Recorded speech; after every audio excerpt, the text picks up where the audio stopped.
Broadway's My Beat, with Anthony Ross as Detective Danny Clover.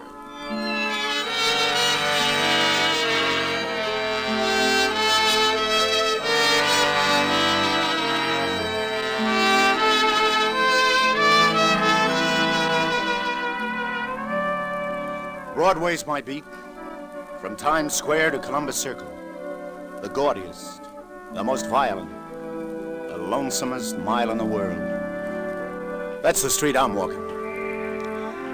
I was heading for the courthouse one day, thinking of a phone call I got from Judge Summers. Said he could use a cop with the wisdom of Solomon. I met the judge in his chambers, wondering why he had picked me. Why you, Lieutenant Clover? Huh? Because I have a problem for a cop who can think like a judge, Danny. For a cop's pay or a judge's, Your Honor? A young woman is in New York looking for her father, Danny. He disappeared 10 years ago. She's applied to Missing Persons Bureau. She doesn't know it yet, but they've located him. They don't know what to do about it, so they've asked my advice, and I'm asking yours. Oh, I don't get it, Judge. If they found him, what's the problem? Human relations. Her father was located a prisoner in Sing Sing. Served 10 years. Tomorrow he comes out on parole.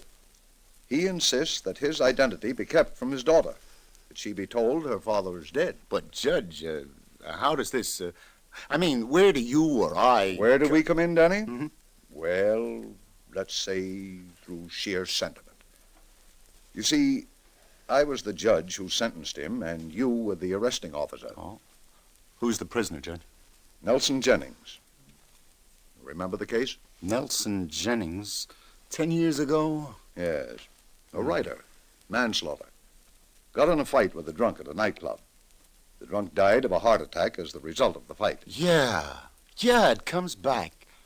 He was night clubbing with his wife. A no-good stew at the next table passes an insulting remark to Mrs. Jennings. Yeah, no. Well, what guy wouldn't haul off, Judge? I always did think you gave Jennings a pretty hard ride. His victim died a pretty long death, Danny. Yeah. I'll admit, though, I may have been a bit severe then. But today, Danny, in a similar case, I suppose I would be inclined to temper justice with mercy. This daughter, Judge, who's looking for him now, you mean she actually hasn't known her father's been in the big house for 10 years? That's right. From what I'm told, she grew up believing her father dead. That's the way that Jennings wanted it. And that's the way he insisted his wife play it. Oh, what happened to the wife? Ruth's mother died recently, and on her deathbed changed the story, Danny. Said Jennings was alive and somewhere in New York, but she still kept the real truth from the girl. How old is the girl now? She's 20. She was 10 when all this happened. Judge, what is it you want me to do? Danny, I want you to talk to them both. Now, a daughter wants her father. The father prefers to be dead, his past unrevealed, so his child won't be stigmatized. He's paid his debt and feels that the law owes him this one request. Now, where is our responsibility, Danny? It's a hard decision. You visit them both and decide. Do what you think best. I'm leaving it up to you. Judge Summers, you told me you wanted a cop with the wisdom of Solomon. That's right. Well, I'll sure need it. You say Jennings is due out tomorrow, Yes. And I hope he never violates his parole and that he's learned to control his temper. And where can I find the daughter? On your beat, Cleveland Hotel. Ruth Jennings. Judge. Yeah? What was it Solomon finally did decide?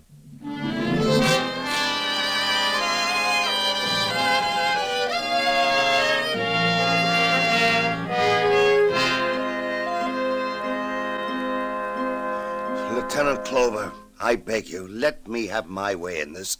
My child must not find me. She mustn't, never. Fella, be reasonable. I know how you feel, but, well, after all, she came to New York to find her father. She's better off without a father like me. Oh. I won't ruin her life like I ruined her mother's. A 10-year stretch is a long time. I'm an old man now. I died for my family's sake 10 years ago. All I asked of them was that they bury me and live. And you still think that made sense? Yes. Look at my daughter now. Shortly before my wife died, she wrote me that Ruth's engaged to be married. Do you know who to? Let me tell you, Lieutenant, to young Johnny Milton, who comes from a very prominent family in Indianapolis, do you think that could have happened if the Miltons ever knew Ruth's father was a convict? Do you think Ruth would go through with it if she knew? You win, Jennings. Lieutenant, Yes? you saw my daughter. Yeah. How does she look? How? Jennings, for a guy who insists he's dead, you're darn curious. But I'll tell you anyway. In one word, sweet.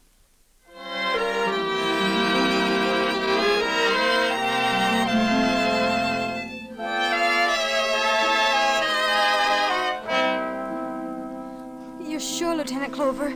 There's no trace of my father anywhere? I'm sorry, Miss Jennings. Nothing turned up yet.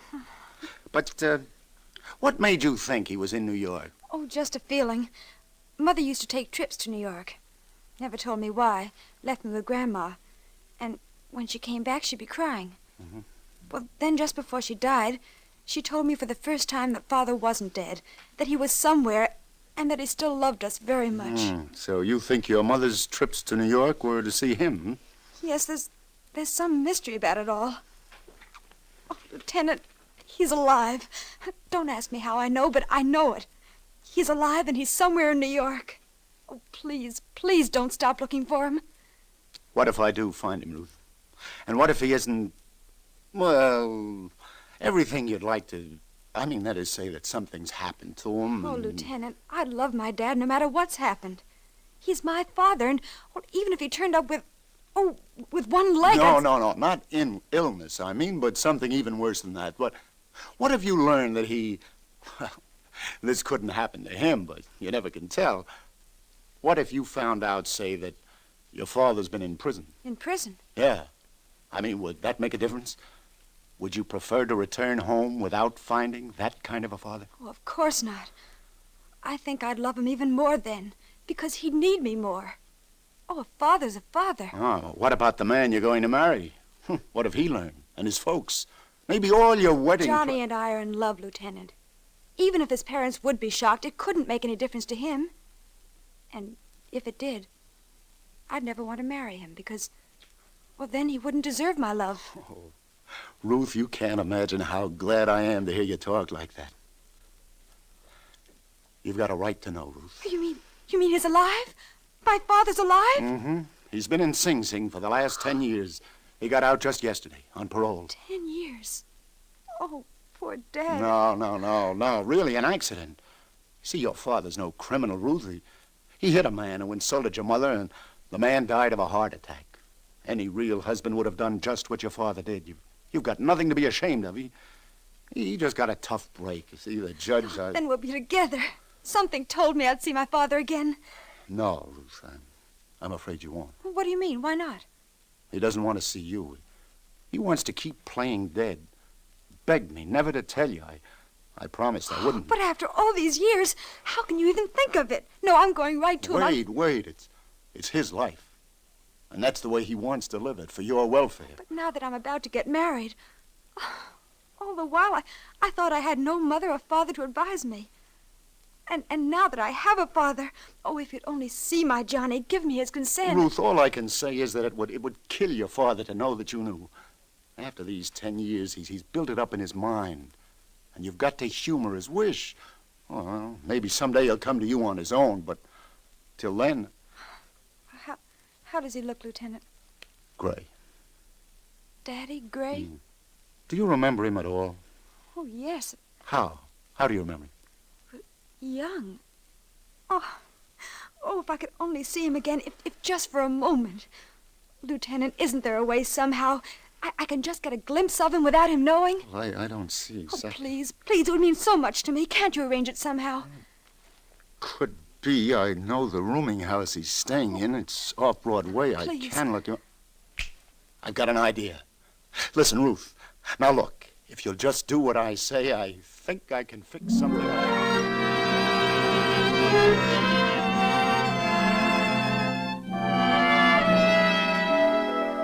What did you say, Lieutenant Clover? I said, would you like to just sort of catch a glimpse of your daughter, Mr. Jennings? You know, sort of meet her, but without her knowing who you really are? Yes, go on. Well, then drop in at the Broadway automat at 6.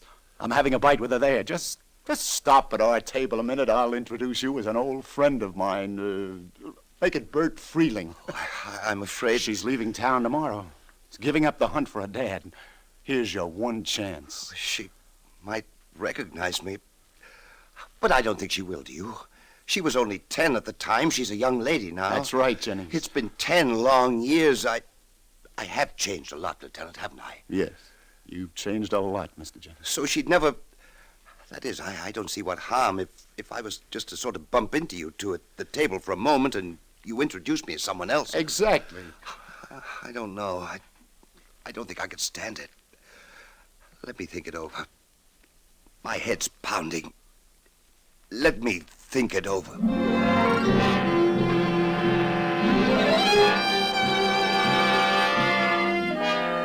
Why doesn't he come? Are you sure he said he'd come, Lieutenant? Yes, Ruth. He should be here any minute. Shh, now, easy. Now, do you think you'd recognize him? Yes, and I think I'm going to faint. Oh, that must be him right now. That man coming this way. Easy now, Ruth. Which man? Oh, this. He didn't stop. No, Ruth, that wasn't him. Oh, I surely thought it Well, was. Ruth, what sort of a picture do you have of your dad? That fella just went by. He's still young. You still remember him. Still young? Mm-hmm.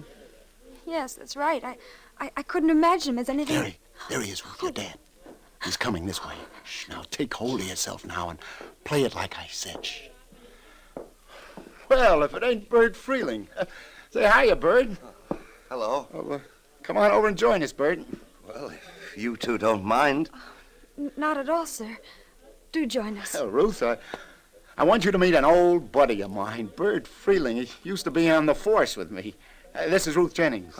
How do you do? How do you do? Little lady's from Indiana, Bert. Yeah, that's so? Here on a pleasure visit, miss? No, not exactly, Mr. Freeling. A visit, but... But it hasn't exactly been a pleasure, I guess she means, Bert. Oh, why not? Oh, it's just that I came to New York looking for someone, and I can't find him. Tomorrow I'm going back home. And that's that. I'd rather not talk about it, Mr. Freeling, if you don't mind. Oh, I'm sorry, Miss Jennings. She needs cheering up, Bert. I'm taking her to a nightclub this evening.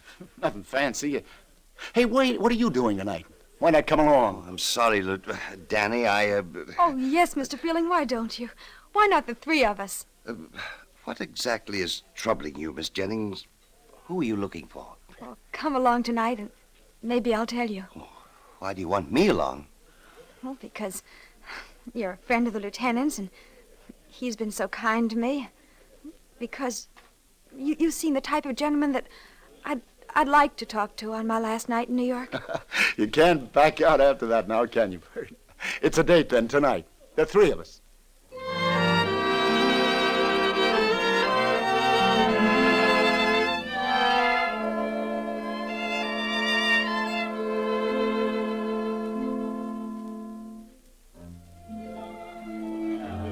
Listen, Jennings, she'll be back in a minute, so let me give it to you straight. Tell her who you are now. She's got a right to know. It wouldn't make any difference. She likes you. She'd hate me if she knew. Oh. I'd lose her altogether. I'd ruin her life, her chances for happiness. She's getting married. If the boy's family ever knew... Oh, no, Lieutenant, the important thing is... You're her dad, and she's your daughter. Can anything be more important than that? Shh, here she comes. Oh, Lieutenant, Mr. Freeling, notice what they're playing? It's an old-fashioned waltz.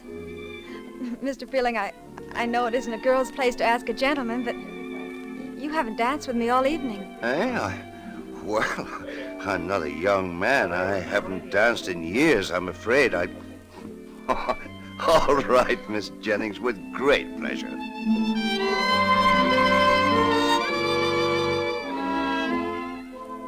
I'm so happy you came along with Lieutenant Clover tonight, Why, Ruth? because somehow it's been so good to be with you. I somehow felt that I'd known you all my life. Ruth, Yes, I'd like to kiss you. I'd like that very much. Please do. I hope you didn't mind. I'm an old man.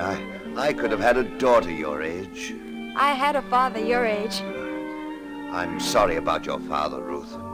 I mean that story you just told me about your reason for coming to New York. What do you think my chances are of finding him someday, Mr. Freeling? From what you've told me, pretty slim. I don't think you ever will. I feel a bit faint, Mr. Freeling. I'm sorry. Please take me back to the table.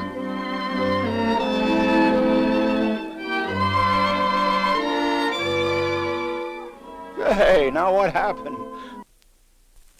You didn't finish that waltz. Well, Danny, Ruth suddenly felt a bit faint. Well, it was silly of me. I don't know what came over me for a moment. I'm really perfectly all right now. Well, Bert, you certainly seem to have made a hit with our little friend here. Mr. Jennings is a charming gentleman, Lieutenant. Oh, say, excuse me, folks, I clean forgot. I got a phone in at the station house. Should have done it long ago. There goes the kindest man I've ever met. He certainly is. Mr. Freeling, I wonder if I could ask a favor of you. What is it, Ruth? I received a wire from my fiancé a few hours ago. He's decided to fly to New York and join me here for a few days.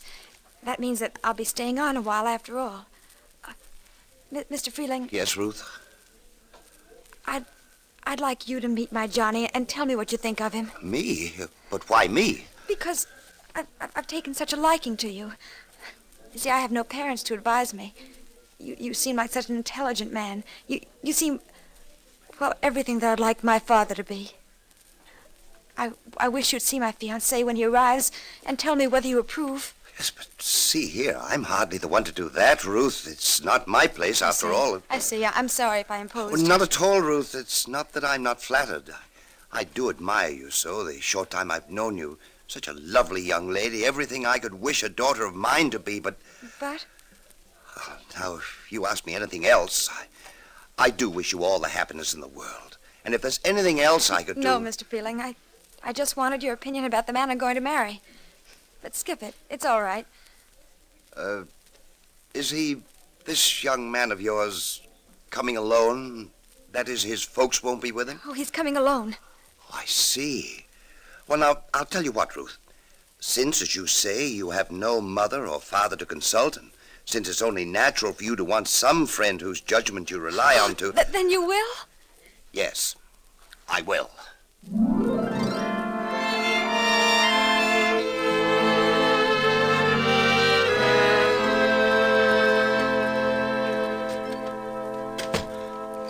Well, Captain, I got that matter that... Clover, I understand you got that matter that Judge Summers called you about straightened out. It was the best I could do, Captain. Don't you approve? I'm not sure, Lieutenant. Hardly the way Missing Persons Bureau would have tackled it, but since Judge Summers seems pleased, then that's that. Well, what angle's worrying you, Captain? Clover, if the girl's boyfriend finds out who this Mr. Freeling is, he'll leave her flat. And if Nelson Jennings ever learns you've wised up his daughter to his real identity, against his wishes, he'll flatten you. Well, no solution could have been perfect, Captain. I believe that Where's her boyfriend due in town? Well, sometime this afternoon. Oh, now, look, Captain, I've made two people happy. You're still out in a limb, Clover. A girl isn't entitled to know her own father. And he isn't entitled to see his daughter after 10 long years in stir. I brought them together for a while, so what? He doesn't know she knows, and they're real pals. It was the best I could do under the circumstances, but it was something. Almost a happy ending. Clover speaking. You'll never guess who the pie wagon just blew in, Lieutenant. Yeah, who, Sergeant? Friend of yours, Nelson Jennings. Nelson Jennings. Yep. Beat up a complainant named Frank Black. Booked him on assault and battery. Assault and battery. Had 5 years for violation of parole. The poor guy... Oh, no. This same thing happened 10 years ago. Now it started all over again. He'll go back to prison.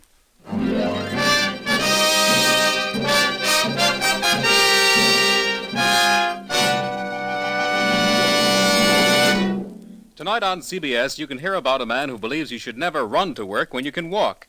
A man who believes you should never walk to work when you can just stay home and think about it and keep your feet healthy. His name is, of course, Mr. Jack Benny, and he will be heard on the same CBS stations to no one's great surprise, but to everyone's delight.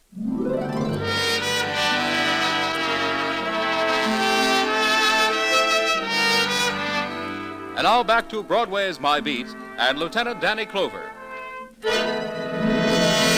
Why did you do it, Jennings? Oh, leave me alone. You must have had a reason why. You invade a hotel room at the Cleveland, take a poke at a guest named Frank Black. He calls the police. What happened?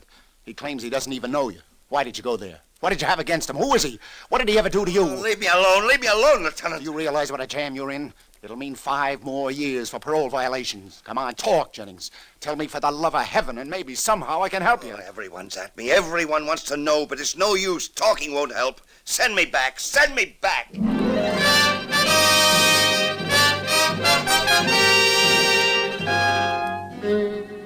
Judge Summers, it's about Nelson Jennings I'd like to see about, sir. I understand his case comes up before you tomorrow, and I don't know why he did it, but, Judge, if any guy deserves Lieutenant Clover, we both wasted our time showing sympathy for that man. He'll never learn a lesson with that hot temper of his. But, Your Honor, if he just... 10 years, it seems, wasn't enough. And I was beginning to think I'd been too hard on him. But, Judge... No use, Stanley, no use. My mind's made up. He'll get the limit this time.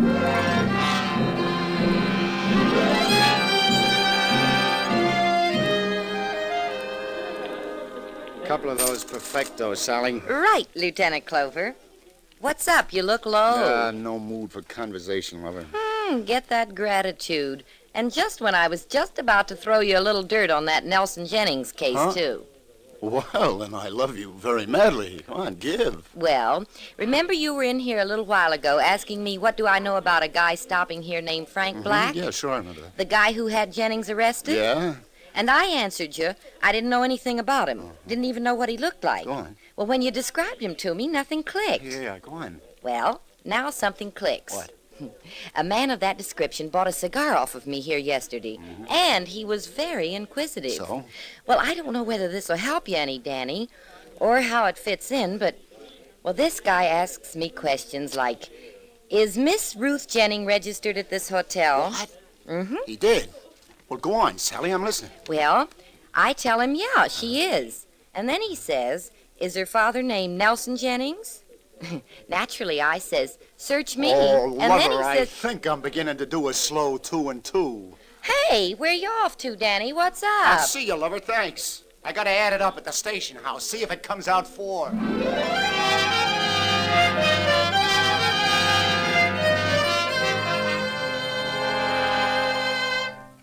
Well, Sergeant, did you check on Frank Black? Turn up anything? Your hunch was right, Lieutenant Clover. He ain't Frank Black. He's Frank Blakey, an ex-con released from Sing Sing at about the same time Nelson Jennings was. Yeah? Well, how about that now? And the pieces fit all right. I think I'll drop in again on friend Jennings. Yeah, I think he'll be about ready to talk to me now.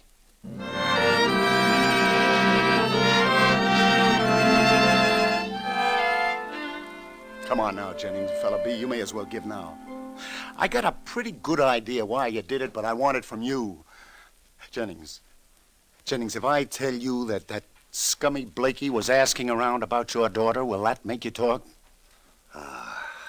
And I guess you have it, Lieutenant. He was trying to blackmail you, wasn't he? Yes. And to think he was the one prison inmate I trusted.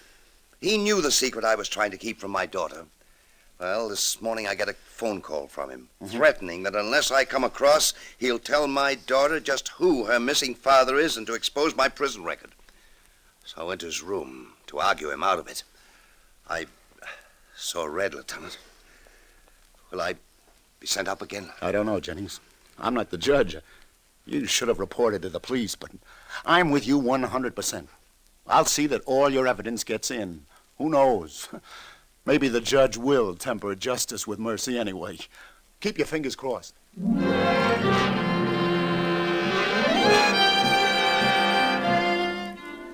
But I want to attend his trial, Lieutenant Clover. And I'm advising you against it, Ruth. Oh, if I could only go to Dad and tell him that I know everything and that no matter what If happens... you did that, it would kill him, Ruth.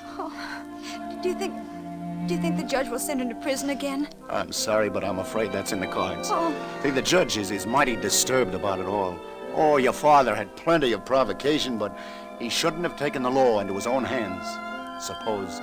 Suppose you just wait right here and pray for a miracle.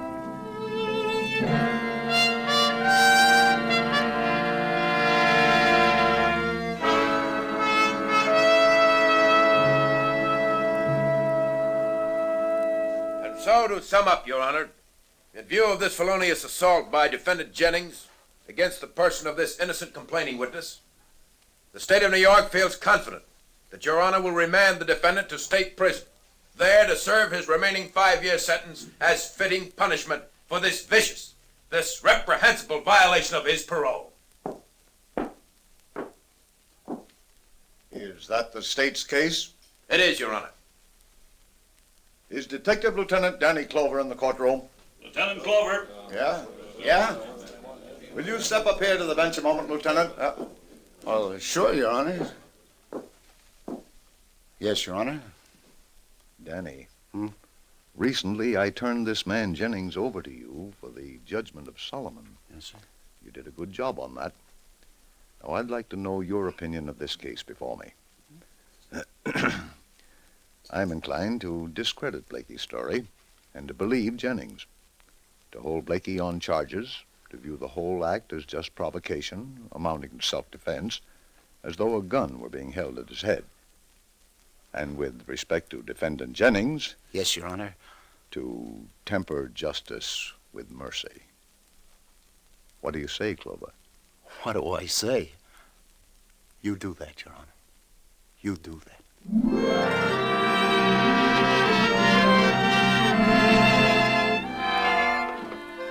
This is where he lives, Ruth. He's a free man now, like I said.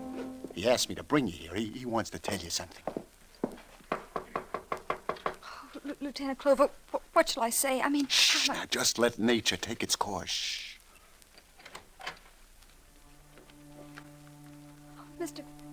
Mr. Freeling... No, Ruth. Not Mr. Freeling. There's something I've decided to tell you at last. You see, I'm... Daddy! Ruth! Daddy, I've known all along. Ruth, oh, my darling. Lieutenant Clover. Oh, Danny, how can I ever thank you? Oh, Lieutenant Clover, yes, you've been so wonderful. Don't thank me. Thank Solomon.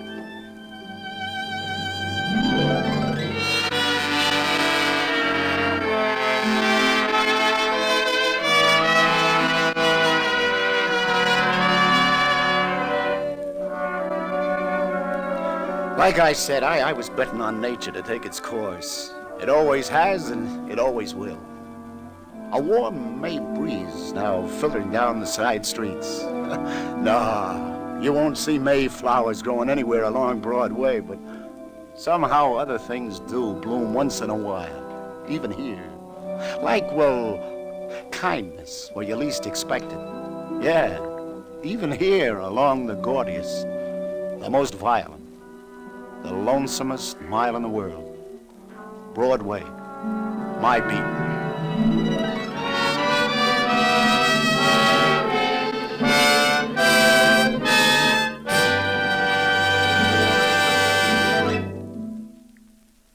Columbia has just brought you Broadway's My Beat, with Anthony Ross as Detective Danny Clover.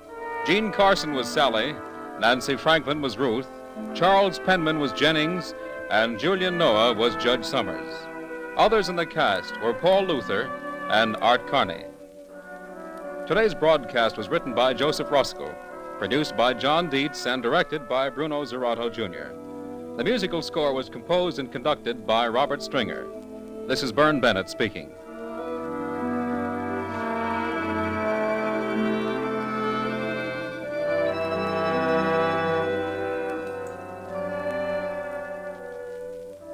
He may be a close neighbor of yours, or at least he lives quite near you.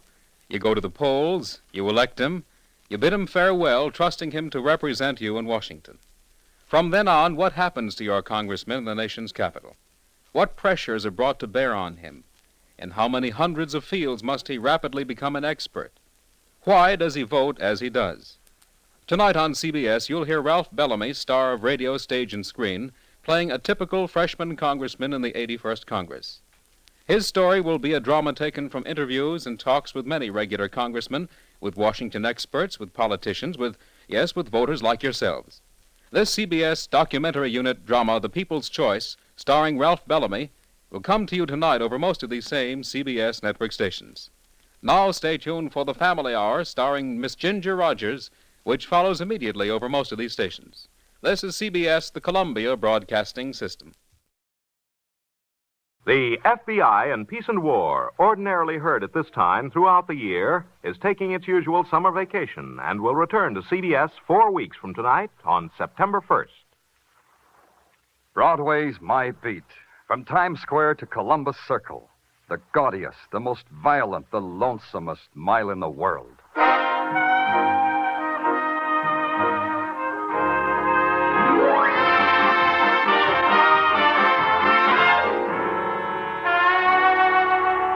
Broadway's My Beat, with Larry Thor as Detective Danny Clover.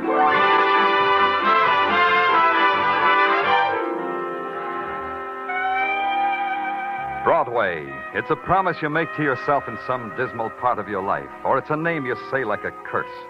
It's a place of golden women in mirrors of chrome, or it's a beggar who will tear off a piece of his soul for a cup of coffee. It's anything you want, any time you want it. And it's my beat. By 9 o'clock, police headquarters had settled down to its nighttime routine. So far, business was slow. I was sitting in my office straightening out the detail sheets that always accumulated on my desk. Lieutenant Clover, good evening, sir. Well, Dr. McClure, Dr. Robbie McClure. It's a pleasure to see you. Sit down. Sit down. Thank you. Thank you, Lieutenant. Hey, what's the matter? What's the matter, Doctor? You look pale. Well, I could give you all the clinical reasons for the way I look. Now, Lieutenant. Let me get you something, Doctor. I'll be right... No, wait, Lieutenant. Last month, there was a shooting. It's not that I want to confess to. It's the thing about... you should know about... Last month, a murder that the police never solved. Daddy, I don't want that to happen to me. I don't want that... Dr. McClure. Dr. McClure.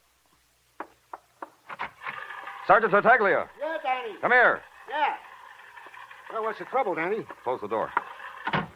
Well, what's all... Well, Danny, what's the matter with Doc McClure? He's dead. What? Flip his coat aside. You'll see why. Oh, Danny. From the size of the wound, I'd say it was from a .22 fired from up close. Tartaglia. Yeah? Call downstairs and tell him about Dr. McClure. Then get a detail to find out everything you can about the doctor. Friends, relatives, bank account, everything. Right. And in the morning, I want the files on every murder that happened about 30 days ago. Unsolved murders. On my desk in the morning. Right. Good. I'll see you. Now, where are you going, Danny? I'm going to wind back McClure's life. I'm going to find out why he had to die.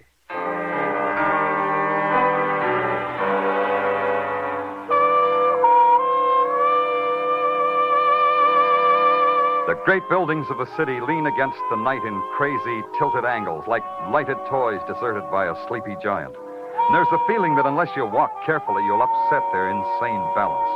But Dr. Robbie McClure's office building was different. It sat square and solid on its haunches, and when you pressed the night buzzer, it growled at you.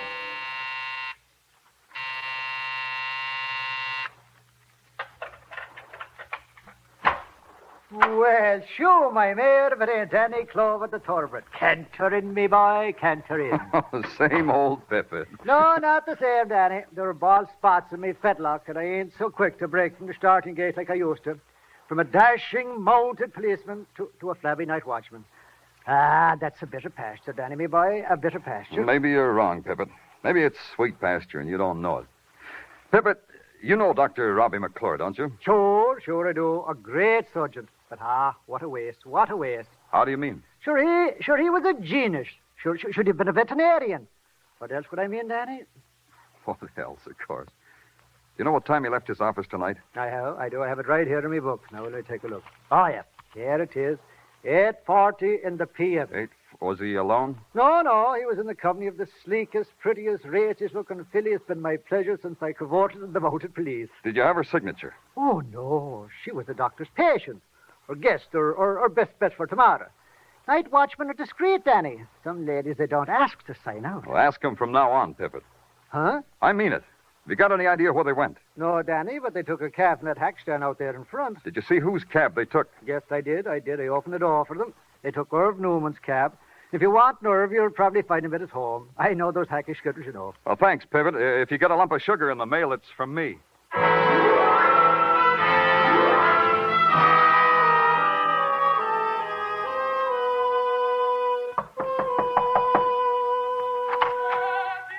What do you want? Hey, it's Danny. Hi, Irv. Hey, Rose, it's Danny. Who? Danny Clover of New York's finest. So he's going to help me wash the dishes already? Pay no attention to Rose, Danny. She's moody tonight. Come on in. Thanks, Irv. Now, sit down, Danny. Sit down. Irv, Can I offer you something? A glass of tea, a cold beer? I got it. How about one of Rose's blintzes, huh? Hey, Rose. Never mind, Irv. Don't bother Rose. What's the bother? Even if she's moody, she can't wrestle you up a blintz. Oh, I'm here on business, Irv. Some other time. Oh, business? Hey, Rose. Huh? Come here. Huh? Shut off Caruso. Huh? Make quiet Caruso.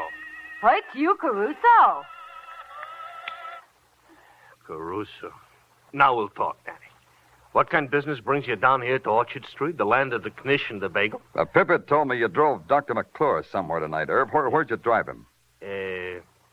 Park Avenue. Yeah, here's the address, Danny. I was just making out my records. Thanks. Was he alone? At first, no. Later, yes. Translation? First, he is with a doll. Oh. Lean over, Danny. Rose shouldn't hear. A Zoftic-type doll. You know what I mean? Then he is without the doll. Around 50th, she opens the door of the hack and slips out into the traffic. McClure tells me to keep going. I think they had an argument. What about him? Danny, I'm the type to eavesdrop, especially when they shut that glass panel. The address Irv Newman gave me was a study in millionaire respectability, Scrub, Park Avenue, Brownstone. The butler took my hat and sighed and told me it was all right to go down the corridor into the living room if I tiptoed. I did. Then, all of a sudden, it hit me. The light from a couple hundred bulbs set in a crystal chandelier. And when I finally squinted through it, I couldn't quite believe it. It wasn't the size of the room. That was only about 100 yards long. It was the walls, from ceiling to floor, and all the way. The walls were decked with murals. Mother Goose murals. Paintings of every fairy tale and nursery rhyme character in the book. And on the floor, smack dab between Marjorie Dawn, her seesaw, and Jack and his beanstalk, sat a man. He was wearing three things: a goatee, a full dress, and a beanie, three propeller type. Well, hello there. And hello to you. My butler said your name was Danny Clover. But my butler lies. What is your name, sir? Danny Clover. You see what I mean? Grab a toy out of the toy box, sir, and sit down.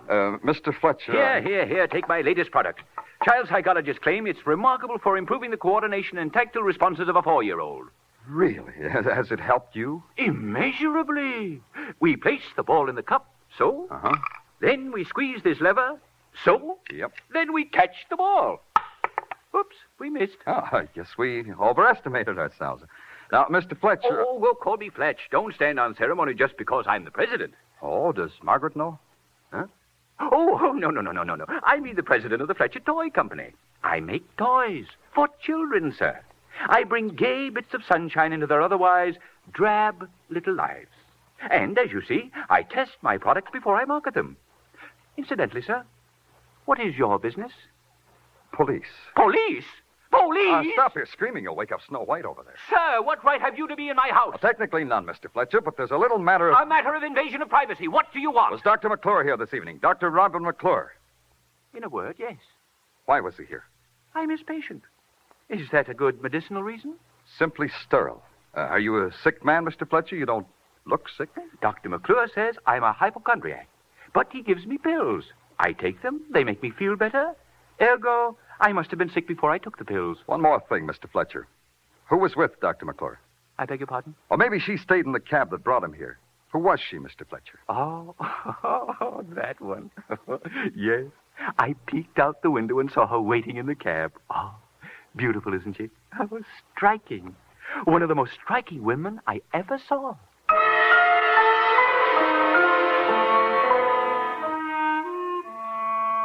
I blew at the top propeller in Fletcher's beanie, and then the butler came in and ushered me out in the downdraft. Lying must have been one of the little games they played in that $1 million house. Fletch said the butler lied. Then Fletcher lied about a girl he hadn't seen, a girl who was a question mark or an answer in the murder of Dr. Robbie McClure. If I was going to wind back McClure's life, I needed some sleep. All that got wound up were the sheets in my bed. And in the morning, I started it all over again in the good doctor's office. You're early. The doctor hasn't come in yet. You'll have to wait.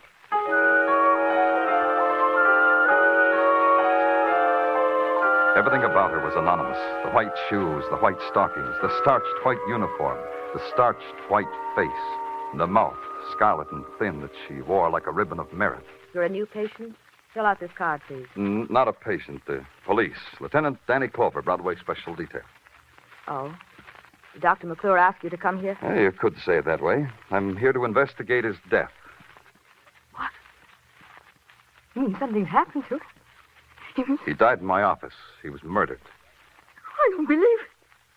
I don't believe it. Oh, I'm sorry you had to be told like that, but we don't always have time to be gentle. You were his nurse, Miss... Elliot. June Elliot. I have an agglutination test to make on some Rh-negative blood, Lieutenant. May I do that while you investigate? Yeah, go right ahead. Where do I find the doctor's patient records? In that metal file box. You've been with the doctor long, Miss Elliott? 3 years.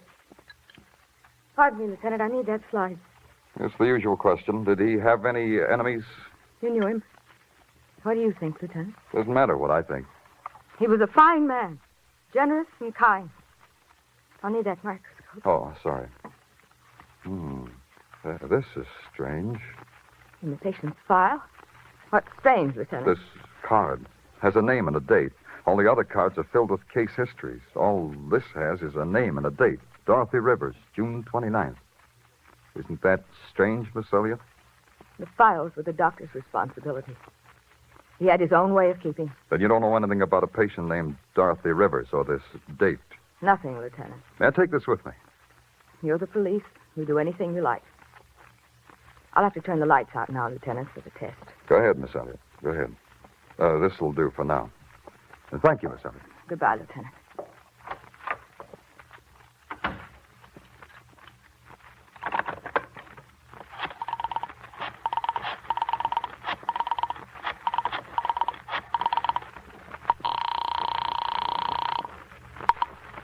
Miss Rivers, Miss Dorothy Rivers, Dr. McClure's office. We advise a rest, a long rest in a quiet place.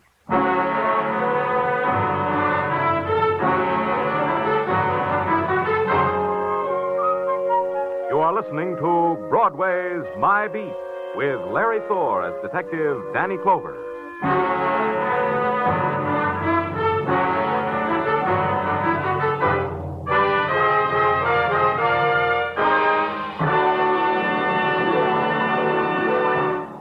If murder should suddenly explode in your face, you'd know how Casey, crime photographer, feels tonight in the drama titled Sellout. That's exactly what happens to Casey. A routine newspaper case suddenly erupts into a savage murder mystery which requires the sharpest thinking and fastest action of the crime photographer to solve. Crime Photographer is yours for the listening every Thursday evening, as is the other thriller, Escape. Tonight, Escape brings you Leiningen versus the Ants, a top story of harrowing adventure on a top program. Remember Escape and Crime Photographer tonight over most of these same CBS stations. Now, back to Broadway's My Beat.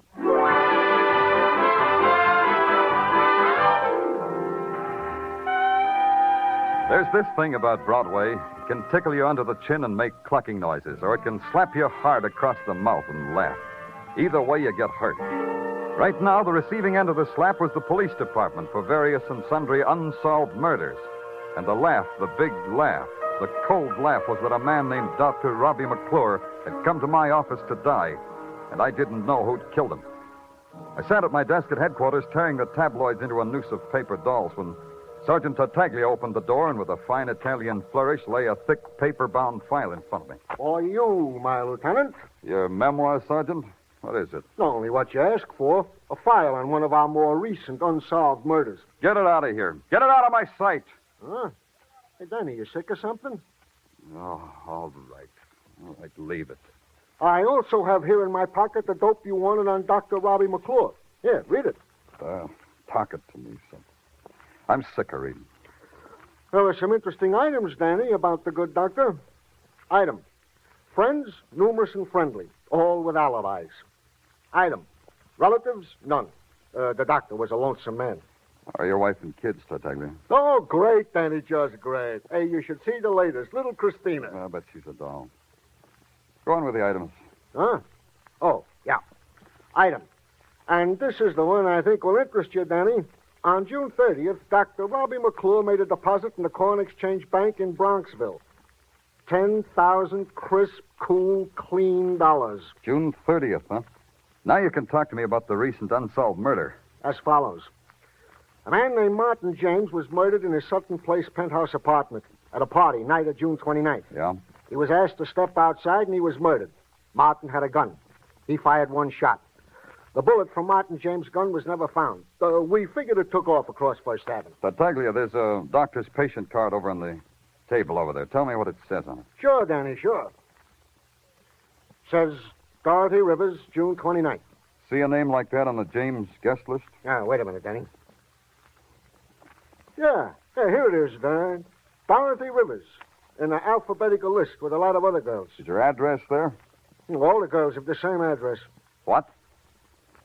Say that again. They all have the same address. The Tony Seville Model Agency. Tartaglia, here's a fin. Buy your doll Christina a doll or something. Oh, thanks, Danny, thanks. But there's something I think you should know. About Christina? About Dorothy Rivers. The records say she never showed up at that party. She was never there at all. Tony Seville paid rent for his model agency in the Empire State Building. For this, he received the privilege of maintaining a 10-room suite on the 40th floor and decorating it with orchids and genuine neutrils. The other decorations were too numerous to mention, delicate shadings of blonde and brunette. When they crossed their legs, the silk whispered. I started to whisper back, but a scented haze with magenta fingertips beckoned me into an inner office. She closed the door behind her, and all I was left with was a pork barrel in a double-breasted pinstripe named Tony Seville. My secretary whispered you are a policeman. How have I trespassed? I parked my car incorrectly, perhaps. I forgot to curb my dog. Let's stop rubbing noses, huh? I beg your pardon? Let's put it this way, simple and blunt. There's some questions I want you to answer for me. You must have a dull profession, asking questions. Very well. Ask a question. Mr. Seville, your agency supplied a half-dozen models to a party at the home of Martin James. Said party a little over a month ago, June 29th. Said home a penthouse on Sutton Place, right? Possibly right. However, don't underline your details with a sneer. My agency furnishes models as decorative baubles to any social function. One of your decorations on the evening I'm interested in was named Dorothy Rivers. How do I get in touch with her? You're a detective? Detective. What's her address, Seville? May I suggest a dragnet detective, or any of the numerous machinations you police are oh so adept at? Her address, Seville. Where do I find her? You should be told. We only give the model's address to an approved client. I don't approve of you. Look, kid, sometimes I can forget I'm a cop. I can forget right now. I think you mean it. Yeah, try being cozy for one more second. I don't know where Dorothy Rivers is. I haven't seen her for a month. You can do better than that. The day after the party, she phoned. She said she was going on a vacation. You're doing fine, Seville. Keep it up. There's nothing more. I tried to get in touch with her several times since. She checked out of the hotel. She left no forwarding address. You're telling the truth, aren't you, Seville? The truth is this, as far as I know and care. Dorothy Rivers could be dead. Beginning at the 40th floor, I picked petals off a tired daisy. At the 38th, Dorothy Rivers was dead. 37th, she wasn't dead. 36, dead. 35, not dead. I don't remember how it came out, because when I got off at the ground floor and walked into the yellow heat of 34th Street, a character stopped me by tapping me lightly on the leg with the front bumper of his cab. The character was the character named Irv Newman. Don't look so scared, Danny. Brake psychotic could stop this cab on a thin latke. Latka schmatka, so long as I got my health. You're charming, Danny. Absolutely charming. Hey, told me at headquarters I'd find you around here. I got something for you. One of Rose's blitzers? Maybe better than that yet. You know that girl he was asking me about, the one I picked up with Dr. McClure, the professional man? What about her? I spotted her for you, Danny. Where? Tell me where. So let me tell you. Happens I got a friend, Danny, a truck driver. He's a peach of a fella. His name is Clem. Every morning gives me a push with the truck so I can start this lousy hat. Where did you spot the girl there? So I'm telling you. While Clem is pushing me with his truck and I'm gliding along in my hack like in a gondola, I see this girl coming out of building. What building? 6 West 23rd Street. So I turn around, I wave to Clem. He should stop already. Danny! Danny, didn't let me finish!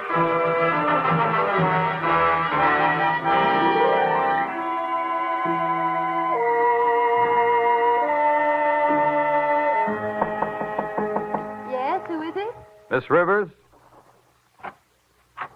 Who are you? I want to talk to you, Miss Rivers. By what right? I don't know you. Get away from here. Get away. Go inside, Miss Rivers. Who are you? What do you want? I'm Danny Clover. I'm a police detective, Miss Rivers. Been through a lot to get to you. We get along a lot better if you just settle down. Why do you want to see me? I've read somewhere that grief can make a woman even more lovely. You look like you've been grieving. Don't be clever with me. I'm sick of clever men. Maybe I can help you. You, a policeman. Me, a policeman. Well, it's all over now, isn't it, Mr. Clover? Just about. You want to know what happened at Martin Jane's party, isn't that it? The guest list said you were invited, but you weren't checked off.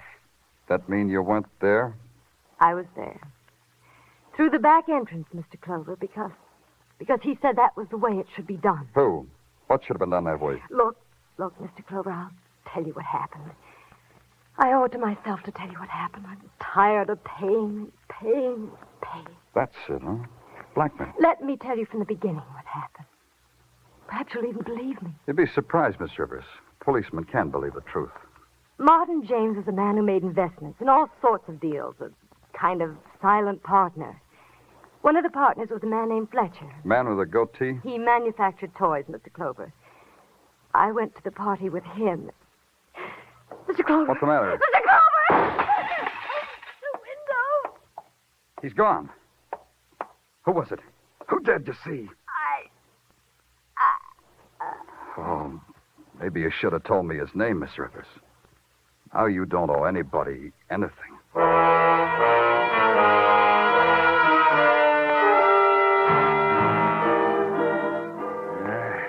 Even as a coroner, I say it's a shame, Danny.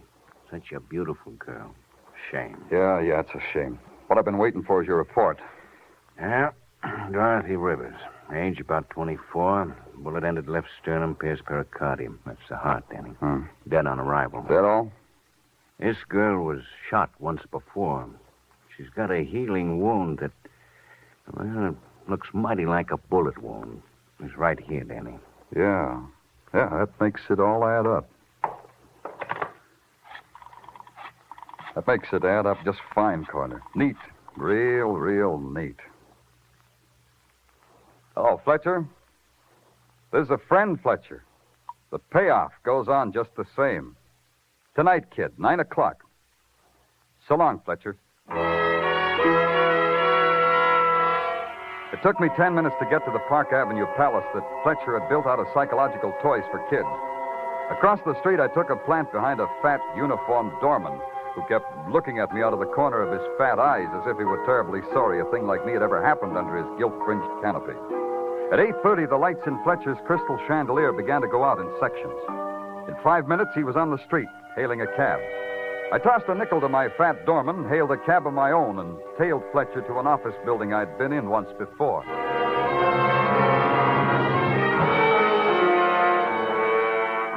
I watched him slip Pip a bill and then walk down the corridor to a self-service elevator. I thought it would be nice if he had company on his lonesome ride. He didn't. Police! Why am I constantly surrounded by police? Maybe because you bring sunshine into my drab life, Fletcher. You know how to work this thing? Well, of course.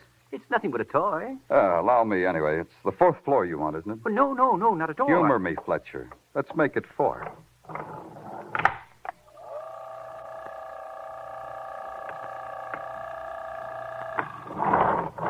Right down this hall. 438, Dr. McClure's office.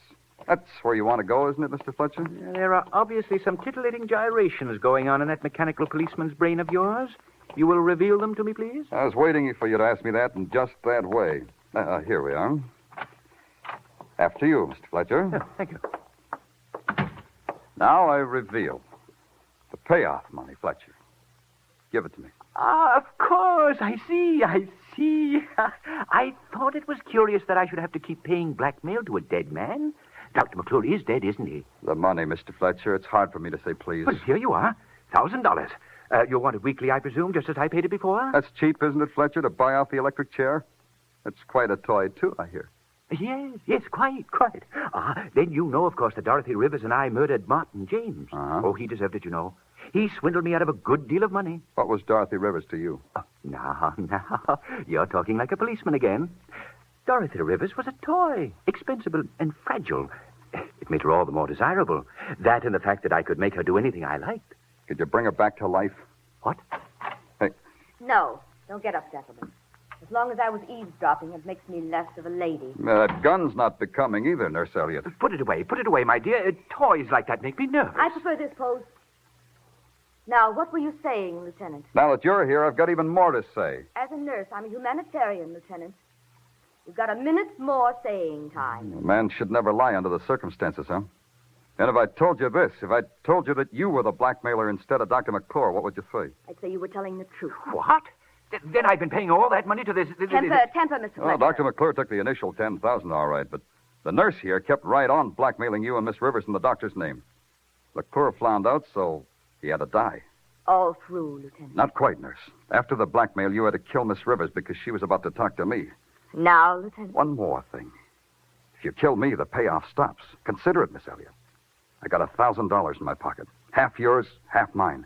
It could go on and on. We could still make Fletcher pay. Think about it, Miss Elliot. Put the money on the table, Lieutenant. Half yours, half mine. All right. On the table. Thanks. I'll take mine, Lieutenant. Now. Yeah, now, Nurse Elliot. I'll kill you! I'll kill you! Put your arm, Nurse. Drop it. Throw up the gun. Yeah, thanks. I'll lift it up for you, Lieutenant. I'll get the gun. Lift this, Fletcher. Got any smelling salts for Fletcher, Nurse?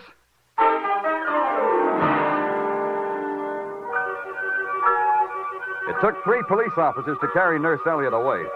She tore at their faces and screamed in a language she hadn't picked up in medical books. Fletcher? He was different. He settled himself in the Black Maria, pulled out a solid gold yo-yo, and played with it all the way down to headquarters.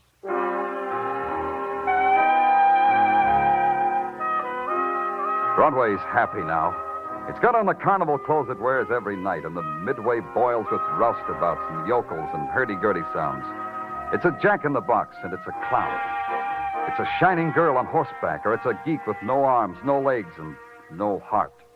It's Broadway, the gaudiest, the most violent, the lonesomest mile in the world. Broadway, my beat.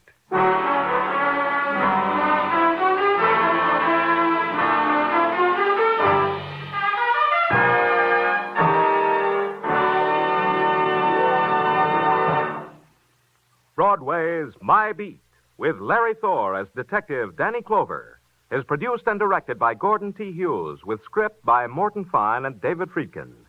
Musical direction is by Lud Gluskin. Be sure to join us next week, same time, same station, for Broadway's My Beat.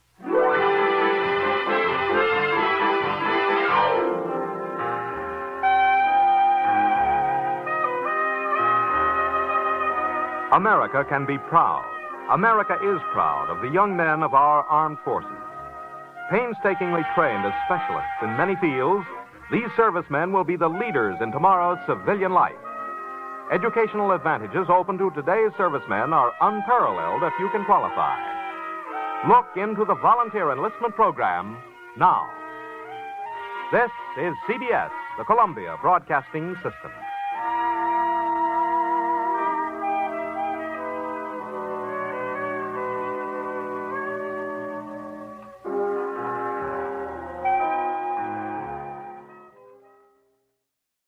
Brought to you by RadioClassics.com. All copyrights are the property of their respective owners. The FBI in Peace and War, ordinarily heard at this time throughout the year, is taking its usual summer vacation and will return to CBS 3 weeks from tonight on September 1st. Broadway's My Beat. From Times Square to Columbus Circle. The gaudiest, the most violent, the lonesomest mile in the world.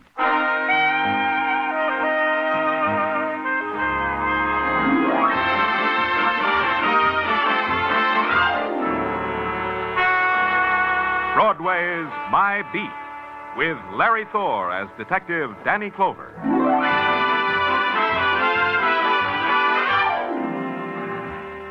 Broadway. It's a journey some people have to make. A journey that ends in a screaming, blinding furnace of light, or ends in darkness, cool and still. You walk it with a quick puppet strut of slapstick, or you walk it slow. Slow like the last walk you'll ever take. Whatever way it is, it's My Beat.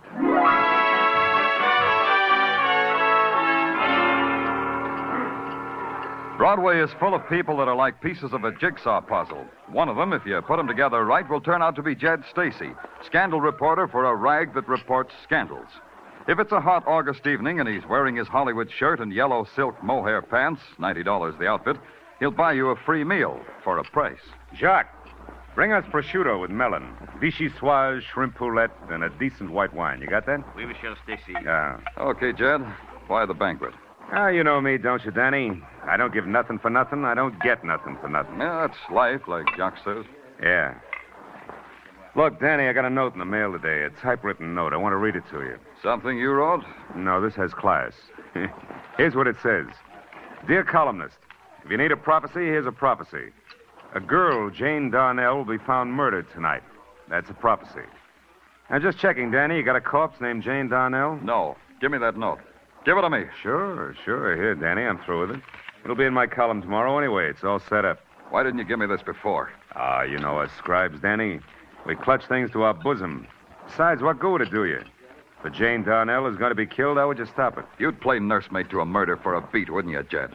You're getting too large, kid. Too large. Take it easy, Danny. First, you got to find the little lady. It's a tough thing to do.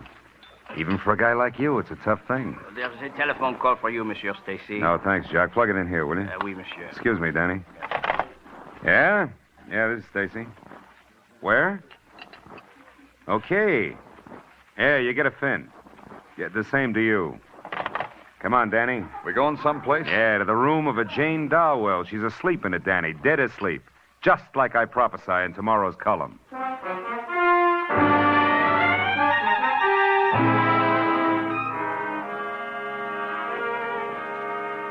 In here, Lieutenant. Right over there on the bed. Yeah, Sergeant, I see. Strangled, huh? With a silk stocking. I'm not a guy who knows about a thing like this, Danny, but it looks like the murder weapon is a pretty inferior piece of merchandise. $1.98 will get you 3 pairs. Take your hands off that stocking, Jed. Huh? Oh, yeah, sure, Danny. Police methods. I should have known better. Okay, Sergeant, give me the rundown. Call from the landlady at 8:10 p.m. Yeah? Landlady's story as follows. She returned here at 5 after 8, and then she... Where'd she return from? Corner bar. She spent the afternoon there singing Ghost Riders in the Sky and nursing the 10-cent bear for 6 hours. They threw her out at 8 sharp. We checked. Go on.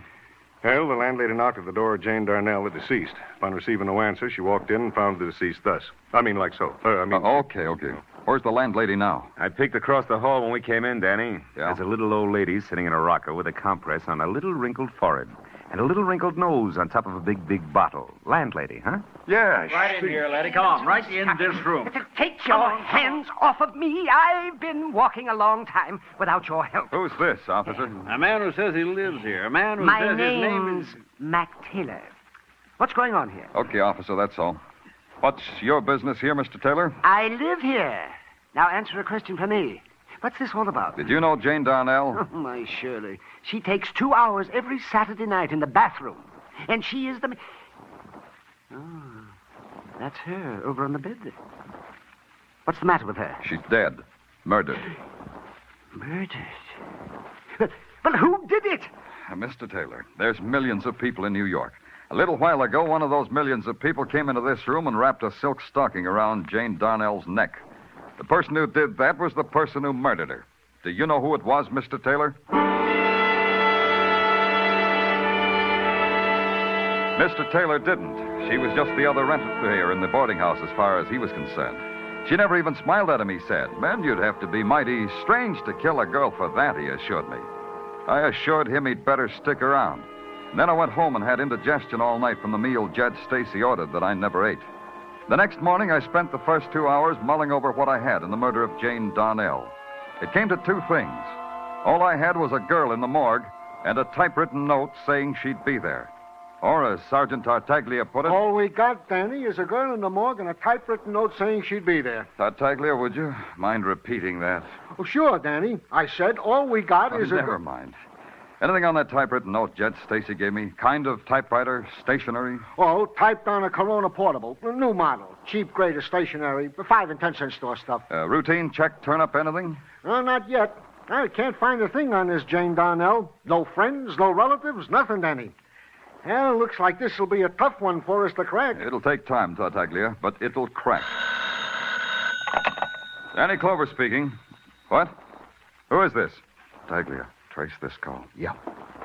Who is this speaking? I can't hear you. Speak louder, huh? Yeah, I got that. When? Who is this speaking? Hello? Hello? What? Oh, look, operator, I was talking to someone when we were cut off. I see. Well, thank you, operator. Tartaglia! Calm and efficient service, You traced Danny. the call? Oh, sure. Well, what? Traced it to a phone booth in Grand Central Station. Oh, fine. That call was important? Tartaglia, I was just speaking to a murderer. Yeah? Well, what did he have to say? A murderer? Yeah, a murderer who was disguising his voice. He had to say just this. He had to say he did quite a job on Jane Darnell, and tonight he was going to do a better one on a friend of hers. A friend named Mary Smith. Mary Smith? Hey, I know a Mary Smith. Which Mary Smith, Danny? Which Mary Smith?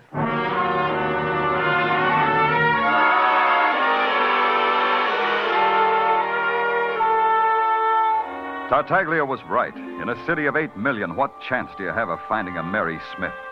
If it's the Mary Smith who's going to be struck down by a murderer, the odds are precisely 1 in 8 million. You come up with Mary Smiths, all right. You trace one of them to Sing Sing, where she was doing 20 years for dynamiting a bank. Another Mary Smith left her husband's bed and board in Poughkeepsie. And you talk to a Mary Smith who says... mister. My name's Mary Smith, and I know a secret. Humpty Dumpty sat on a wall. Humpty Dumpty had a great fall. So you try again. Forgive me, sir, for have kept you waiting. It wasn't my hour for meditation. Are you Mary Smith? Yes, of course I am Mary Smith. In China, my name is Letsu. But since I am in America, I have adopted a name that is 100% American. Mary Smith. And do you know a Jane Darnell? No, I am sure I do not. Jane Darnell. Oh, Americans have such a strange name. Yeah.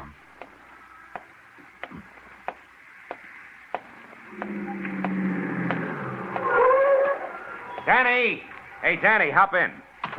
I want to take you someplace where maybe you ought to be. Move your hearse out of the way, Jed. I might scrape the polish with my shabby squad car. Oh, now, Danny, you don't like me anymore. That hurts. I like you. Now, will you move your car? They told me at headquarters you'd be here.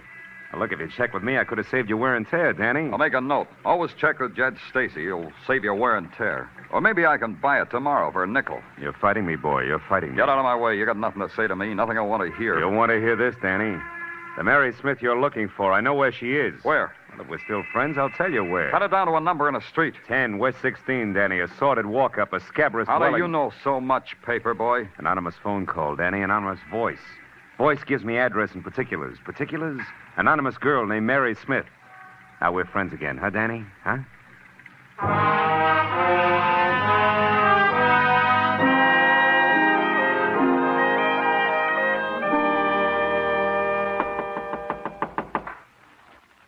Miss Smith. Miss Smith. Open up, Miss Smith. It's the police. Maybe you should open it yourself, Clover. Yeah.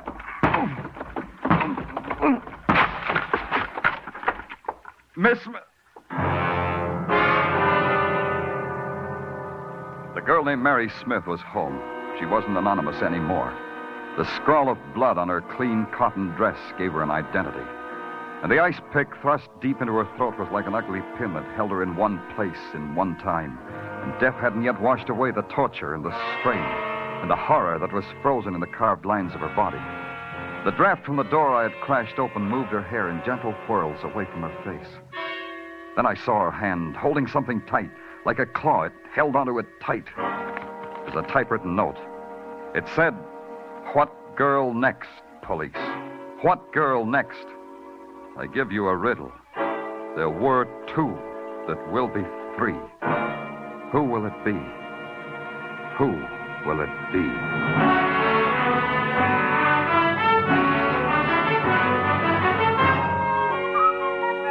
You are listening to Broadway's My Beat with Larry Thor as Detective Danny Clover.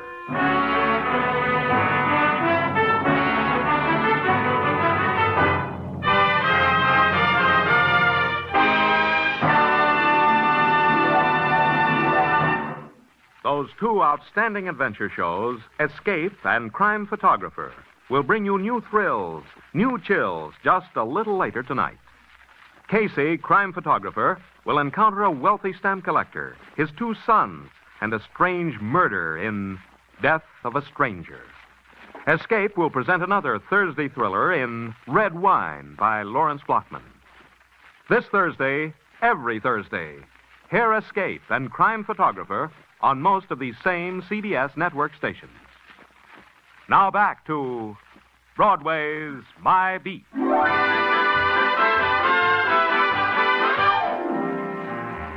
Broadway all depends on the mood you're in. You can be part of the mob and perform for the sightseers, or you can write notes about murdering women and go about your business of murdering. In the latter case, Broadway dangles from strings. Broadway performs for a madman. It puts on a mask of horror and talks in whispers. Two people had died violently, and the clues I had for their dying were about as valuable as a pinch of dust. Correction, I had a thing of value. Another note. What girl next, the note said. It would be valuable if I knew what girl next. The only ray of sunshine at headquarters next morning was a police sergeant named Tartaglia, who did all sorts of remarkable things with details and file cards and pencil sharpeners. Morning, Danny. Good morning, good morning, good morning. Yeah, what have we got, Tartaglia? Well, I checked Judge Stacy, like you said. Hmm? Yeah, he's got a pretty good alibi. He was with you at the approximate time of both murders. Only approximate. How long does it take to kill a person? Hey, what did you find on that boarder, Mac Taylor? Oh, he's got an answer for every question we ask him. Right now, we're still checking the answers. So far, Mac Taylor's been telling the truth. Okay.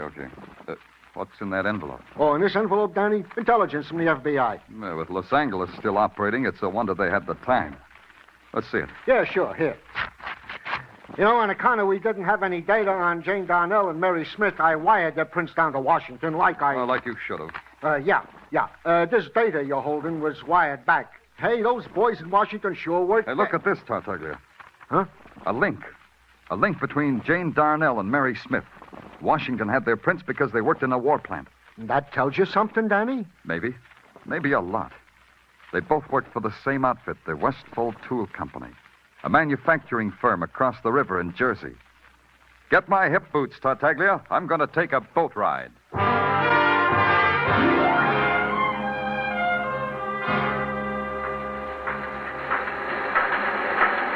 You want to see me? You're the foreman? Yeah. Can't we go somewhere where we can talk? What? I said, can't we go... Let's go somewhere where we can talk, huh? Yeah. Oh, what do you want to see me about, mister? I'm Danny Clover, New York Police Department. Oh, glad to know you. I'm Freddie Ney, Punch Press Department. You've been working in this department long, Mr. Ney? Oh, 10 years. Why? Try this in your memory. Jane Darnell and Mary Smith. What does that do to you? Jane Darnell, Mary Smith, Oh, yeah, that does something to me, all right. Yeah, they worked here side by side in my department, right through the war and after we converted automobile parts. And what else? Well, they quit about a year ago, within a week of each other. Within a week of each other, huh? How would that figure, Mr. Ney? Well, they were chummy. Jane Darnell and Mary Smith were in a carpool with another girl. All three of them rode to work in Jane's car. This other girl, who was she? I don't know. She wasn't in my department. Does your personnel department keep records of people who ride together in carpools? No, never did. We got all the paperwork we can handle. Yeah. Where's the phone? Right over there. Thanks. Can I get an outside line on this? Sure. I guess that's about all I can tell you about those two, Mr. Clover. Well, maybe it was enough. Hello? Motor vehicles? Give me registration. Anything else, Mr. Clover? No, that'll be all. Registration? This is Danny Clover. Want the make and the model of a car owned by Jane Darnell. Yeah, motor number 2. You sure there's nothing else, Mr. Clover? I I enjoy aiding and abetting the police. I said that's all. You can go now. Yeah? Yeah? DeSoto sedan, 1947. Motor number 137596. Yeah, I got it. Thanks. Get the operator to connect me with Sergeant Tartaglia at headquarters. Hurry. Tartaglia, Danny Clover, a detail, Tartaglia. A rush job. Fast enough maybe to save a girl's life. Now get this. A DeSoto sedan, 1947. Motor number 137596. Registered in the name of Jane Darnell. Find it, Tartaglia. Find it fast. Now all there was to wait. Wait while the life of a girl ticked away. A nameless girl in a nameless place. And the girl without the name watched as you waited, her face veiled in the gauze of terror, and her eyes piercing the veil with hatred because all you could do was wait. There were two that will be three, the note said. And three is a number that can add up to death. And a motor has a number that can add up to... And then suddenly the waiting was over. They'd traced the number. Traced it to a littered, junk-strewn yard presided over by a frightened little man wearing a beret. I do not know why. Certainly I am a matter for the police. I have done everything as it was told me to. Oh, well, don't worry about it, Mr. Stern, David Stern. Yeah. They tell me here in America that there's dignity in dealing with junk, so I deal in it. But with the police, dignity becomes sour. It'll sweeten up, Mr. Stern. Give us a chance. Oh, I did not mean that. I mean, what I mean is not insult, only an analysis, a philosophical diagnosis. It's too deep for me, Mr. Stern. Some other time. Where's the car?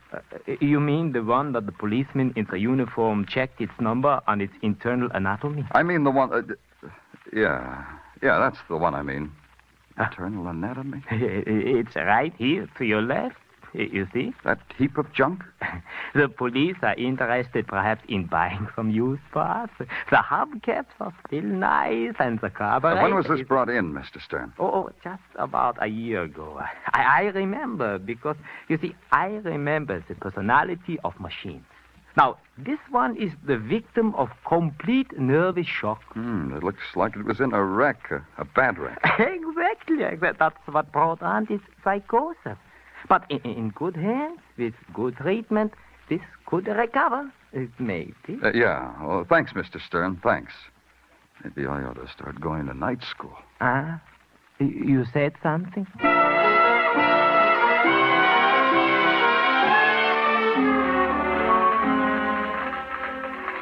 Danny, hi. Welcome to Police Transcript and Record. Your presence is like a shaft of light in a warehouse of darkness. Coslow, will you do something for me and not have it come out an epic? This will take much doing. What's your pleasure, Danny? Open a window. How do you guys breathe in here? Sergeant Downs? Yeah, Coslow. Open a window. Danny can't breathe.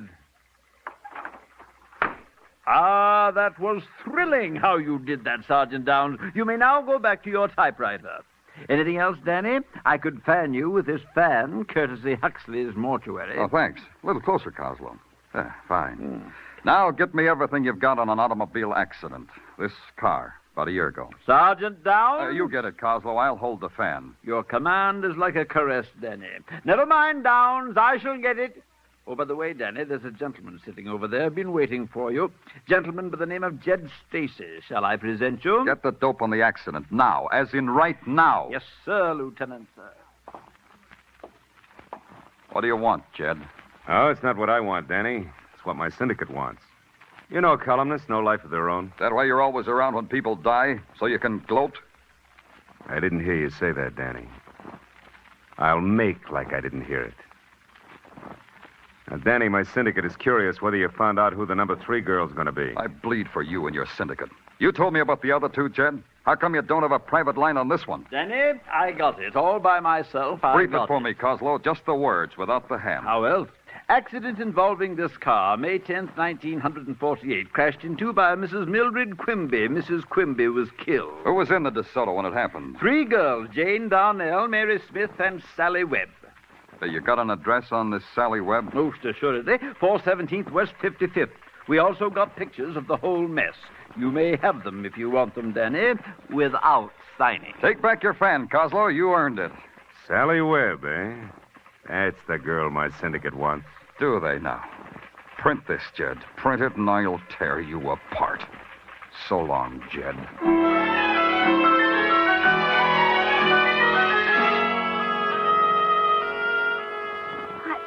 I don't believe you, Mr. Clover. I don't believe you. Why should anyone want to murder me? We're dealing with a madman, Miss Webb. A madman who makes his own reasons. But me? Why me? I never hurt anyone or anything in my life. Maybe Jane Darnell and Mary Smith were like that, but they were killed.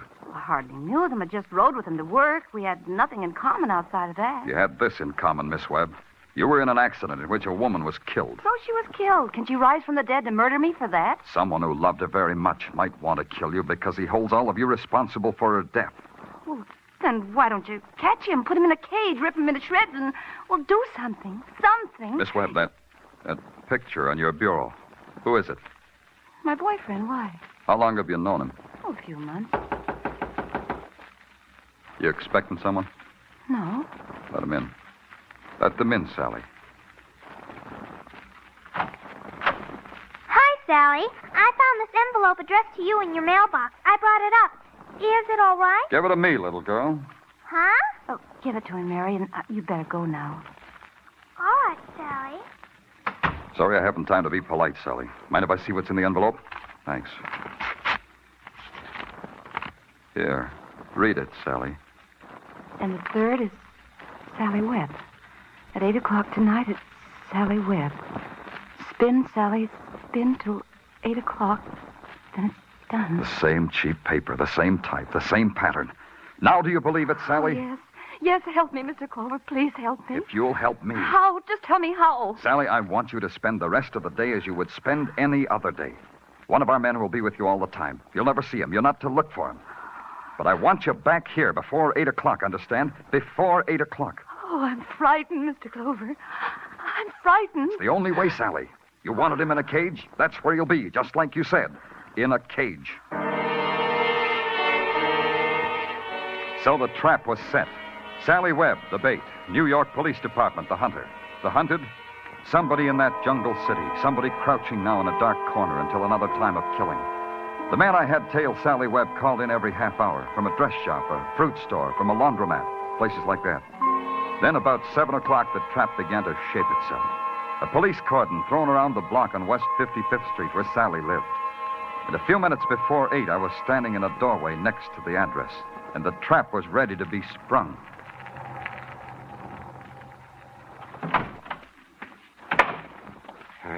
How about does it, Lieutenant? How about north and south of 55th Street? They covered? Yes, sir. No one gets through on 8th or 9th. Except the girl. Except the girl, Sergeant, and whoever might be following her. How about our boy, the one you assigned to Taylor? He's got orders to drop out at the corner of 9th and 55th. Now, get this, Sergeant. I want your men in uniform to stay out of sight. Plain clothes as inconspicuous as possible. No noise. Yes, sir. That's what I told the men. Who's that? What chowderhead was stupid enough to use his siren? That's probably Patrolman Florio, sir. He's siren happy. Well, I hope he's going to be happy pounding the cement in Flushing.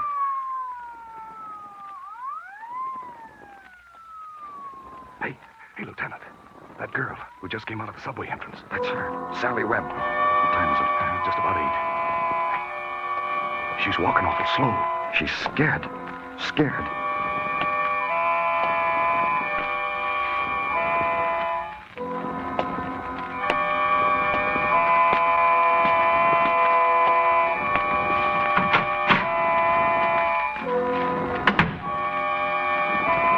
She's inside. See? The lights just went on. Let's go, Sergeant. Miss Webb, it's Danny Clover. Oh, it's Danny Clover. Lieutenant.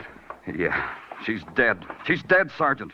Close your eyes and try real hard to believe it. She's dead. But I don't understand. How could the coroner will call it a long, sharp weapon. The coroner's jury can blame me for it. What are you talking about, Lieutenant? The subway. The one place I forgot about. The one place where she'd be with 1,000 people and still be alone. She was stabbed on the subway. She had just enough strength to get inside her door. What are you doing, Sergeant? Oh, well, this stuff must have spilled out of her purse when she keeled over. Just junk, though. Lipstick, cigarettes. What's that? The piece of paper you're holding? Nothing, I guess. Just a piece of paper. Oh, wait. Something's typed on it. Huh? Read it. Now is the time for all good men to come to the aid of his country. I love you, I love you, I love you. Let's see that. The letterhead says Ridley's Department Store, furnishings for your every need. Get me a squad car, Sergeant. I got a feeling Ridley's is going to furnish my every need.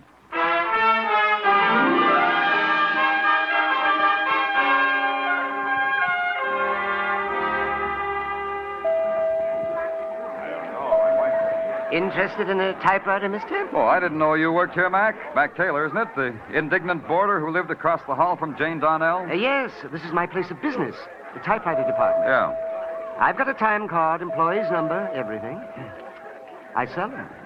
You want to buy one? Some other time. Which Corona did you type those murder notes on? Huh? What do you mean? Sally Webb really loved you, didn't she, Mac? I got proof positive of that. She put your picture on her bureau, and she hung around here and wrote love notes on your demonstrator typewriter. So? Tell me something, Mac. When did you change your name from Quimby to Taylor? We've got a doctor in this department store, Clover. Maybe you need to see him. I have a picture of Mildred Quimby, Mac. Was she your wife? What do you know about Mildred Quimby? I said I have her picture, Mac. Here, when she was killed in an automobile accident. Look at it, Mac. Go on, look at it. I'll kill you. I'll kill you. Like they killed my wife. Like I killed all of them. I'll kill you. Mac, put away that gun. This place is filled with people. What do I care about people? My wife is dead. Watch out. Hey, that man's got a gun. You're doing crazy. Never. Never. Down, everybody. Get out of the way. That man's a killer. Come and get me, Clover. Yeah. There's only one way to get you, Mac. Clover, you can't miss.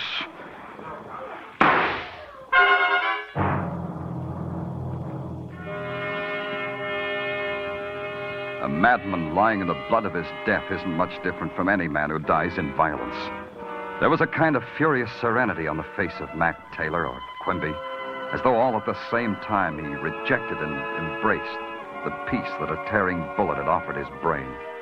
They took him away. Then someone swirled a mop over the blood-stained tile of the floor. And that was the requiem for a madman. Broadway is a street of sounds. The hissing sound of the neon, the sweet sound of a girl's laugh, the harsh, rasping sound of the life deep inside the earth, and the other sound, the sigh, the painful sigh no one hears. It's Broadway, the gaudiest, the most violent, the lonesomest mile in the world. Broadway, my beat.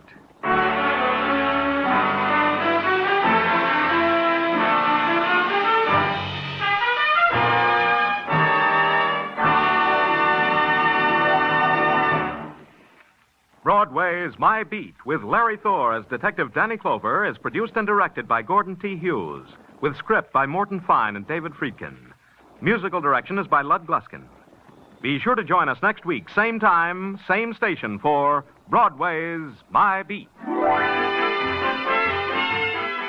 The launching of a promising career as a singer, a bunch of yellow roses from an admirer, a single sniff of their aroma, and sudden death.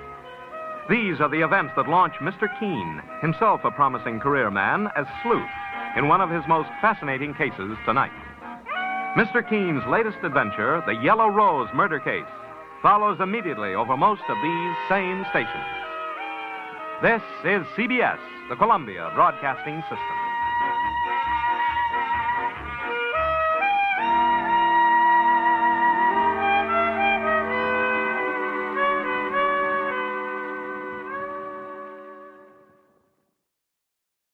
We hope you enjoyed this program from RadioClassics.com. Programs are copyright their respective owners. All rights reserved. The FBI in Peace and War, ordinarily heard at this time throughout the year, is taking its usual summer vacation and will return to CBS 2 weeks from tonight on September 1st. Broadway's My Beat, from Times Square to Columbus Circle. The gaudiest, the most violent, the lonesomest mile in the world.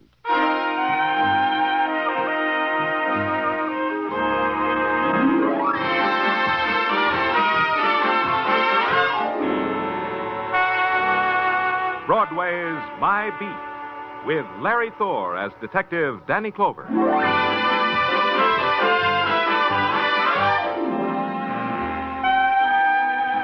Broadway, where you can take a bus ride into the summer evening and make believe it's a dreamboat. Then, Broadway's as innocent and nostalgic as carousel music. But if you walk, you can get hit in the face by a guy fishing for nickels under a grating. Then you can't make believe anymore. But either way, it's Broadway. My beat.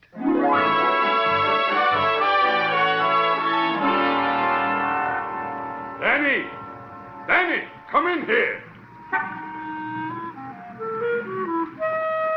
The big voice that boomed through the afternoon heat belonged to Silks Bergen. Him the heat couldn't bother. There wasn't enough of it. Silks was a jockey, about 5 hands high, and with a wet saddle he might have scaled 110. He waved to me from the doorway of a haberdashery store. In here, Danny, in the store. Yeah, Silks, sure.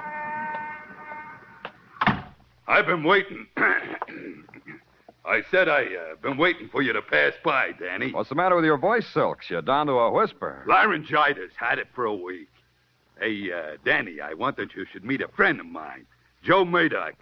Say some hello to Danny Clover, Joe. Hello, Mr. Clover. Joe? Joe's 6'6" and speaks like a tenor. You should know about things like that, Danny. Is it possible?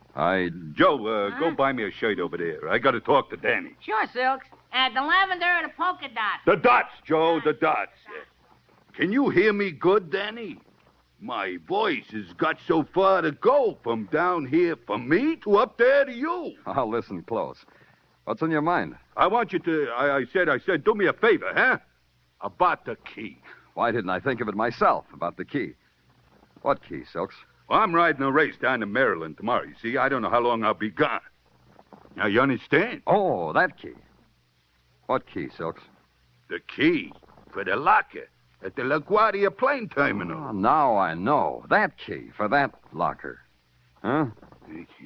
I got a parcel check there. I ain't got time to run down for it now. It begins to dawn, Silk. Yeah, sure. So if I ain't back tomorrow night, how about having one of your boys who's on duty down there pick it up, huh? Yeah. And you hold it for me. Yeah. That'll save me rental, and it'll make us even for them riding lessons I give you in Central Park. Okay, Silks. Give me the key. Yeah, thanks, Danny. Here. And now, don't lose it. Don't worry about it. I'll put it right here on my ring. By the way, what's in the parcel? Just some of my riding silks, Danny. What else does a jockey own?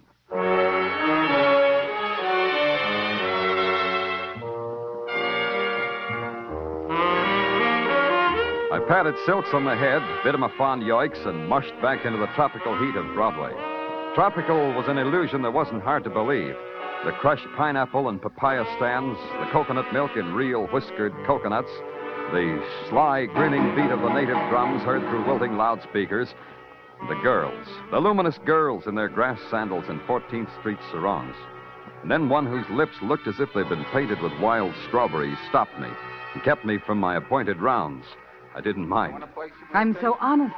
I don't have the price of a dream, and I'm honest. Here, you dropped this. What? This $100 bill. You dropped it. Take it before it burns through my hand. $100. Wasn't I the careless one? Must have been in that Cracker Jack box I just threw away. Never throw anything away, Mr. Clover. There can be a prize in each and every package. That's a hard thing to remember. Will you help me try to remember, Miss... Ames. Belle Ames. Oh, If you ever need any help, Mr. Clover, ring for Belle Ames. that's cute. Very cute. Now maybe I can do something for you, Belle. Maybe give you back all this money you said I dropped. All right, so I lied. All you have to do is believe you dropped that money and listen. See how easy it is? $100 and no pain. For 100, you can throw in a little pain. Who do I listen to? It's written on the bill. Marty wants to see you. Oh? Marty says it's easier to talk to people who have money. He likes people with money. He says they listen better that way. I'm a fool for psychology, Belle. Let's go listen to Marty. Not me, Mr. Clover. You. It's you he wants to listen. Hey, come back here. Belle, come back here.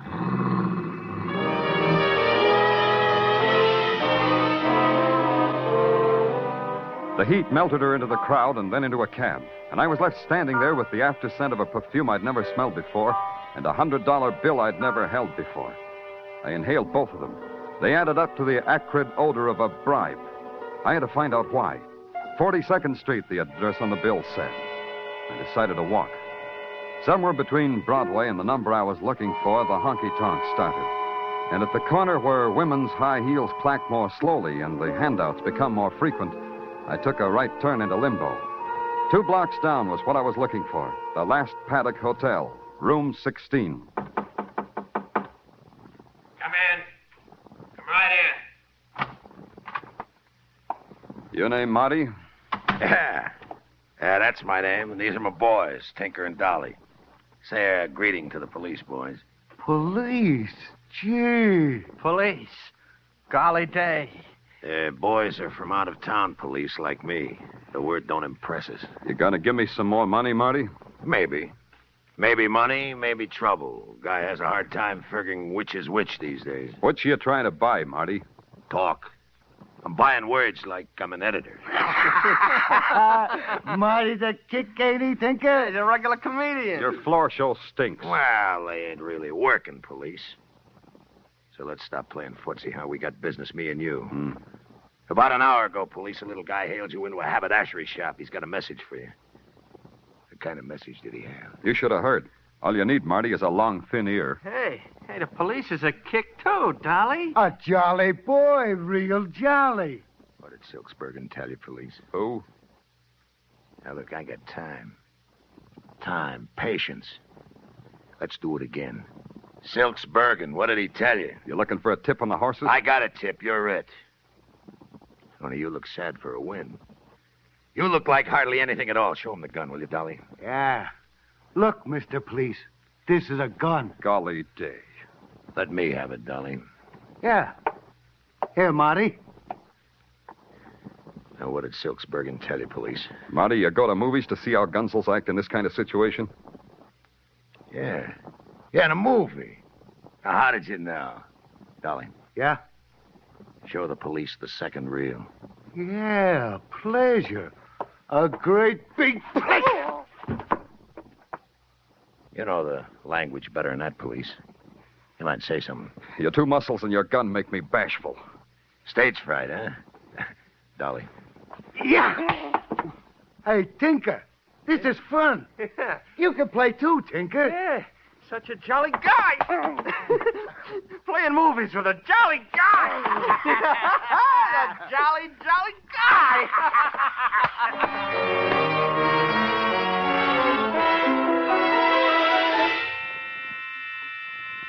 Somewhere a light going on and off made a big noise and a bigger hurt just in back of my eyeballs.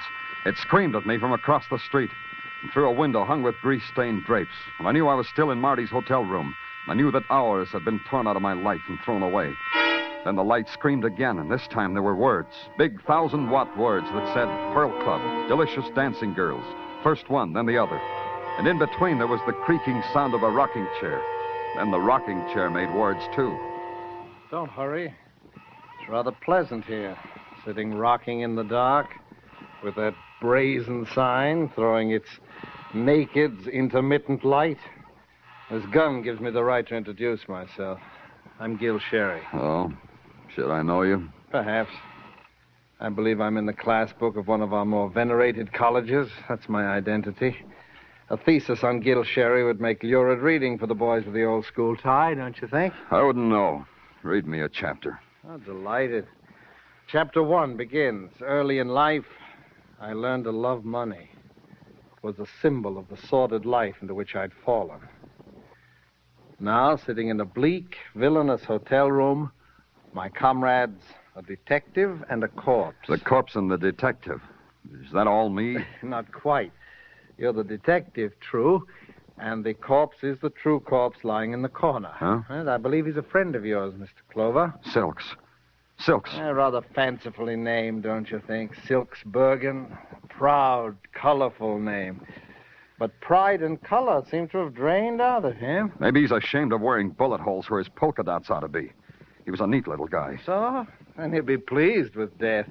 Death is so precise. Closes your mouth, too. That wasn't smart of Marty. Marty realizes that. That's why I'm to keep watch over you until you open yours and tell us what Silks had to tell you, huh?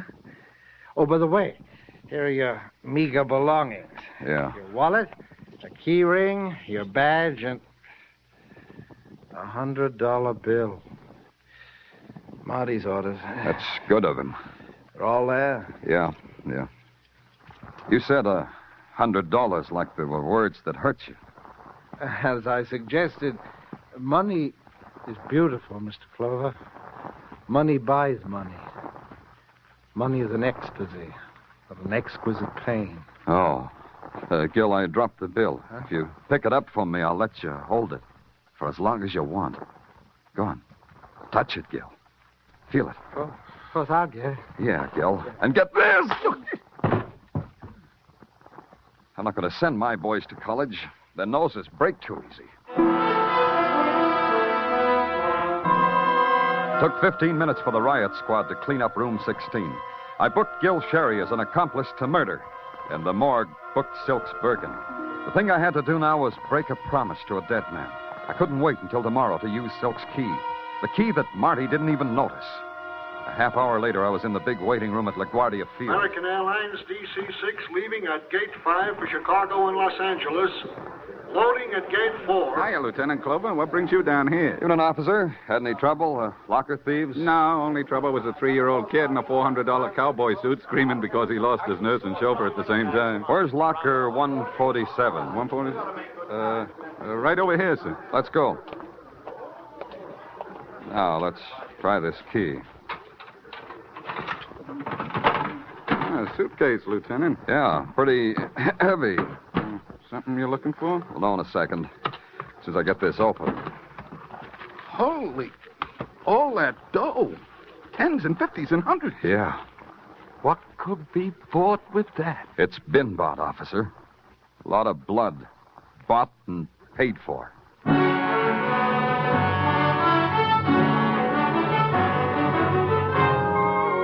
You are listening to Broadway's My Beat with Larry Thor as Detective Danny Clover.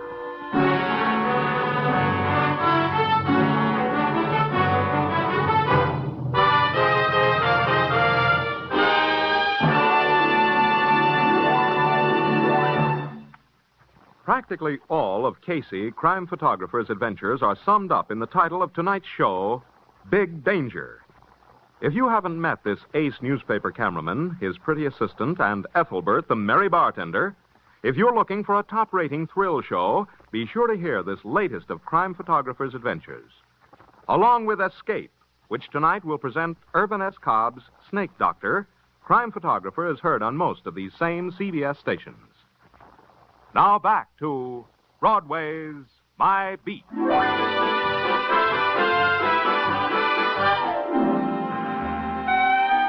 Broadway is an animal that feeds on hot tips, a tip on a horse or a chopped liver sandwich. There are even touts who will hawk you a scratch sheet giving odds on Broadway's being wiped off the face of the earth. And sometimes the tips pay off, like the one not to put your $2 on jockey Silks Bergen because Silks was dead and his handicap was a chest full of bullets. Or maybe his handicap was a heavy $100,000 left in a pasteboard suitcase in a public locker. It didn't make sense for Silks to have that kind of money. Even to sane, sensible, sensitive Sergeant Tartaglia, it didn't make sense. It don't make sense, Danny. Silk's with $100,000 left kicking around. That's not like him. Yeah. Got a cigarette, Tartaglia? I put a carton in this desk drawer a week ago, and I haven't been able to open it since. Oh, here, let me try, Danny. It's stuck, Tartaglia. Just give me a cigarette. Danny, my wife, Mrs. Tartaglia, says I am the best opener of stuck drawers she ever saw. Give me a cigarette. Yeah, sure. Here, Danny. Hey, and how about some circus peanuts to munch while we're thinking? When do you have time to go to circuses, Sergeant? Oh, not me, Danny. It wasn't me, it was my kid. Yeah, there was a street carnival on Mulberry Street, so it was my kid. Okay. Oh, for a minute there, Danny, I thought you were munching me out. All right. Playtime's over, Sergeant. We had any reports that anyone is shy $100,000? No, Danny. The money has been reported neither lost, stolen, nor strayed. Did you check whether Silks made any bets that would have got him that kind of money? Yeah, Danny. The word from our stoolies is that no bookies is out that kind of dough. Not out to Silks, anyway. The word also is that Silks didn't have a wrinkle deuce to bet on his own name. Yeah. What do we got on the man they call Marty? Not a thing. Aside from his autographed $100 bill. No, we can't find him, Danny. We can't trace him from no place to no place. Danny, you feel all right from that beating? I've had it better. Sergeant, What's on Bell Ames? Likewise. It's an empty day with a hole in it, isn't it, Tartaglia? Yeah. Huh? If you want me, I'll be in Gil Sherry's cell. There must be somebody who can tell me something. Anything.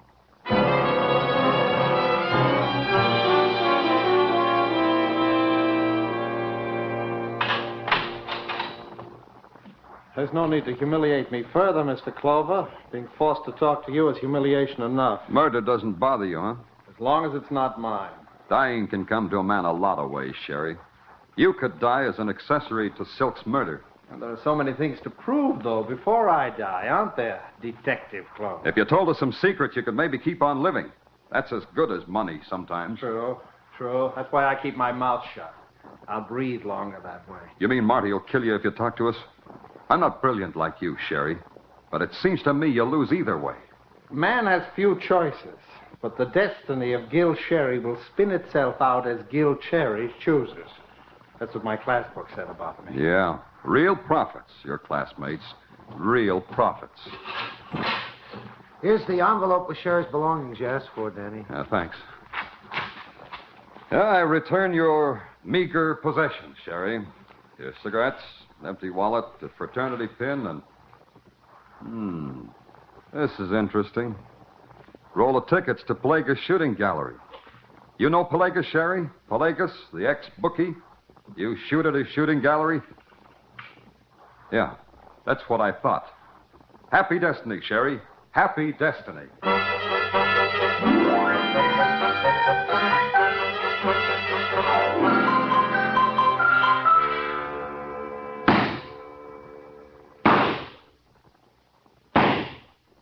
Hello, Pelagus. Keeping in trim? Pardon me, Danny. You're in my way. Oh, sorry. Nice shot. You angry at somebody? What's on your mind? Guy named Marty? Yeah. You like that shot? Makes me quiver with excitement. You think I hit that duck twice before it sinks? I doubt it. See what I mean? You still booking races, Pelagus? I got caught once. You still booking? You're in my way again. Try getting used to it, Pelagus. Try this. Where would Silk's Bergen get $100,000? Yeah. Where? From you? Oh, yeah, from me. From Pelagus. I give people $100,000, eh? That's why I'm running this stinking shooting gallery, because I give such big prizes. You hit that duck, Lieutenant, I give you $100,000 prize. Is that what you mean? Hello. No, tell us. To ne vrani Joe Murdoch nese stopotami. Peti manos. Oh, Peti manos. Joel Murdoch. Joel Murdoch. Silk's friend. The big guy with Silks in the haberdashery. Pelagus, what's he saying about Joe Murdoch? It's hard to explain. Hard, huh? Like this. Joe Murdoch was fished out of this river. Murdered. Affizetto nasakurste. Don't spare me that last either. What did you say? May he rest in peace. Yeah. See you around, Pelagus. Pure scene of thoughts. Danny Clover. Affizetto nasakurste. It was a thought I had to think. That pal Joey Murdoch was dead for the same reason that Silks was. I checked headquarters, found out that Murdoch's last known address was the Last Paddock Hotel. He shared a room there with Silks. The environment made its own possibilities. The lobby of the Last Paddock had a new embellishment. Above the clerk's desk was an embroidered wreath. To Silks, it said, "You finally beat the bookies." The clerk didn't sound funereal at all. Sorry, mister, you gotta come recommended. The Last Paddock don't rent rooms to just any fink that asks. I didn't mention room. The sign under your chin says information. I'll take that. You don't look like you carry that much dough. I got it sewn under my lapel. Here, take a look. A cop? A shaman? A real friendly policeman, mister. Come on, the information. Now, look, I'm a new boy here. You ring that bell, I give you the register. You sign it, you got a room. That's how it works. That's all I know. Yeah. Say, that's a pretty big safe over there. Why such a big safe for such a small flea bag? New, too. Yeah, new. How come? How come such a big new safe? Look, like I said, I'm a new boy. Look, friendly, we got laws about new boys who get close to new murders. Put your out to lunch sign on the counter. We're going uptown. No, wait a minute. Wait a minute. About that new safe. See, we had an old one. What happened to it? Well, yesterday the boys opened the old safe, and All it gave back was an empty stare. The boys did. What boys? The boys, the guys that live here, the bookies. Oh, they kept their money in a safe, huh? Well, sure, it's much safer than a bank. No peeping T-men that way, eh? That way the bookies don't pay income tax. That way, if their money gets stolen, they can't run to the police. Yeah. And that's all I know. You can take me uptown, and that's still all I know. Yeah. Don't go away, friendly. Maybe soon you'll be able to tell your story to an audience.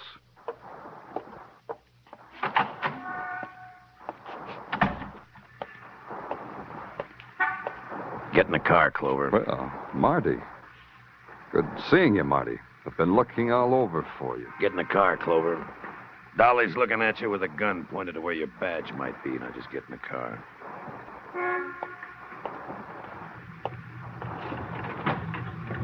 Hey, Tinker. Hey. It's the police again. Maybe we'll get to play some more movies. After I take his gun. Yeah. Golly day.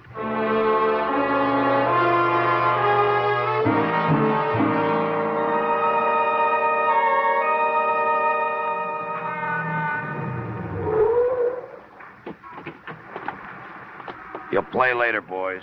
Wait out here. Oh, Marty. Wait! This way, police. In that house. 2 murders, eh, Marty? How does a guy feel when he's murdered 2 men? A good feeling. I like it. Open the door. Yeah. There's someone I want you to meet again, Clover. In here. Mr. Clover. Mr. Danny Clover. You mind if I blush with joy? You can still think of a reason to blush, Belle? Such pretty words for a man who's nearly dead. You got one chance, Clover. The dough, the $100,000. Where is it? First, I'm going to tell you something about Marty, Belle. He had that money and he didn't know it. What? What's he saying, Marty? You tell us, Clover. Belle, when Marty had me worked over, he should have taken a look at my key ring. One of the keys was for a locker. Locker, money. Marty, how could you be so stupid? Answer the policeman, Marty. So I made a mistake, Belle. Don't worry. We got the police. We'll get the dough. $100,000, Marty, like that, right under your nose. Oh, Belle, you picked yourself a dull playmate. You can't afford a playmate who makes mistakes, Belle. Marty, you fool. You stupid fool.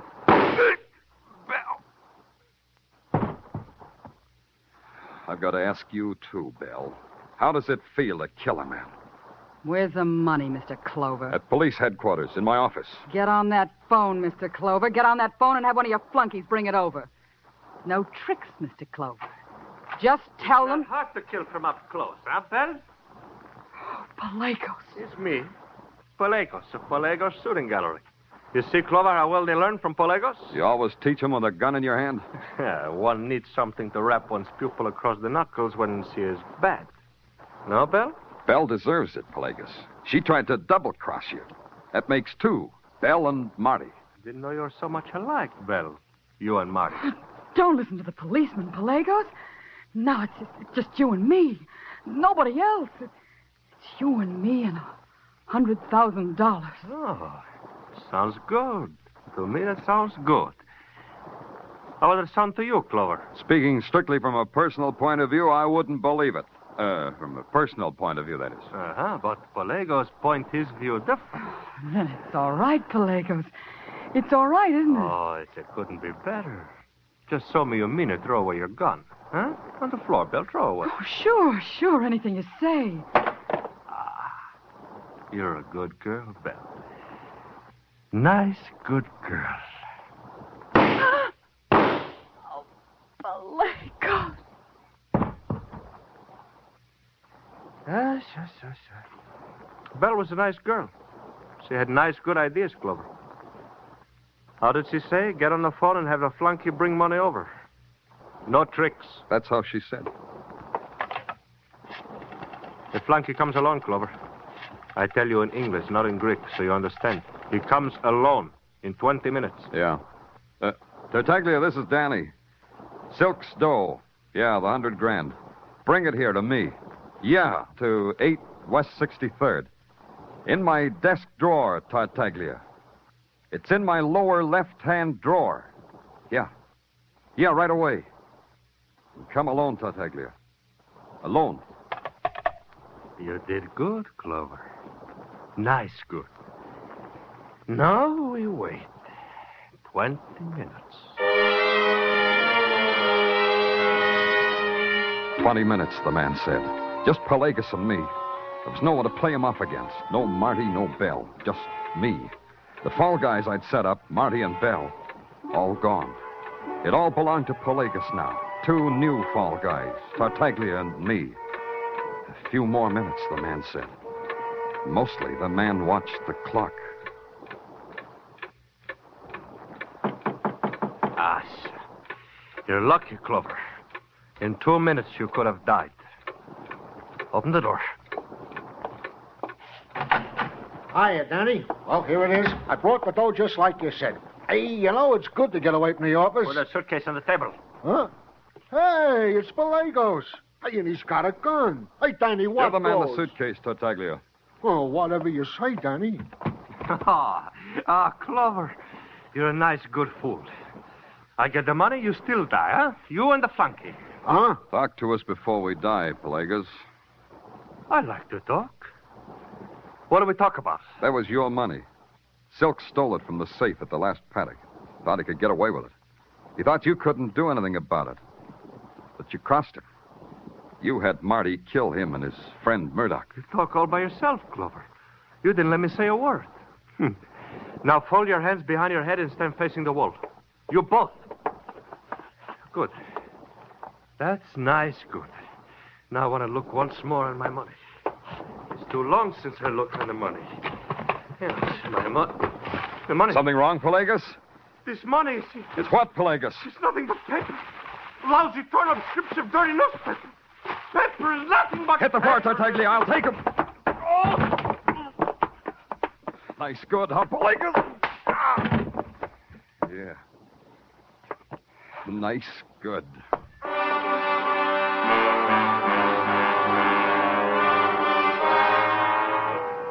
First, I kissed Tartaglia on the top of his bald head, because today that's where his brain was. My lower left-hand desk drawer had been stuck for a week, and he'd gotten the cue. Dolly and Tinker, they were sitting outside, just like Marty told them, right in the middle of a police net, just like Tartaglia had arranged. So I kissed him again. So he invited me to a spaghetti dinner. Midnight's a happy time on Broadway.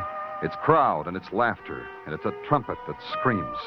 It's a place strung into the night like some phosphorescent alley, and they're heaped there, the bright-eyed kid, the voice that whispers from the doorway, the poet, the dregs. It's Broadway, the gaudiest, the most violent, the lonesomest mile in the world. Broadway, my beat.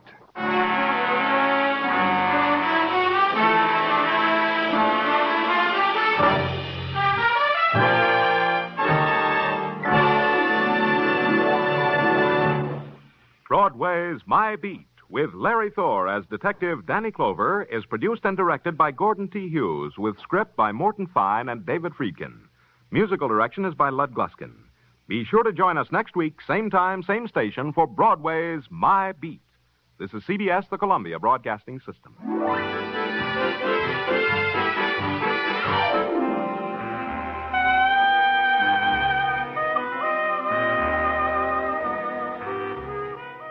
Broadway's My Beat. From Times Square to Columbus Circle, the gaudiest, the most violent, the lonesomest mile in the world.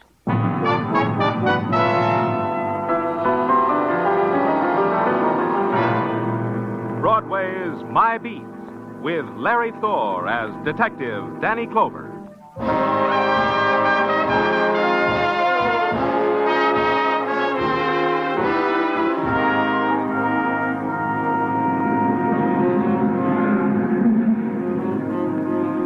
Broadway. It's a place you drift to because the other promises you made to yourself never happen. It's a place where you leave your life behind and stand on a street corner beating down a scream in your throat. It's the best of the 1,001 nights you dreamed of. The place in the world where something happens to you outside of the movies. It's Broadway, my beat. At 6 p.m., Broadway is getting ready for the nighttime. There's a feeling to it. The fury crouches in the doorways, waiting till all the lights turn on. And the feeling trails down into the small streets that feed Broadway. Down into the small streets and around corners. And somehow, on that Friday night, it stops in front of a particular house. Mrs. Brandeis lives there. And through the window, you see her standing in front of a candelabra of 7 candles, the palms of her hands pressed against her face. You wait. Then you press the bell.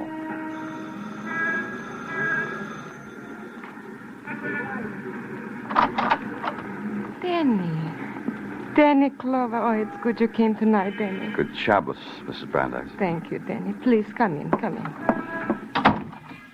Danny, you got some news? You heard something about my son? Yes, that's why I came, Mrs. Brandeis. In the parlor. There we can sit down. There you can tell me the news of my son. Your husband, Mrs. Brandeis? Yes. Oh, listen to him, Danny. Already, Mr. Brandeis is saying for our son the prayer for the dead. Please, sit down. Thanks. To him, Maury is already dead. He said to me, Danny, Mr. Brandeis said that no son of his was a murderer. To him, he said such a son is dead. So to him, it's not Maury who sits in prison. It's a stranger. I don't know how to say this, Mrs. Brandeis. Oh, say it, Dennis, say it. Mrs. Brandeis, the plea for stay of execution. You see, the board that handles... What, Dennis, say it. The execution takes place Monday morning at 1 o'clock. They're going to kill my son. Execute. That's the word they used for killing my son. What can I say to you? Say this. Tell them no, Danny.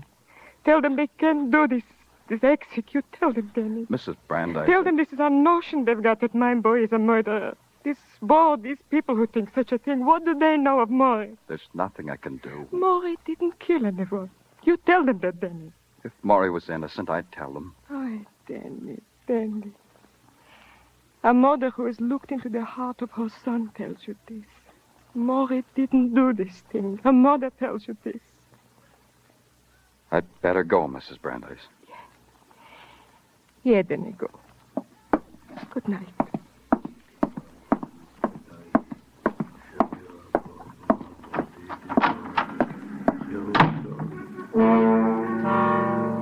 When I left, the chant of an old man's prayer for his dead son was in my ears.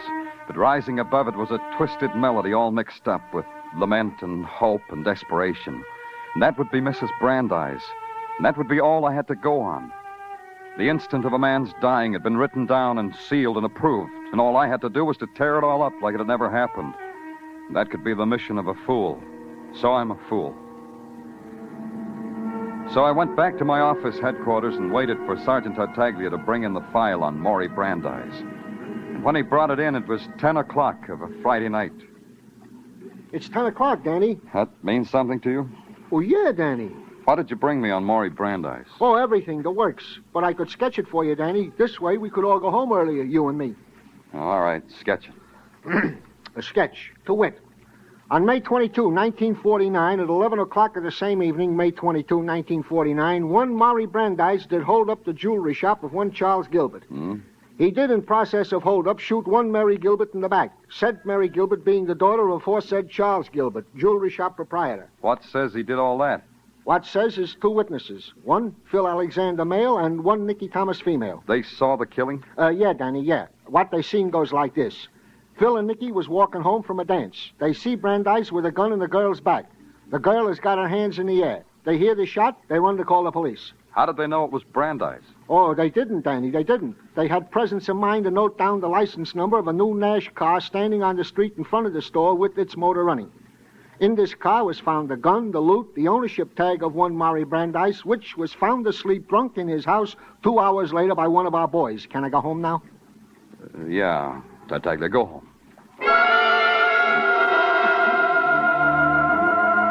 Then it was 10:15. In the night, the city makes a somber, tearing music that seeps through stone and shrieks through your open window.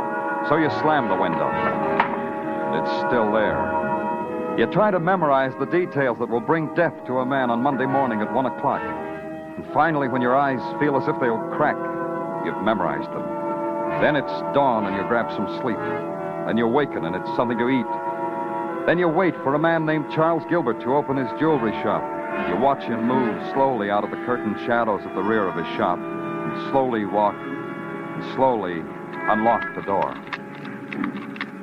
And it's 9 o'clock Saturday morning. Good morning. Good morning, sir. Beautiful morning, isn't it? You're Mr. Gilbert? Mr. Charles Gilbert? Yes, that's me. You're early, aren't you? On your way to work? Mr. Gilbert, Oh, I know. You want to buy before the rush. Well, come in, please. You'll find I have some excellent values on sale, sir. You read my ad in the news? Expensive, but worth it if customers come so early. I'm Danny Clover, Police Department. I want to talk to you, Mr. Gilbert. Is it about the murder of my daughter? Can we go in the back of the store and talk, Mr. Gilbert? Yes, of course. Through the curtains, Mr. Clover. Thank you. You understand, Mr. Clover, that whatever words we will speak over my daughter will bring me great pain. I'll make it as easy as I can. I'm trying to save a man's life, Mr. Gilbert. A murderer's life? There's a question in my mind if he is a murderer. There's none in mine, Mr. Clover. I want you to go over the night of the holdup with me, Mr. Gilbert. Everything, the simplest, the most ordinary details. Everything. I have already done that with you, police, Mr. Clover. Is that how you work? To rake through a man's brain? That's how we work. It was a Thursday night. It was late. Someone pounded on the door, kept pounding. My daughter said she'd get up and see what it was. I told her not to bother. They'd go away, I told her. Go on, Mr. Gilbert. Ruth slipped on her old coat and went to the door. She opened it. I heard her say, "What do you want?" And then I heard the door close, and then whispers, and then the shot. That terrible, terrible crashing sound, and Ruth's cry to me. Like when she was a little girl. No, Mr. Clover. You have customers, Mr. Gilbert.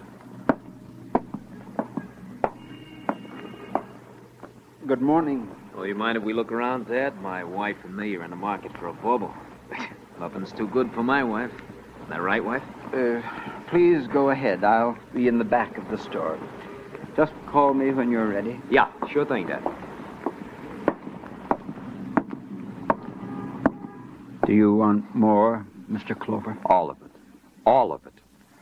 I picked up my child, Mr. Clover, and put her on the bed.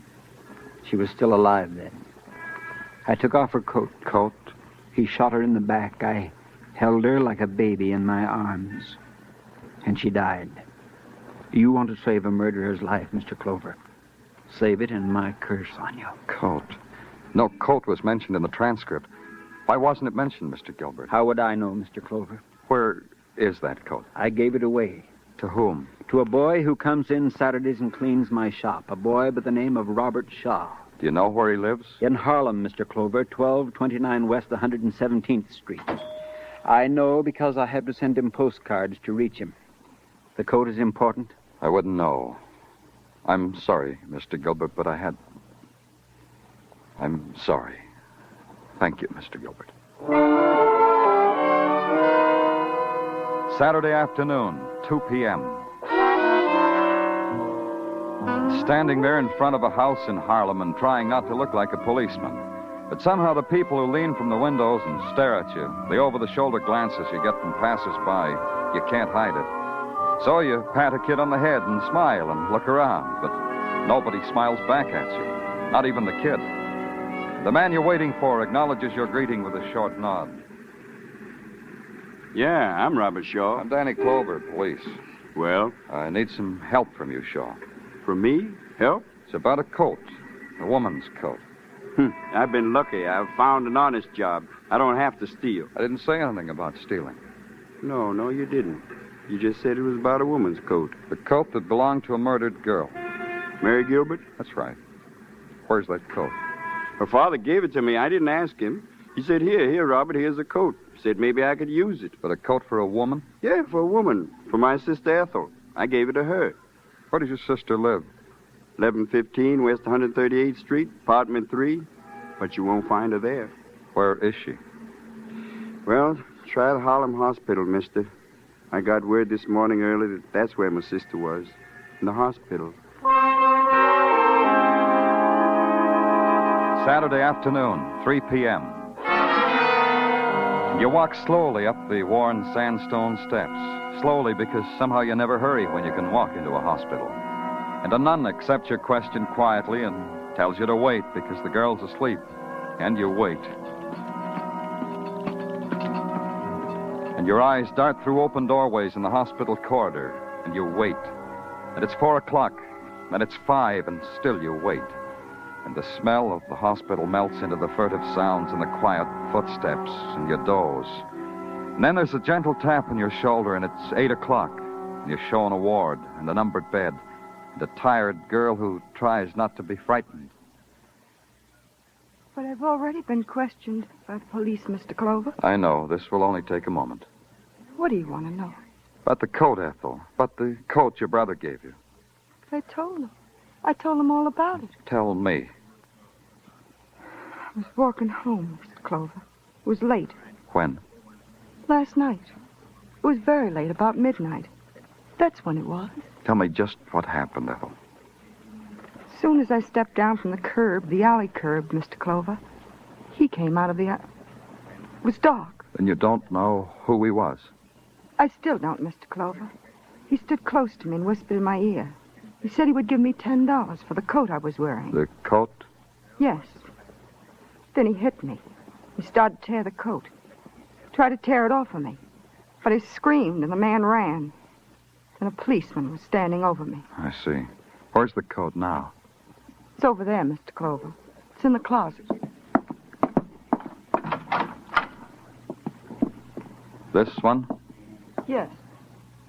Take it, Mr. Clover. Take it. It's a dead girl's coat. I don't want it anymore. 9 o'clock. Tartaglia brings a dressmaker's dummy into my office, drapes it with the dead girl's blouse, puts the coat over it. The bullet hole in the blouse matches the sewn-up bullet hole in the coat, right on the same line. 10 o'clock, it still matches. 10:30, Tartaglia sends out for spud nuts and coffee. 11 o'clock, we've torn the coat apart. Nothing there. 11:30, we've got a torn-up coat. Nothing else. 12 o'clock. A boy's life. A boy's life.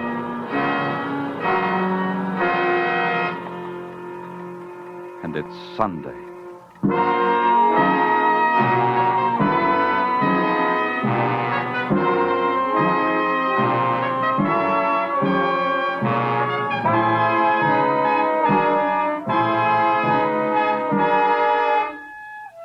You are listening to Broadway's My Beat, starring Larry Thor as Detective Danny Clover. May as well face it, a lot of your conversation during the course of a week is about the shows on CBS on Sunday nights. Charlie McCarthy, Edgar Bergen, Jack Benny, Red Skelton, Corliss Archer, and Eve Arden as the romantic high school teacher, our Miss Brooks. Drama lovers, next week will surely be discussing Irene Dunn's performance in The Barretts of Wimpole Street this Sunday night on the Family Hour. And everybody will be talking about Margaret Whiting's songs on the Contented Hour and Horace Height's newest finds on his Youth Opportunity program. All of these great shows will be heard this Sunday night on most of these same CBS stations, with Jack Benny being heard on them all.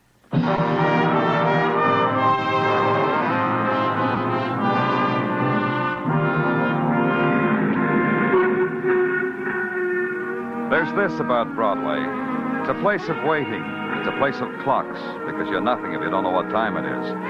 The clocks are in shop windows and hotel lobbies, spectaculars. And at the very top of very high buildings, because pigeons have to stay on schedule. And no matter how you figure it, it still comes out 10 o'clock Sunday morning. It still comes out 15 hours between you and the execution for murder of a boy named Maury Brandeis. And what you've got to save his life is a girl's coat with a bullet hole in it. And it makes no sense. So you make a Sunday call on a man and a woman who saw Maury kill a girl. I was just reading the Sunday funnies to Nicky, Mr. Clover. She likes it when I do that, don't you, Nicky? Sure. Sure, I like it, Phil. Sure you do, honey. I've much time, Mr. Alexander. I'm trying... Yeah, sure, I understand. You're trying to save a killer's life.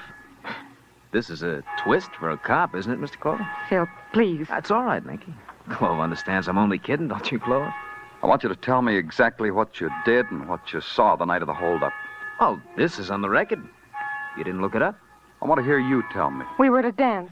We were walking home. Mr. Clover wants me to tell him, honey. It's still the same, Clover, like on the record. We were at a dance, Nicky and me. What dance? Well, I don't like to repeat myself, but the dance was the same dance like I testified. What dance? The Cruiser Social Club on Grand Street. Nicky, I'll tell him. Sorry. The Cruiser Social Club on Grand Street.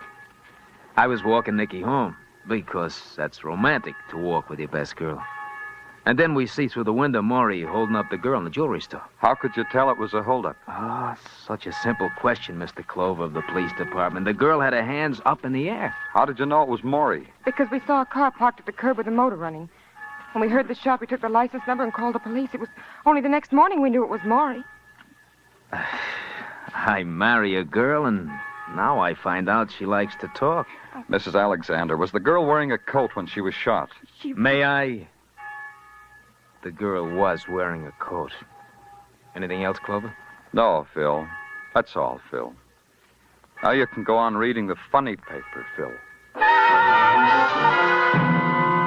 Sunday afternoon, 2 p.m. On a short run, like the one from New York to Ossining, the trains are always on schedule. Then the automobile ride to the prison, the warden's tight greeting, and finally the walk into the prison yard. Maury Brandeis would be there, the warden said. Maury's request. He wanted to be outside on a Sunday afternoon before he died. Request granted. Complete with chaperone, a guard sitting on an orange crate holding a shotgun and sucking on a matchstick. Maury. Maury. I'm Maury. I'm Maury Brandeis. Danny Clover, Maury. You remember me? What do you want? What do you want me to say? Did you kill that girl, Maury? They say I killed a girl.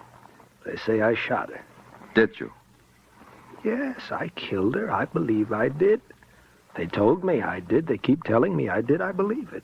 You went into the jewelry shop to rob it.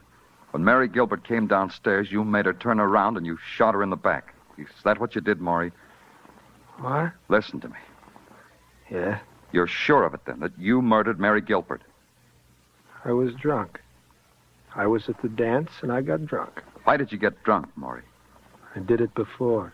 I liked it. Maury, I'm trying to help you. I promised your mother I'd help you, and there's not much time. I know that. I'm going to be electrocuted. They say it won't hurt. Do you know that?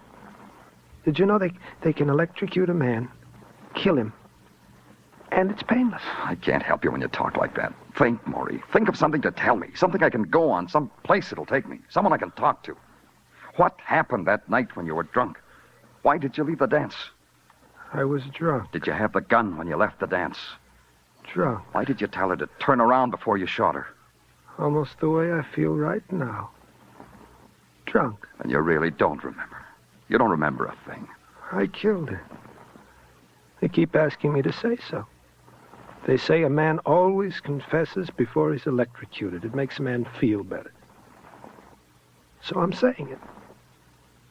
I killed her. And I don't feel anything at all. 4:45 on a Sunday afternoon. And all I had was a hatful of dried leaves. And back to the office at headquarters and staring at a headless dressmaker's dummy draped in a blouse and a torn tweed coat. Staring at it until it grew ahead and laughed at me. Laughed at me when I asked it why anyone would want that coat. And not tasting the cigarettes and the coffee. And feeling time run through your fingers like dust in that rotten clock. Why don't you go home now, Danny? Why? Oh, because it's getting late. It's almost 9 o'clock. You read and reread the records and the reports, the impersonal data, the typewritten words on municipally furnished stationery. The reason why a man must walk to his death in a few short hours. And the dressmaker's dummy puts her hand on her hip and winks at you. Danny, I brought you some more coffee. Tartaglia. Huh? You think Maury killed that girl? You want an honest answer or an answer that will make you feel good? Just an answer. Okay, Danny. Yeah, I think Maury Brandeis killed Mary Gilbert. I think no matter what personal reasons you got for going through all this, Maury Brandeis will still die at 1 o'clock tomorrow morning because he killed that Gilbert girl. You through talking? Yeah, Danny, I'm through. Why did someone beat up a girl to get that coat back? I don't know. How did they know about the coat the same time I did? I don't know. How? How? You jostled your coffee, Danny. How did they know about the coat the same time I did? I told you, Danny, I don't know. Call up Gilbert's jewelry shop. Get me Gilbert. Danny, look, it's 11:30 o'clock at night. Let the poor guy alone. Let him sleep. Call him up. Okay, Danny. Hey, let me find the number. Here it is.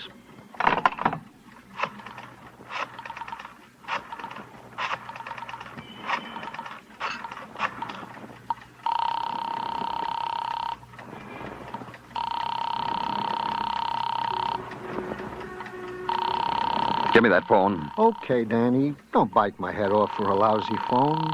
Here.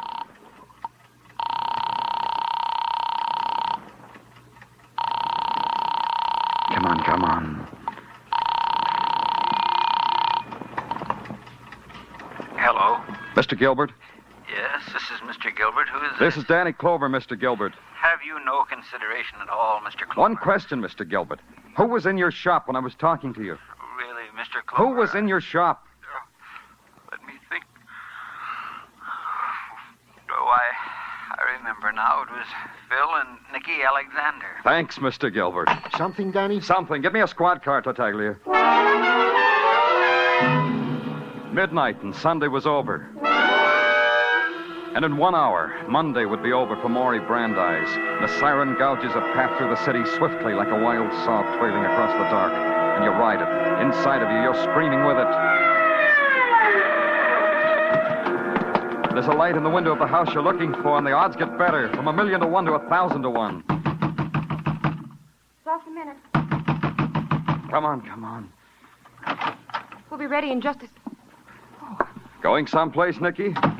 I asked you, going someplace? Got the cab, Nicky? No, it's not the... It's not the cab, Phil. It's Danny Clover. Something you want, Clover? Relax, Phil. I'm talking to Nicky. Going someplace, Nicky? While the bag's packed. It's simple. I'm talking to Nicky. Well, Nicky? It's our second honeymoon. Every 6 months we take a second honeymoon. When did you get married, Nicky? In May? May 23rd. The date's right here inside my ring. Here, I'll show you. The day after Mary Gilbert was murdered, wasn't it, Nicky? An impulse. Nicky and me were impetuous. Impetuous? Or a wife can't testify against her husband? Tell me, Nicky. How did Phil kill Mary Gilbert? Are you kidding? Shut up, Phil. I asked Nicky. Phil, what... Was it like this, Nicky? You waited outside while Phil was robbing that store. Then Mary came in and surprised him. He held a gun on her, made her turn around and shot her in cold blood. That's what Maury Brandeis did. Remember, Clover? That's why he's going to burn. You both got frightened, Nicky. You saw Maury passed out in his car. Phil planted the gun and whatever he stole in the glove compartment. Was it like that, Nicky? Phil, please, tell him... Keep quiet. Tell me. Come on, Nicky, tell me. I'm tired, Mr. Clover. I'm so tired of... I'll tell you. Shut up! I told you to shut up! Leave her alone. I said leave her alone. Stay out of this. Yeah. Okay, Phil, over there, face the wall and put your hands up. What is this, Copper? Like I said, over against the wall and keep the hands high. I'm going to book you for something, and it might as well be for wife beating. Sergeant Tartaglia speaking. Danny Clover, send a wagon over to 1010 West 86th. Yeah, Danny, right away. What's up? I got a wife beater. Wait a minute. Now I know I got a murderer. Well, stay where you are, Phil. Hey, what? What did you say, Danny? Hold on, Tartaglia. You did it, Phil. You killed Mary Gilbert. It's over, Phil. I know. You don't know nothing. What are you talking about, Clover? The coat you tried to tear off a girl's back in Harlem proves it. You're fishing. You don't know nothing. You heard me talking to Mary Gilbert's father about the coat, so you knew it was important. Now I know why it's important. I'm listening, but all I hear is noise. And listen closer. The bullet hole in the coat was in line with the bullet hole in her blouse. That means her hands weren't in the air like you told us they were. Listen to him, Nicky. Ain't he a kick? Phil.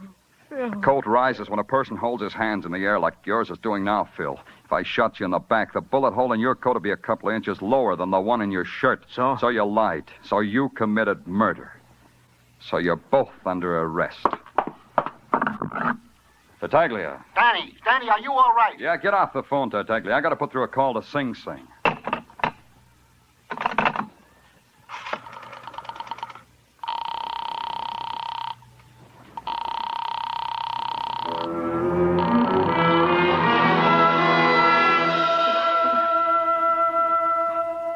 I watched Nicky's face as I waited for the call to go through.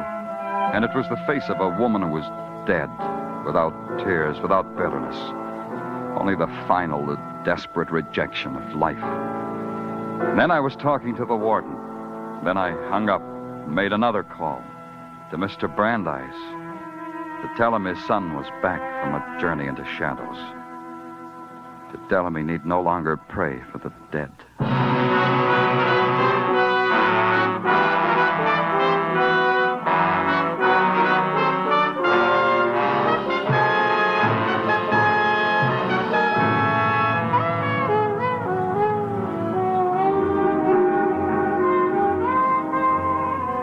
Broadway looks good now. It's wearing the funny mask with the funny nose, and a great big toothy smile painted pretty in scarlet. And scarlet's a color you've known in other places and other times. So you don't rip the mask off because you couldn't stand what you'd see. Because it's Broadway, the gaudiest, the most violent, the lonesomest mile in the world.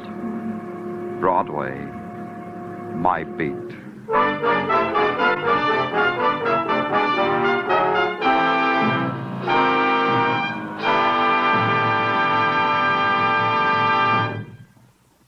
Broadway's My Beat stars Larry Thor as Detective Danny Clover and is written by Morton Fine and David Friedkin. The musical score was composed by Alexander Courage and conducted by Wilbur Hatch, and the program was produced and directed by Elliott Lewis. The cast tonight included Charles Calvert, Lillian Baeff, David Ellis, Parley Bear, Tony Barrett, Jester Hairston, and Vivian Baber.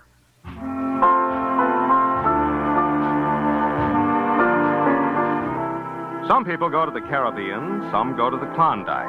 Others who don't care for treasure diving or nugget hunting just stay at home and latch on to Sing It Again.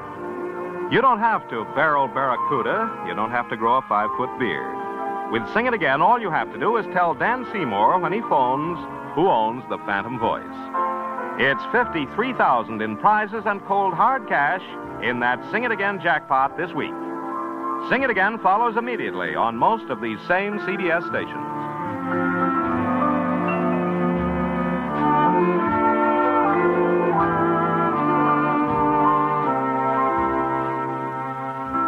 This is CBS, where you find Broadway is My Beat every Saturday night, the Columbia Broadcasting System.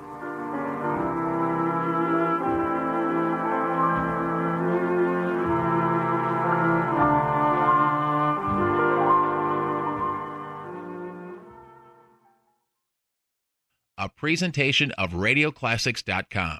Programs are copyright their respective owners. All rights reserved. Broadway's My Beat. From Times Square to Columbus Circle. The gaudiest, the most violent, the lonesomest mile in the world.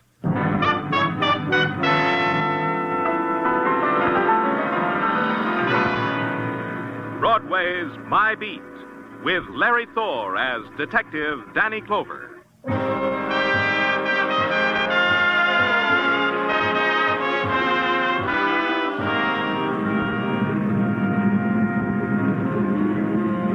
Broadway, where the nighttime explodes into the canyon streets like some passion, screaming to be rid of the day.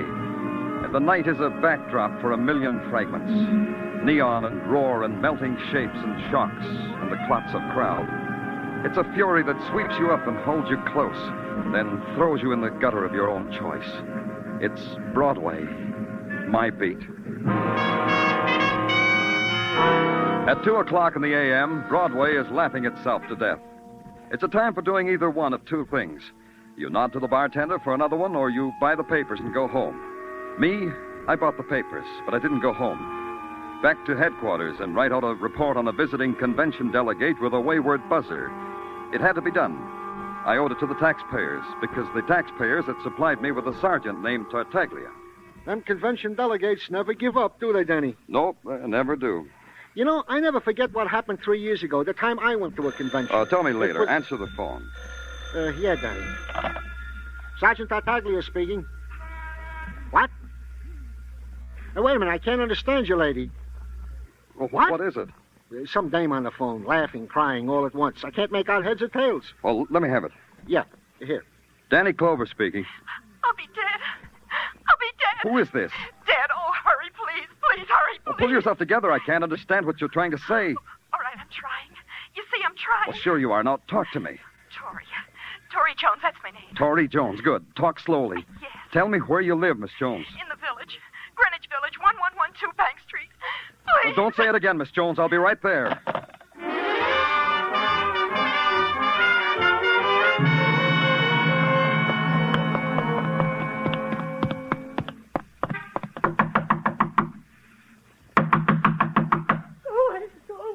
Let me in, Miss Jones. It's Danny Clover of the police. Police? Why would anyone call the police? Did someone call the police? You did, Miss Jones. Huh? What did you say? You phoned me and said you were in trouble, remember? That? I don't remember doing that. Get out of here! Get out of here! Easy, Miss Jones, easy. All you need to know is that I've come to help you. Do you hear me? Do you hear me, Miss Jones?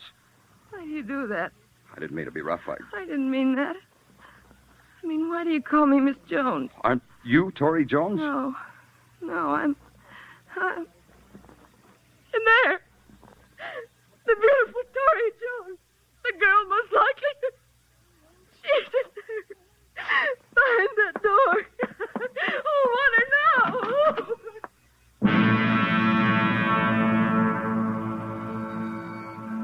Her body hung from a tarnished light fixture with all its bulbs blazing down on her golden hair.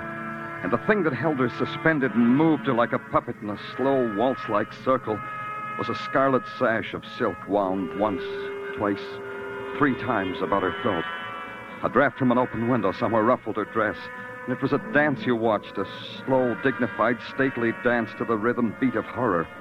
And on her face was the terrifying smirk of the violent dead. She's in there, isn't she? I didn't make it up. I didn't dream it. Tell me she's in there, policeman. When did you find her like that? A minute, a year, 100 years before you came. I just got home from a date, and he kissed me at the door. I went in and called to Tori. She didn't answer. And I went into the bedroom to see if she was asleep. She wasn't. She was like that. Like that, with that horrible smile. You live here, then? I'm her roommate. Tori's roommate. I'm the plain one, Beth Stafford, the plain one. Tori called me about 15 minutes before I got here. Was she with anyone? Pull yourself together. Was she with anyone tonight? Can you tell me that? I don't know. Leave me alone. I don't know. I think she had a date. Tori always had dates. Every night of her life was a date. Where's she from? Who are her people? I never asked her. All we knew about each other is what happened to us in this room. The phone calls, the meals, the screaming you hold in. Where did she work? At Sterling Incorporated. She was a dress model there. Sterling Incorporated, huh? Okay. I'll want you to stay here, Beth. You won't go away. All right. I could send a doctor. Do you want me to do that? I'll be all right. Just get rid of that. And I'll be all right.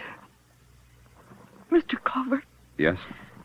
girls like Tori always end like that. Don't they? Don't they, Mr. Clover?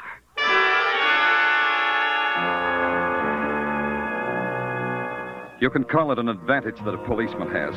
He doesn't have to wake up from a nightmare and scream. He nuzzles the pillow and knows that the dream of a lovely girl hanging by silk from a light chandelier is only a projection of his workaday life. Yeah, it's quite an advantage. When he gets up the next morning, he gets dressed, has breakfast, and goes to work trying to find out who made him have a dream like that. And in the morning, the world of Sterling Incorporated, manufacturers of ladies' dresswear, was simply sterling efficient. Long lines of cutting tables, sewing machines, and the faces that went with them. Faces that wouldn't get weary until another hour or so. The face of the office force goes with the company's product. It sees your badge, bites its lip, and announces you into the office of Lionel Conrad. He owns the joint. All of it, Mr. Clover. And just think, 20 years ago, I was peddling elastic bands on Broadway. Yeah, that's... Horatio stuff, eh? That's what you were going to say, Horatio. Still read the stuff. Finest literature a man can lay his hands on. smoke? Cigar? No, I just... But you won't refuse a gumdrop now, will you? Here, have one. Been eating them since I first read that Ned, the fun-loving Rover boy, always nibbled them before a big game. Go ahead, have one. No, thanks. You wanted to see me about something, Mr. Clover? Yes, about Tori Jones. Tori Jones? Lovely name. Lovely model. Was. The girl was murdered. Read it in the morning papers. Pardon me. Lionel Conrad speaking. Yes, dear. Yes. But you know you have trouble getting into a size 42. All right, I'll bring it home with me. Goodbye, dear. My wife, Mr. Clover. We were talking about Tori Jones. I don't know anything about her, Mr. Clover, except she modeled our clothes. That's the extent of my information. Our designer sketches the dresses. We make them. Models like Tori model them. Well, I got my tip, Lionel. See you later. Second, Martin, I want you to meet... No time for a salesman. I'm late now.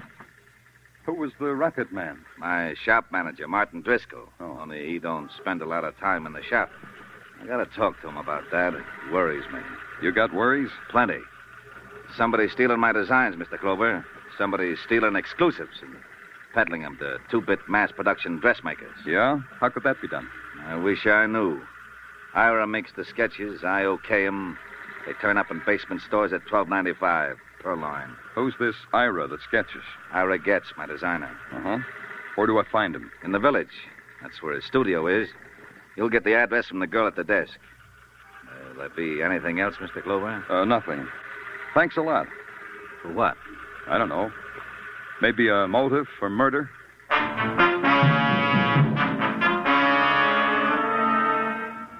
At the Greenwich Village studio of Ira Getz, a tired Venus in homespun linen, emerald toenail polish, and long chains of Indian silver that jingled, jangled, jingled, lifted a turquoise-studded hand, strangled a yawn, and in pure green burnt, told me Ira was having lunch at the Flamingo Cafeteria, only a pearl's throw away. She fell asleep while she was talking, so all I had left was the Flamingo Cafeteria. The Flamingo, 7th Avenue's haughty answer to the left bank. The delicate poets eating chopped herring like it was snails and wine. The girl athletes lobbing Freud and insults across their littered trays. And the fellow who's learning French off a phonograph record. You are looking for someone or something, mon ami? A man named Ira Getz. You know him? Do I know him, the gallant asked. Of course I know him. Who doesn't know Ira? He's working. Il travaille. Where is he? Over there, mon ami, at that table near the wall, surrounded by his usual coterie of sycophants. Oh, thanks. Il n'y a pas de quoi. Oh, I said it, Stephen, I said it.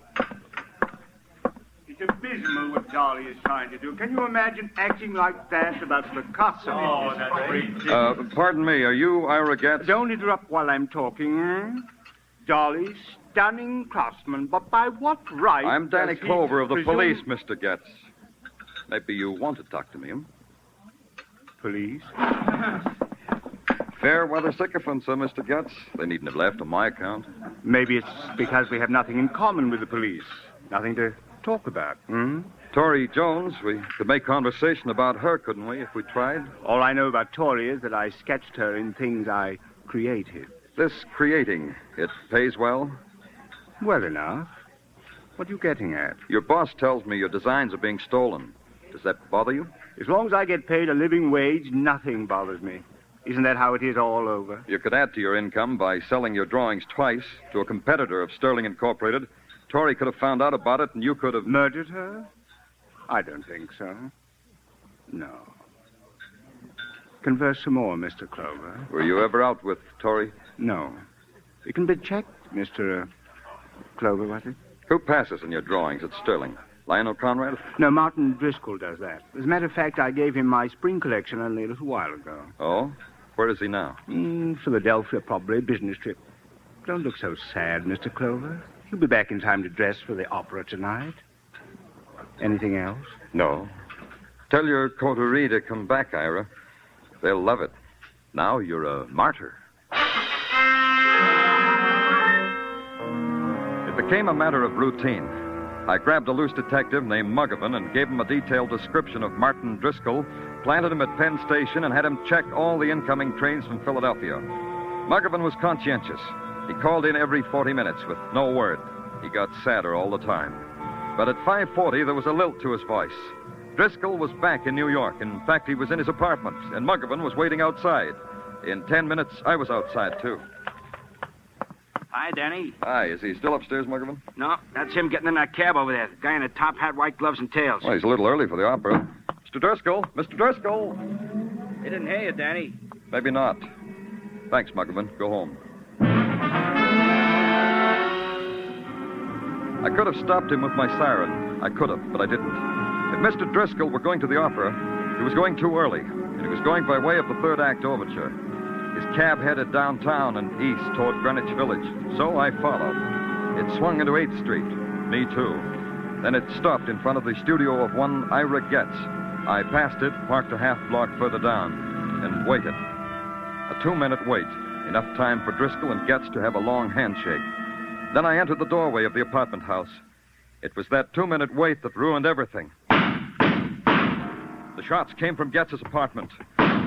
When I got to the door, all I could hear was a lot of pain. I'm hurt. Yeah.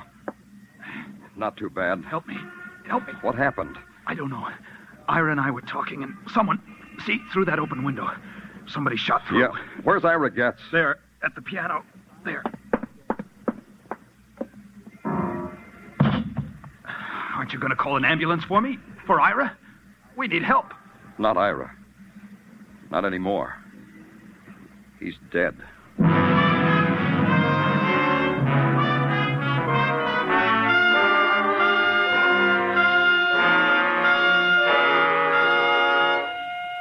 You are listening to Broadway's My Beat, starring Larry Thor as Detective Danny Clover. There's $55,000 waiting in Sing It Again's jackpot this week. The current Phantom's proving a real hard-to-get guy. And $30,000 in wonderful prizes awaits the CBS listener who can identify him. Be around listening hard when Sing It Again comes your way again tonight on most of these same CBS stations. Dan Seymour may call you.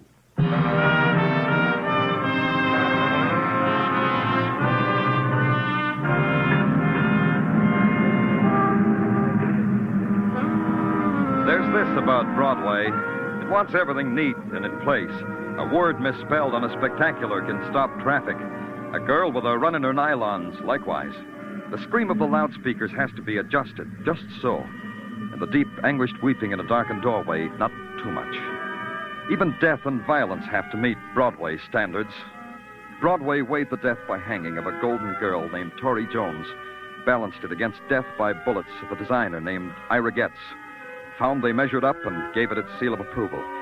Artist and model murdered. Grade AA. The wounding of a man named Martin Driscoll, that was okay, too. Broadway waited outside the emergency hospital to see how it came out. I waited inside for the same reason. You're a lucky man, Mr. Driscoll. It's only a flesh wound. A little more to the left, you'd be a dead duck, as we say in the profession. Very amusing, Doctor. Now, this may hurt. Just grit your teeth or something. Brave fellow. Now, we're almost at the finish line. A little washing, some bandages, a few kind words. Is it all right if I talk to Driscoll while you're doing all that, Dr. Sinsky? Oh, of course. It's all right with him. It's all right with me. Why did you go back to Getz instead of going to the opera, Mr. Driscoll? I should think you'd be more interested in who it was tried to murder me. Spunk. That's what Mr. Driscoll has, Danny. Spunk. Oh, he'll recover all right. He will. We all know you've been wounded, Mr. Driscoll, but answer the question anyway, huh? Why did you go back to Getz? Well, there was something about his drawings that needed correcting. You didn't have the drawings with you? No, but Getz would know what I was talking about. The mutual understanding of co-workers, Mr. Clover. Exactly what happened before the shots? I think I told you that. Tell me again. I rang Ira's bell. He came to the door. We talked about the drawings. I heard a shot, several shots. I had this sudden, terrible pain in my side. And then you were standing over me. That's all that happened, Mr. Clover. Why should anyone want to murder you? A man makes enemies, Mr. Clover. Enemies he doesn't realize he's making. Some, I suppose, want to kill you. And Ira Getz. Why should someone want him dead? That I would hardly know, Mr. Clover. Yeah. Doctor. Yeah, Danny? You'll take good care of Mr. Driscoll. Of course. How else would You'd prescribe a good rest at home, wouldn't you, Doctor? So a person would know where to find him? Wouldn't you prescribe that, Doctor?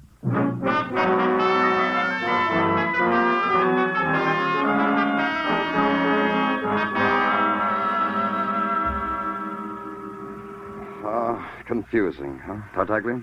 It's a cookie. A what? What I'm holding under your nose, a cookie. Mrs. Tartaglia whipped them up on her mixmaster. A bagful. Have some, Danny. Everybody offers big goodies. Oh, yeah, thanks, Tartaglia. Real good. Danny, now that you have indulged yourself with Mrs. Tartaglia's confections, I myself have something to brighten up your otherwise drab day. Another cookie, Tartaglia? Just put the bag on the desk. Yeah, Danny. It's about the gun. Well, tell me about the gun. The gun which did in one Ira Getz was found in the bed. The bed of frozen geraniums, Danny, which was underground beneath said Ira Getz studio. Go ahead. The bullet, which also grazed the side of Martin Driscoll and was recovered from the woodwork, also was fired from said gun. Mm-hmm. Conclusion. The hand behind the gun that pulled the trigger that shot Ira Getz was also the hand behind the gun that pulled the trigger that nicked Martin Driscoll. Well, get off the dime, Tartaglia. What about prints? No prints. White clean. Okay. Guns registry. Tell me about them. Foreign make. Probably a war souvenir. So? So, if it was war loot that was registered, we'll trace it. Well, like we're trying to do now. Was that all? That's all, Danny. That's the news from me to you. Great. You did a fine job on my otherwise drab day. Get me a squad car, Tartaglia. Yeah. Can I have my cookies now? Well, didn't you hear me? Get me a squad car.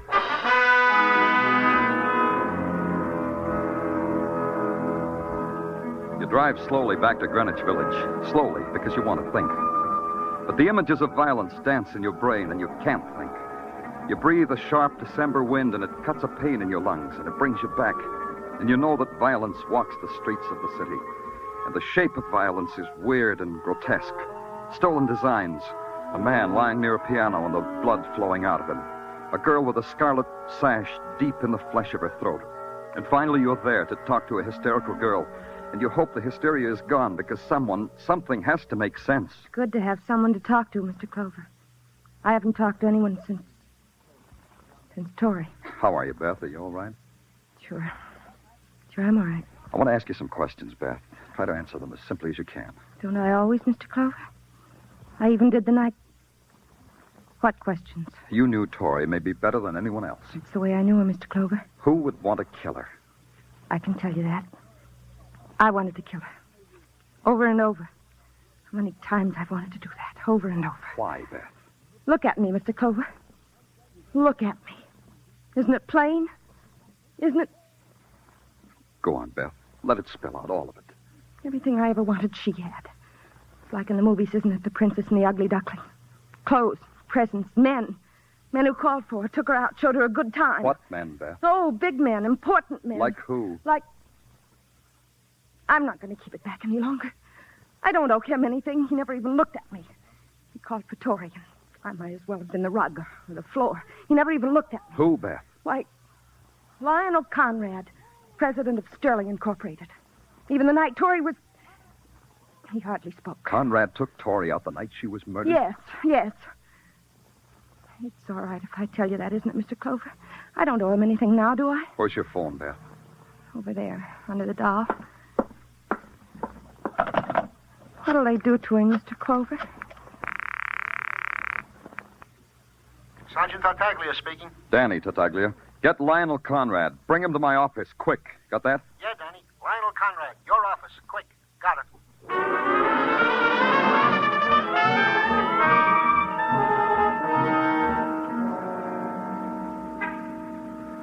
I want to thank you for bringing me down here, Mr. Clover. You police work just as effectively as we dressmakers. And I want to thank you, Mr. Conrad. You know, this is my opportunity to see you detectives detect it firsthand. Nick Carter stuff, huh? Got a shelf full of Nick Carter. Broadens the mind like Latin. I want to ask you some questions. Questions, eh? Fine. Great. Just fire when you're ready. You're married, aren't you, Mr. Conrad? 22 years. How often did you have a date with a model named Tori Jones? Huh? Answer me. Look here. Answer me. What about Tori Jones? I refuse to answer. I know my rights. I've read enough books to know all about them. Me too. I'm going to book you for suspicion of murder. Mr. Clover, Mr. Clover. Yeah?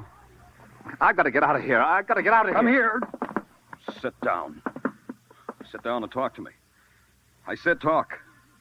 Lionel, the fun-loving Conrad boy. Your playing around doesn't concern me. It's who it was with. Suppers. Shows. That's all we did, Tori and me. Go on. I love beautiful things. Tori... I wouldn't know. She wasn't beautiful when I saw her. Tori dead. Yeah. Who did it? Who did it, Mr. Clover? Did you? Beautiful. Once she kissed me. Why didn't you tell me about Tori before? I couldn't. Don't you see? Nobody likes to get mixed up in a murder, Mr. Conrad. Not even a murderer. My wife, my business. Yeah. No other way to say it, I guess. Your wife, your business. The whole thing. 22 years. A mess. I didn't kill her. Maybe. Sure, I can understand why you didn't come to us. As a human being, I can understand that. But I'm a cop. And right now, you're in a lot of trouble. Right now... Yeah, Tartaglia, what is it? More news, Danny. What's on your mind? Come on. We traced the gun. To whom? To this guy right here, to Lionel Conrad. Book him. Let me tell you something. Book him for murder. Call the DA The and... gun was stolen. It was stolen from me. Get him out of here, Tartaglia. He's for the DA. Come on, you. But the gun was stolen. I didn't do it. I didn't. Why didn't you tell us about the gun? Because of what you're doing to me now, accusing me of murder. What are you trying to say? I knew it was my gun that killed Ira. The description of it was in the newspaper.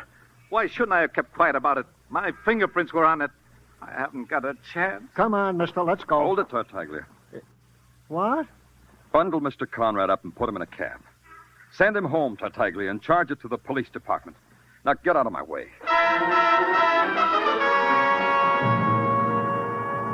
I made a fast exit past Tartaglia's open mouth.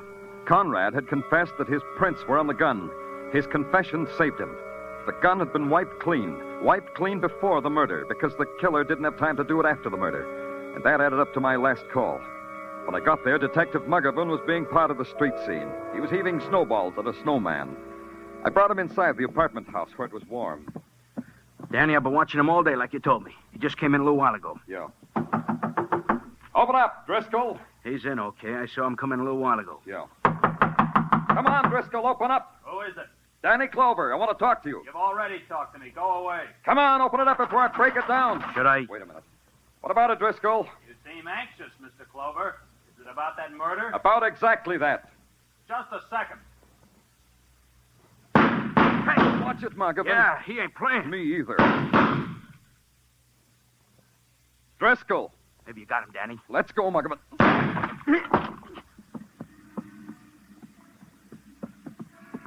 He ain't. Hey, the window's open over there. Yeah, the fire escape. There he goes up to the roof. Come and get me, Clover! Oh, careful, Muggerman. Watch the snow. It's slippery.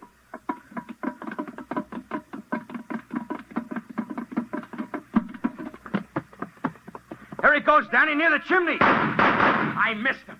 You can't get away, Driscoll. Come on out with your hands up. Cover me, Muggerman. Yeah.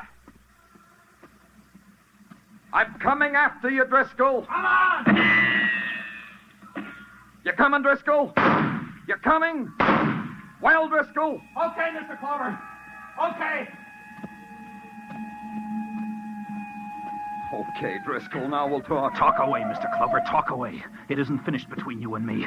Not finished! Easy, Driscoll, easy. I want you to hear when I talk. Every word, every word. That's good, Driscoll. Let's keep it that way. I'll kill you yet, Phil. Like you killed Tori Jones, like you knocked her out and hung her by the throat. You're dribbling at the mouth, Mr. Clover. You waited for her, didn't you, Driscoll? You saw Conrad leave and you waited. And she saw you and called me. Then you walked in and murdered her. Why would I do that, Mr. Clover? Why? There has to be a motive in murder, doesn't there, Clover? I got that, too. You killed her because you knew. She knew you were stealing the designs and peddling them to Conrad's competitors. That was easy for you, wasn't it, Driscoll? The important man, the loyal employee, the manager. You left out a thing, Clover. Who tried to kill me? Who tried to murder me? The man who shot Ira Getz. That was you. I think you're insane, Clover. You asked someone in the office who I was, so you knew it was a policeman tailing you to Getz's apartment. So you killed Getz because he wanted in on your little larceny. And then you shot yourself and heaved the gun out the window. How do you know that? Because you wore gloves to go to the opera. Only you wore the gloves to hold a gun to kill a man.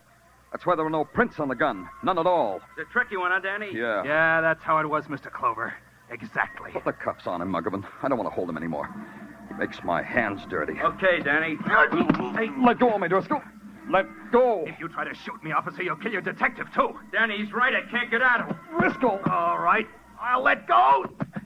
Catch me, Mr. Clover. Catch me. Let's get him, Muggerman. Driscoll, what?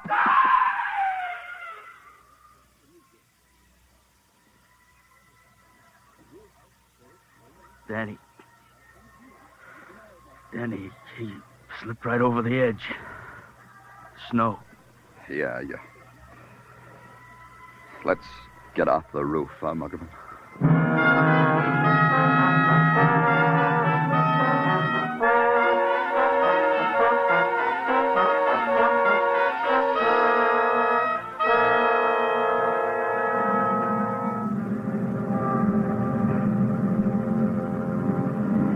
midnight cold, Broadway is a wasteland. A wasteland that echoes with sounds you hear where there's only darkness, where there's no sun. People pass you and you touch, and you look down and there are fingers of dust on your shoulder. It's phantom, but it's real. It's Broadway, the gaudiest, the most violent, the lonesomest mile in the world. Broadway, my beat.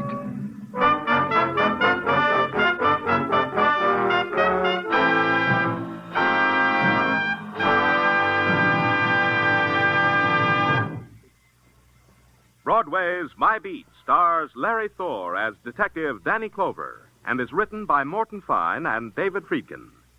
The musical score was composed by Alexander Courage and conducted by Wilbur Hatch, and the program was produced and directed by Elliott Lewis. The cast tonight included Charles Calvert, Michael Ann Barrett, Virginia Gregg, Ed Begley, Elliott Reed, Jay Novello, and Jack Crucian.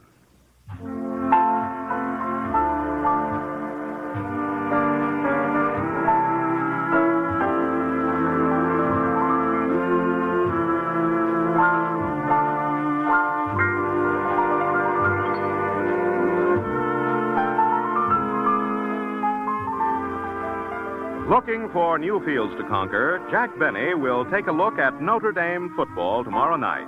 For Notre Dame's brilliant coach, Frank Leahy, will be Jack's guest.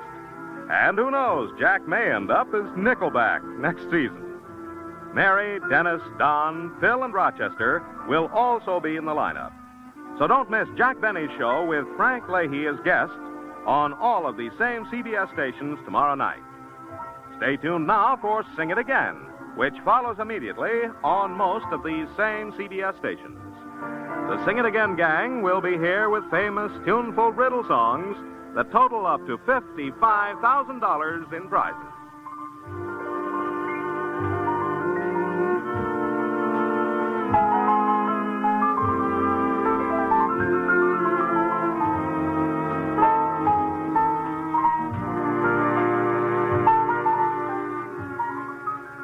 This is CBS, where you'll find Broadway is My Beat every Saturday night.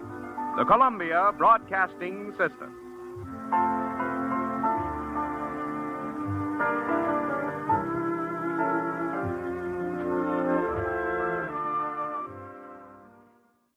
This has been a RadioClassics.com presentation.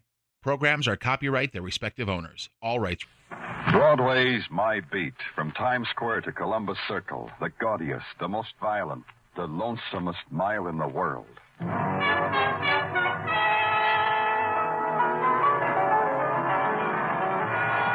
Broadway's My Beat, with Larry Thor as Detective Danny Clover.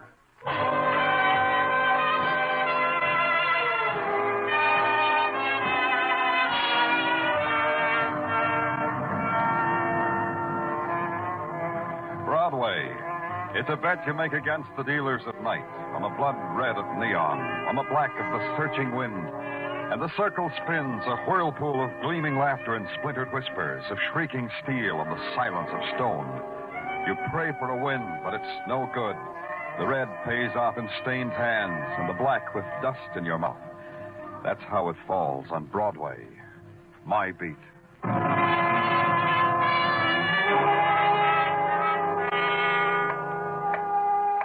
At 4 o'clock in the morning, Broadway is still. The spectaculars drowse and the neons yawn. The sounds of the city whisper into the darkness.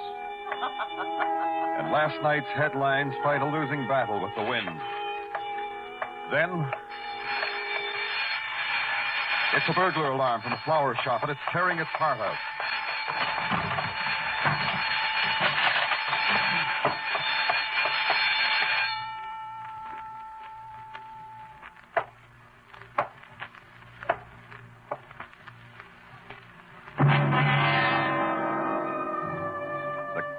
Winking light of the florist's sign found her face, then lost it in the shadows, then found it again. She sat primly in a wicker chair through which garlands of camellias and shining green leaves had been woven. Her hand had been pricked by the thorn of a rose she held. And when the lights found her eyes again, they were mocking and sly. Hey, what goes on here? Hi, Danny. What makes? I heard a burglar alarm. Someone tripped it on their way out the back door. Oh, and left this dame here to heist rose petals?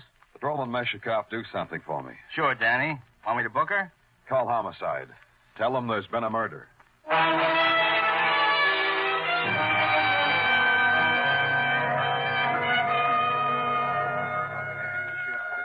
Why, this is incredible, Mr. Clover. Positively incredible. Wait till the Florist Association hears of this. I shall be blackballed. A girl has been murdered, Mr. Kuppelheim, in your shop. Is that all it does to you? Please, Mr. Clover, don't teach me manners. I've been catering to weddings and funerals all my life. Remind me to plant something in your lapel. You say you don't know this girl. No.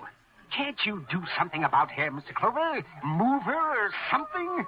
Oh, my beautiful blues. You take your filthy hands off those primroses. To me, Mr. Kuppelheim. Pay attention to me. The primroses will have to fend for themselves. This is an outrage.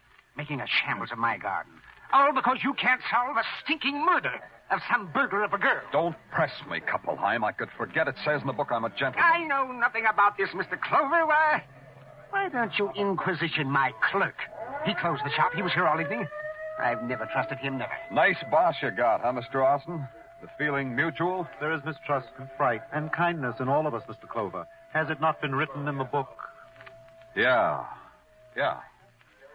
What time did you close the shop, Mr. Austin? At 11. I always close it for Mr. Kuppelheim at 11. And this girl, we've found her to be a Miss Joan Gale of the Dunhill Apartments. Does that mean anything to you? Nothing, I'm afraid. If she were a customer, I'd know it. I wait on people and deliver, and I have a good memory, Mr. Clover. This lady was never in our shop. Why should someone bring her here to kill her? Oh, well, that's a wonderful question, Mr. Clover. I wonder you hadn't thought of it before. May I go home now? It hurts me to say this, but no. Your primroses will need you. And so it began, the questions and answers that a cop scribbles into his little black book. Against such a time when he can set up a file at headquarters labeled Joan Gale, Death by Murder. The coroner said she was killed by a bullet in her heart. That made me, all of a sudden, a philosopher. I had to inquire into what set of circumstances put the bullet there at that time, in that place. The next morning, I went to the Dunhill Apartments because Joan Gale's purse said she lived there. I talked to a man because the yawning young woman at the desk just yawned and shook her head. Then yawned some more and pointed at a potted palm of the man sitting beside it who I should talk to. Good morning. My name's Danny Clover. Oh, that's nice. You got some beef, maybe? See the girl at the desk. I did. She's sleepy. Ah, you're a real quick lad. So? So that makes me an urban cop. A cop, huh? Well, that makes my name Frank Shepard, houseman. Let's see your buzzer, friend, so I can have a genuine feeling about you. Yeah, here. Oh. I did something you don't like? Joan Gale, I want to look at her room. Okay, come on. She did something bad? Go ahead, shock me. What'd she do bad? She got murdered. Oh, as bad as that, huh? That's sad, real sad. And here. Joint screams at you, don't it? It's too dark to tell. Turn on the lights, Frank. Sure. Better? Oh, blue lights. What do you know? That means something? She have many friends, Frank? Callers? Tell you the truth about that, Clover. Joan Gale never made me look up from the racing form. Her friends neither. I wouldn't know. So, no gentleman colors. And I thought I was being clear as crystal. I wouldn't know. Who are you? All right, rummy outside. You want to give this policeman a bad impression of Dunhill Apartments?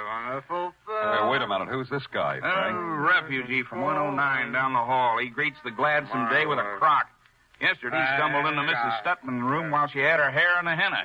Didn't you, John? Huh? Oh, sure, me. Tell your friend, mister, that today I met good old John. Oh, that makes you want to fix my tie, huh? Come on, good old John boy, baby pally. Outside, good old Frank boy.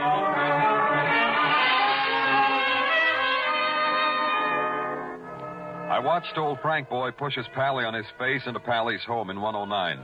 Then Frank boy came back and was the model of a house dick with the economy-size helping hand. We searched Joan Gale's apartment, found a lot of things. Things that pieced together the life of Joan Gale by night and by day. Things that made Frank Boy all happy inside. But there was nothing that added up to her dying in a bed of cut flowers. Back at headquarters, there were more fragments, more scraps of a woman's life. Sergeant Tartaglia offered them to me. This is Joan Gale, Danny. She had a slight record in Scranton, PA. For disturbances of the peace, for questioning, for, you know, Danny. Yeah, the alibis of Kuppelheim and his clerk, Roy Austin. You had them checked? Oh, yeah, Danny, sure. It's just like this Mr. Kuppelheim and Mr. Austin told you. Kuppelheim was in the sack. The clerk, Roy Austin, closed up Kuppelheim's flower shop at 11 o'clock. Went home. To the knowledge of his landlord, did not leave the premises till you rousted him out of bed to question him had said Kuppelheim's flower shop. How do you figure, Tartaglia? You know, I'm glad you asked me, Danny, because I got a theory. Now, the way I picture this whole crime... Oh, pardon me. Surely, Danny. Go right ahead. Thank you. Danny Clover speaking. They told me you were handling the Joan Gale murder, Mr. Clover. I believe I can help you with it. Who is this? Mrs. Amelia Ripley, 1219 Smedley Place, in Forest Hills, Mr. Clover. I can expect you immediately? Yes. Thank you, Mr. Clover. Now, as I was saying, Danny, my theory... Keep it on ice, Tartaglia. I'll come back for it.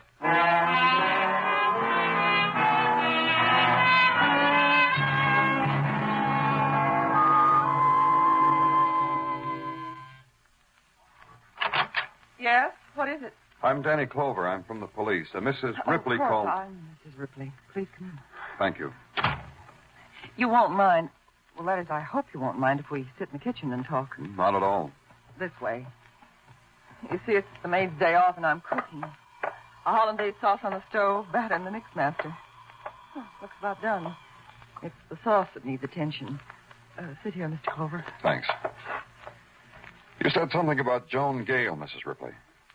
I never saw her in my life, Mr. Clover. But I knew her. I don't understand. Have a cup of coffee, Mr. Clover. I knew her because my husband knew her. Oh, I see. Of course you don't see. My husband sees her, then comes home to me. He comes home and strokes my hair and calls me wonderful names that I thought he'd forgotten.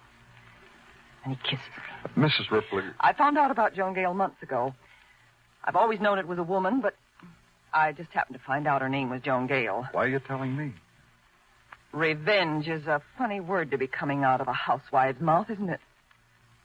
My husband is mixed up with a woman who's been murdered. I wonder whether I'm going to laugh or cry at what he suffers for it. It's important to me to know which I'll do. Pardon me. Where's your husband now, Mrs. Ripley?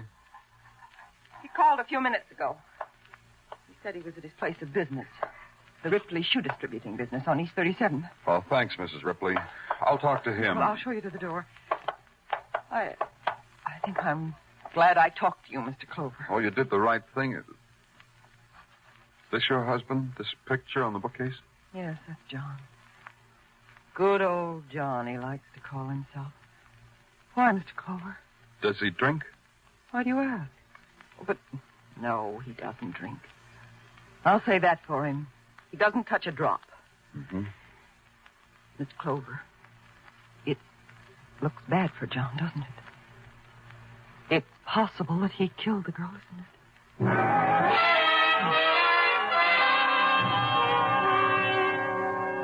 It not only was possible, from where I stood, it looked like a sure thing. The picture of the John Ripley on the bookcase was the same good old drunken John who had tried to tie my tie in Joan Gale's apartment. The same drunken John who never drank, his wife said. I had to ask him about a little thing like that, about a lot of little things.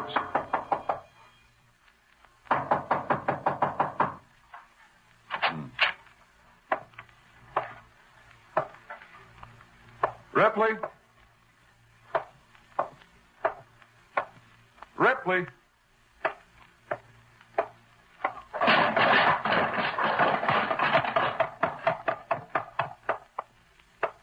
No. Oh, no. The shoeboxes of the Ripley shoe distributing business lay in a crazy, wanton pattern around the body of John Ripley.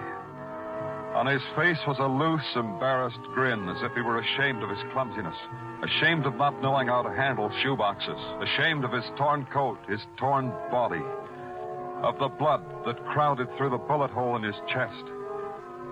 Now there was nothing to ask of good old John. Nothing. Nothing at all.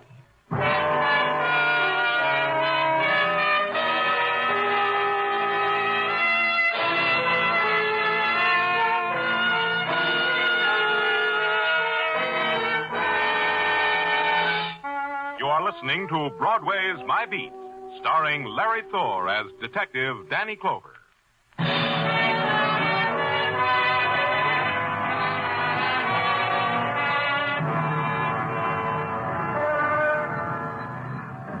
Broadway is a place that can get happy about a lot of things. A wrestler from Argentina who walks on his hands and wrestles with his feet. The honeymoon of Tess Trueheart.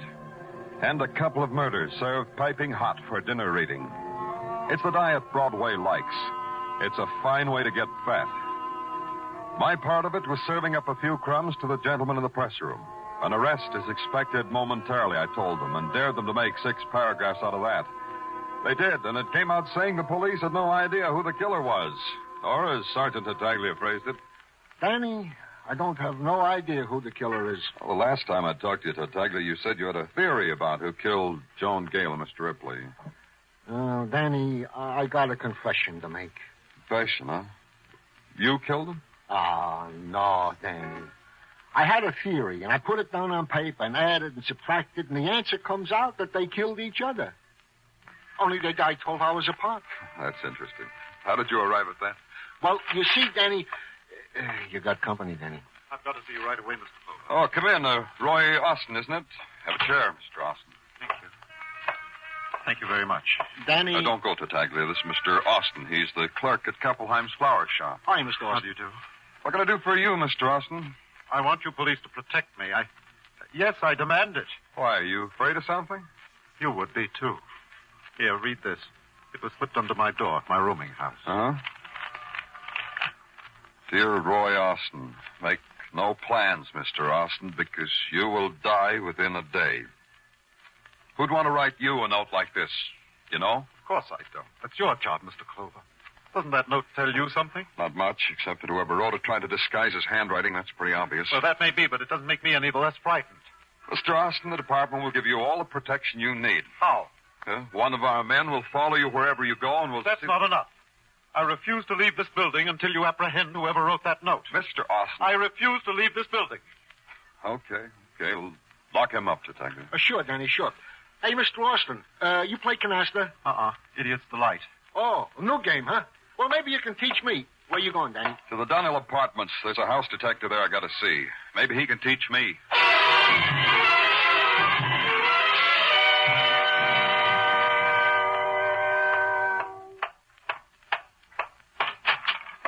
What's the idea of busting in, comrade? For this, you can get your face slapped, comrade. Turn around, Frank. I've got a complaint. I said turn your merry-go-round chair around. The man with the buzzer. No offense, Clover. It's just I don't like things sneaking up behind my back. Complaint? Yeah, big complaint. You. I'm a cooperative kind of louse, Clover, but not that cooperative. Explain it to me first. First, tell me how Mrs. Shepard's little boy has been naughty.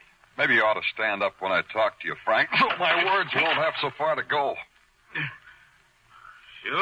Sure. Anything you say, Mr. Clover. See, I'm standing. You gonna rap my knuckles with a ruler, teacher? That little play you staged with John Ripley. 4-star, Frank. I liked it. Yeah, it was real sincere. Good old John. Play act's a fine drunk. On cue, too. You don't say. And all the time I thought good old John was crocked to the ears. He wasn't drunk, huh? Why did you throw him the cue, Frank, boy? You've been working too hard, Detective. Why did you do that, Frank, boy? Why did you tell Ripley I was a cop before he needed to know? Why did you tell him to act drunk so it could look like a big, boozy mistake, his coming into Joan Gale's apartment? You need a place to lay your head, Detective. Answer me, Frank, boy. Answer me. Then answer. You were crowding me. Thanks, Frank, boy. I was praying for that.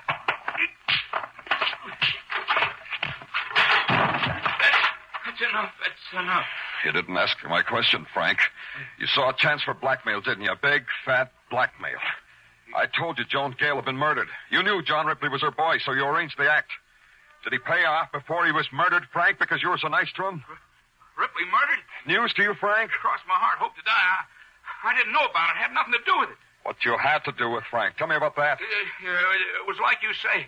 Ripley was slipping me a little gratuity all along because he didn't want nobody to know about the Gale thing. When she was killed, the price went up for gratuities. That's all. Did you get it? Yeah, from his wife. He didn't have it with him that night. You was here. He called his wife. She paid me off, took him home. Don't tease me, Frank, boy. Oh, I swear it on a stack.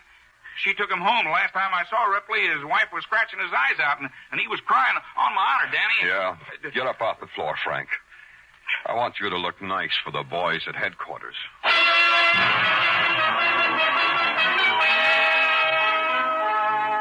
Frank didn't look nice for the boys at headquarters.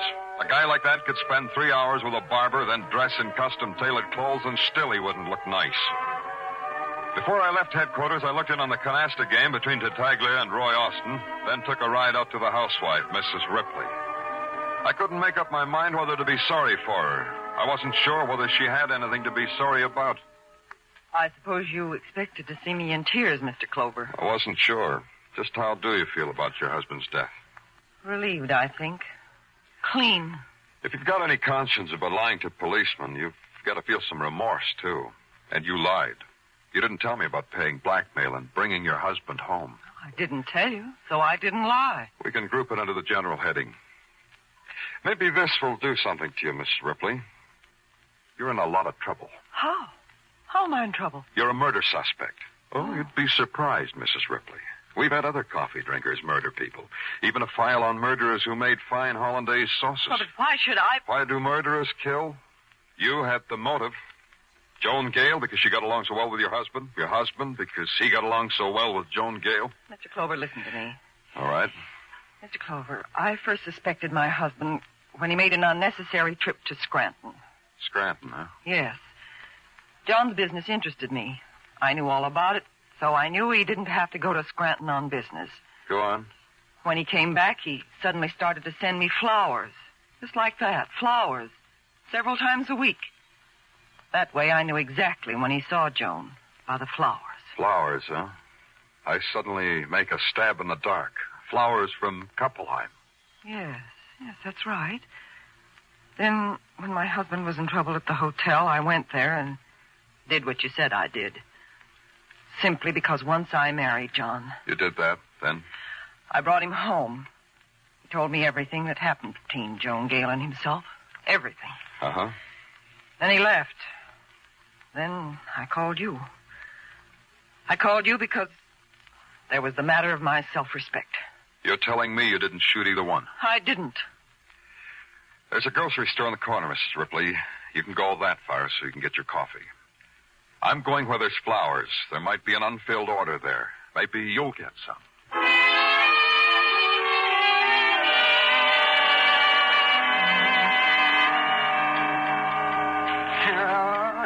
Haven't you brought me enough torment, Mr. Clover? My heart bleeds for you, Kuppelheim.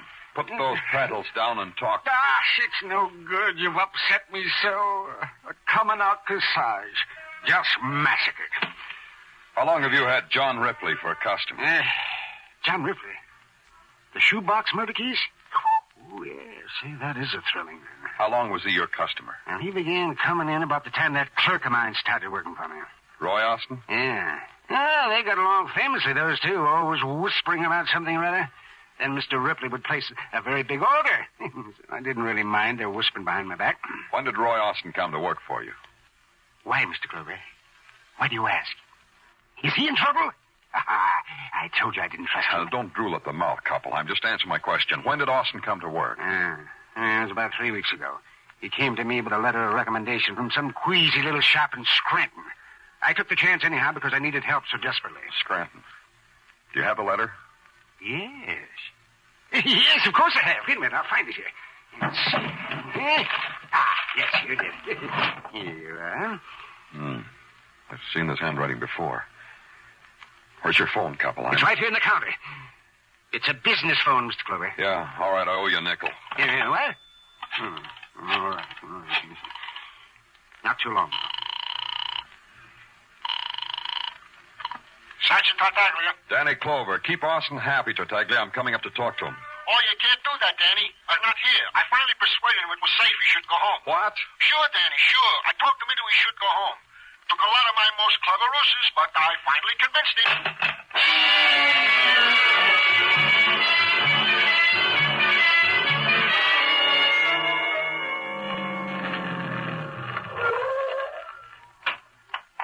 As soon as you call headquarters, Danny, what's up? Maybe a guy who asked protection of the police, Muggavan, just to throw the police off balance. Huh? Maybe a killer. Let's go, this corner house. Hey, Danny, look. Guy just jumped off the fire escape. Hey, that's him, Muggavan. Come on. In the alley. Drop him. No, I'll fire over his head. Austin! Austin, stop! Hey, he ain't playing. Here he goes, Danny. Turn into Amsterdam Avenue. Yeah. We gotta catch him, Muggavan. We can't shoot in this crowd. Hey, look, Danny. Into the building. He's running in there. I see him. In here. Rival me? Beg your pardon, lady. Did a man just come in here? A man in a gray sweater? In and through that door on the other side of the platform. Thanks. Stay here, Muggavan. Don't let him get out this way. Yeah, Danny, sure.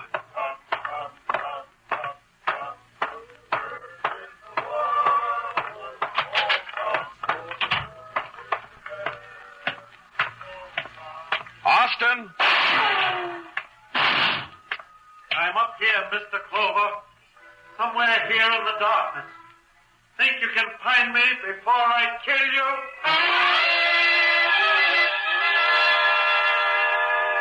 His voice plunged down at me, down through the shadows, down the long flight of stairs. Roy was in darkness. That was the advantage he had.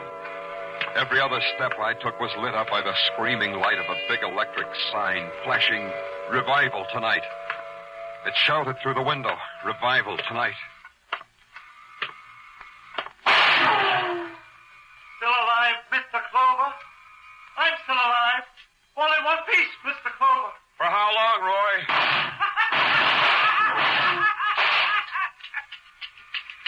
What's the matter, Mr. Clover? Out of bullet.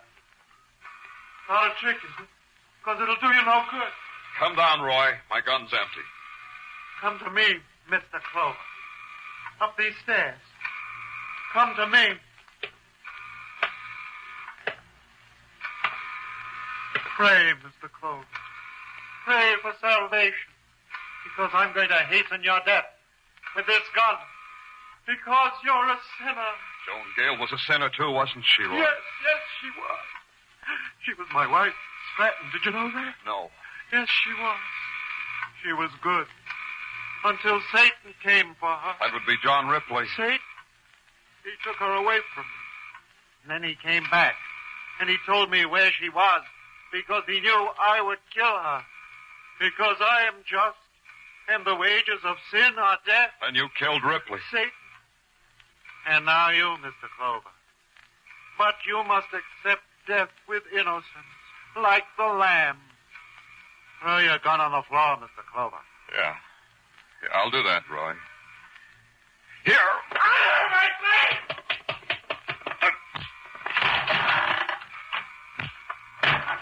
Roy!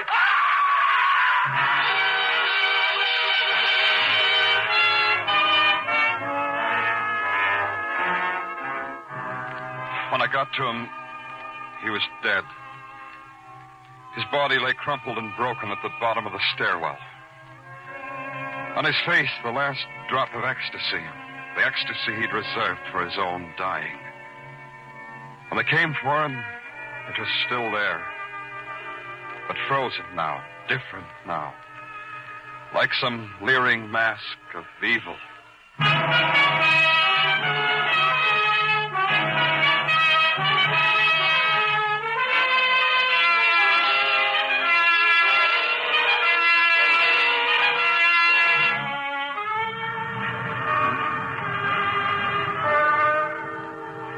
The night slips over Broadway like a black silk stocking splashed with sequins.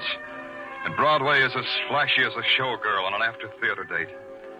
But it'll be daytime in a few hours, and Broadway will wear a sleazy house dress and stand on street corners, screaming.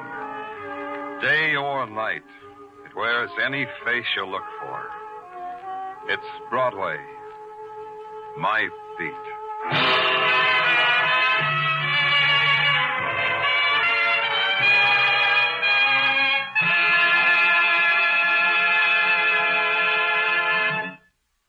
Broadway's My Beat stars Larry Thor as Detective Danny Clover and is written by Morton Fine and David Friedkin.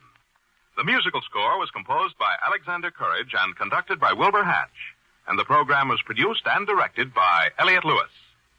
The cast tonight included Charles Calvert, Irene Tedrow, Jerry Hausner, Howard McNear, Edgar Barrier, Herb Vigran, and Jack Crucian.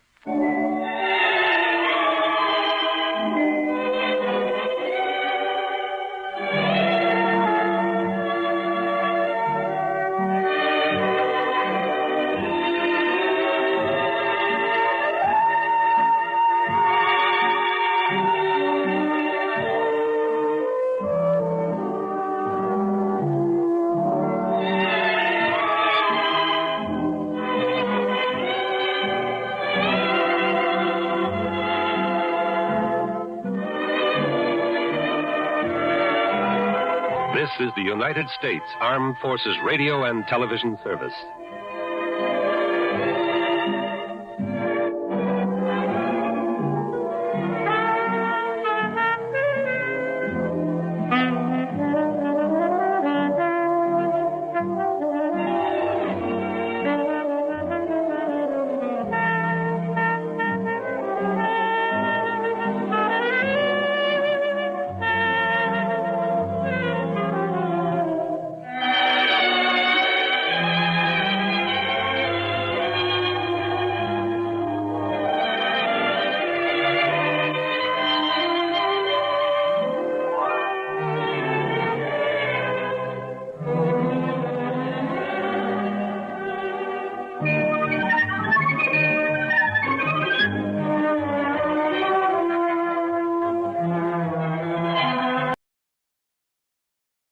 Broadway's My Beat, from Times Square to Columbus Circle. The gaudiest, the most violent, the lonesomest mile in the world.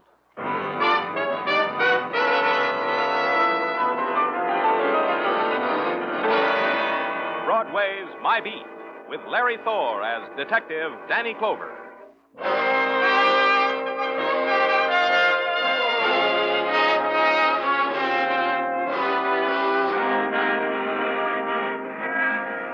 Broadway, it's the marketplace for the vendors of laughter and agony, of terror and decay. Their shadows stand by the shadows of gilded pushcarts piled high with the remnants of dreams, the remnants of desires. And they'll bargain with you, these vendors. The dreams were dreamed on the edge of night, and the desires special, very special. And you buy because there's nothing else to buy. It's Broadway, My Beat.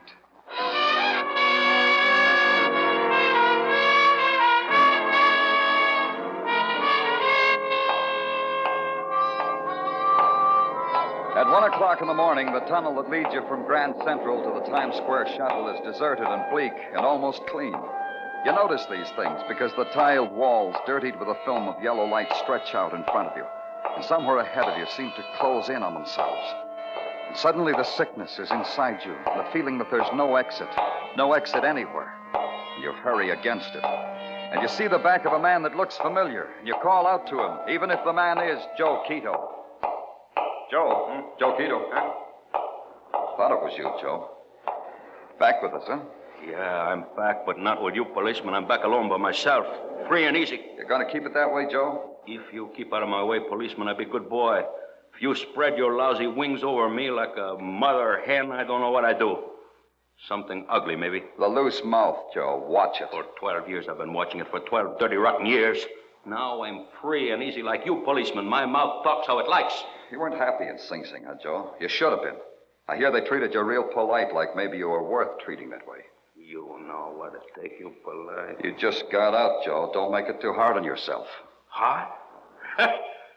Don't make me laugh in my belly, policeman. It's not going to be hard for Joe no more. No more hard for Joe Quito. Oh, you got plans, Joe? Big, smooth plans like silk. That's how it's going to be. Silk so deep I could swim in it, maybe even drown. Good way to die, huh, policeman? Yeah, it's good when you can pick your own way. Joe Quito don't have to pick. It's all there waiting for him. Silk. Does it make you jealous, policeman? Poor little policeman? You know something, Joe? I don't care. One way or the other, I don't care. Honest. That's good, because you're not built for it. Some people, they build that way like me. The others like you. Which way you go, policeman? You really care, Joe? Sure I care. Because whichever way you go, I go the other way. Till tomorrow, policeman. But don't look around for me. Tomorrow might not come.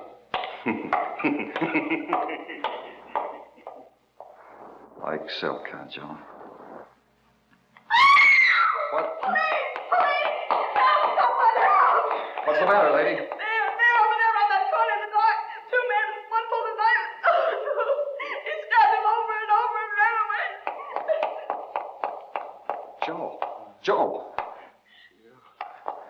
Silk, just waiting for me. For Joe Quito.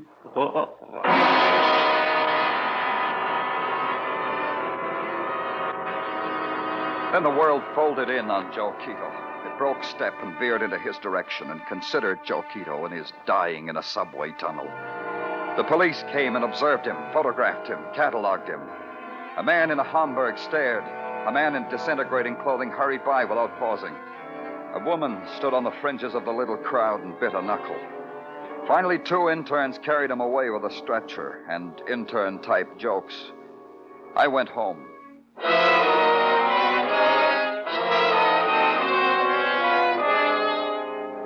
The next morning, I called headquarters, got the late Joe Quito's address. Amsterdam Avenue in Harlem. The morning sun never quite makes it in Harlem. The shadows are glued there, and that makes it tough. And if you stand on its corner, stand there and tune yourself to it, you might feel it. The start of a new day in Harlem is the start of a panic. I had the key to Joe's room from his effects. I inserted it, turned it, opened the door. Joe? That you, Joe? I'm making coffee, honey. What's the matter, honey? You tired? Who are you? I'm sorry. I thought Joe lived here alone. He lives here alone. Who are you? I'm a policeman. That's been tried on me before. Show me. All right. Here. My name's Danny Clover. So, my name's Holly Parker, so we both met someone new.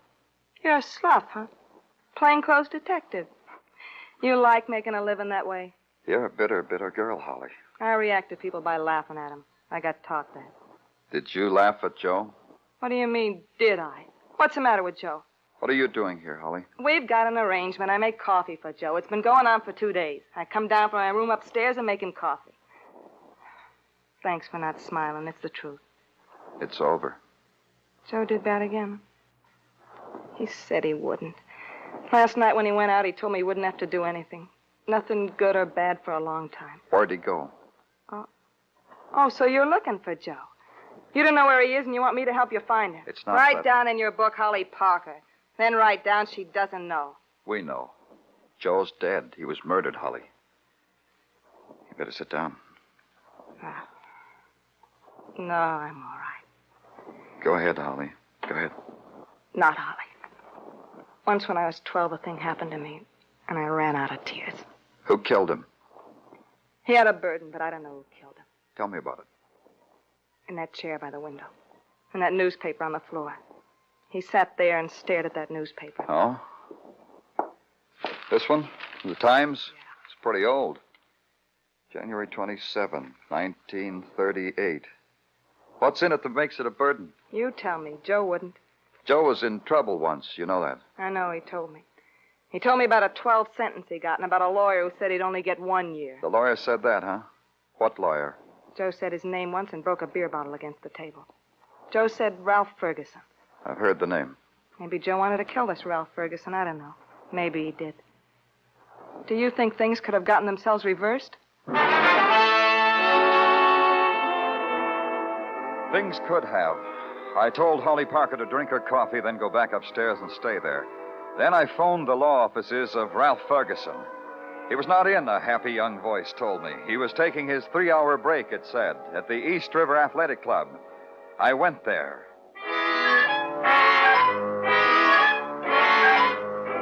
I went there, and a man in biceps and white linen shorts led me through a door and along the tiled apron of a swimming pool. Shuttled me through another door and through the gallery overlooking the handball courts. Then whisked me through the area where the members felt they should do their rowing indoors. Through another door and pointed out Ralph Ferguson. Ralph Ferguson, a rosy, fat man on a table, getting some of the fat pounded off him. Take it easy, Mickey. Take it easy, will you? Ralph Ferguson? Your name, Ralph Ferguson? Later, pal, later. This is the part Mr. Ferguson likes best. Oh. Look. Now? Look, you can't have Mickey till I'm done with him. Go ahead, Mickey. Yes, sir, Mr. Ferguson. I'm from the police, Mr. Ferguson. Danny Clover. Come on, take your head out from under that towel and peek. See? Danny Clover. Sure, go ahead, Mickey, only not too much noise. I've got my business hours, Danny. Sure, I know. I just dropped by to tell you a thing. Joe Quito's been murdered. I read it. Tough. You kill him? Turn over, Mr. Ferguson. You kill him, Ferguson? Oh, you're kidding, Danny. No, I'm not. You were his lawyer. You promised him a 1-year rap. He got 12. You and Joe fight? Let me tell you about it, Danny. Huh? Joe and a guy named Grant Murray and a guy named Lee Baker. 3 of them. 3 of them. They heisted a car 12 years ago. They pleaded noli contendere. The judge was in a bad humor. Gave him 12 years. That was January 27, 1938, wasn't it? Yeah, you got a good memory. Not so good. I read it in the newspaper. The late edition of the Times for that date. I found it in Joe's room. Mr. Ferguson likes this, too. Yeah. He isn't going to like this. Look, Ferguson, sit up. Sit up and talk to me. It's better. What about Joe Quito? What about those 3 boys? Dregs. That's what about them. Gutter dregs. They didn't have the guts to look over the top of the curbstone. Little gutter people. I lost their case, and society put them away for 12 years. Society owes me a thank you. What else? Nothing else. Go take a cold shower, Danny. It'll cool you off. Put the towel and soap on my tab. I thanked Lawyer Ferguson. Exercised great self-restraint in not helping Mickey slap some more fat off his fat mouth. And got out. A call to headquarters gave me Grant Murray's address. It was in a place I was getting to know, in Harlem.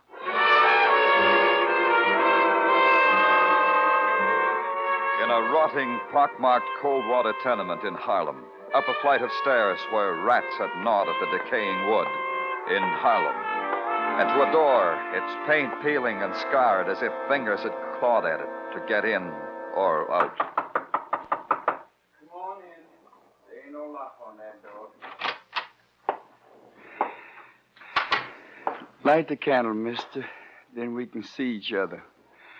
There's some matches over there on the table. Oh, that's better. Oh, that's lots better. Been trying to do that myself for 2 hours, maybe. But I couldn't make it.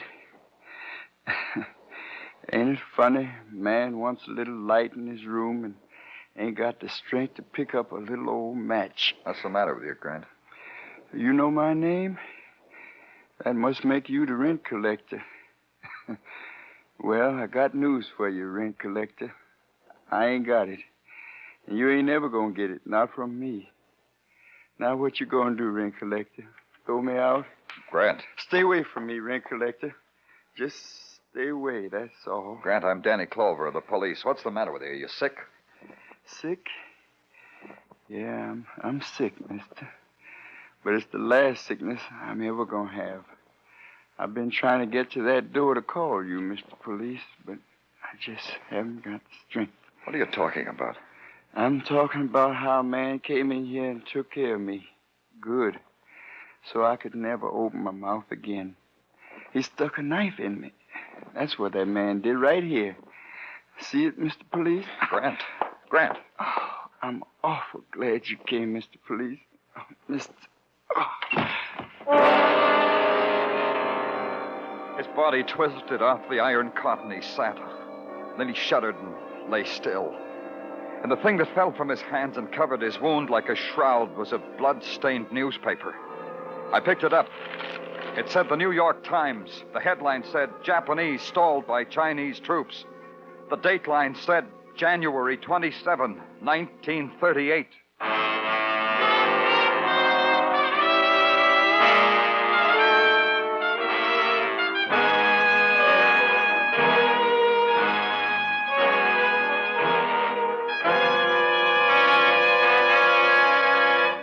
You are listening to Broadway's My Beat, written by Morton Fine and David Friedkin, and starring Larry Thor as Detective Danny Clover.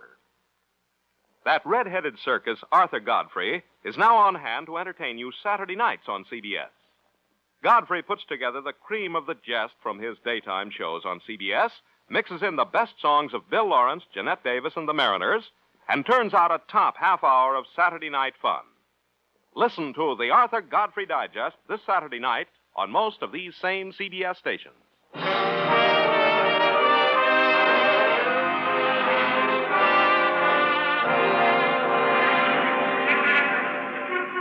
Broadway's a street dedicated to the proposition that dead men have stories to tell. A person becomes suddenly famous when he becomes suddenly dead. Broadway grins, makes clucking noises, and wants to know all about this suddenly famous person.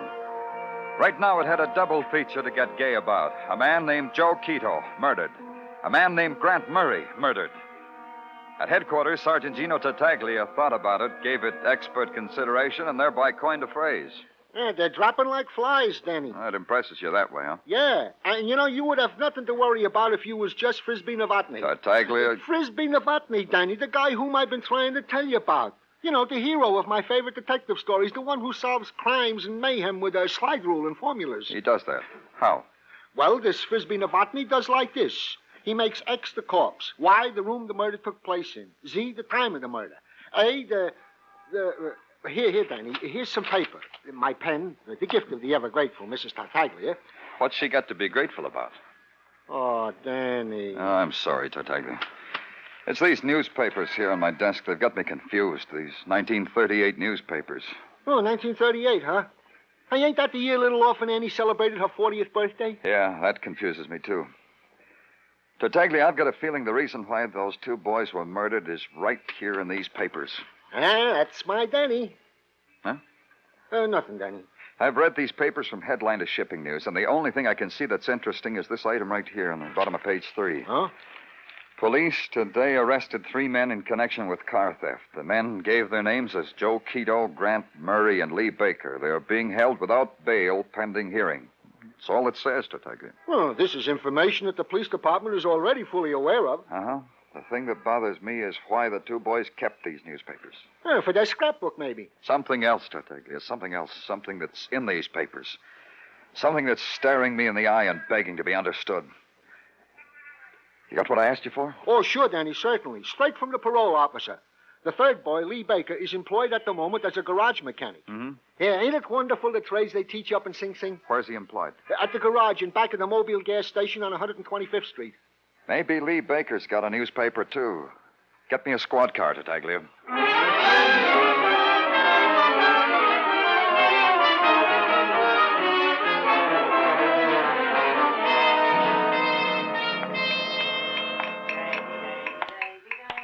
Hey, you under the car. I want to talk to you. Ask the man out front, Mac. He'll give you the key and point out the door. I'm from the police, Mac. That makes you different? Yeah, I want to ask you some questions. You. Well, that makes you different. Well, what's bothering you, Mac? They told me out front Lee Baker wasn't around. Oh, Lee Baker, huh? They told me maybe you'd know why he wasn't around. What do those guys out front know? All they know is, shall I fill it up, Mac? Hold still while I wipe your windshield, Mac. Relax while I blow up your tires. What do those guys know? Lee Baker. Why isn't he around? I've been telling you, Mac. I ain't got the slightest, foggiest notion why he ain't around. He did something? He didn't come in today? Who says he didn't come in? Since he's been working for me, he comes in every morning like veritable clockwork. Okay, I give up. You tell it to me in your own way. I knew you'd come around to it, Mac. Well, like I say, Lee, for the 3 days he's been working for me, comes in like clockwork. He works for me like I was the boss's daughter or something. Like a slave, you know what I mean? And today was different. Mac, you told me I could tell it my own way. Yeah, sorry. Forget it, Mac. Now, let me see. Where was I? He worked for you like a slave. Yeah, that's right, like a slave. But a happy slave, you know? Cheery and beery. But today was different. I said that. You did, Mac? Look, like I started to say, today was different. How? The right question, Mac. Today was different because Lee comes in, sits down with the morning newspaper, turns pale, but a green kind of pale, you know what I mean? He gets up and he walks out of the garage. Maybe he's coming back. I don't think so, Mac. He had that look. I seen it on my helpers before. When they get that look, they never come back. Yeah. Thanks for everything, mechanic. Wait a minute, Mac. Lee left his toolkit. If Lee now belongs to the police, the toolkit now belongs likewise, no? Yeah. Where is it? Over here. Well, open it, Mac. That's your department. Thanks. Hey, such a beautiful picture of such a beautiful girl. He's got pasted in the lid. What a differential, huh, Mac? You got any idea what you're looking for, Mac? No. Hey, what are you doing tearing that picture off? What do you know? There's something underneath. Yeah. That's something I didn't think of. To look underneath the picture. Oh, that sly guy. There it is again. The front page of the Times, January 27, 1938. Yeah. Look what's circled with a blue circle. The U.S. Treasury balance. Such a big number. A big number. A number that meant billions of dollars and meant that's what the United States Treasury balance was as of January 27, 1938. That meant something special to an ex-convict, now garage mechanic, now missing. The big number was beginning to make big sense. I phoned in headquarters, had them send out an all-points bulletin to pick up Lee Baker. They gave me a message for my trouble. A lady had called, a young lady named Holly Parker. Would I come up to Harlem and see her right away? I would, right away.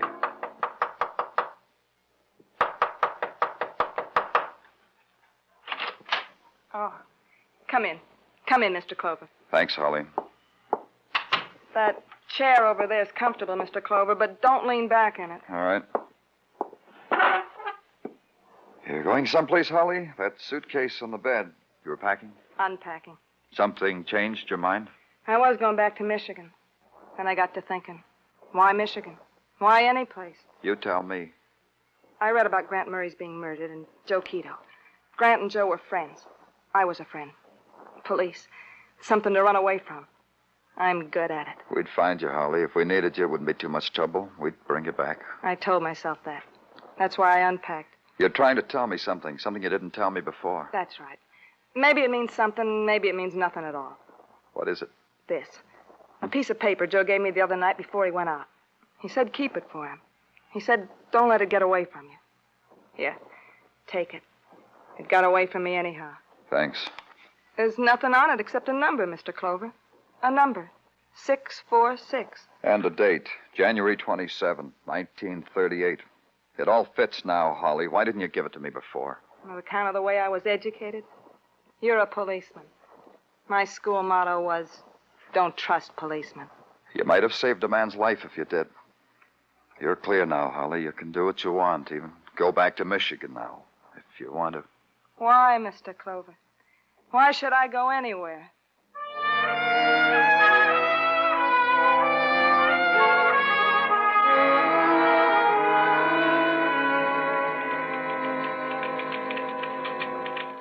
Stop champing at the bit, Danny. Patrolman Florio will have those records in here in a minute. I'm not champing, Coslow. I'm trying to breathe.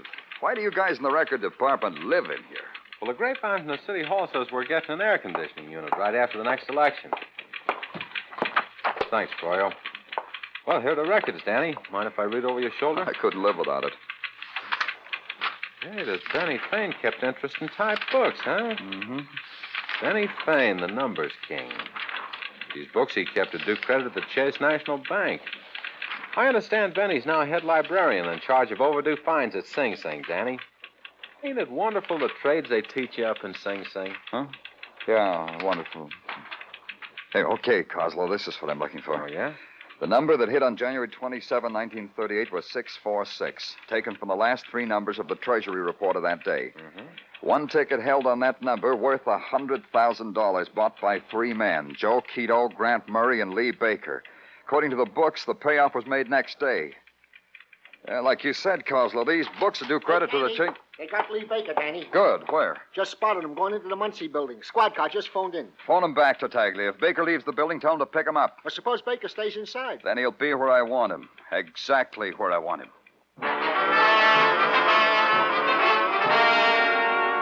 It made sense that Lee Baker was picked up going into the Muncie building. It made sense that there was only one man there for him to see. It made sense that Lawyer Ferguson's office was on the 46th floor.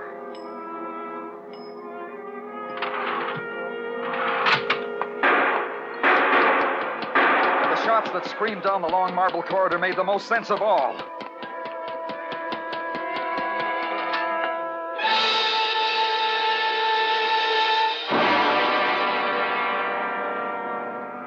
Lawyer Ferguson stood silhouetted at his 46th floor window, considering the jeweled backdrop of the city and approving of it and of himself against it. To the gun in his hand and the body that lay on the floor in the final grotesque attitude of final agony, he paid no attention at all. I don't think you'll find it necessary to examine him, Danny. He's quite dead. I made sure of that. Yeah. Lee Baker. Lee Baker. A filthy gutter thing that tried to rise up and strike me down. Self-defense, huh? Could it be anything else? The gun in his hand? Yeah, lawyer, it could. It could be murder. Looking for a promotion, Danny? How many murders do you need to get promoted? I always wondered that about detectives. Murder. Like you murdered Joe Quito and Grant Murray, and for the same reason. I'm a lawyer, Danny, a good one, very high in the profession. A policeman's drivel doesn't impress me. No? You sure, lawyer? On second thought, maybe it would. Impress me, Danny. 3 murders for the same reason. The boys on our side call it motive. I promise to do better. Motive, lawyer. Which is? $100,000. Oh, dear. And that's a lot of motive, isn't it? Enough to kill 3 men. Even enough to kill you. What was it you said about society? Oh, yeah. Society'll thank me, just like you said they thanked you. Don't count on it, boy. You need facts, evidence. Silly little hard things like that. It's all there, lawyer. Neat bookkeeping records kept by a numbers bookkeeper, one Benny Fane. We're neat, too. We have them on file. Books? They're very good, very acceptable evidence. I thought you'd like it. These books say you got the $100,000 payoff that belonged to Quito and Murray and Baker here. They picked a number and you won. How did I do a clever thing like that? Easy for a clever man like you. You get them 12 years instead of 1 for a second-rate crime. You keep power of attorney. The numbers pay off to you, and then when they get out, instead of giving them back their hard-earned $100,000, I kill them, one by one. Is it like that, Detective Clover? Like that. Exactly like that. Excellent work, Detective, excellent. The gun, Ferguson. Hand it over. The gun? Oh, no. I'll need it. But you knew it'd be like that all the time, didn't you, Danny? Give it to me. Don't try to reach for yours, Danny. Come to the window. Move. That's a good boy. 46 floors, Danny. Look down. That's how far you're going to fall. A deplorable accident, they'll call it. I'll see to it that they call it that. Now, Danny. The fat folds of flesh on his face began to move to the rhythm of the silent, creeping laughter that was inside him. Then his arm swung in a wide arc to bring the gun crashing down on my skull. And I needed that moment. I needed it. I grabbed his gun arm. It's no good, Danny. No good. Used it for a lever. Let go. Let go. I'll kill you. Let go. Twisted my body and his fat both lifted off the floor and...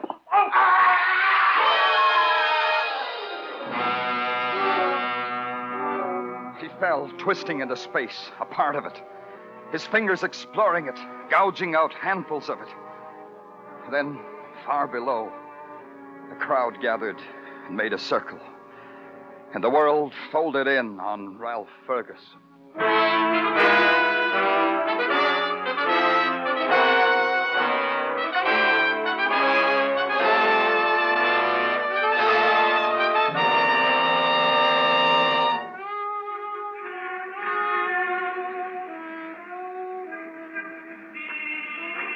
Broadway, where night bursts open like the sudden flame, and the crowd swarm appears, squeezed out from under the earth, roped off by the silhouettes of 1,000 buildings.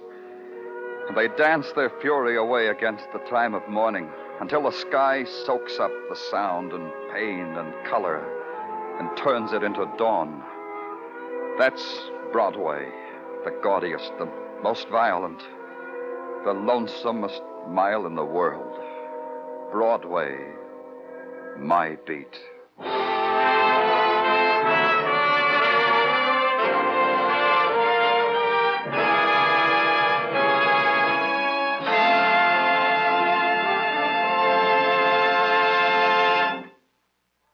Broadway's My Beat stars Larry Thor as Detective Danny Clover, with Charles Calvert as Tartaglia. The program was produced and directed by Elliott Lewis. The musical score was composed and conducted by Alexander Courage.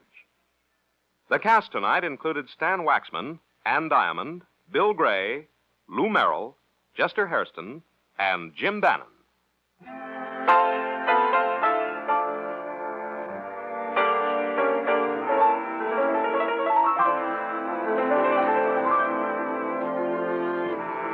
Lucille Ball and her sparkling comedy, My Favorite Husband, have now joined the CBS famed comedy lineup on Sunday nights.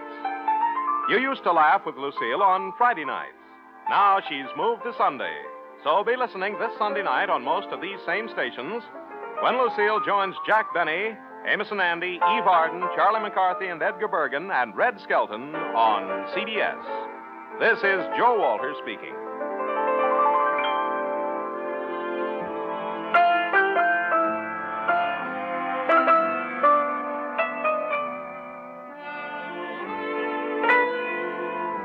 This is CBS, where you'll find Broadway is My Beat every Friday night. The Columbia Broadcasting System.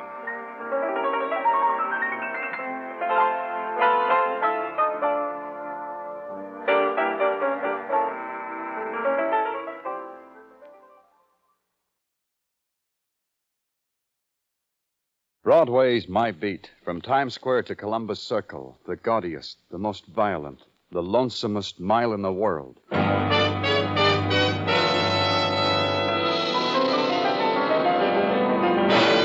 Broadway's My Beat, with Larry Thor as Detective Danny Clover.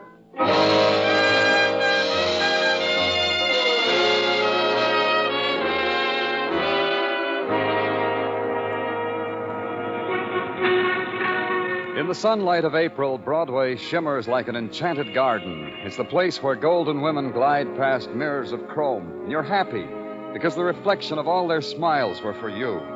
And nighttime comes and the sudden whirlpools of color are flung skyward from jeweled fountains. And you're happy. It's the once-upon-a-time land you've searched for. In the morning, you wish it never happened. It's Broadway, My Beat.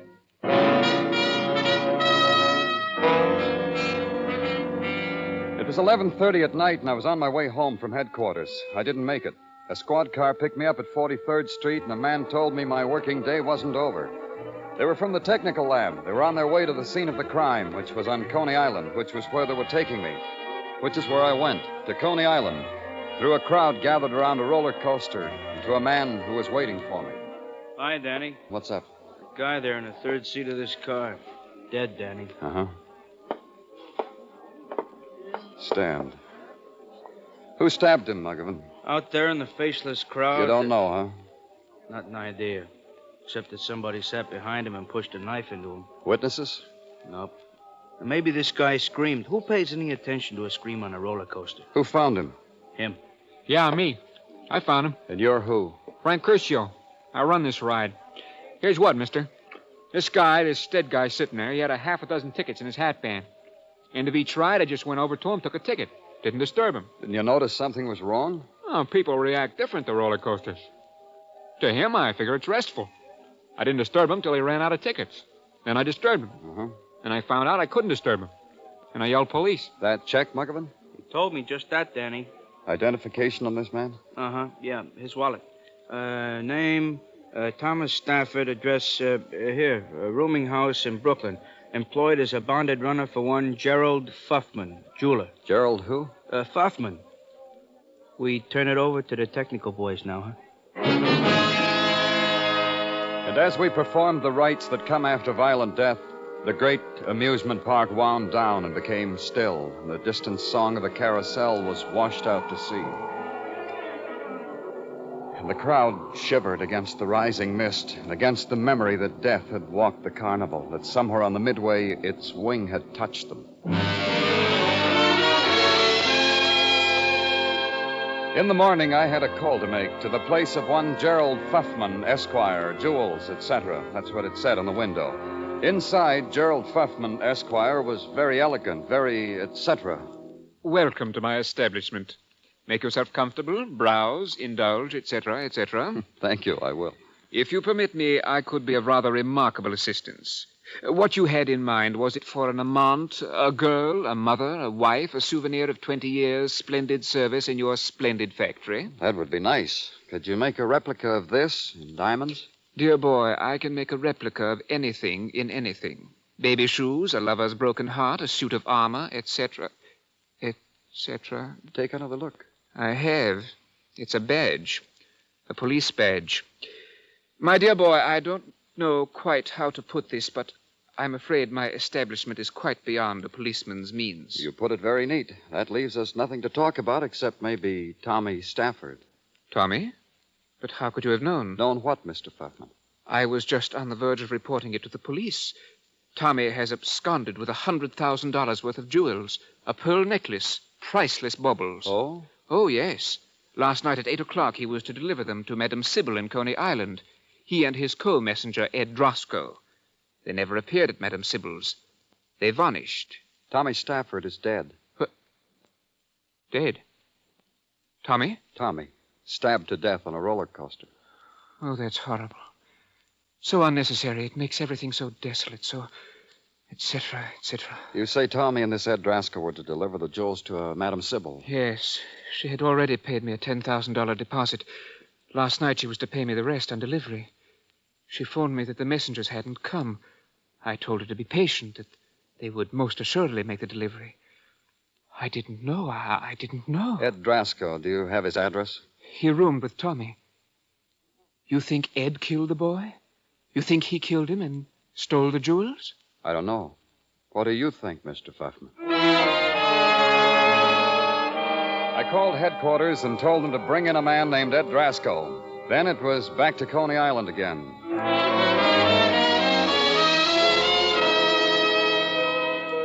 At noon, Coney looked like a desert of unwound toys. I asked a man where I could find the establishment of Madame Sybil. He tried to tout me to the establishment of Madame Bernice, who was a girl who could really read bumps on the head, but I held out for Madame Sybil. He sighed, nodded his head that way, and I went. It was a wood-framed shack with a couple of windows decked out in silhouettes of a man's head. A man's head with bumps on them, each bump with a special name. The sign on the door said, "Walk in." I did. Madame Sybil offers herself to meditation. However, she will be with you within this moment in time. That's nice of Madame Sybil. Mind if I sit down? Please. Who are you? Victor. Upon this level, this is the name by which I am known. Victor. Uh-huh. Well, I'll tell you, Victor... Reflect inwardly. Seek to attune yourself to the vibrations. I've already done that, Victor. You know what? I'll bet if you unwrap that towel on your head, it'll read Hotel New Yorker. What's your business here, Mac? Police business. You will forgive Madame Sybil. Madame Sybil was lost among Police. Can't you tell a cop yet, Sybil? What's he want? What do you want here, mister? I understand you paid a deposit on some jewels. You paid the deposit and the jewels were stolen. I like a customer like you. You don't ask questions. You make statements, and all I do is say yes. The easiest kind of customer to have. Now we'll take it off a customer and client basis and You think this Dodge is phony, huh? How right you are. Look at him. Look at Victor. Put your towel on straight, Victor. Let me help you. Hold still. Oh, cut it out, will you? And the grease paint. Every day he forgets to cover one ear. Ever see a man with two different colored ears? Turn around, Victor. Let him see. Okay. Look, mister, I always level with the law. I'm going to show you who I really am right here in this wall safe. Because I like to level. No secrets from the police. Sybil Spence, that's who I am. See? The jewels, Sybil. They in the safe, too? Want to look? Yeah. Yeah, I do. Nothing, huh? See? On the level. How is it that you can afford $100,000 worth of jewelry, Sybil? Because I got $100,000. More. More than that, 9 concessions right here in Coney. I got money. There's a law. Then why this corny little pitch, reading heads? I like it. There's a law. The rest of the story, Sybil. Like in the papers, I paid a down deposit. Fuffman sent the jewels.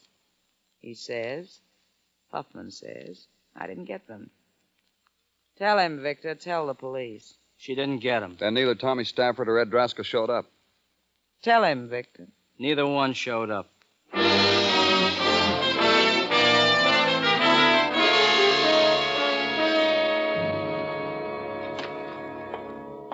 Welcome back to headquarters, Danny. Welcome back from the cotton candy and the 2-foot hot dogs of Coney Island. After these heavenly pleasures, it must be rough to get back into the swing of things with us mere mortals. Rough. Oh, here, I brought you some pinwheels. Oh, gee, Danny, thanks. Gee, Danny, when you blow on them, don't they make a ring around the rosy of pretty colors? They're for the Tartaglia children, Tartaglia. Huh? Oh.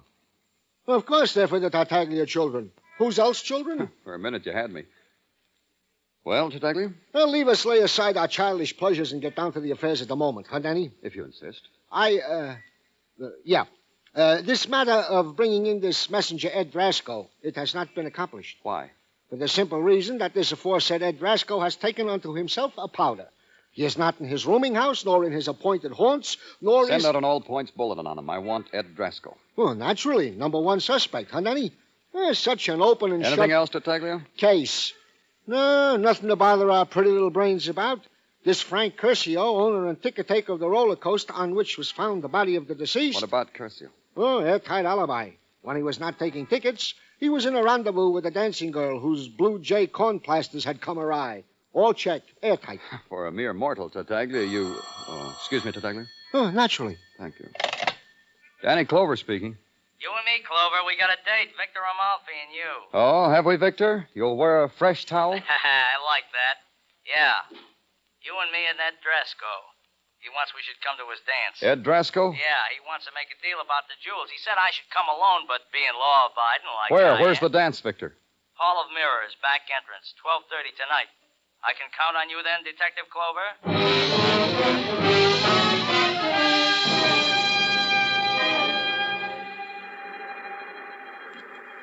Hello, Detective. Victor, Drasko made contact with you yet? He said he'd be here. I haven't seen him. I've been waiting here, but I haven't seen him. Tell it to me again. Why should Drasko contact you? So simple. A guy steals $100,000 worth of jewels, double-crosses his employer, kills his buddy. The jewels are hot, he can't get rid of them, so he makes a deal with the madam and me, $25,000. Why did you call me? Well, like I try to impress you on the phone. I'm honest. I'm double-crossing a killer. I call in the cops. You'd like it some other way? Yeah, I thought this Hall of Mirrors was closed. There's someone in there. Maybe Drasko. Come on. You first, Victor. Yeah, I know where the lights are. You better follow me, Detective. A guy can get lost in here. Is that you, Victor, or a mirror? Now there's 6 of you. I'm the third one from the left. Come on. Victor! I'm right beside you. Drasko must have brought a gun. Yeah, we're standing here like ducks. With an advantage. How does he know which of us is real and which one a reflection? What are you waiting for, Detective? He's shooting. When are you going to pull your gun? Yeah, I'll do that. Victor, but what'll I shoot at? That way. That way. The shot came from right there. Shoot! Shoot!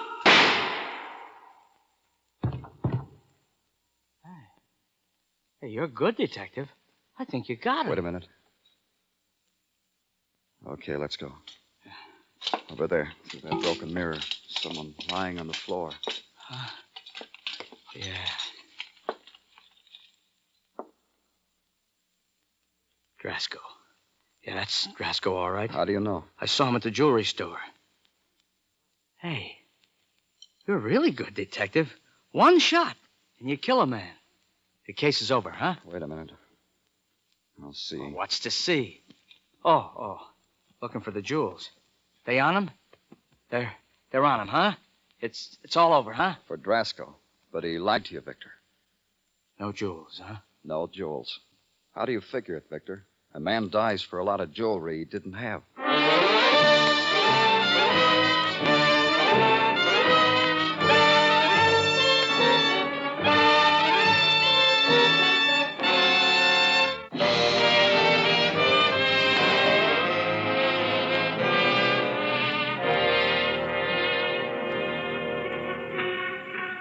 There's this about Broadway. It measures emotion, computes sensation in terms of neon and Mazda. On Broadway, all that glitters is gold. When light screams, it goes well on Broadway. When darkness flares, not so good. But the death of Ed Drasko in a Hall of Mirrors, that was something else. That measured up. Almost as good as the violent death of Tommy Stafford on a roller coaster in Coney Island. And the gleam of $100,000 worth of missing jewels. That was dazzling, worth at least a sack of confetti. Carnival time, that's what it was. Carnival time. Or as Sergeant Gino Tartaglia put it. Danny, you add this all together and it comes out a 3-ring circus with 3 rings. Yeah. Meet the clown, Tartaglia. What are you talking, Danny? You're a hero. You kill a thief, a murderer, thereby solving a previous murder. In the book, that makes you a hero. Clown is for laughing at whom? Maybe Drasko didn't need to be killed. What are you talking? You find him with his gun in his hand. Previous to that, bullets were flying amongst the mirrors in your general direction. At a time like that, you're going to stop to ask yourself, should I or shouldn't I? I was eager, Tartaglia. If I hadn't been so eager, a man would still be alive. A man we could talk to, so we could be sure. Danny, before you go any further with this selfish torture, explain to me this business of eager. If I played it smart, if I'd shown myself, maybe Drasko wouldn't have been so quick with his gun. I could have waited to take him. By the way, where is his gun? In technical for a routine check. Registry, fingerprints, and all the so forths and so forths the technical does with a gun. Yeah. The list of the missing jewels, is it out? It is out, Danny, which brings me to the tidbit of the day. A tidbit which will bring a smile to your gloom, a ray of sunshine to your... Just a tidbit, Tartaglia. Of course. We are just in receipt of information, Danny, that Paul Otis is honoring the tank in the Coney Island precinct with his presence. I can't tell you how happy that makes me. Wait, let me finish, Danny, before you make another bitter remark. It seems that on a routine perusal of the belongings of said Paul Otis was found on him a diamond brooch which answers to the description of a diamond brooch on the list of the missing jewels. See, Danny? See how wrong you are to doubt me when I am just what the doctor ordered?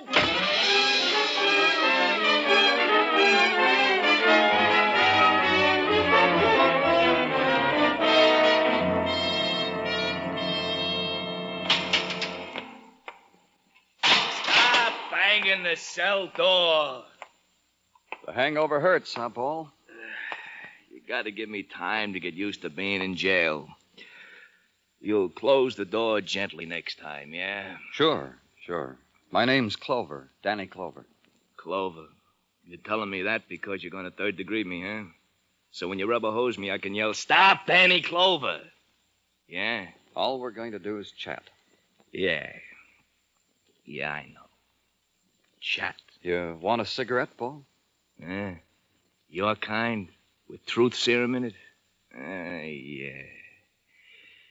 Yeah, you cops. Okay, no cigarette. Where'd you get this diamond brooch? You hurt my head with questions like that. Where'd you get it, Paul? Nowhere. I'm suspicion of robbery, and I'm stuck with it. Murder.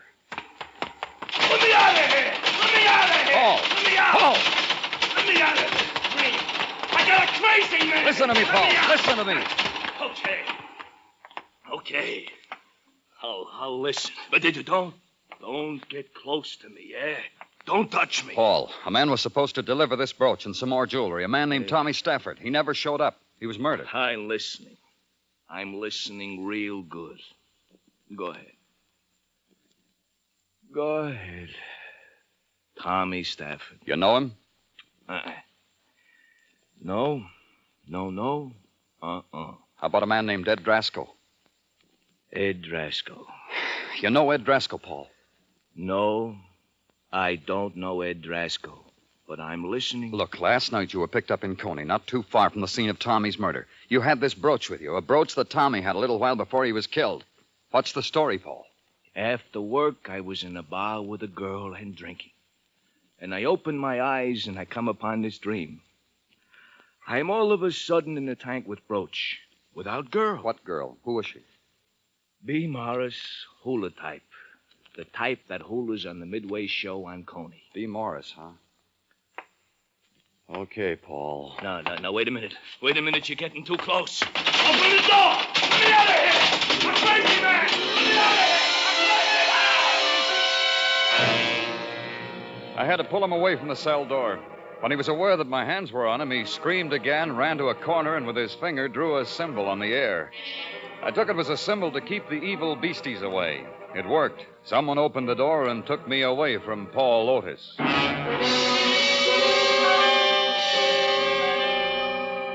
In the early afternoon light, the Midway at Coney is a tattered circus poster peeling off an alley wall. The color is drained from it, and the attractions don't care if you do or don't. Back of the fat man who wanted to guess my weight was another man who wanted me to go back with him into an Arabian night for only 2 bits, 2 dimes and a nickel, $0.25. Back of him were 6 tired harem girls on a platform yawning through recorded-type music from a Coney-type loudspeaker. For the price of admission, he pointed out B. Morris, the one with the biggest yawn. I found a chair inside the tent and waited for her.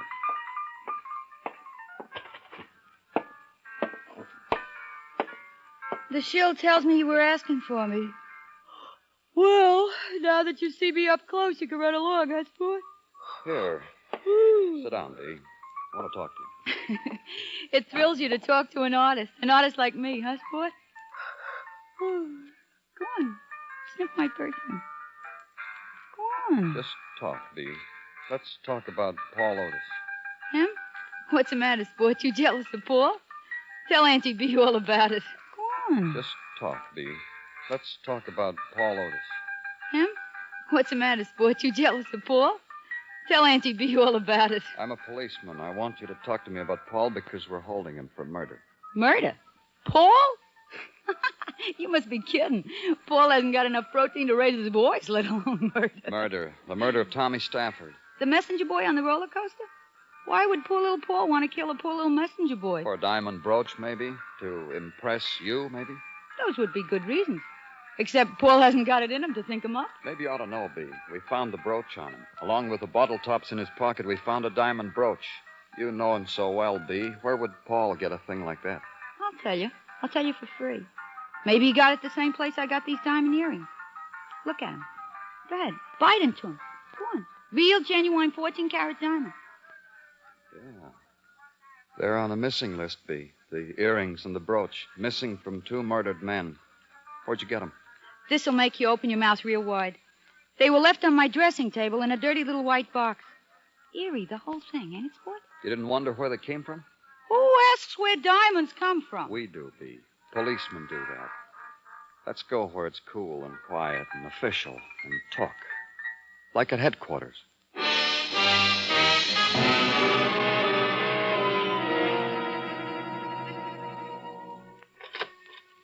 Danny? Huh? Here, Danny. I brought you a nice piece of chicken cacciatore I pilfered from my lunchbox you should gnaw on instead of your fingernails. I'm not gnawing on my fingernails, Tartaglia. Literally, no. But figuratively, I can see your brain devour them to the hub. Go ahead, take the chicken. You eat it, Gino. Thanks a lot, Danny. Oh, hey, Danny. Now what? With chicken on my mind, I forgot to tell you. Forgot to tell me what, Tartaglia? I got the report back from Technical about the gun. Quick, huh? All right, what does Technical have to say? Here. You hold the chicken. I'll read it. Okay. To Lieutenant Detective Danny Clover, from New York Police Department Ballistics Division. Subject, gun. Type of 38 caliber police positive. Registry, none. Fingerprints, none. Signed, Marvin Mickbar, New York Police Department Ballistics Division. Huh? Signed, Marvin Mickbar. No, the part about the prints. Huh? Oh, fingerprints, none. Hey, Danny, how could this Drasko have his mitts on the gun, then leave no fingerprints? Huh, Danny? You got a good question, Gino. Here, take your chicken back. It was the best question of Tartaglia's brilliant career. How could Drasko have shot at me and left no fingerprints on the gun he held in his bare hand? It was a good question, because it could contain within itself a good answer. It could answer why Paul Otis and B. Morris had stolen jewels on them. It could answer the murder of Tommy Stafford and maybe even the death of Ed Drasko. And for the answer to a question that already has an answer, you go to a clairvoyant, to someone who reads head bumps like Madame Sybil's in Coney Islands, to her prop boy, Victor Amalfi. Madame Sybil offers herself to meditation. However, she will be with you within this moment. It's a detective. Salam, detective. Same to you, Victor. Where's Madame Sybil? Like I told you, in the back room, meditating. If you're here as a client, you'll have to wait for the madam. If you're here to pass the time of day, likewise. You're 2 times wrong, Victor. I want you and Sybil for murder. You make a hobby of this? You point a finger, say you're a murderer, and this makes a murderer, huh? You got one yesterday, Clover. How many you need to make you happy? You and Sybil. All right, I'll humor you. Whom is whom we have murdered? Tommy Stafford, maybe? Ed Drasko, maybe? Drasko? Ha! You need an aspirin, kid. $100,000 worth of jewels for a measly down payment of $10,000. Good profit, $90,000. And all it cost was the murder of 2 messenger boys. I could get you bicarbonate. Cheap at the price, huh, Victor? And so easy. You take Stafford on the roller coaster, stick a knife in his back. Sybil takes Drasko somewhere else, puts a bullet in him. What'd you do with the jewels? Put them in the safe after I left? Let's take a look at the safe, huh, Victor? A little thing. One little thing. I read in the papers you got 2 birds with stolen diamonds in their mouths. Diamonds the madam bought and never got. You must know about that, Victor. You planted them. You planted them on Paul Otis and Bee, 2 people whose business it was to be near the scene of the crime. It almost worked. Now let's look at the safe, huh? First you have to get by Victor, detective. That ain't gonna be easy. Let's try, shall we, Victor? Are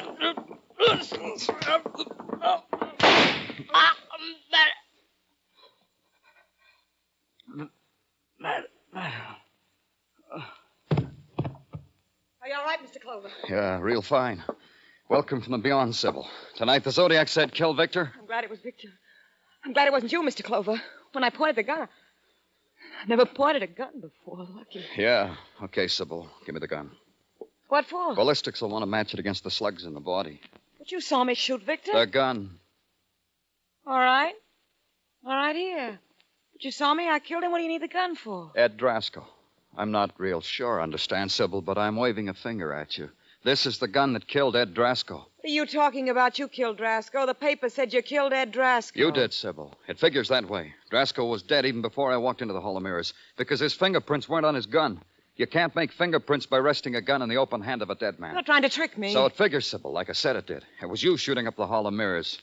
Not trying to hit anyone, just shooting it up so I'd take a shot in the dark and just happen to kill Ed Drasko. Mr. Clover, Where are the jewels, Sybil? In the safe? They weren't in there the last time we opened it. Let's see now. Open the safe. Go ahead, open it. No! No, you can't have them. Take it easy. No, they're mine. I killed for them. They're mine. Stop fighting. It's no use, Sybil. Mine. Mine.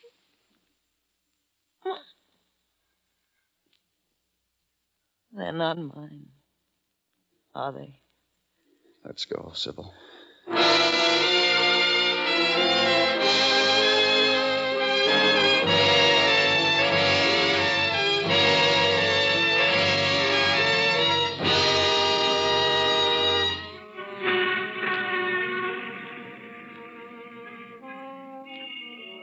Daytime never lingers on Broadway. They shut it off by lighting the spectaculars. Then Broadway's happy. It leans into the night and screams. You turn a corner and run toward it. It's right there waiting for you. Start screaming too, kid, because it'll explode right in your face. It's Broadway, the gaudiest, the most violent, the lonesomest mile in the world. Broadway, my beat.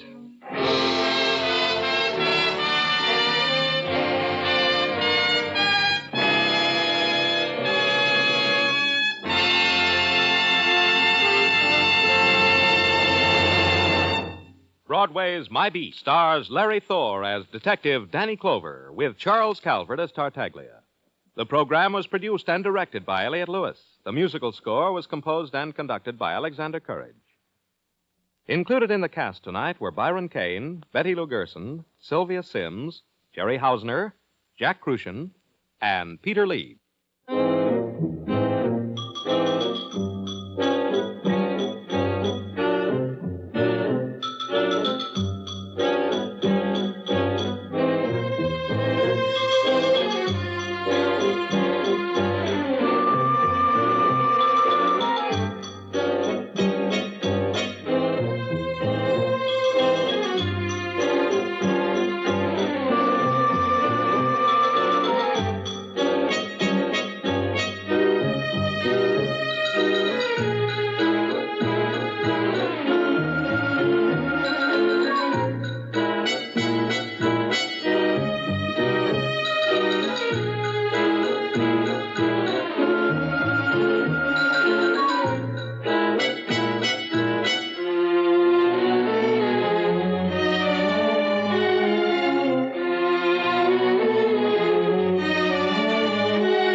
Broadway's My Beat, from Times Square to Columbus Circle, the gaudiest, the most violent, the lonesomest mile in the world.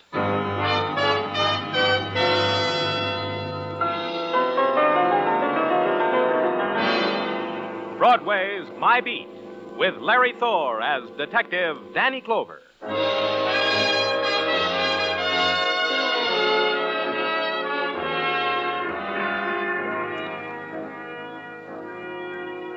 Broadway. It's the one dream left because the other dreams didn't happen. The corner of the world where a million performers do their bit just for you. It's carnival and clown and a girl blowing kisses. The end of a fabulous ride that cost you a dime. Maybe you'll get your money's worth. It's Broadway. My Beat.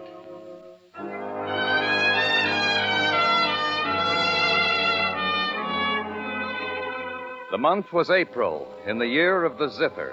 The phone call came at noon. Max Wendell said he had to see me, and quick, Danny, he said, at his place of business on 39th Street, which is where he sold patent medicines and neckties and candy bars, he reminded me, which is where I went.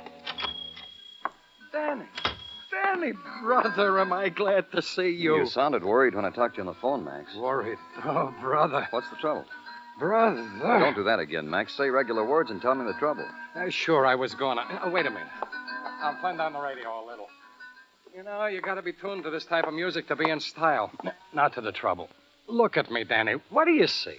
Max Wendell in an orange necktie? You trying to sell me a necktie, Max? Later, maybe. Right now, listen. When you look at Max Wendell, you see a completely rehabilitated, practically a new man type of man. You see that, huh? Well, the cure did you good, Max. You look fine. Look, I don't need compliments. I got trouble. This morning, a no good from way back came into here. You know what he wanted me to do, brother? Max? All right. He said he's got pounds of the stuff. Narcotics? Yeah. And on account of once in the dead past I was known as an addict of the stuff, he comes to me and wants me to distribute for him. Who was he? I don't remember his name. Just a second, Danny. There's something I can do. Danny, it's the no good from way back. Max shriveled against the blow of the bullet. Then his hands reached out, clutched the air, clutched at another moment of life. It wasn't there. The killer made sure. Then the killer wanted me. I threw myself to the floor and knocked over the perfume display. The The lust was on him, and he moved slowly to where I was, grinning at me, grinning at the gun in my hand. Then I shot. The grin was still there, and again, the grin froze. Then there was the sound of sirens, and the official handlers of death were at the door.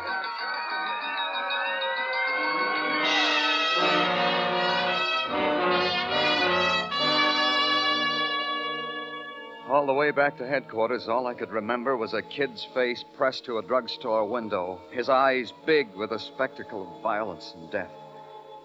Then someone tapped me on the shoulder. It was Sergeant Gino Tartaglia. Danny? What do you want, Tartaglia? It was close, huh? Back there in the drugstore, it was very close for you, huh? It's all over the department how it was. What else is new? You smell so pretty, Danny. What did Max Swindle want with you? You should sample some of his perfume? Which you sampled? What else is new, Sergeant Tartaglia? All right, Danny. All right. I was just trying to divert your mind with a crummy pleasantry. All right. I said all right. What do we got on Max's killer? Danny, you should be proud. You've rid society of a vicious blot on its fair escutcheon. You've carried the banner of decency high into the... Don't sing me an opera, Tartaglia. Just tell it to me. Max's killer. Max's killer was a rogue who was one of the most steady clients of the Rogues Gallery. Frank Howard by name and by number. A mobster, a hoodlum. Suspicioned of many killings by murder. As my neighbor Annie Berman would say, Danny, by the shooting of Frank Howard, you have performed a mitzvah. Thank your neighbor Annie for me. Roger. Wilco. Danny, I gave you a TL. Now you must give me one. What did Max want with you? Howard wanted him to distribute narcotics. Max turned him down. Called me to tell me what a good boy he was. Howard murdered him for that. What a strange coincidence. Huh? A coincidence, Danny. But there's a report lying on my desk at this moment which reports the heist of $100,000 worth of narcotics from the firm of Acme Pharmaceutical Company. When? At noontime on Fifth Avenue, from a car delivering a portion of said narcotics to a qualified doctor. Said car was officially occupied by two men, Wilbur Douglas, the salesman, and Joe Masaryk, the guard. Only Douglas is missing, the narcotics is missing, and Masaryk is dead. That's how the robbery was discovered. How?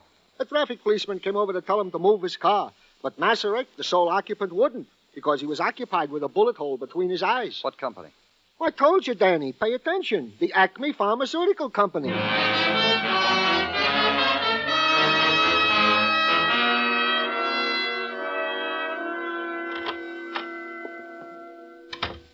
Sorry to have kept you waiting, Mr. You didn't keep me waiting. Well, you're quite resourceful. Yes, Miss Westfall? It's time for your throat spray, Mr. Vaughn. Oh, thank you, Miss Westfall. Pardon me, Mr. Now, Mr. Why the devil don't you tell me your name? Miss Westfall, come in here and throw this man out. I can't. He's a policeman. Stay at your post, Miss Westfall. I may need you. Hey, you're a policeman, sir. What can I do for you? My name's Danny Clover. What happened this morning? How come $100,000 worth of narcotics was stolen from the Acme Pharmaceutical Company? Let me tell you something. All that merchandise running around loose will play hob with it. It's going to do just that, Mr. Vaughn, unless you decide to get off the dime. Fire your questions at me, Mr. Clover. What's the routine here? I mean, when one of your men is assigned to make a delivery, what happens? How does it work? With efficiency and dispatch, like so. Our man is given a parcel for delivery to various supply houses and medical people.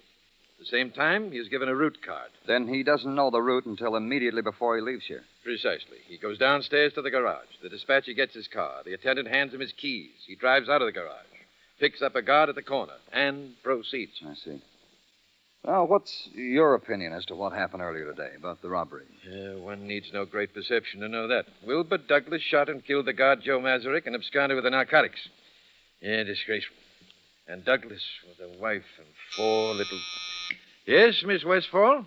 Effervescent salts, Mr. Vaughn. Thank you, Miss Westfall. One moment, sir.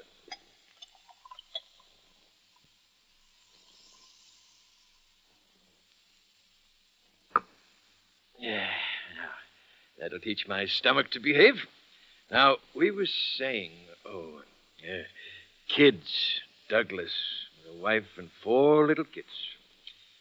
That's all I know, Mr. Clover. Yeah. If you think of something real thrilling, have Miss Westfall buzz the garage. Tell her to ask for me.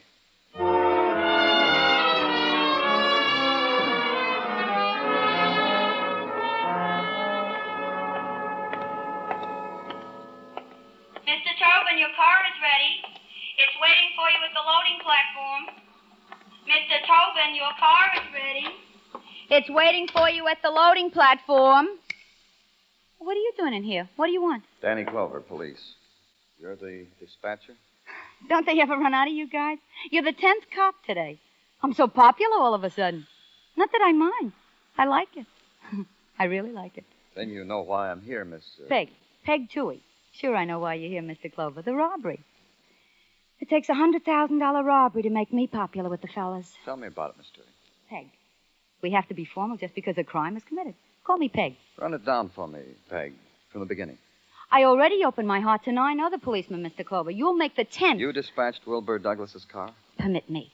I know it by heart already. At 11:15, the orders came down from upstairs to get Mr. Douglas's car ready. I gave the orders it should be ready. At 11:30, Mr. Douglas made his appearance in our garage.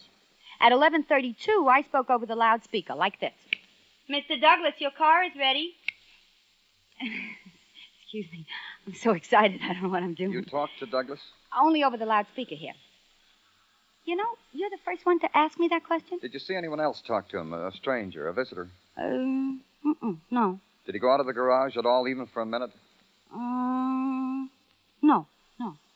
You've got an entirely new list of questions. I like it. No, Mr. Douglas stayed here all the time, perusing his briefcase. But then Zach gave... Zach? The attendant here, Zach Bailey. Zach gave Mr. Douglas the keys to the car, and Mr. Douglas drove off to pick up the guard who was waiting for him in the front. Where's Zach? He's out there amongst the cars someplace. You can't miss him. He's the only human being down here, besides me. Thanks, Peg. Thanks a lot. Oh, likewise, I'm sure.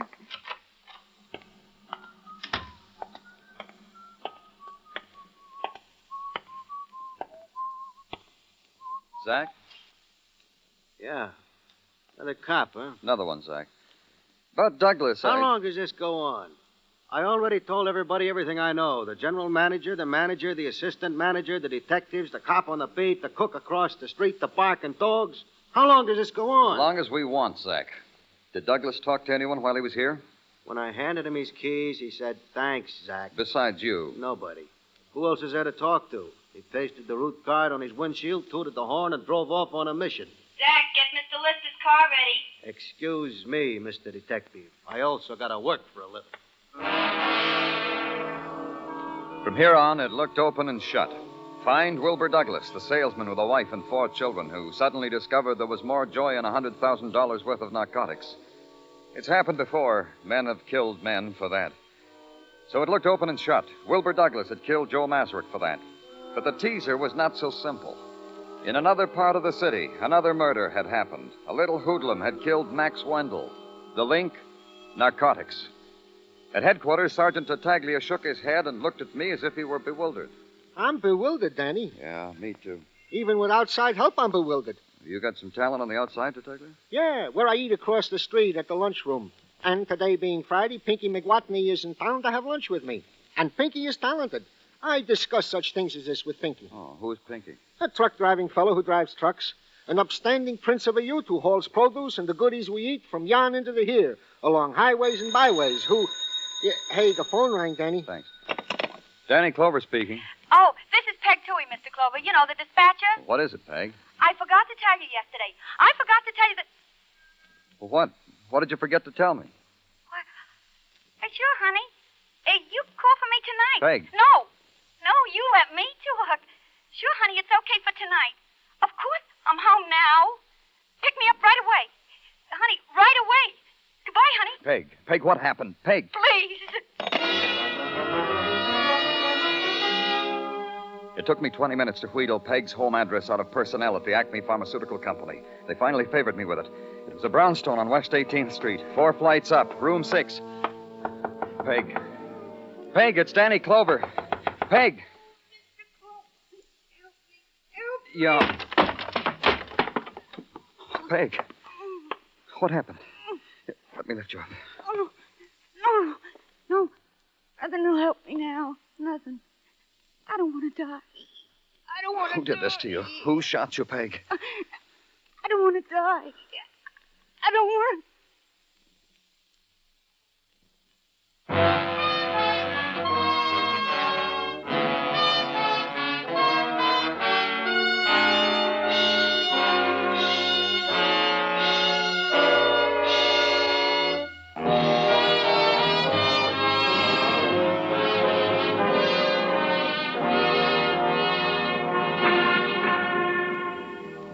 Spring comes to Broadway in many ways. The loudspeakers blossom and bear the fruit of the Charleston. The rainmakers dance their ritual dance and bear no fruit at all. And Broadway is diverted. Broadway is happy. Spring is here. You can stand under the shade of a papier-mâché papaya tree, drink papaya juice, pleat your newspaper, and read of murder. Double feature, Max Wendell, druggist, murdered in cold blood in his place of business. Should have caught that one. Peg Toohey, dispatcher, murdered in cold blood in a cold water flat. A person could cry. Yeah, spring is here. It's been in training in the summer camps, and it's opening the season in its old championship form. Or, as Sergeant Gino Tartaglia put it, Oh, I will L-O-V-E love you all the T-I-M-E time. I will... Tartaglia. Oh, Danny, I feel so good inside. This invention of spring had the things it can do to a fella. Oh? Yeah. Even Mrs. Tartaglia noticed it. Mrs. Tartaglia said to me, Sergeant Tartaglia, you have become so frisky, almost as frisky as the Tartaglia bloodhound Giuseppe. Have you perchance been heisting Giuseppe's Strongheart lately? She said to me. Mrs. Tartaglia said that. Yeah. Now, you tell me about Peg Toohey's murder. Oh, gladly, Danny. Seems that Miss Toohey was shot with the same gun that killed the Acme Pharmaceutical Company guard in broad daylight on Fifth Avenue. This means, obviously, that the killer of Miss Toohey is the same What else, Tartaglia? Well, let me finish, Danny, please. Is the same who killed the guard, who would be Wilbur Douglas, the salesman, who was still in the ranks of the missing. See? I let you finish. What else, Tartaglia? The Narcotics Division has put its hand in the pie, as indeed it has every right to say. And it has... Huh? Mr. Clover? That is indeed Mr. Clover, and I am Sergeant Gino Tartaglia. How do you do? It's so much easier than I thought. I've come to give myself up, Mr. Clover. You're... Wilbur Douglas. How do you do, Mr. Douglas? I am Sergeant... Wilbur Douglas. Hey, Danny, do something. This is the man relax, who... Tartaglia.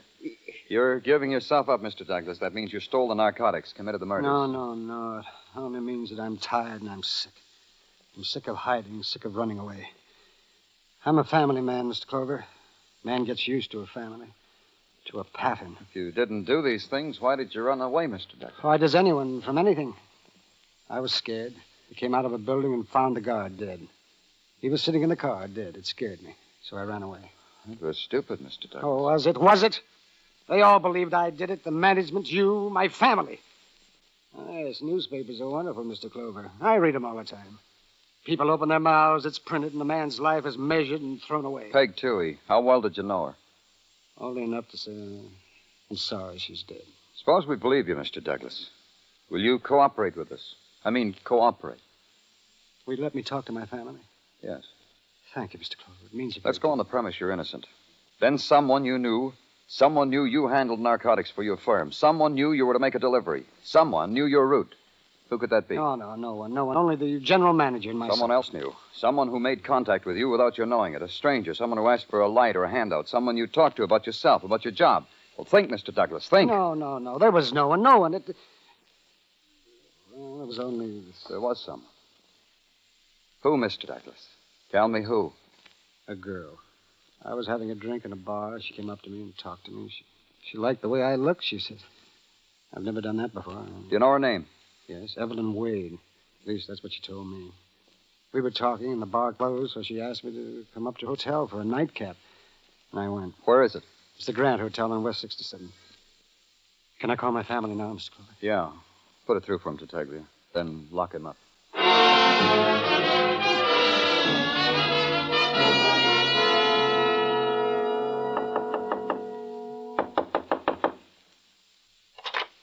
Yeah. What is it? What is it, please? What do you want? Miss Wade? I'm very busy now. I'm busy. Another time. Come back again. I'm from the police, Miss Wade. Oh, thank you. I already bought my tickets. Have a nice ball. I want to speak with you. May I come in? All right. You may come in. I want you to know that I won't take long. May I sit down? You don't mind if the blinds are drawn, do you? The sun hurts my eyes. It's all right. Please. All right, Miss Wade. Just tell me what I want to know and I'll leave. Tell me about Wilbur Douglas. Douglas? Wilbur Douglas. Mm-hmm. I know him. You knew he was married. All right, I know him. There, I know him. I told you. How did you happen to meet him? We met. People meet. People get lonely. meet. Miss Wade. It's not a good day for me. Times I gotta be alone. You met Wilbur Douglas in a bar. Later, you came up here, the two of you. How much did he tell you about himself? Nothing. I lied to him. He lied to me. We knew that. Smiles. Drinks. When he put his arm around me, he was polite. You knew where he worked. You knew what his job was, didn't you? He told me, but... Oh, pardon me. Clumsy. Knocking over a phone. Here, I'll get it. Here. Thank you. Hello? Oh, yeah. You got the wrong number. Of course, I'm sure. Wrong number. Fella had the wrong number. What fella? He had the wrong number. I wouldn't know what fella. Miss Wade. Miss Wade. I wouldn't know what fellow. Who are your friends, Miss Wade? I don't get out much. Oh, please. Please. Don't go out much, Miss Wade. I want to find you here when I come back. I went downstairs to the lobby. It bothered me about the phone call. There was a man reading a comic book at the switchboard. I asked him about it because it bothered me. I'd have to do more than that, he said. So I let him peek at my badge. That was all I had to do, he said. No, it couldn't have been a wrong number. A guy asked for Evelyn Wade, so he put him through. How could this become a wrong number? Who was it, I asked. He didn't know. Then I questioned him about Evelyn. All he knew about her was she made phone calls. He wrote them down in a little book because they were worth 20 cents apiece to the hotel. It took another peek at the badge to make him give me the list. And the next morning at headquarters, I put Tartaglia on it. Explain it to me again what you want me to do, Danny. My brain this morning is in the foggy do. This morning? You have the cross-reference phone book.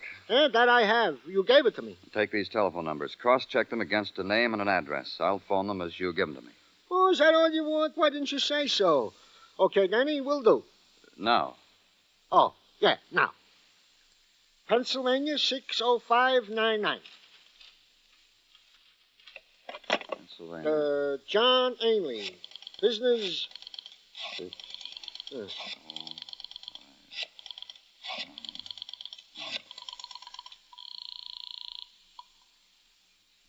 Supermarket, Ainley here. Police Department, Mr. Ainley. Routine check. You know a Miss Evelyn Wade? Yes, once a week she buys a pound of pork chops. Makes us deliver. Stick around the supermarket today, Mr. Ainley. I may want to talk to you. Next, Detective. A moment, Danny. Butterfield 89970.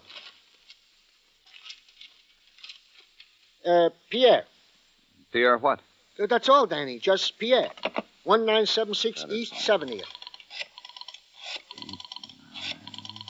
970.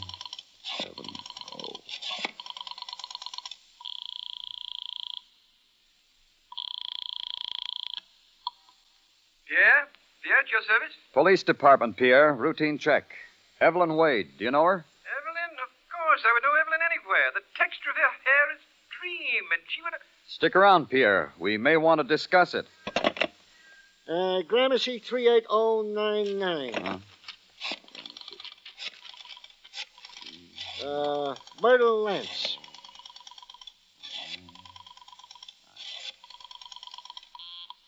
I'm busy. Another one, Tartaglia. Yeah. Atwater 97598.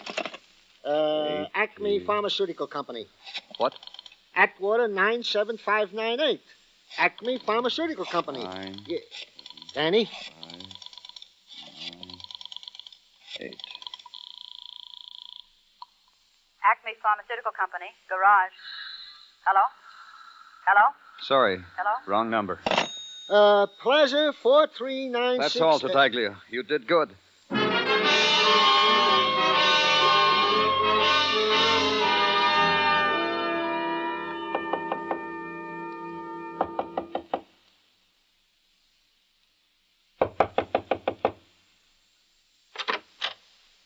I took so long.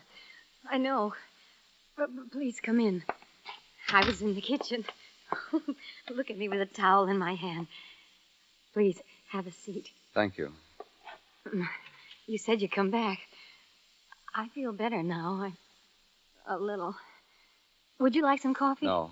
No, thank you. I could make you some. Miss Wade, why did you call the garage the other day? The garage of the Acme Pharmaceutical Company. Acme? Please, Miss Wade, I know you called. Then why do you ask me? It's all over now, Miss Wade. Can't you understand that? All over. I know why you called. Then why do you ask me? You wanted to get Wilbur Douglas away from his car just the right moment. You were working with someone, and you had it timed when to call. After Wilbur Douglas had put his route card in the car. I wondered why I had to call at just that moment. Is that why? Who told you to call? He knew Wilbur would have to come to the phone when I called. Wilbur's married. Wilbur couldn't afford to say no to me. Who told you to call? Me. Oh. I told her to call. Hello, Zach. How come you're not attending cars at the garage at this hour? Yeah, he told me to call. Zach did. Now what, Clover? Now I have to kill you, too. Another bullet from this gun, another dead man. Well, on your side, I'd congratulate you, Zach. You timed it neat. Got Wilbur's route card, knew where he'd be at what time, waited till he made his delivery, killed the guard, lifted the narcotics. Congratulate me some more, Clover. You killed somebody, Zach? Out of the way, baby. Oh. Go ahead, Clover. Go ahead. The narcotics, Zach. You needed a distributor. You sent a hood over to see Max Wendell because Max once was a distributor, only Max balked. Called police. Then you know why Max had to die. Why I sent the hood back to kill him. Only you were there. You're a louse, Clover, messing things up. Peg, a lonely little girl who suddenly remembered that Wilbur got in that phone call. She tried to tell me about it, and you killed her, too. Yes. And you, too, Clover. You understand how it is, don't you? Congratulate me once more. Then you can close your eyes. Where's the narcotics? Zach has it. Don't you, Zach? Sure I do, baby. Oh, but you killed... Oh, I don't know. Now this man here... You think about it. A girl thinks about... Oh, Zach. Kiss me. Be nice to me, Zach. Take your hands off Wait, of me. watch out. Zach. No. He stood there, swaying, shaking his head against the recognition, against the knowledge that his life was almost through. Oh, no. And his eyes stared at it spilling over his fingers. Then there was no more life. Evelyn Wade was silent in her pain. In a little while, a doctor came and said she needed a lot of help. He said he'd see she got it.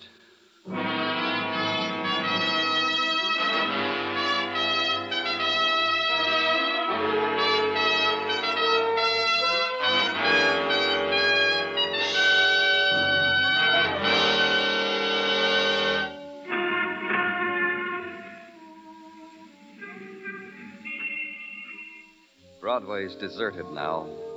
The night has given up, and it's becoming another day. And for an hour, the Fury lies sleeping.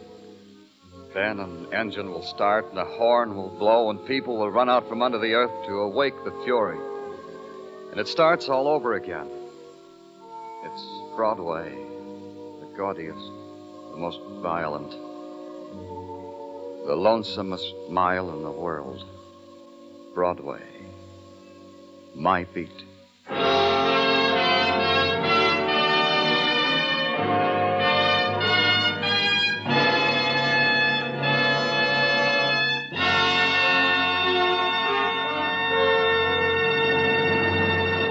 Broadway's My Beat stars Larry Thor as Detective Danny Clover with Charles Calvert as Tartaglia. The program was produced and directed by Elliott Lewis. The musical score was composed and conducted by Alexander Courage. Included in the cast tonight were Sylvia Sims, Jeanette Nolan, Eddie Fields, Howard McNear, Clayton Post, and Paul McVeigh.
Broadway's My Beat, from Times Square to Columbus Circle, the gaudiest, the most violent, the lonesomest mile in the world.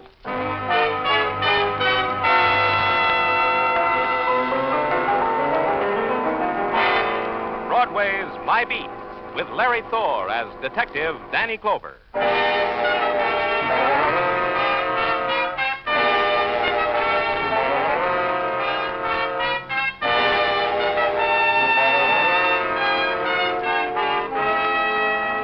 The sound that eddies upward from Broadway is the sound of shock, a thing composed of laughter, trumpet, the clack of heels, a cry from a lonely bed. You stand at the window at police headquarters waiting for some part of it to touch you. And in one way or another, it does. The frightened voice through a phone, the impersonal alarm of a teletype, or a tired officer walks into your office, tugs at your sleeve, gives you a message. Shooting on the Manhattan side of the George Washington Bridge, it says. Take the last side road on your right before you get there. Officer Murray will meet you. The siren on your squad car spills into the empty pockets of the night, fills them with its own brand of shock. And you're there, and Officer Murray meets you. This way, Danny. That car parked over there. What happened? A boy and a girl. You'll see. Kim? How bad? I'm no doc, Danny. Ambulance is on its way. Lost a lot of blood. When I found him, the car was open. The boy's position like he was trying to get out of the car. What about the girl? 4 shots from up pretty close, looks like. Dead. Uh-huh. Motive? Like I said, I'm not a doc, but it wasn't robbery. Here, wallets from both with just the amount of money you'd expect neatly dressed kids like that to have. Identification, too. Let's see. Boy's name, Ted Forstek. Girls, Ruth Ballard. Both kids, both of them. Just touching 20. There's something else, Danny. What? Other side of the road. Come on. Somebody picked a nice secluded place for killing. Yeah. This road's blocked off, Danny, but kids slip around wooden roadblocks. That makes it a lover's lane, makes it more thrilling. Here. Look, see? Huh? Yeah, looks like somebody made a U-turn in an awful hurry. Yeah. Narrow tire threads, I guess Model A. Smacked this tree, some paint scraped off. Oh, comes the ambulance, Danny. Then to the whispered, muffled sounds of the night in the river is added the furied lament of the siren, and the attendants of the dead and the dying are there. They lift the boy gently, carry him to the waiting ambulance. Then the girl. There's less need to be gentle. They close the doors, and the boy and girl belong to them, to the attendants of death. And for a fragment of an instant, there's silence. Then the night returns to fury.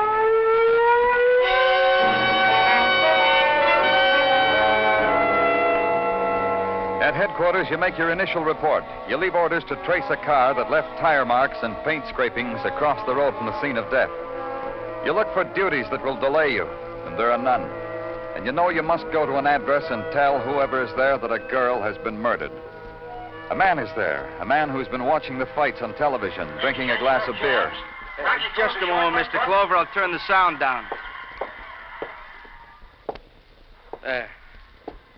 Now we can still see the picture. We won't be interrupted. You enjoying the fights, Mr. Clover? Ruth Ballard, is she? Ruth? Ruth is my daughter, Mr. Clover. Is that why you're here, because of Ruth? Ruth's mother, Mr. Ballard. Maybe she should be here, too. Ruth's mother's dead. She died 3 years ago. What about Ruth, Mr. Clover? Something wrong? She been in an accident? Please, Mr. Clover, don't just stand there. What is it? Why are you here? Mr. Ballard, it's... Something's happened to Ruth, hasn't it? Tell me. I have a right to know. Ruth is dead, Mr. Ballard. No. I know of no other way to say it, Mr. Ballard. There's... No. It's all right, Mr. Clover. It's all right. You have to do things I understand. I'll... How? Ruth, how? We found her in a car, shot, murdered, Mr. Ballard. In Ted's car? Ted Forstek? Yes. The boy? He was shot, too, but he's alive. Unconscious, but alive. I'm glad for Ted. He's a good boy. You knew him, Mr. Ballard? Only when it came to take Ruth out. We'd talk a little about the fights. I'd offer him a beer. And then Ruth would be all dressed. They'd go out. I'd wait up for Ruth. Because I don't get much chance to talk to her. I work all day, so I wait up for her. I was doing that tonight. Her other friends, Mr. Ballard, who were they? I don't know. I know very little of how Ruth lived when I was away from her. It's hard, Mr. Clover, to be a father, to take care of a girl properly, to buy her clothes, food, make it so she could hold her head up among her friends. I didn't do so good, did I, Mr. Clover? No good. Mr. Ballard, You know something, Mr. Clover? Ruth wasn't really my daughter. She was a stepdaughter. I adopted her because I loved her mother. Then I loved Ruth like she was my own flesh and blood. Now it's my fault. I should have taken her away where a child can live decently. It's all my fault. Mr. Ballard, if I can help No. in some way... No. Thank you. Just go away, Mr. Clover. Just go away. You leave quietly because the words are never there to touch a bowed-down heart. It's almost midnight, but you've another call to make. The address is on Amsterdam Avenue. The address in the wounded boy's wallet. The front of it is a store, stationery, candy and cigarettes, the peeling gilt says. Walk in and face the lady and the man who are about ready to close for the night. Phone is right over there in back of candy counter. Perhaps the mister wants to buy something, Anna. Perhaps he doesn't. This time of night? You know, Mikhail, this time of night is always to use phone. No, I'm... See, to buy something, Anna. I'm from the police. Yesterday we had sent money for license to sell cigarettes. Check. Check is good one. Please, Anna, the mister said nothing to check. Police? Danny Clover. You're Mr. and Mrs. Forstek? So? Maybe... What do you want of us? Your son, Ted. Yeah. Ted and police. Finally. He has hit a man, robbed a man. He's been shot. Robbed a man and was shot. No, not like that. Ted? Bad? Hurt bad? Pretty bad, Mr. Forstek. And it hurts, Ted? He's unconscious. He's in the hospital, St. Agnes. He's being taken care of. What happened to Ted? We don't know exactly. He was parked in a car with a girl, with Ruth Ballard. She was shot to death. We don't know exactly what happened. Maybe you can help. A boy of mine. His friends hoodlums from gutter. This is help I give you. What about his friends? He belongs to a club, as a young man should, for social, for contacts. The Adonis Club, it is called. Our baby. Living his life with bombs. All right. And the girl, Ruth Ballard? He mentioned her name, I think, but it was not frequent name. I'm sorry for her. Oh, good evening. Customer. Not customer, Evelyn. Oh, then I invite him, too. Where's Ted? I brought a cake from the party. A whole cake with white frosting. Nobody touched a drop. Where's Ted? A neighbor of this woman, Mr. Evelyn Sherman. She shows puppets to parties.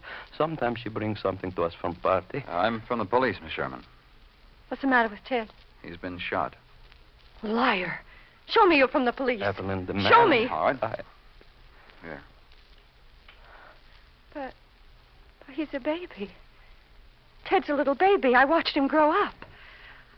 Shot. You better come with me, all of you. I'll take you to the hospital.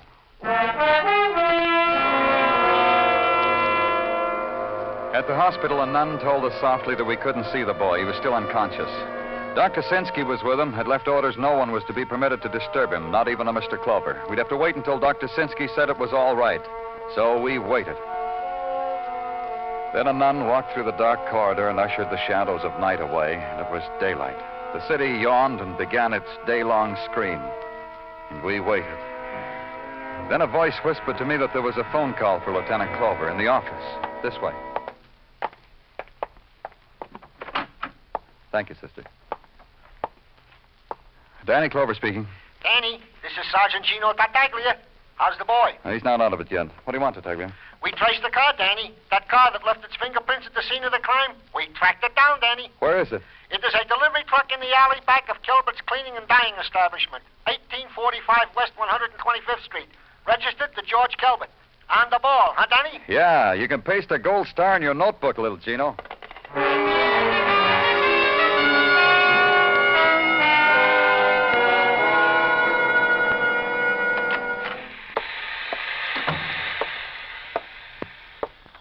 Be with you in a minute, pal. Oh, these pleated skirts. They take the life out of a man. These pleated skirts make you old before your time. You're Calvert? George Calvert? Yeah, I told you I'd be with you in a minute, pal. There. This doll will love me for the way I press her skirt. You're big with the ladies, huh, George? Well, let's put it this way. Not one of them has sent in her resignation as yet. Where were you last night, George? You must have a reason to ask me something personal like that. You a wounded husband or something? I'm just a policeman, George. Don't show me your badge. I can tell by your sloppy suit. Where were you last night, George? I don't think you got a right to ask me without you showing me I committed a sin or something. I'll do that, George. Where you were, where your car was, a murder was committed. You mean up there near the George Washington Bridge, a girl was murdered? I didn't say a girl. Hey, now, wait a minute. Don't pin me to the wall. I said a girl because up there in that lover's lane, it's known that girls are sometimes killed. There are guys who go around doing that. You were there, huh, George? Alone? You got nothing says I was there.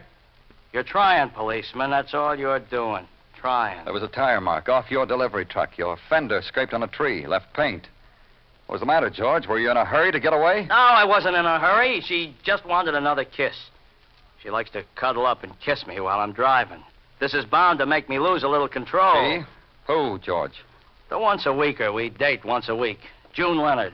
Lives in Brooklyn someplace. You go ask her. She was with me all the time. I don't know anything about a murder. Ask her.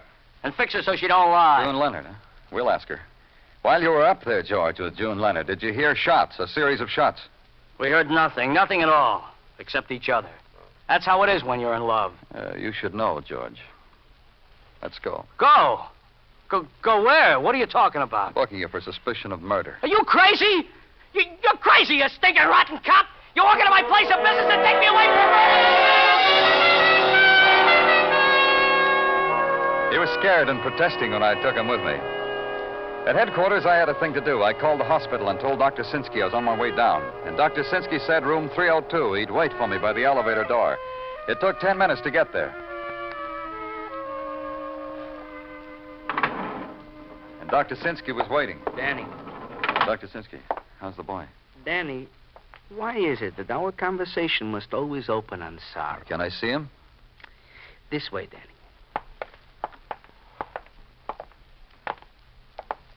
In here. You know these people, Danny. Mr. and Mrs. Forrestek, Miss Sherman. Yeah, I do. Doctor, it seemed like my son, his lips were moving just as you left the room. Yes?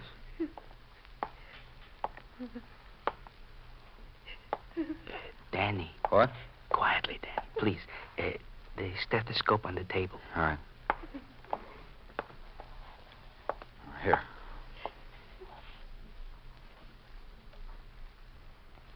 My son. My son. My son. My son. He's dead, Danny.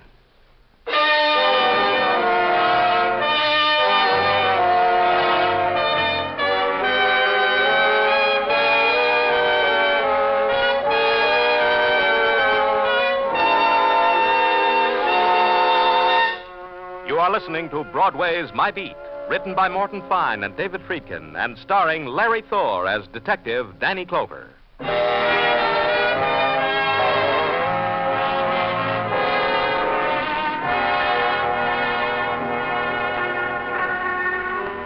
In the late summer afternoon, Broadway stands on a corner, sips its penny plain, and sums up the day.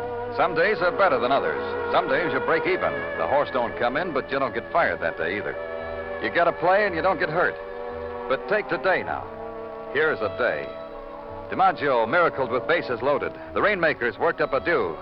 And a boy, a lover, died of bullet wounds inflicted by a person or persons unknown, thus holding in final embrace the girl he loved.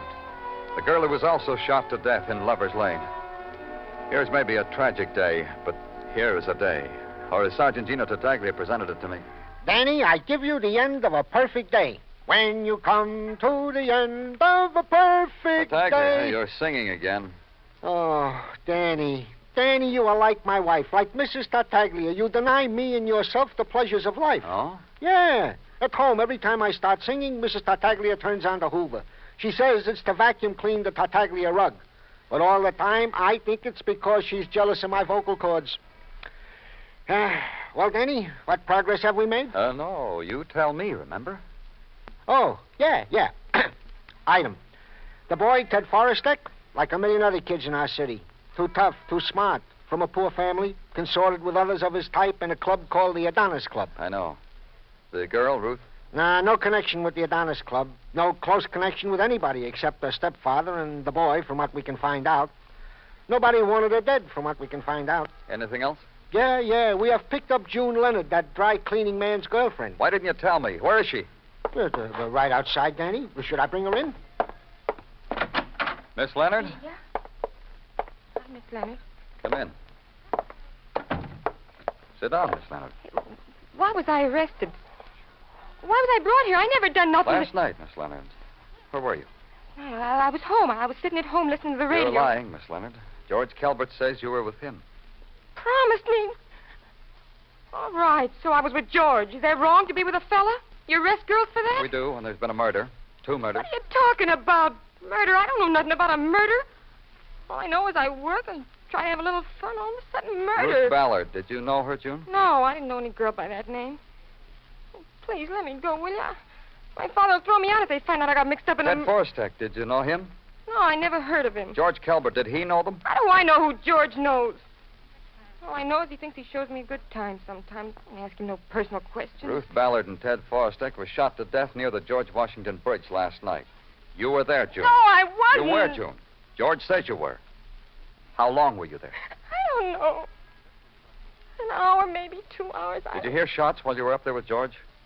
Shots? Pistol shots, shots from a revolver. No, I didn't hear anything like that. I didn't hear anything except George whispering to me. George says he heard shots. Why, that dirty look. All right, I heard him. I heard a lot of shots. I got scared. I made George drive us away from there real fast because I was scared. George was with you all the time? Leave me alone, can't you? Please leave me alone. I want my father. Taglia. Yeah, Danny.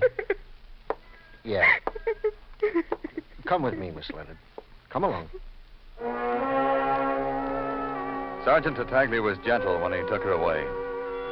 Then I made a phone call to the Adonis Club. No one was there, boys told me. Try later when everybody would be there at the dance, Daddy-O, the voice said. Starts at 10. Come one, come all, Daddy-O.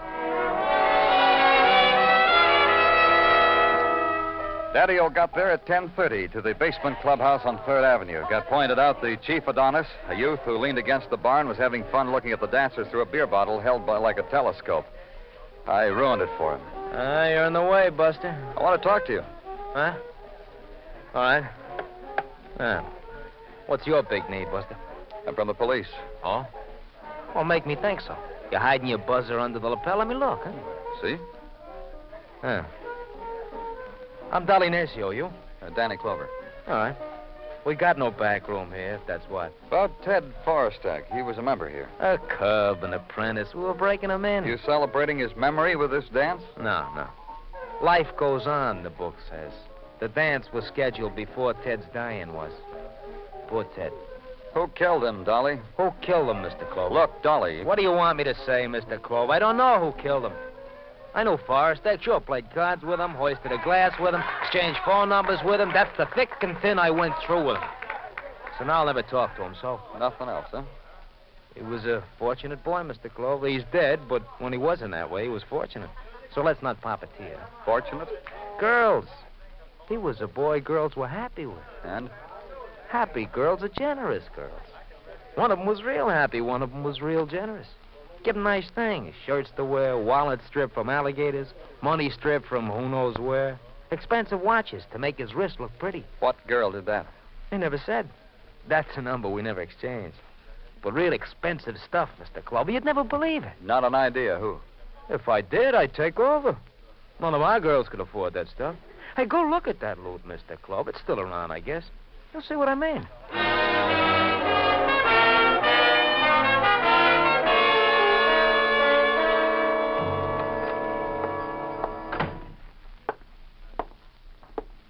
Mr. Forstek.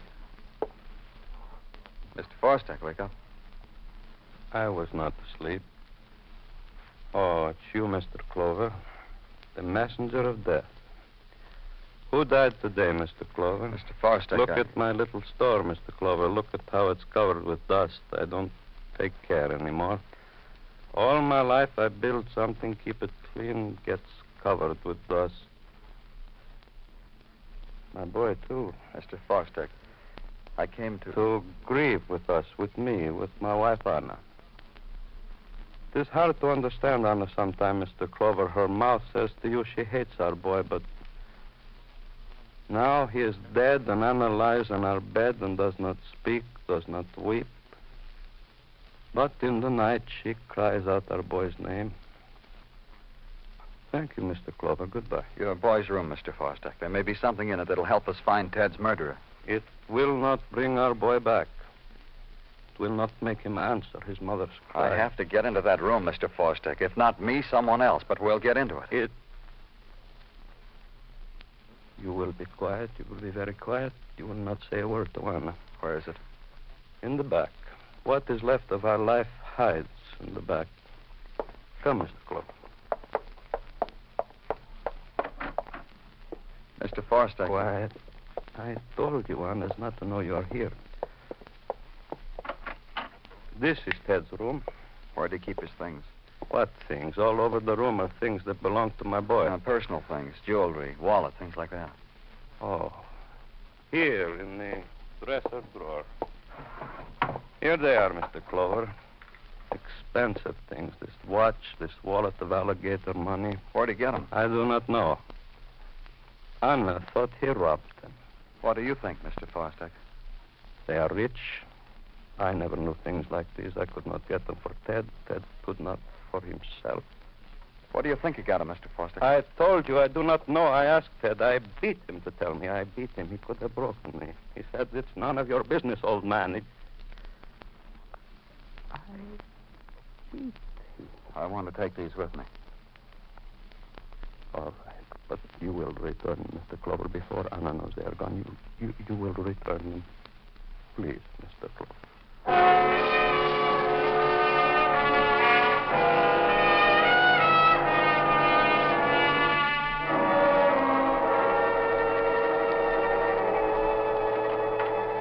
Danny, can I see you for a minute? Sure, Dr. Sinsky, anytime. Sit down. Thank you. Oh, what's on your mind, Doctor? Nothing, except I dropped in here to conform with standard operating procedure, autopsy report. You in the mood to listen? I think you should. All right. Go ahead. Ruth Ballard shot 4 times. Supplementary report from ballistics showed the bullets from the same gun that killed the boy. 4 times, Danny. Any one of the shots would have killed her instantaneously. Well, what else about the girl? Nothing else. I think she was killed only because someone wanted her dead. What? Someone wanted her dead, Doctor. I know, 4 shots. A person in animal fury would have done that. From what I can tell, I'd say she was sitting in the car. A person came up to her, shot her 4 times. Nothing more than that. Uh-huh. Do you know who did that, Danny? A person who was jealous of her. A person who loved Ted Forrester. A person who gave Ted expensive presents. Do you know who? Don't make me repeat myself, Doctor. Then who? Stick around. I'll show the person to you.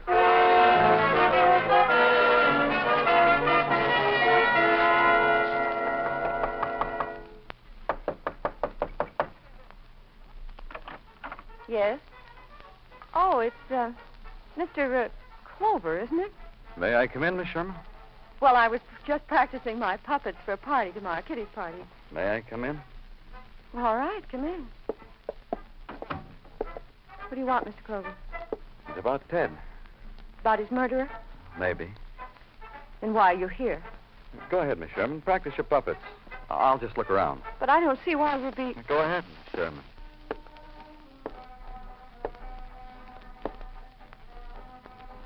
Hey, Sherman. Wait a minute. What is it? This photograph of Ted. He gave it to This me. ribbon from a track meet tucked in the frame. He won it. He gave it to me. Why should he give them to you? I asked him for them. He liked me. He gave them to me. Huh?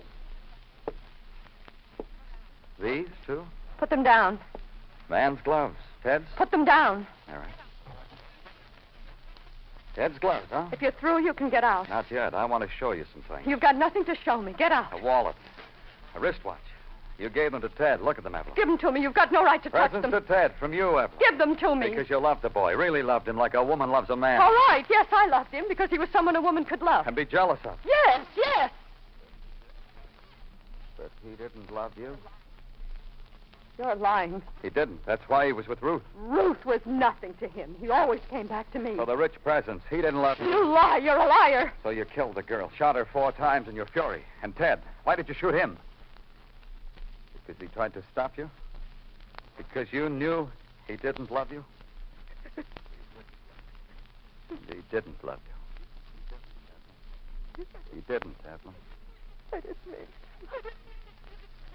I didn't mean to kill Ted. He got in the way.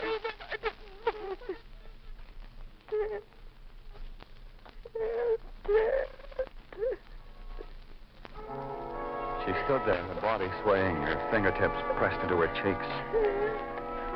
Then a thing happened. She looked suddenly old. The youth she had fled from her. All at once she accepted it, knew there was nothing left. She made no protest when I took her arm and led her through the door.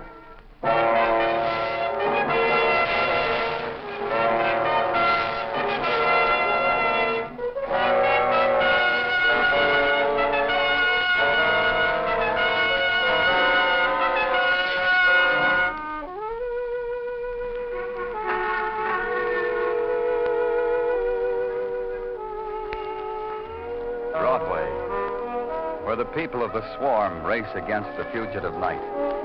Each in his own way, make time stand still. That's the trick. But dawn comes and the gutters are choked with the wasted minutes, the infinite man-hours of loneliness. It's Broadway, the gaudiest, the most violent, the lonesomest mile in the world. Broadway, my beat.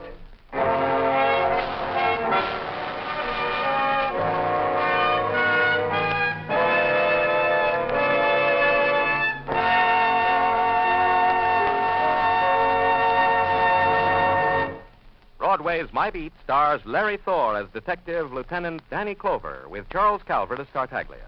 The program was produced and directed by Elliott Lewis. The musical score was composed and conducted by Alexander Courage. Included in tonight's cast were Lillian Bayef, Bea Benaderet, Jerry Hausner, Lou Merrill, Jack Crucian, and Anthony Barrett.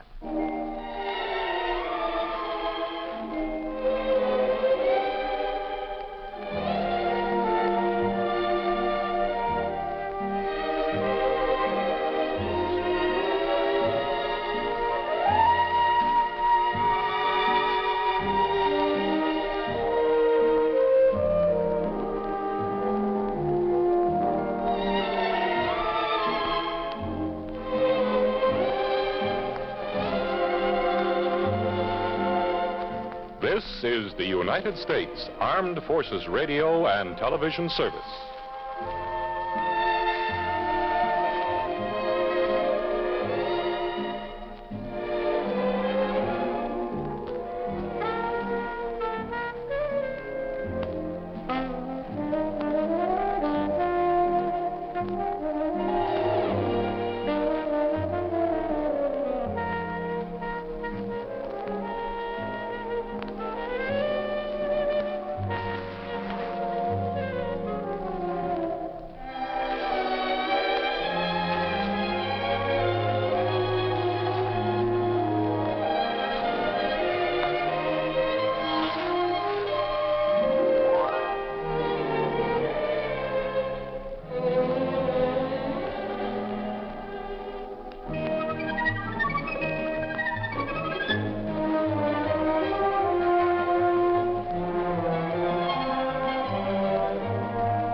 Broadway's My Beat, from Times Square to Columbus Circle, the gaudiest, the most violent, the lonesomest mile in the world.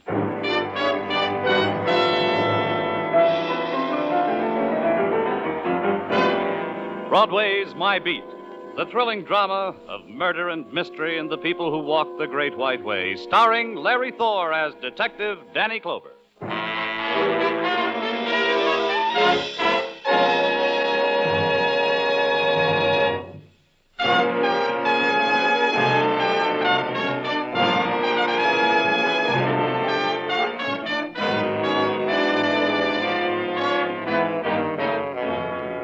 In the morning, a kind of silence touches Broadway. The color has been squeezed from it, drained, spent by the wanton night.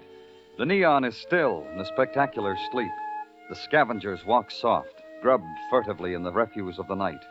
And if you listen close, you can hear the wind. And it's the same wind that purrs through ruins.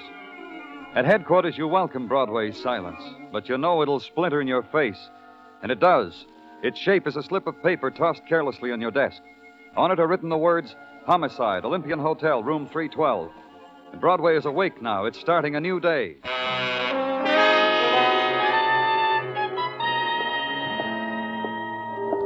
At the Olympian Hotel, you walk down a corridor that's been painted in a color that won't offend anybody. And then a door opens to you, and a voice designed not to frighten you welcomes you into a room lately furnished with death. Come in, please. You're from headquarters, I presume? And you? Matthew Porter, Yale 47. Head of the Crime Detection Bureau for the management. This is my first murder. Shot. 45, I'd say. Who was he, a guest? Not likely. Oh, I took the liberty of going through his pockets for identification, of course. I find he is a Frank Conroy, obviously one of those people from Texas. The high-heeled boots, that 10-gallon monstrosity over there on the bed. They wear those things.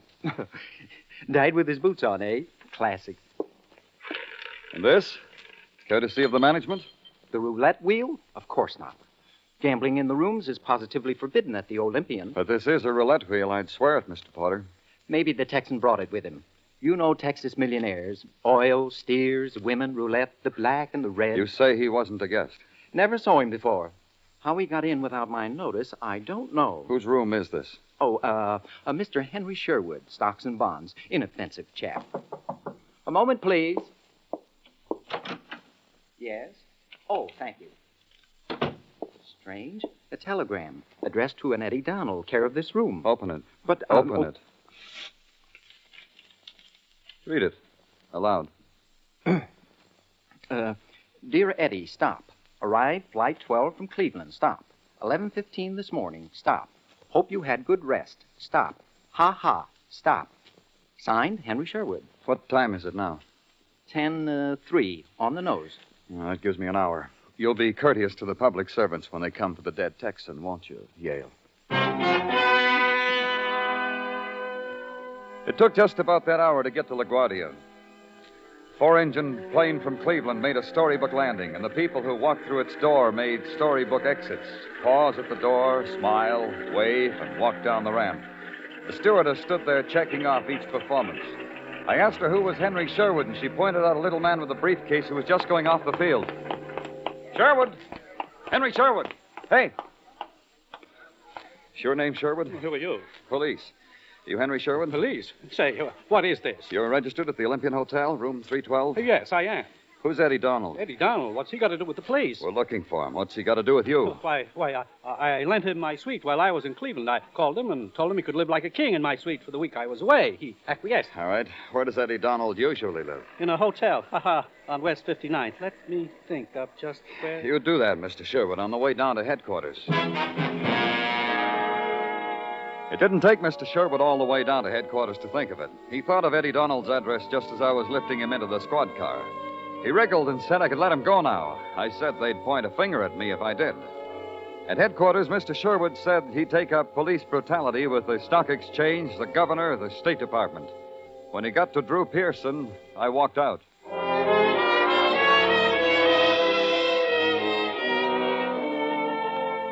Eddie Donald's hotel was run by a sweet and charming lady. Everybody told her she was that, so she told me. Just call me Mom, Mr. Clover. Everybody calls me that. It's because I treat my boys like as if they was my own son. Mrs. told me What's the matter? You got monkeys in your ears? I told you to call me Mom. Okay, Mom. Eddie Donald, is he home? Eddie? Now, what do you want with dear, sweet Eddie? All I want is he home? Eddie brings me candy. On Mother's Day, he brings me flowers. Go on, Mr. Clover. Talk to Mom about Eddie. We want him for murder. Murder? Why, that dirty, low-down, no good. The flowers he brought me, they stunk. The candy he picked up off a subway seat. He's a week behind in his rent, and he has the gall to commit murder. Take it easy, Mom. Where is he? Wherever he is, I hope it's crawling. The shame he brought to my hotel. He's not here? No. He didn't come home all week. Every night I waited for him to bring me a bottle. He didn't come home to Mom. You mind if I take a look? He looked Eddie green in the face. Come on. This is his room. As of now, it's got a sign on it. Room to let, half price. I'll show that, Eddie. This picture. September's the only picture of a month in the altogether I ever seen. Now comes November. She don't even look cold. It's framed. The calendar part's been cut off. To Eddie, it says. Forever and ever. No signature. You ever seen the girl before? Only in shop windows and on counters and magazines all over the country. You like her? The artist. Magna. A Magna girl. Mind if I take the picture with me? You lonely boy. Take it. Mom says you can take it. Thanks, Mom.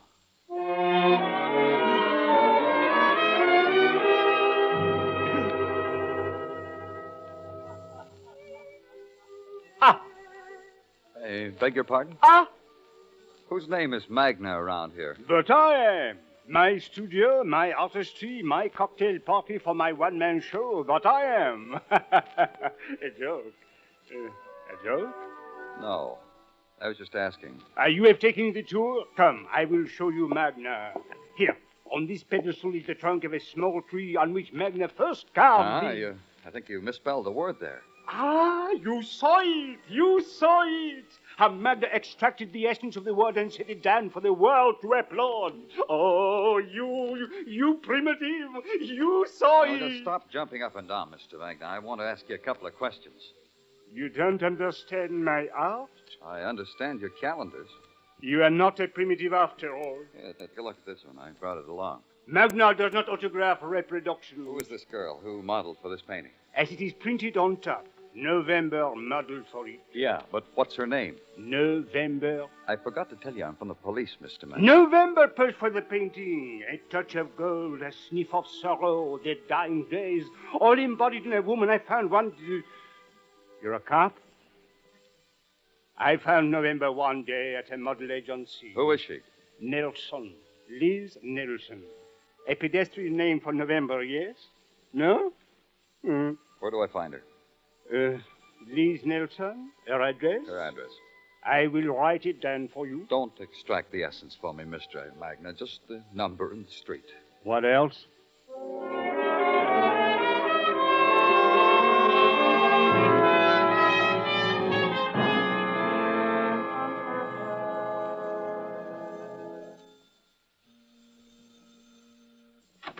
Go away. If you're the fuller brush man, go away. If you want me to sign a petition, go away. Whatever's eating you, go away. I'm from the police, Miss Nelson.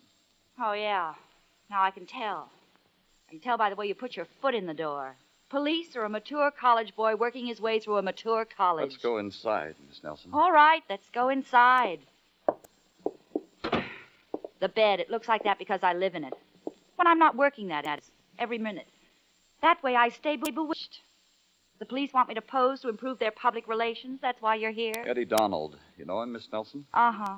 And maybe you can tell me where he is. Uh-uh. But you can't tell me about him. Uh-huh. Tell me. You first. You tell me why. Uh-huh. Well, let's see now. I know Eddie for 4 years now. 2 years of that he was in Dannemora prison. Why? I never followed his career, so I don't know why. After that? He called me. Lots of times. Left a number where I could reach him. Sometimes I call back. Depended on my schedule and my mood. When was the last time the schedule permitted? Oh, about 3 months ago. I got it penciled in my little black book. Frank Conroy, a man from Texas. He in the book? He's dead, isn't he? I read about it. Is he in the book? Uh-uh. First I heard of him, he was dead. And Eddie Donald, when was the last time you saw him? I told you, 3 months ago. You inscribed a picture to him. Forever and ever, it said. A calendar picture. The cost of my beauty. Men look at my picture and they want me to belong to them forever and ever. Sometimes it's for always. I put down what they tell me. Oh. Let's not answer it, huh? Uh-uh. Oh? Eddie? Eddie? Hmm? I figure you'd be there. This is Jack Perry. I'll make it easy for you. Try room B, 1829, West 47. Who was it? Miss Nelson.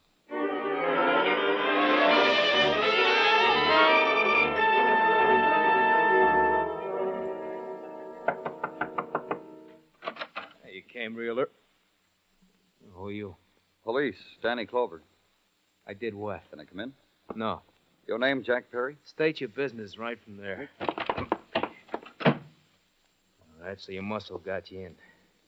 Am I real important to you? Look, Perry, I'm trying to find out who killed a man from Texas. What voice whispered my name is Perry? You did.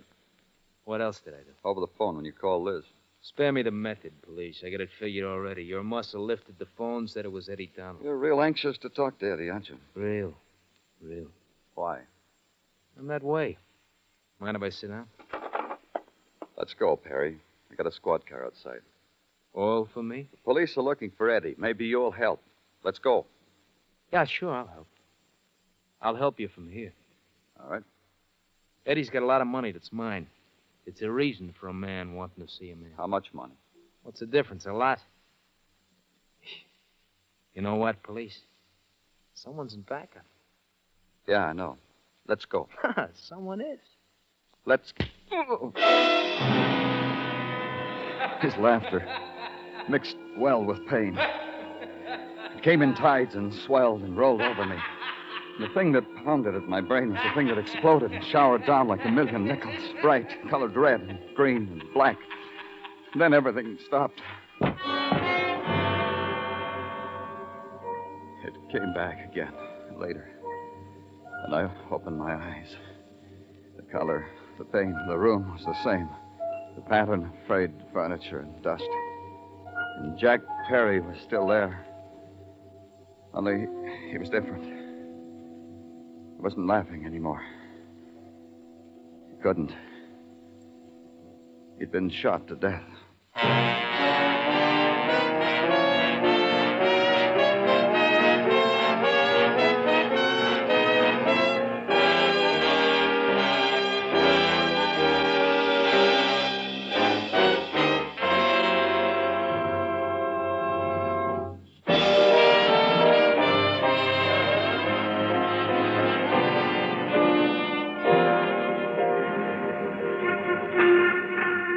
Though the R months fade and the oysters forsake Broadway, life still goes on. There are the box scores to consider, the hot dogs with everything. And for exercise, you can now dial Nassau County. As if this weren't enough, Broadway offers another diversion, double killing, this time backdrop to the roulette wheel, and a police officer who got slugged at the scene of the crime. Broadway tucks the protesting wiener back into the roll, takes another bite, and chews appreciatively. Later, at police headquarters, Sergeant Tartaglia summed it all up. This is something you can stick your teeth into, Danny. What is? This sticky apple Mrs. Tartaglia packed with my lunch. It's tasty and good. Oh, I'm sure it is, Gino, but I got a headache. I've just come from the infirmary, and Dr. Sinsky said I'd feel a lot better if I didn't have any emotional disturbances for a while. So let's all pitch in and help Dr. Sinsky, huh? Roger, we'll go. Thank you. So, to work we go. To wit, in the matter of Frank Conroy from Texas, he is indeed from Texas. Police authorities in Texas sent a 500-word telegram to us to that effect. 500 words? Indeed. It states that Frank Conroy is an esteemed owner of oil wells and well-known in Galveston. The rest of the telegram is about Texas. Go on. In the matter of Jack Perry, the man who was killed under your very nose was a man known to all and sundry as a man who delighted in floating games of chance. That's what on him. All right. Tell me about the man we're looking for, Eddie Donald. An all-points bulletin is out on him at this very moment. What else? Eddie Donald was released from Dannemora nigh on to 6 months ago after serving a 2-year stretch for assault and battery. Before he went to jail, Detective. Hearsay has it that this same Eddie Donald was a steerer for the gambling industry. Precisely speaking, for Mark Oslo. Yeah. And hearsay has it that Mark Oslo isn't operating anymore. You believe that, Danny? No. Well, we've never been able to get anything on him. Detective. Yeah? Does Oslo still live at the same address? I checked that already, Danny, and yeah, he does. In that tumble-down shack on Park Avenue. Hey, Danny, I brought you one, too. I was hiding a sticky apple behind my back.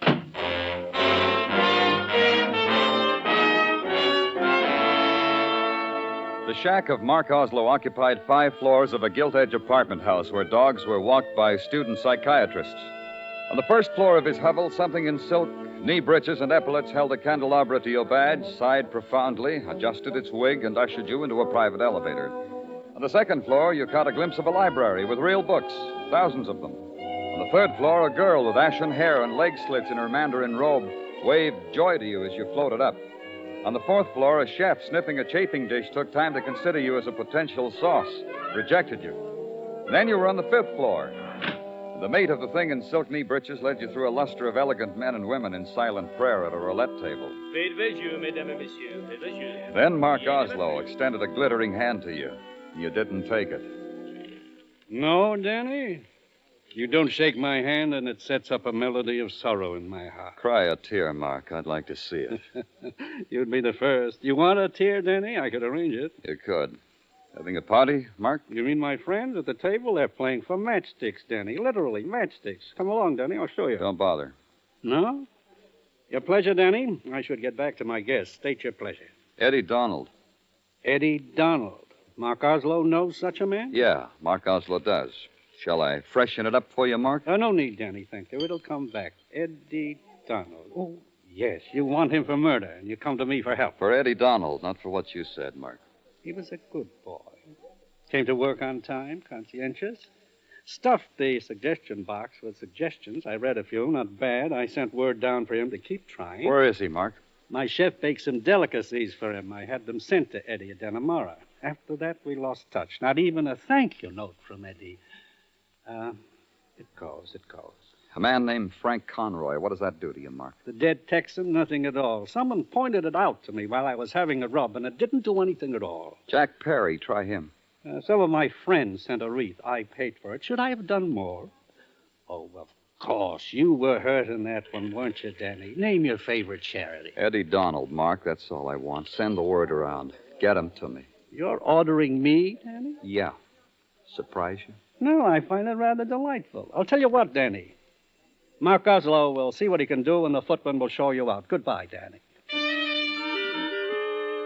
On the way back down on the elevator, I caught a glimpse of the girl in the mandarin robe again. This time, she was eating a hamburger. I was disenchanted about the whole thing.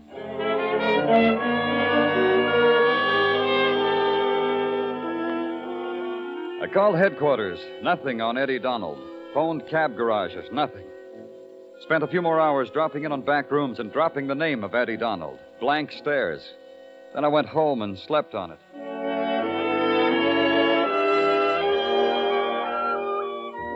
And the way it happened was simple.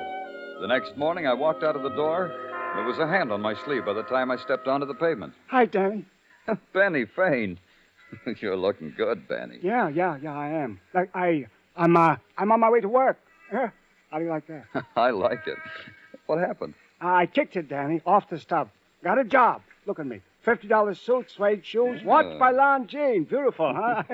On credit, Danny, but I'm going to pay for it. Legitimate job. Publishing. Huh? Publishing what? Well, anyhow, Danny, the reason I've been waiting for you on my way to work is because I never let my old friends down, so you never let them down. Still working for you. Now, don't call it stooling, Danny. I can't stand that word. Nobody called it anything, Benny. Okay. Now, look. Try the Bronx, Danny, if you want to find Eddie Donald. You know where those guys build them shacks by the river, those guys out of work? Well, try the one with the Bull Durham sign for a front door.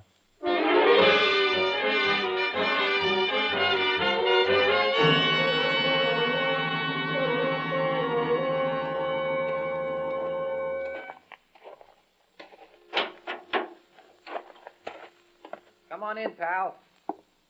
Oh, It's not a pal. No, Eddie.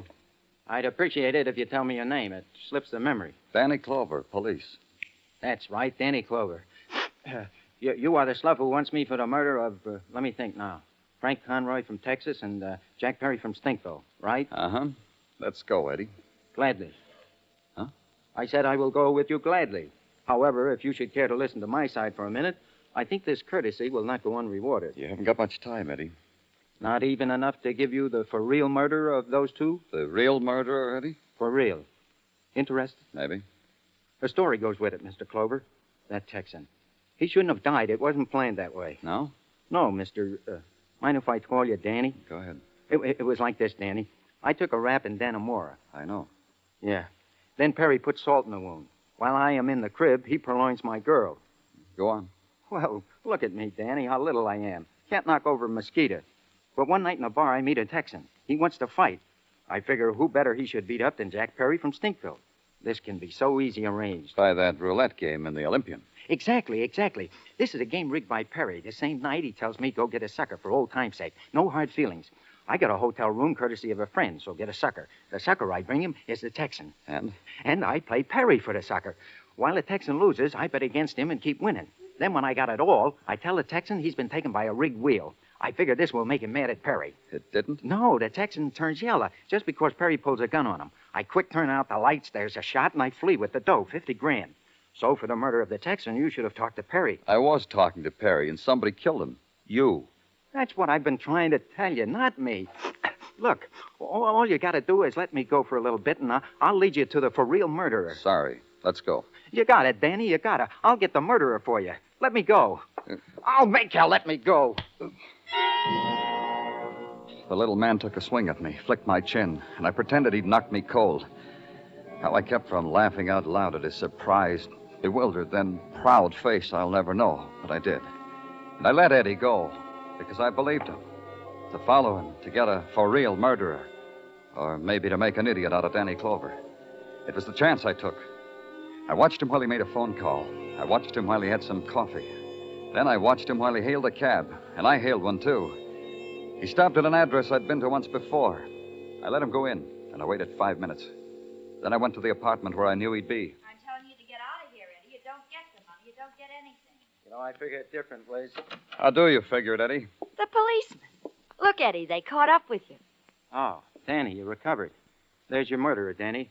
I told you, give me a chance. Miss Nelson here murdered Perry. Is that how you figured? Take him out of here. I'm repeating myself, Eddie. Let's go. No, listen to me. You gotta listen. She wants me to get electrocuted. That's why she did the whole thing. And you know something? I love her. My kicks for just now. Take him away. Don't laugh at me, Liz. You could have had the money. Don't you understand? You could have had it. Now. You two play patty cake down on the pavement. I'm busy. What about now, Eddie? Don't you see, Danny? Don't you see what she's done? She kills Perry so I can sit in the electric chair for it. Why would she want to do a thing like that? Because she's greedy. She wanted all the dough for herself. Shut up, Eddie. Make him shut up. I gave her the money I won, and she said she loved me all over again. And I believed her. But when she heard the cops were looking for me for that rhubarb in the Olympian Hotel, she got cagey as all get out. Kills Perry and books me solid with the executioner. You're an accomplished girl, Miss Nelson. You model, you pistol whip me in Perry's room, you kill Perry. Accomplished. Try again. Don't be like that, Liz. Show him the money. All that money, give it to him. Eddie, you fool. Go ahead, Liz. The man's waiting. Give it to him. Shut up. Shut up. Now, Liz. I told you to shut up. I told you. Watch it, Oh. Drop that gun. Drop it. Oh. It's a lot better. Oh, that money. That money, he ruined it. Eddie. Bad, Eddie? I got a bad shoulder now, Danny. You're a fool, Eddie. She could have killed you. Yeah, I know. I didn't know whether she did it or not, what I said. But I had to find out. I loved her. I really did.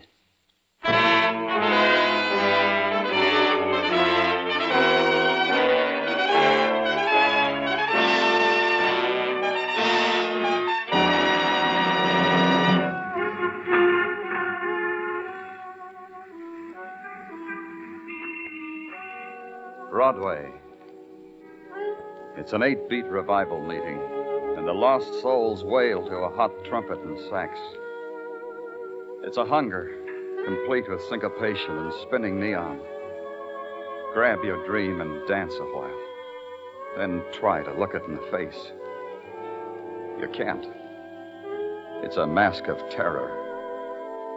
It's Broadway. The gaudiest, the most violent, the lonesomest mile in the world. Broadway, my beat.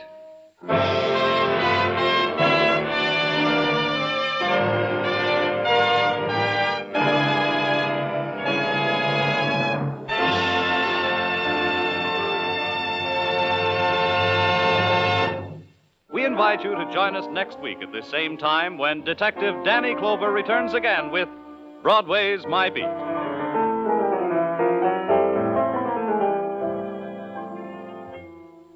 Broadway's My Beat is produced and directed by Elliott Lewis, with music composed and conducted by Alexander Courage. The program is written by Morton Fine and David Friedkin and stars Larry Thor as Detective Danny Clover with Charles Calvert as Tartaglia.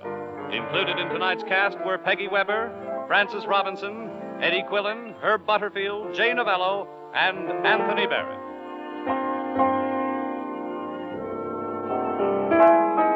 Bob Stevenson speaking. This is CBS, the Columbia Broadcasting System.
Wrigley's Spearmint Chewing Gum, the refreshing, delicious treat that gives you chewing enjoyment, presents for your listening enjoyment.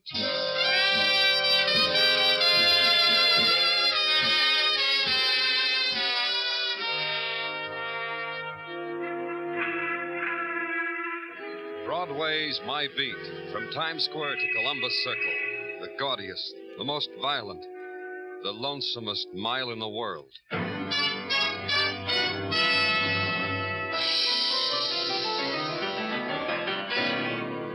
Broadway's My Beat, the thrilling drama of murder and mystery and the people who walk the Great White Way, with Larry Thor as Detective Danny Clover.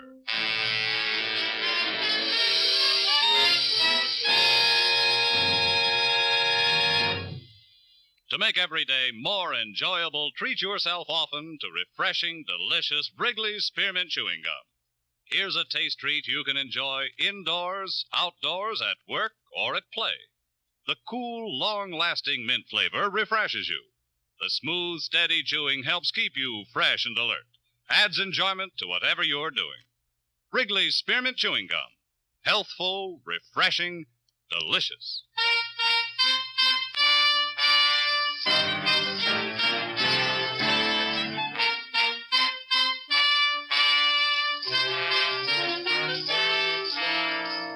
At twilight, the solitude that is Broadway's leans against an open door and abandons itself to the cooling fingers of the evening wind.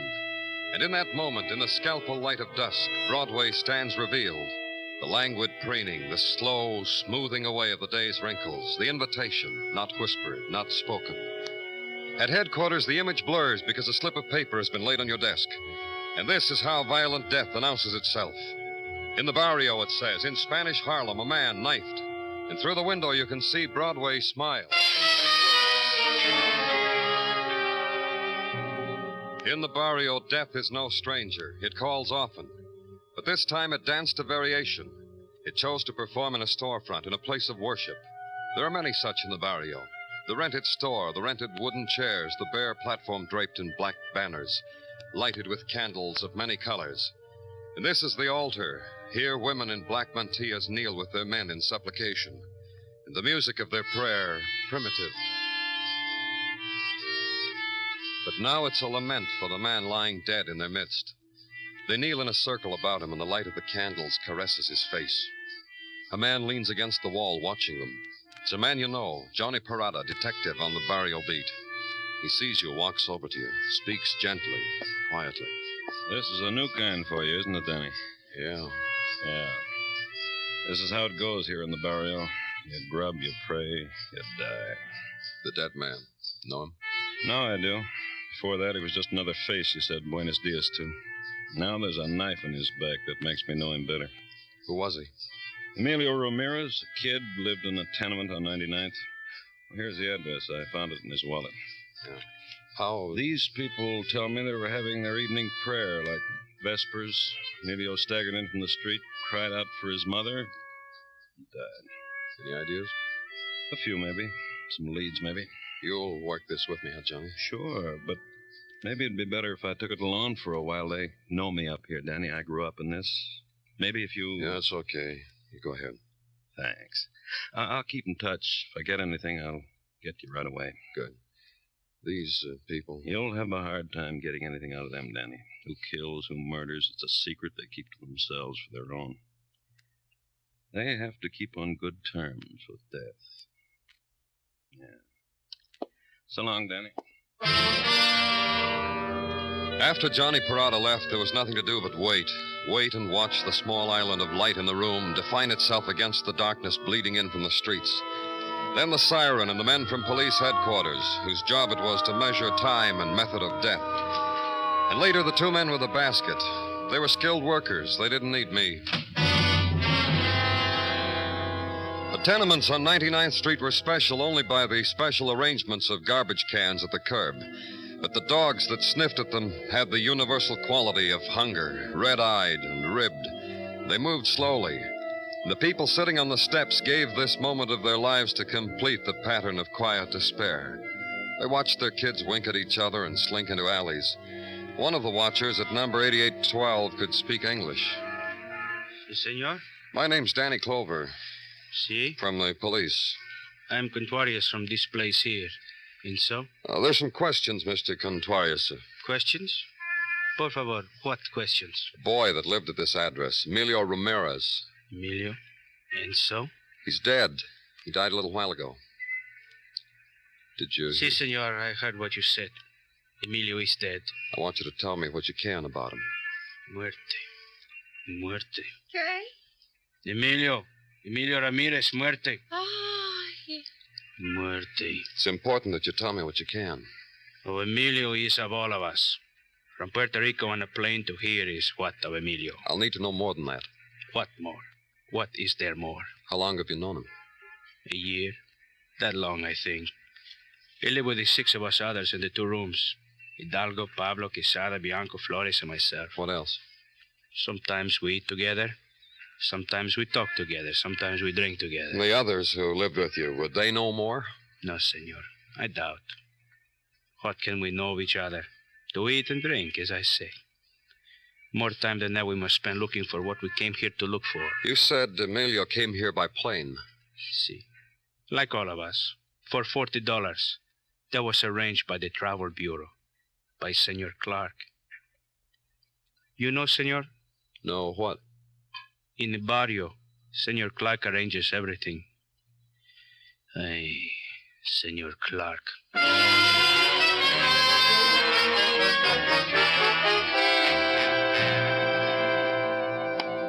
Understand what I'm saying to you, Martinez? See. I don't think so, but you will soon enough. It's a job, busboy, dishwasher, whatever they tell you to do. Take this slip of paper. Don't lose it. I've written my name on it. That's all you'll need. Sí, señor. Comprendo. Nothing else, Martinez? Gracias. Gracias, Senor Clark. Muchas gracias. Sometimes they forget. A little thing like a thank you. Now you're next. I'm from the police. Oh. Why do you police come to me so often? Maybe because you arrange things. Remember? Look around you. Look at them sitting there, silent, waiting for a job, for a letter from home, for something they can't even express. I'd be less than nothing if I didn't do what I could for them, wouldn't I, Mr. Your name? Clover. Wouldn't I, Mr. Clover? You do well. Travel bureau, job placement. What else? Everything. They pay me to fly them up from Puerto Rico. That gives me a responsibility because they've made me rich. Why they come here? What'd you do for a boy named Emilio Ramirez? Ramirez Emilio. I'll have to look it up. There are so many. Look it up. Of course. Here we are. Seems I did a good deal. Like what? My agents arranged his passage in Puerto Rico. When he arrived, I found him a place to live. In 2 weeks, he came to be hungry. I arranged a place for him on the relief roads. It's all down here on the file, Mr. Clover. You didn't get him a job? I'm afraid Emilio wasn't fitted for much. Not in our civilization. But I found a place for him. Where? The Casa of Lady Luck. The gambling joint? Oh, you could call it that, in a sense. It's a place where they make love potions, success pills, miraculous powders, things like that. They flourish here in the barrio. Nights like this. Gambling joint. Where is it? On 96, where the railroad tracks come out into the open. Ask anyone in the barrio. They'll direct you. Now, may I ask a question of you? Go ahead. Your interest in Emilio Ramirez. Why? He's been murdered. Oh? You'll understand why I show no grief, Mr. Clover. No, but tell me anyway. Isn't the parent, the barrio? So often they don't know how to deal with things, so they murder. It's a child's way, isn't it, Mr. Clover? You wouldn't know about Emilio's dying. The girl, a bad debt, a sudden passion to kill. He was knifed? Yeah. Typical. And now, if you'll permit me, a glance at my calendar shows that at 9 o'clock I have an appointment at my barber. I must tell these people they'll have to wait or come back tomorrow. You'll permit me? It was a few minutes after 9 when I reached out for the door into the Casa of Lady Luck. What stopped me was a sign that said, closed. Start off tomorrow with luck. Come back. Then to my desk at headquarters. I knew it was going to be tough. Puerto Ricans, citizens, but a strange people with a strange tongue, shy and afraid of authority. With silence their only defense against the disappointments of having paid $40 for a new life. Johnny Parada said it. The sudden death among them was something they wanted to own themselves. As a policeman, I was an intruder. Or as Sergeant Tartaglia broke it to me. You're a stranger here, Danny. I am? Yeah, I know. I got the reports, but you could have called in. Can we go out for supper now? What did the reports say? Nothing. The reports were blank sheets of paper. Or just that the boy's name was Emilio Ramirez, that he died from a knife wound, that the weapon was a switch knife. You know, press a button, blade comes out. Follow up? Nothing, except that the boy has never been in trouble before, was on relief at one time or another, but seemed to be anxious to secure a position. Anything else? Yeah, Danny, the phone's ringing. Oh, it really is. Danny Clover speaking. Danny, Johnny Parada. What do you got, Johnny? I'm not sure, but something maybe. Like what? I'm going to need some help. Can you get down here? 101st and Park Avenue. Right away. Make it right away, Danny. Maybe we can wrap this whole thing up.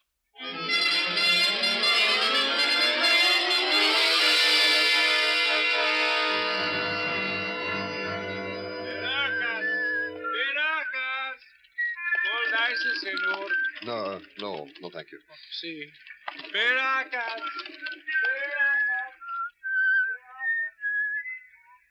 You waiting for someone, senor? Huh? It's a nice evening to wait for someone.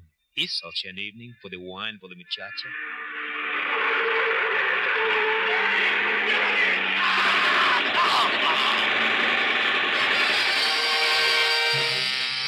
It took time to piece it all together. The turn of the head from the man leering over my shoulder, the sudden, swift cry of terror, and the body flung from the car, the darts of flame from the machine gun thrust out of the car's window at the huddled shape.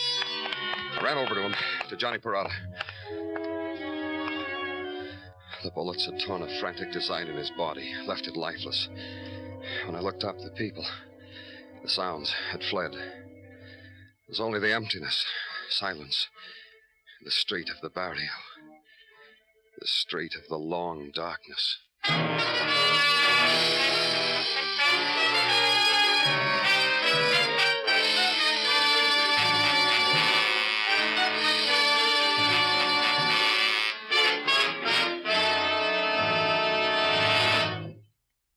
To make every day more enjoyable, treat yourself often to refreshing, delicious Wrigley's Spearmint Chewing Gum. The lively, full-bodied, real mint flavor cools your mouth, moistens your throat, freshens your taste. And the chewing itself gives you a little lift, helps you keep going at your best. So for real chewing enjoyment that's refreshing and long-lasting, always keep Wrigley's Spearmint Chewing Gum handy. Healthful, delicious Wrigley's Spearmint Gum will make every day more enjoyable. We now continue with Broadway's My Beat, written by Morton Fine and David Friedkin and starring Larry Thor as Detective Danny Clover.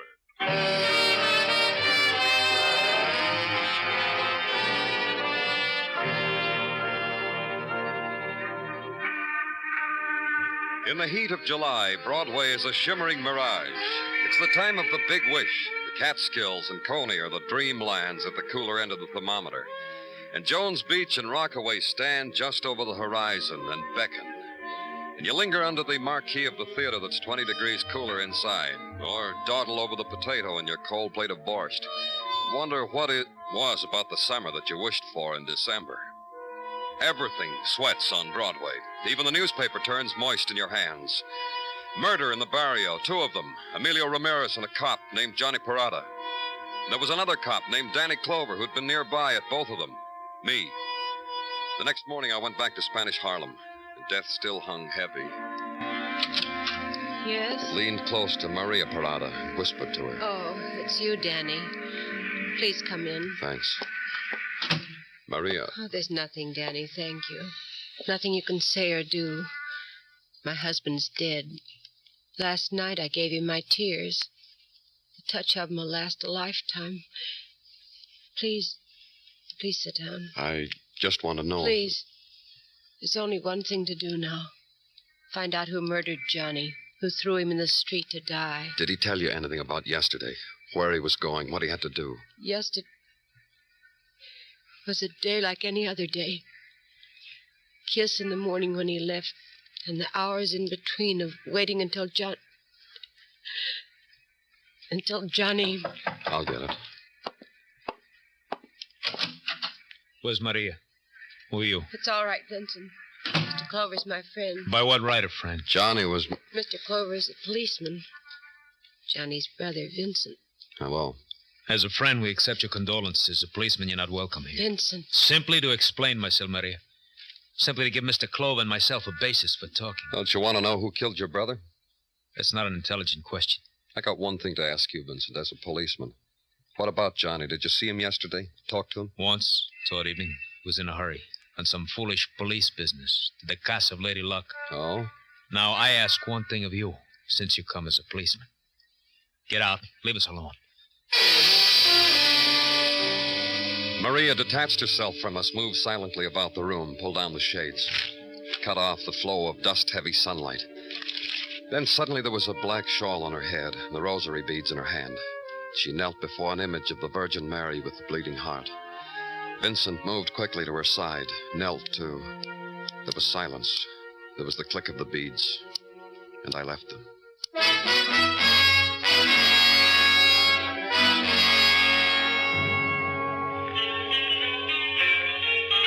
It had been closed the night before. Now a loudspeaker hung over its doorway, beating out the violent promise, the fury dreams for sale to the people of the barrio. Casa of Lady Luck, the gilt-splattered sign said. Love, success, power, all yours, it said. Consult Madame Lou Lama. Wallpaper, hanging in strips on the walls of the Casa of Lady Luck, was pinned back of photographs of lady movie stars. On the counter were bottles and vials and paper boxes labeled with their mysterious potency and the price for each. And reigning over all of it was Madame Lou Lama, blonde hair and curlers, and smoking a cigar. Go ahead, chum. Look around for yourself. I'm sure there'll be something even you ought to have. I don't think so. None of us is complete, chum. None of us has got every little thing that's going to make us happy, so go ahead and look around. In this mess, there's a powder just for you. I'm from the police. Yeah? Well, you'll need something special. Hey, Tomas! Tomas!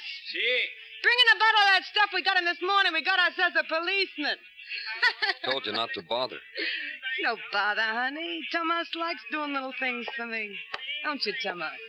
Gee. Thanks, Tomas. You're a good, good man. Here you are, chum. Now, with this little You powder... had another boy working for you, Emilio Ramirez. Tell me about him. De nada, comprende? Blow away, Tomas. I'll take care of it. You asked me about Emilio? Okay, I'm glad you did. He's dead. Outside of that, what do you have to know, chum? Why he's dead? Who wanted him dead? No sabe. That's right, Tomas. We don't know, do we? All we know is Emilio was a good, good man like Tomas here who helped me. But Tomas don't get killed. We like it like that, not to get killed. You were told to keep your mouth shut about Emilio? Maybe. But don't ask us who, because no savvy, like it said.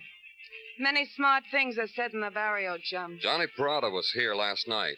Why?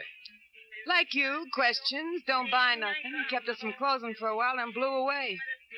Maybe he should have bought something, like a life pill, huh? Nuts, my cigar's out again. You got a light, chum? No? Give me a light, Tomas.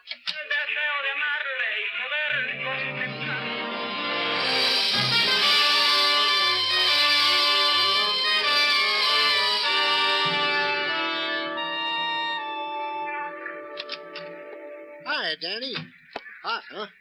Yeah, hot, I tell you. Well, then why don't you turn on the fan? Yeah, the cooling breezes to fan your feverish brow. What do you got? These, Danny, the paraphernalia from Johnny Parada's effects. Maybe you can break through the heat and glom onto something from them. Well, let's see. Regular identification? Uh-huh, among other things. This? Yeah, it tantalized me, too. A list of 27 names. I counted all of them. Spanish-sounding. Puerto Ricans, huh? Yeah, probably. Here's one underlined. Name of Pedro Miro. I already done it, Danny. Sent out a pickup for all of them. You're getting better, Gino. And this? Which I figure is nothing. A page from a desk calendar. Yeah. And on the back, written Emilio Ramirez, arrived New York from San Juan, May 26, 1949. Oh, that's Johnny's handwriting. I checked that, too. I don't want to overwhelm you, Danny. I just want you to know I checked. On the back of a page torn from a desk calendar. Whose? That I haven't been able to detect. Just that there's a notation against 9 p.m. on the calendar, that there was a barber's appointment at that time. Now, all we have to do is know who got shaved at 9 p.m. You know something, Gino? Huh? I know who got shaved at 9 p.m.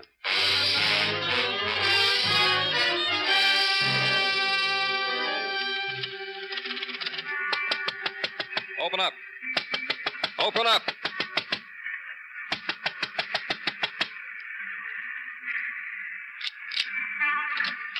Wait, close. In the middle of the day? Close. Leave it like it is. Open. Where's Roy Clark? Not again. Close. Roy Clark, you work for him? Work? See, what? Your boss, where? Is he here? No, not here someplace. Maybe he's here. We'll look, huh? No, look, not for me. We'll look anyway, huh? Oh, senor, please, it's bad to let you in. It's all right. I'm from the police. What's your name? Juan. Please, senor, I know nothing. You can help me, Juan. Last night, were you here? See, last night. You knew Johnny Parada? See, everybody know Johnny. He was here last night talking to Clark. No, Johnny not here. Don't lie to the police, Juan. What happened between Clark and Johnny? I swear, see, I swear Johnny not here last night. This page torn from a calendar, Juan. It's from the calendar Clark has on his desk, isn't it? No, sabe. Listen, Juan, you clean his desk every day. It's his, isn't it, Clark's? Please, I do not know what happened between them. Tell me about it. Tell me. Johnny come late after you. I saw them from back room there. He and Senor Clark, they talk. Johnny writes something on page from calendar. There is anger between them. Johnny goes. That is all I know, police. That is all I know. Back room, huh? What's in it? You cannot go in there. You cannot. Open it. No. Give me the key. Give it to me. No. The room had been torn apart like someone hated it, torn it into little pieces. It had been done in a kind of mechanized fury. Legs ripped from tables and chairs, wooden files ripped from walls. And on the floor, a litter of colored paper. I picked one of them up, a paper with numbers on it, and another, all of them, lottery slips. And out of the crazy pattern was an answer. Clark ran the Barrio lottery from this room. Senor, they came, they smashed everything. They beat Senor Clark till he bleeded. Then they took him away. Who? I will not tell you. Where'd they take him? They hit me. They make me swear by my mother I will not tell. What? But I tell you. To a basement, empty house on corner 108th Street. You will not tell, I told you.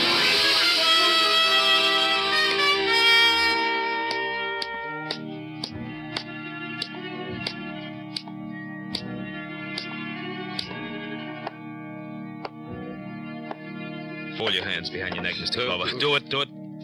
My authority, this knife at your back. I made a big mistake, Vincent. I didn't figure you killed your brother. Walk through the door. One of our lookouts saw you approach. Open the door. Down those steps.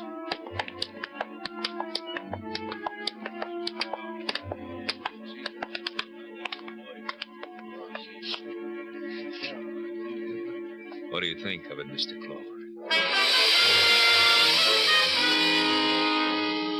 What there was to think about was a tension, an emotion etched against the peeling whitewashed walls. Men of the barrio sitting on orange crates, leaning against the rotting timbers, their attitude filled with the terrible silence of men who could pass down death. And in the center of the circle they shaped, directly beneath a light bulb strung from the ceiling, a man who held all of terror in his pleading hands. His name was Roy Clark. Help me!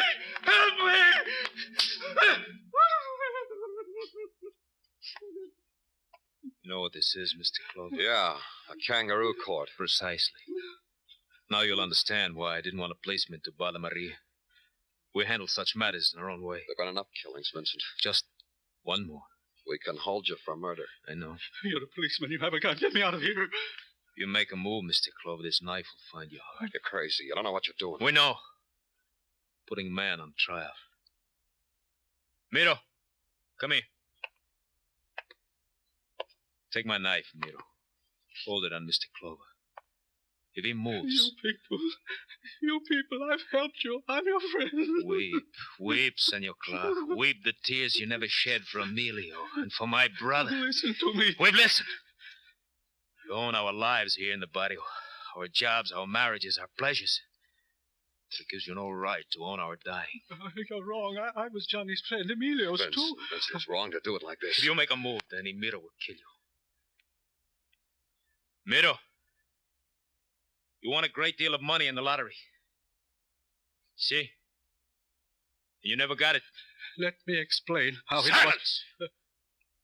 Emilio was your runner, so you killed him, so no money would have to be paid out, so the winner of the lottery would never know from whom to collect. No, it wasn't. And Johnny Parada, my brother, murdered him because he knew of this. Friends,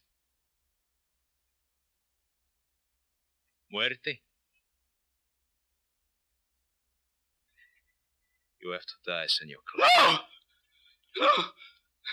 See, I beg you. Get up. Please. Walk, senor. Walk to the door and look at the outside. Look at freedom. Walk! Walk!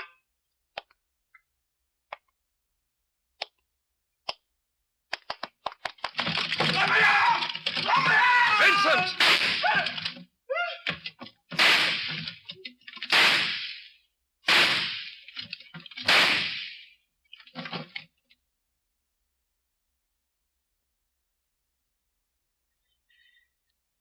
Johnny's gun, Mr. Clover. Johnny's gun, Mr. Clover. You may take it. Clark would have died anyhow. The law would have seen to it. Perhaps. I took no chances. Now I'll go with you, Mr. Clover.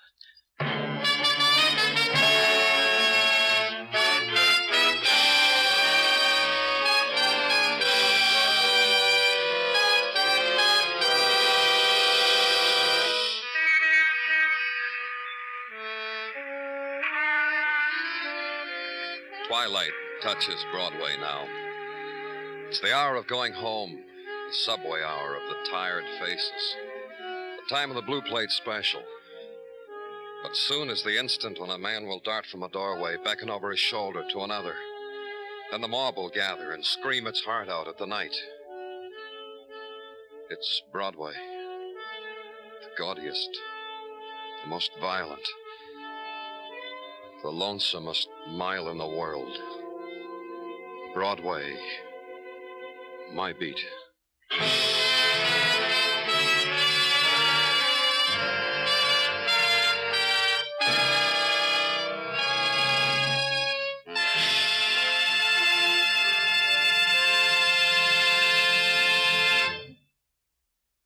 Remember, friends, to make every day more enjoyable, treat yourself often to refreshing, delicious Wrigley's Spearmint Chewing Gum.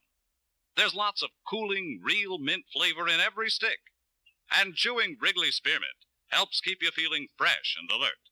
You feel better, work better, get more fun out of doing things. So indoors, outdoors, wherever you go, keep some healthful, refreshing Wrigley's Spearmint Chewing Gum handy. To make every day more enjoyable, treat yourself often to delicious Wrigley's Spearmint Chewing Gum.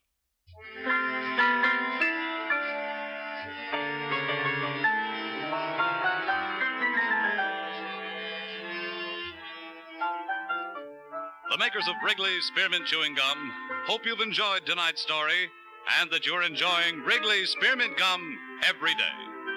We invite you to join us next week at the same time when Detective Danny Clover returns again with Broadway's My Beat. Broadway's My Beat, brought to you by Wrigley's Spearmint Gum, is produced and directed by Elliott Lewis, with music composed and conducted by Alexander Courage. The program is written by Morton Fine and David Friedkin and stars Larry Thor as Detective Danny Clover with Charles Calvert as Tartaglia. Included in tonight's cast were Sarah Selby, Francis Cheney, Lou Merrill, Jack Crucian, Herb Butterfield, and Anthony Barrett.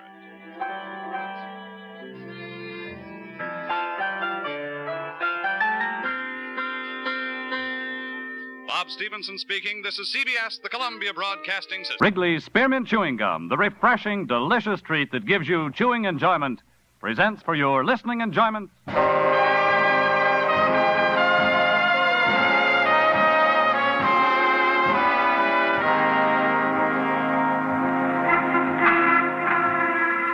Broadway's My Beat, from Times Square to Columbus Circle, the gaudiest, the most violent, the lonesomest mile in the world.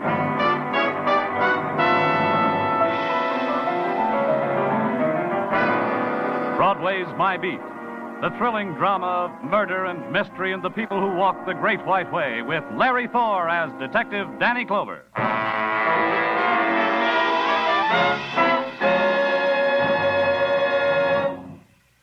To make every day more enjoyable, treat yourself often to refreshing, delicious Wrigley's Spearmint Chewing Gum. Here's a taste treat you can enjoy indoors, outdoors, at work, or at play. The cool, long-lasting mint flavor refreshes you. The smooth, steady chewing helps keep you fresh and alert. Adds enjoyment to whatever you're doing. Wrigley's Spearmint Chewing Gum. Healthful, refreshing, delicious.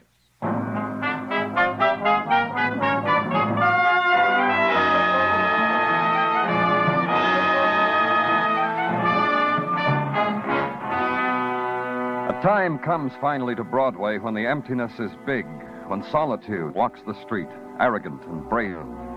It's the time when the neon carnival is wound down, when the blazing furnace of light darkens and grows cold.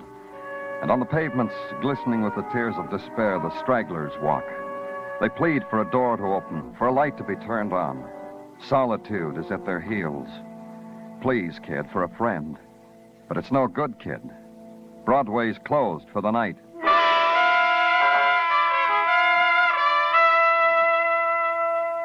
But there are side streets where it's never closed, where trumpets scream and saxes weep.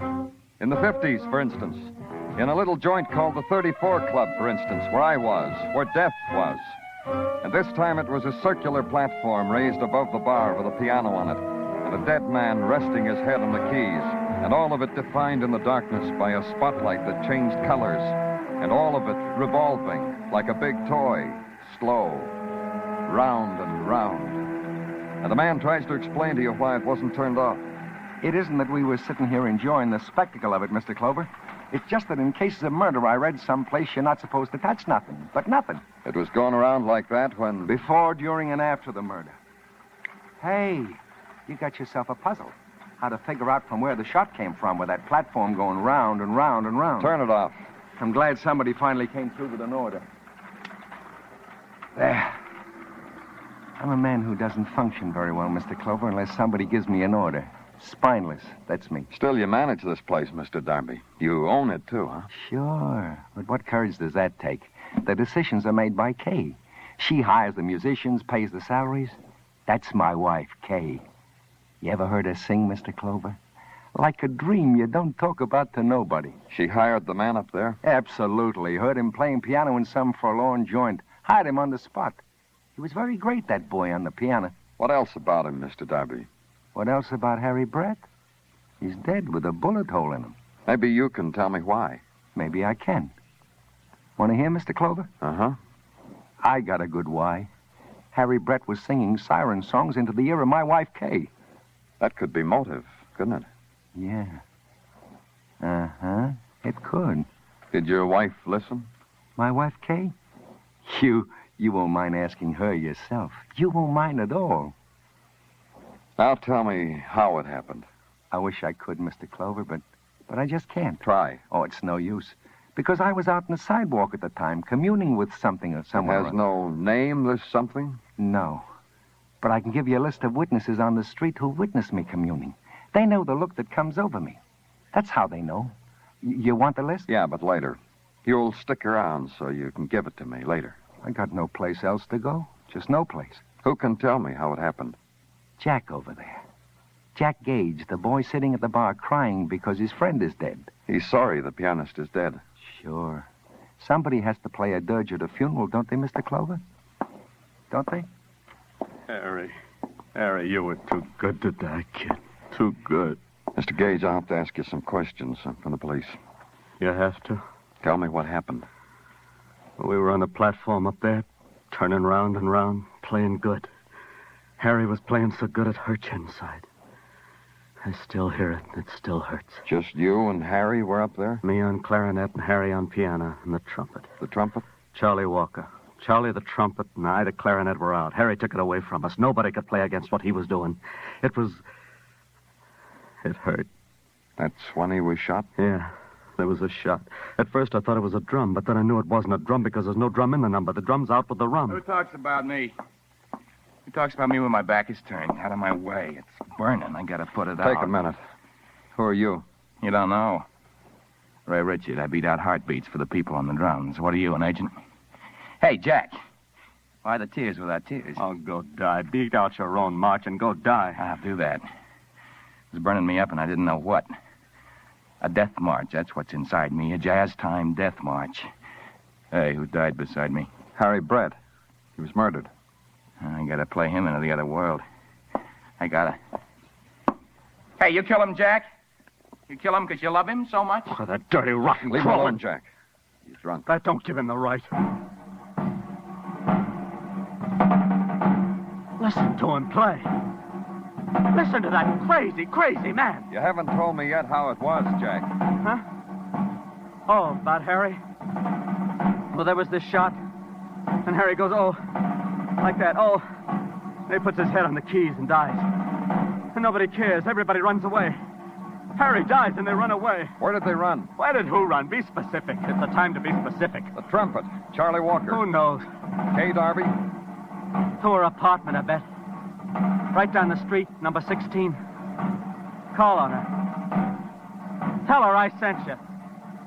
Tell her that.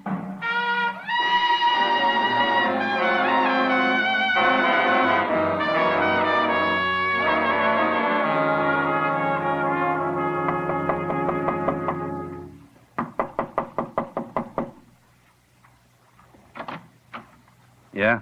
What? Kay Darby live here? You're who? Danny Clover, police. All right. You'll be in the way, but all right. I was told I'd be able to find Kay Darby here. Who can find Kay Darby? Guys like you? People who come knocking on a door? Ask me about Kay Darby. I'll try to translate her to you. Let's not bother, huh? Where is she? That's a little late, isn't it? 3:30 in the A and the M? In the next room? Get her. If so, say you. But only because you got a badge tucked away. Kay? Visitor, Kay.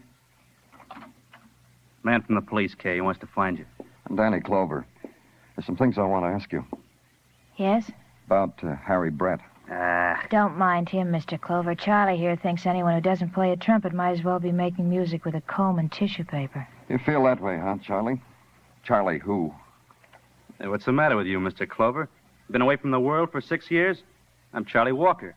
Charlie blows a trumpet. And you sing, isn't that right, Kay? That's right. Why did you leave the 34 Club after the shooting? I was upset. She was upset. Leaned on old Charlie Walker for strength in time of need. You came here with Charlie? Yeah. I left word about leaving. Seeing Harry dead, I knew what would happen if I stayed. Oh? What? I'd want to keep looking at him lying there. I wanted to see him. Doesn't matter. Just that I left word that I'd be here with Charlie, so if the police wanted to question us, we'd be here. What can you tell me about Harry? A lot. He could play the piano like an angel. His fingers touched my arm too much when we talked. I hated the sight of him. Does that take care of it? Where were you when Harry was shot? Sitting with me at the bar. That's right. Charlie? Why a mess about a lousy piano player? You hated him too, huh? From the top of his toupee to tippy toes. He was egotistical, vain, selfish, snobbish. He loved himself. Know the kind of guy I mean? He had me there. And after that, a moth started to whir around the light bulb. We all saw it at the same time. We watched it. There was nothing more to say. Suddenly, we all got tired and wished everybody'd go away. I walked Charlie out to the street. He hailed his cab. I hailed mine. I went home, went to sleep. The next morning, I went through the motions. Get up and breakfast, and the morning papers propped against the sugar bowl, and to work. Check in at headquarters and let them know you're calling on Ray Richard, drummer. Because when you saw Ray Richard a little while ago, he wasn't in condition to talk about murder. Maybe the morning would change it all. When I got to his door, Ray's Hymn to the Sun had a feathery quality to it.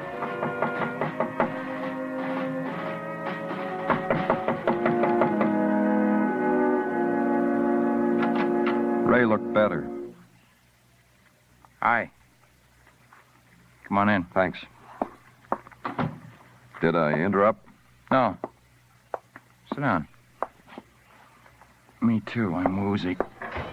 Really woozy, almost knocking over my drums. That's quite an outfit of drums you got there. Uh-huh. I heard you play a little bit last night. Interesting.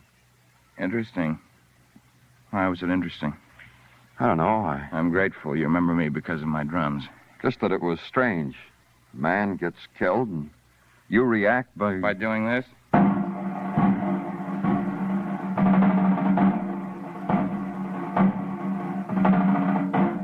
By doing that? Uh-huh. For Harry Brett, pianist, his phrase for his dying. See, I'm lucky. Lucky? Yeah, people, things, I react to them. Everything has its tempo. I don't need words. I see. You?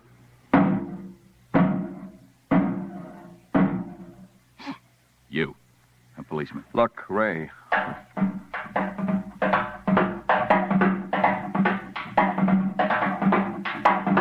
Kay Darby. You know her? That's Kay, exactly her. What about yourself? Me. Now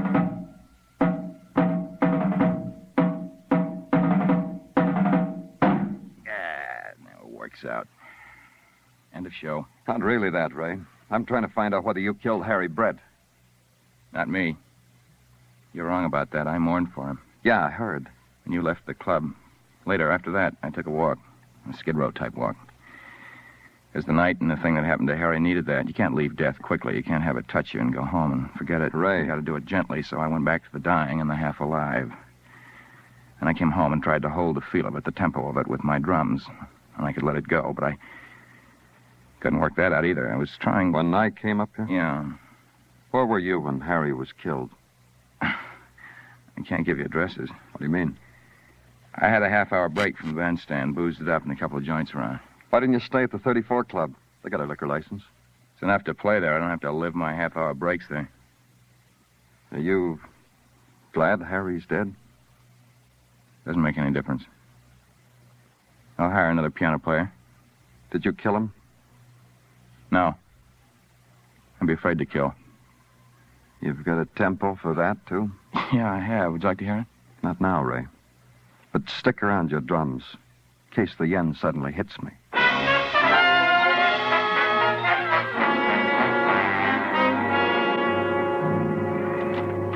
Danny? Come in, Tartaglia. Thanks. A toughie, huh? What is?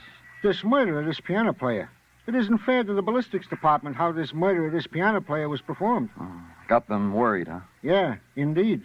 This guy getting shot on a revolving stage. How are they supposed to find out where the shot came from? Puffy, huh? You took the words out of my mouth. The shot could have come from any place. The line of the bullet being a secant to a revolving circle whose formula is pi r squared to the nth power. Oh? Will you excuse me? But that goes without saying. Thank you. You're welcome, I'm sure. Danny Clover speaking. I told you I was afraid, Mr. Clover. Who is this? Ray Richard, please. The drummer? Of course it is. What's the matter with you? A guy's been hanging around out front. What guy? What are you trying to say? I just saw him come into the house. Listen. I don't hear anything. Ray. No. Ray, what is it?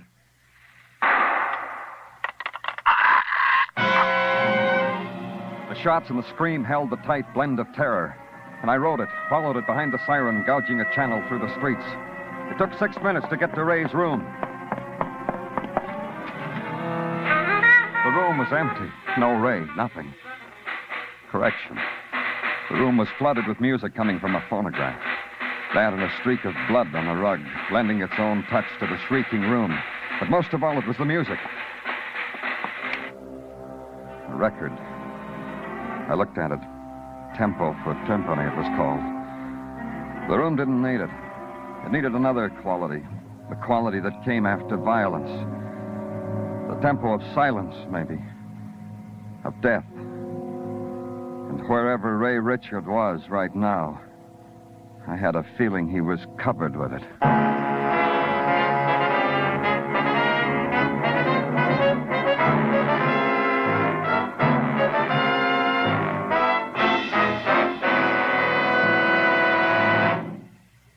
To make every day more enjoyable, treat yourself often to refreshing, delicious Wrigley's Spearmint Chewing Gum. The lively, full-bodied, real mint flavor cools your mouth, moistens your throat, freshens your taste. And the chewing itself gives you a little lift. helps you keep going at your best. So for real chewing enjoyment that's refreshing and long-lasting, always keep Wrigley Spearmint Chewing Gum handy.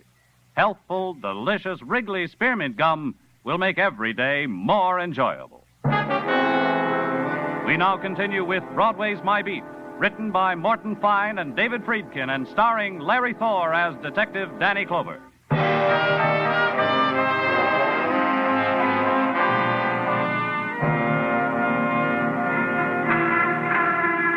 Broadway's a place that can get excited about a lot of things. Joe Louis and war coming out of retirement. The Terrible Turk pinned the referee at St. Nicholas Arena. And up in Central Park, Robert, the rhinoceros, had twins and had his name changed to Alice. Broadway stands in front of the Paramount building and gawks at the Trans-Lux. I didn't have it so good. Reason? A pianist named Harry Brett was shot on a revolving stage in a nightclub. Reason? A trap drum player named Ray Richard had left testimony of death in his room. Reason? I had to go to work. I called headquarters, had an all-points bulletin sent out on Ray Richard. Let them know I was on my way back to the 34 Club. In the early afternoon, the place was bleak, without reason, pointless. Like an old false face that hung on a dime store shelf for too many Halloweens. Kay Darby was sitting at the bar making a pattern of wet stains with the bottom of her glass. When she saw me, she looked as if she wished I'd never happened. Oh, not again, Mr. Clover. Why not? Many's a time I meet someone and say to myself, oh, not again. And you're telling yourself that now, huh? Sit down if you want. I only make the offer because sometimes breeding gets the better of me. Maybe I should tell you, Kay. Don't tell me. You want me to shiver when you point your finger at me and say I'm a suspect for murder. Save it. I wouldn't even shrug. Did you kill Harry? Nope. Nope. Look, you don't understand, do you? Understand what? About me. I'm trying to get it over to you. I'm being in a dull gray mist. I was getting ready to salt my beer with a tear when you walked in. Oh? Yepper. This whole thing, this killing, it's going to break Lou to the nub. Lou, your husband. Oh, you mean the publicity? And he was just getting this little gin mill afloat. Now? Tell me this, Kay. How close were you with Ray Richard? Drummer boy Ray? That's right. What would I want with him? You tell me. He's talented. I know. Once I was with him where people drink out of glass thimbles and listen to violin music. He beat out for my amusement a rhythm with the fiddle with pickle forks. What about Ray? He's missing. Maybe... Wait a minute, the bar phone. Yes? Yes, he's here. Someone from your side of the tracks wants to talk to Mr. Clover. Thanks. Hello? Danny? We got Richard, Danny. Found him. Hold him, Gino. I'll be right down. Go by way of the East River docks, Danny. That's where they fished him out. Drowned. Dead. At the docks, the heat clawed at the mounted policemen, at their horses, and they in turn clawed at the crowd with the pale, sullen face, rejecting the heat, the stain of heat on its body, on its clothes, dodging, scurrying from under the hooves of the rearing, sweating animals, because the spectacle of death was for free, and the crowd would not be denied by man or beast or element. And from the river, the vapors of night were beginning to rise in the distant moan of a ship as it entered into the horizons of night. And death had shaped itself a proper setting. And someone known to you moved across it, pushed his way through the supernumeraries, found you, spoke to you. Yeah, come on, Danny. I'll get through the crowd. Where is he, Muggavan? Down at the edge of the dock. Boys have fished him out, laid him out in one of the machine sheds. All right, one side, please. Yeah, one more shot of you. Oh, will you please step aside? Yeah, I'm here, Daddy. Here, I'll uncover him. Oh. Yeah, they shot him up good from up close and threw him in the river. How long did you say he'd been in the river? Oh, not long, Danny. Just long enough to... There's no blood on him. Yeah. Identification? Yeah, this musician's union card, local 802, issued to Ray Richard. And a driver's license issued to Ray Richard. This check from the 34 Club signed by Kay Darby made out to Ray Richard. Description tallies. And this gold Longines watch, Danny, with the initials RR on the back. That spells Ray Richard, huh? Yeah, I remember it. Do something for me, Muggavan. Well, sure, Danny. Call headquarters. Have them pick up Lou and Kay Darby. And a trumpet. Huh? A trumpet named Charlie Walker.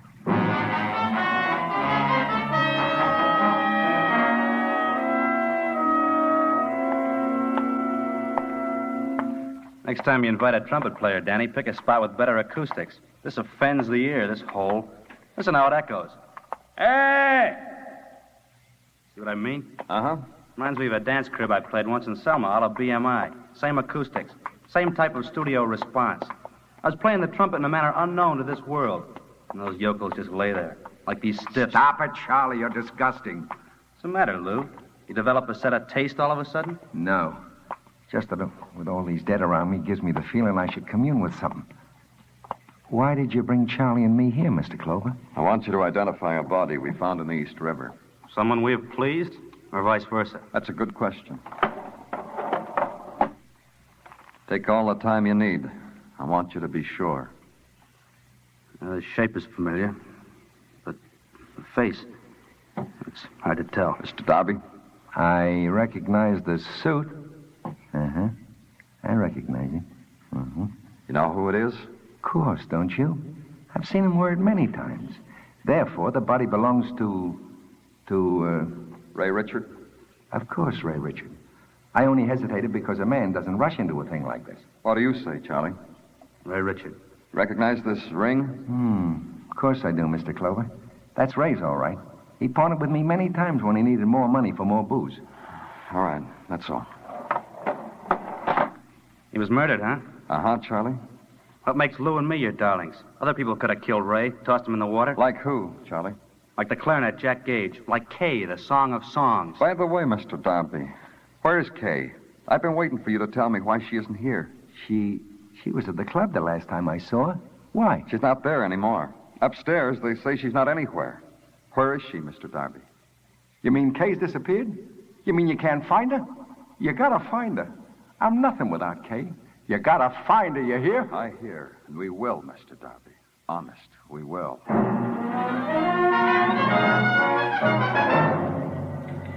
Attention, all cars. Attention, all cars. 9:33 p.m. Pick up Kay Darby. She's 5 feet 4 inches tall. Weight about 121. She has black hair, dark brown eyes.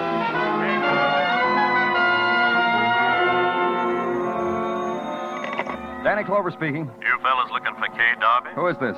Jean Brooks. I run the Kit Kat in Harlem. She's here now. Hold her there. You come get her.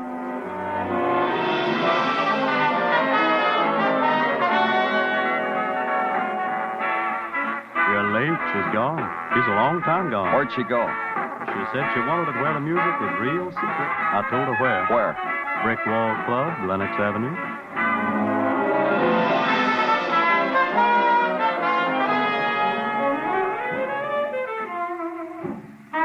Kay Darby. She been in here? Been and left. Where'd she go? I know. There's a great piano around the corner. Maybe there.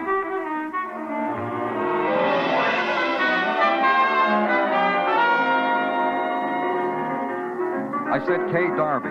Not here now. Was, but not now. You know where she went? Yeah, I know. All right, where? What she was looking for? Where? Room upstairs. All the way upstairs. Far as you can go. One room on the last floor. Try it.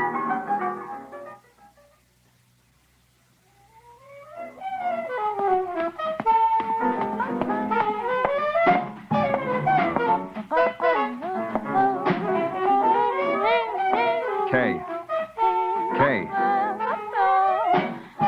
She stood there before me in the corridor, blocking the open door. Her eyes closed, head moving back and forth to the rhythm of her wordless song. The music that came from the room in back of her drained her, touched her, flowed over her.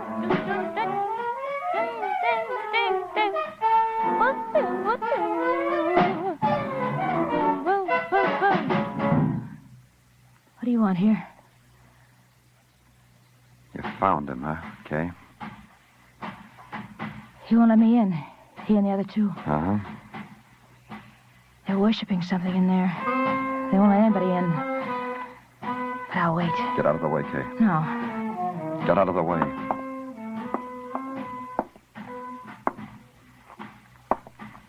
You two. Out.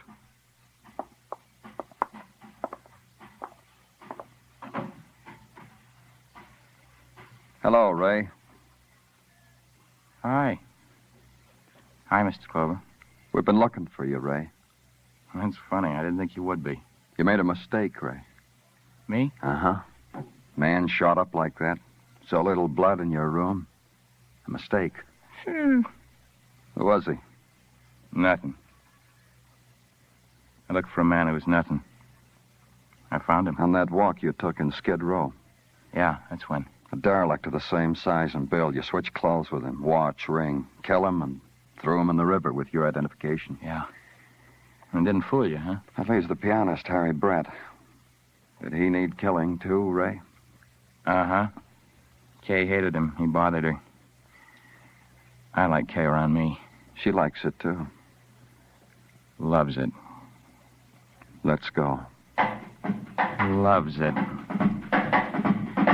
Loves it.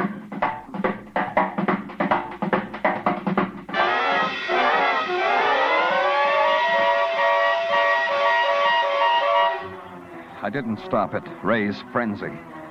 The girl stood in the doorway watching him. In a little while, she came into the room and sat at his feet. Then it was over. All over.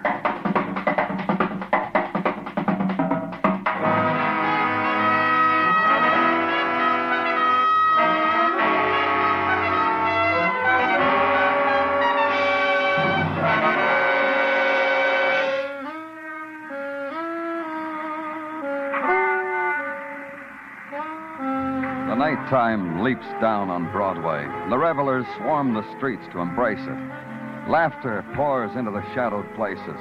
And for a time, kid, no despair, just explosions and the sweet promise and have a drink on me. For a time. For a little time. It's Broadway. The gaudiest. The most violent. The lonesomest mile in the world. Broadway. My beat.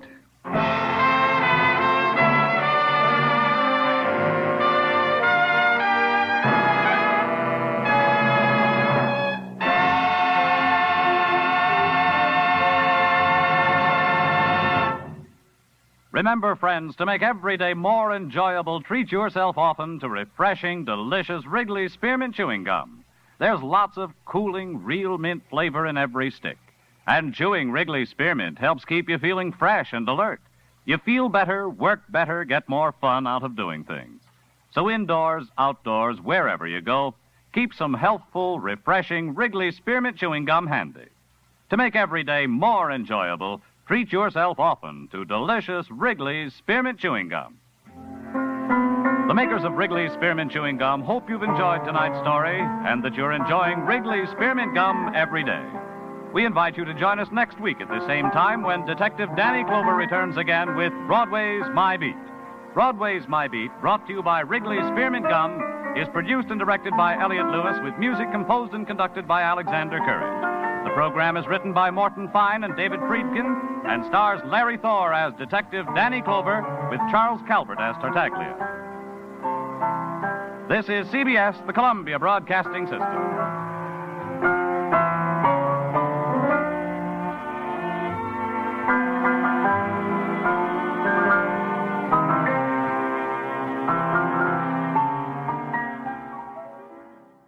This has been a RadioClassics.com presentation. Programs are copyright their respective owners. All rights.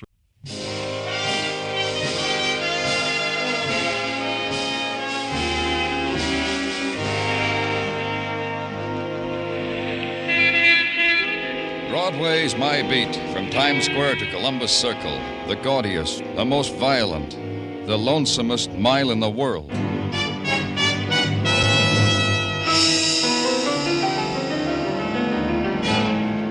Broadway's My Beat, with Larry Thor as Detective Danny Clover.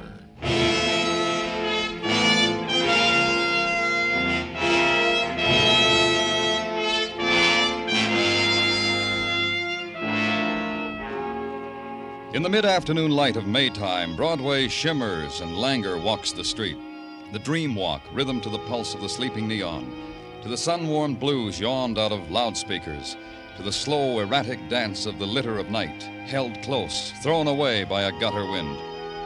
And with the rest of Broadway, you stand and watch, or follow the crowd, and lend your heart to the whispered cry that this day, this time, will not get away from you. But it does. It always does.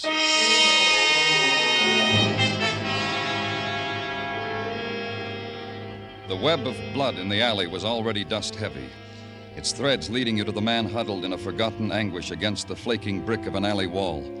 His hand still clutched to the bullet wound as if he tried to claw out the pain and never made it.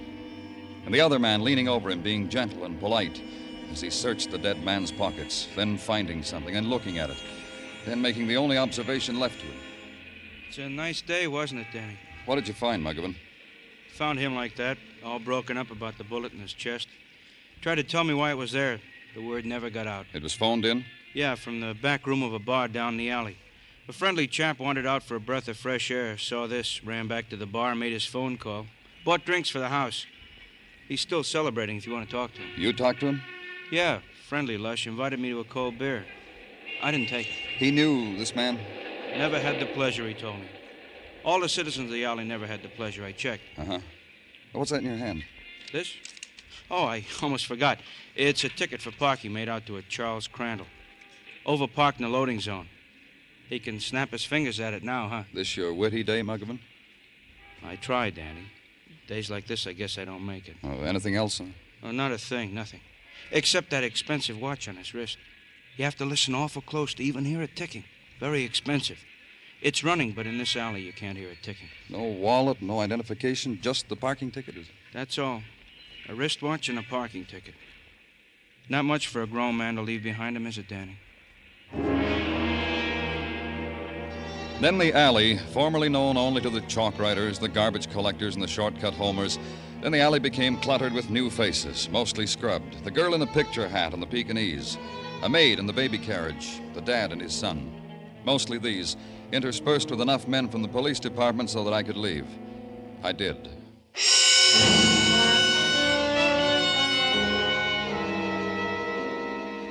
Back to headquarters briefly with the traffic ticket, and to the traffic department, long enough to check an automobile license number against a name and be given an address. Charles Crandall, rooming house on West 17th Street, and go there. Wait a few seconds until the woman at the front door had finished shaking out her mop. Good morning. Guess I should say good afternoon. House cleaning, you sure lose track of the time. I'm looking for Charles Crandall. I'm from the police. Oh, my. Charlie hasn't done anything, has he? Is he home? I wish you'd answer me. I'm his landlady, and I never had a better roomer than Charlie. What's Charlie done? We found a man with a traffic ticket in his pocket. Charlie told me parked illegally. Is he home? Why, no. Charlie hasn't been home for the last couple of days. I see. Yeah. Charlie's engaged, you know. No, I didn't. Brought his young lady over just last week, introduced us. Rosemary. Such a nice girl. Helped me with the dishes. Rosemary what? Oh, I don't remember quite. Nielsen or something. Rosemary, such a nice name for a girl gonna be married. Can you tell me why Charlie hasn't been home? Of course. Sometimes he stays at Rosemary's house. Her parents love him like he was their own, like I feel about him. Was Charlie about 5'11", blonde hair, heavily built? But not fat, you understand. Charlie takes exercise every morning. When the chandelier shakes in the parlor, I know Charlie's taking his exercises. And the chandelier shakes every morning before he goes to work. Do you know where Charlie works? Surely Charlie's a longshoreman. That's another reason why he's not fat. Works the Peerless steamship line, unloads. That's an idea. If you want to talk to Charlie, why don't you go there? You're a policeman. They'll let you talk to him.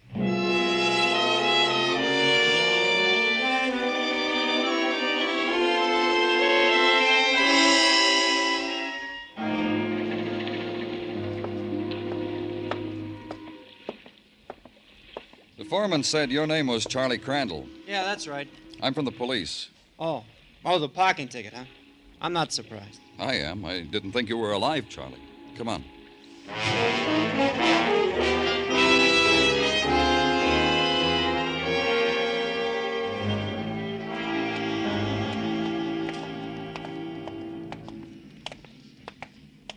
If I'm not being too previous, where you taking me, Mr. Clover? You'll see. I had parking tickets before. Nobody ever took me by the arm and led me down a cold, damp hallway. That's so? Nobody ever? Never. So help me. I've been missing out on things. Life has passed me by, huh? In here, Charles. Don't tell me. Let me guess. It's a morgue. Uh-huh. I keep looking at such things in the papers whenever you boys put on the safety campaign. Look, the paper says, drive carefully, or this on the slab is you. Because I got a lousy parking ticket, you're making me live it? This is the new up-to-date method.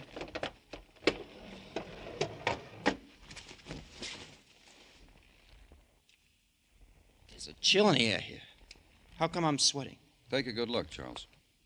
I'm looking. I make you a promise. I will drive carefully, observing all the traffic signals, and I will never overpark in a loading zone again. Promise. Cross my heart. Gypsy blood oath if you want. You know him? Cover him up. Put him back. I've had him. I said something, Charles. You know him? Who knows people who ask for this kind of thing? A shelf for a grave. I'm grateful to you, though, Mr. Clover. You've introduced me to a new experience. You've given me a memory I never had before. We found this parking ticket on him, Charles. Yours. Huh? Look at it, yours. Why do things like this happen to a man like you? It's very complicated. I'll listen. You sure you got the time? You got nothing better to do? Down here, there's all the time you'll ever need. Fortunate me. That's right, Charles. Count your blessings. What I'm building up to if you give me the chance. Last night was a blessing. Maybe this, what you're showing me, was a part of it. I wouldn't know. When the mood hits you, the part you know. I'll wait. Well, last night was my night in Solly's bar on 3rd Avenue. Oh? This man was found in an alley near Solly's bar. I wouldn't know about that. All I know is Solly's a man with an open ear.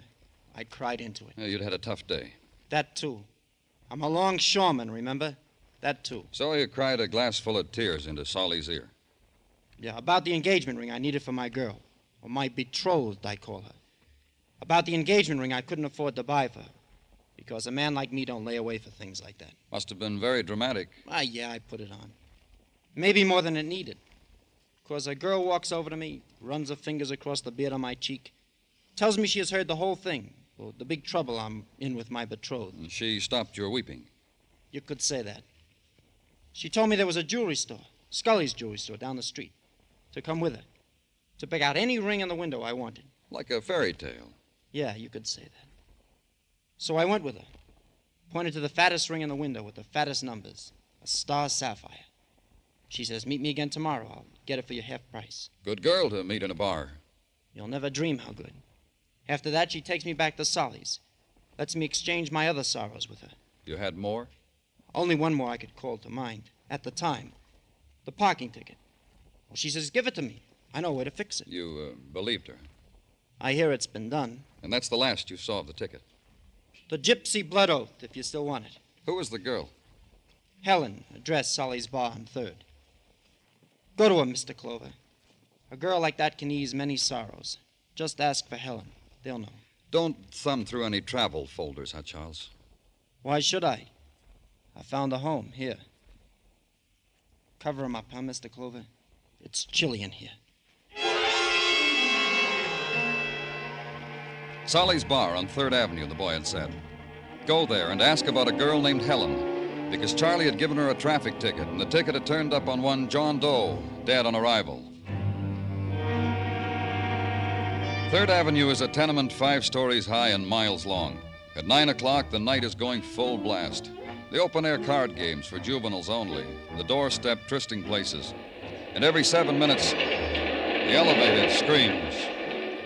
Somewhere between Comchu's Hong Kong hand laundry, special attention paid to pleated dress shirts, and the Blue Star delicatessen, cream soda and hot corned beef 2 bits, somewhere between there was Solly's bar. I walked in. What's yours, friend? Beer. Make it draft. Uh-huh.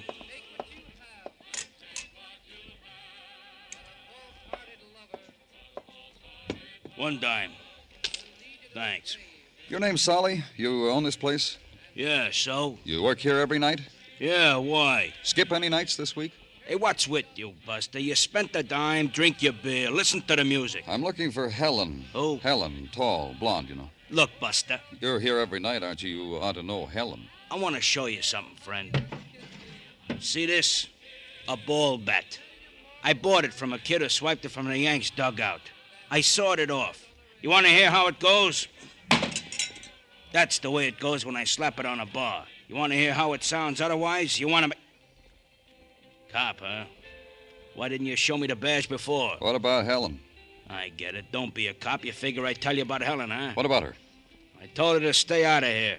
What'd you want me to do? Hit her over the head with the bat? The other night she was in here talking to a longshoreman named Charlie Crandall.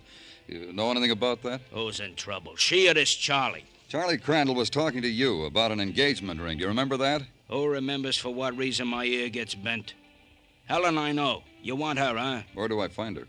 You wait on that bar stool, she'll be in whispering at you for a drink. Or you can't wait, try the second floor back of the corner house at the end of the block. This side of the street. Can't wait, huh? Walked down to the corner house, which the sign at the head of the steps said allowed no visitors after 10 o'clock. Then the other sign at the end of the corridor.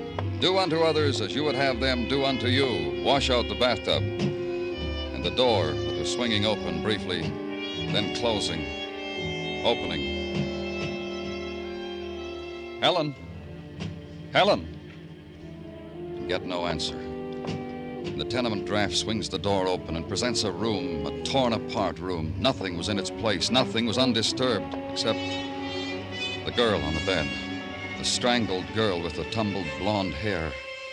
The dead girl. The murdered girl.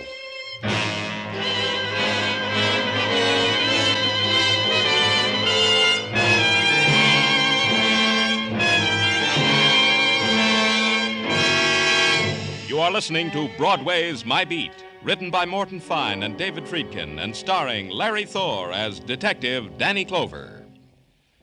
Anyone interested in an auto ride from Hollywood all the way to New York? A fella in Hollywood named Jack Benny has to make the trip. He's got a fine Maxwell automobile, and he's looking for someone who loves sharing the scenery and the expenses. For full details and fascinating highlights, be listening to CBS's Jack Benny Show this Sunday evening. And remember, Eve Arden as our Miss Brooks will be on hand, too.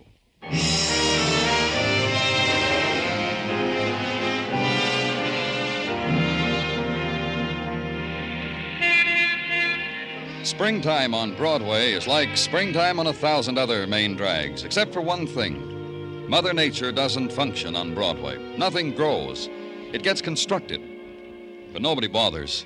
There's the salary to be earned, baseball scores to be considered, and the weather to be discussed.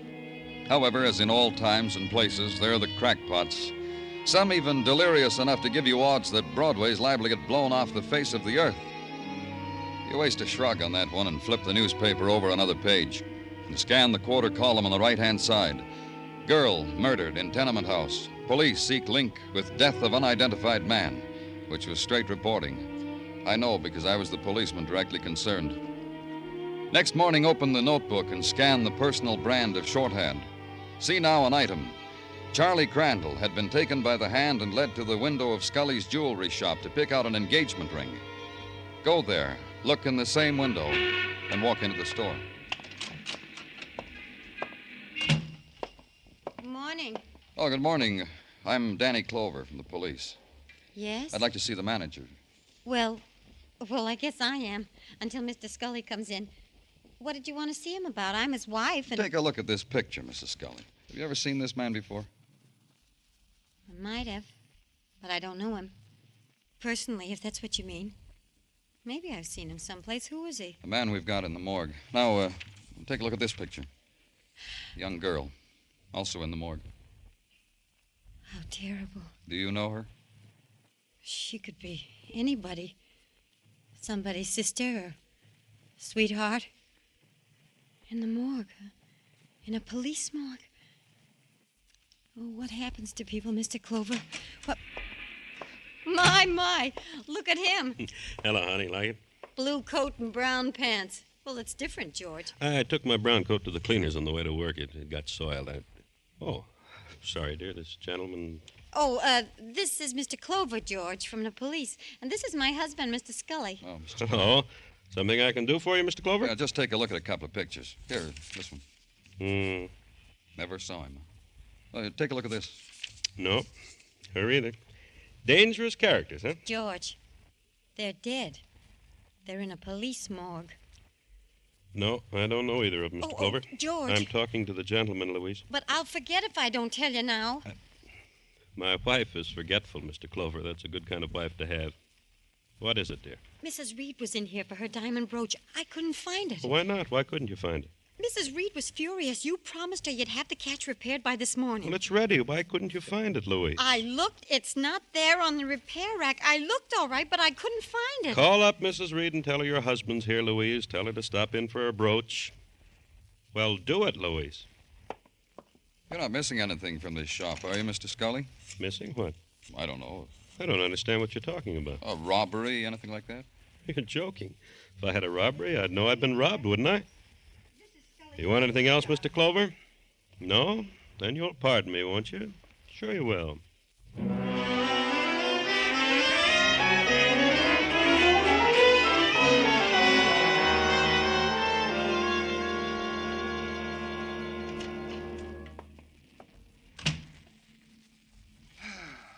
Gino.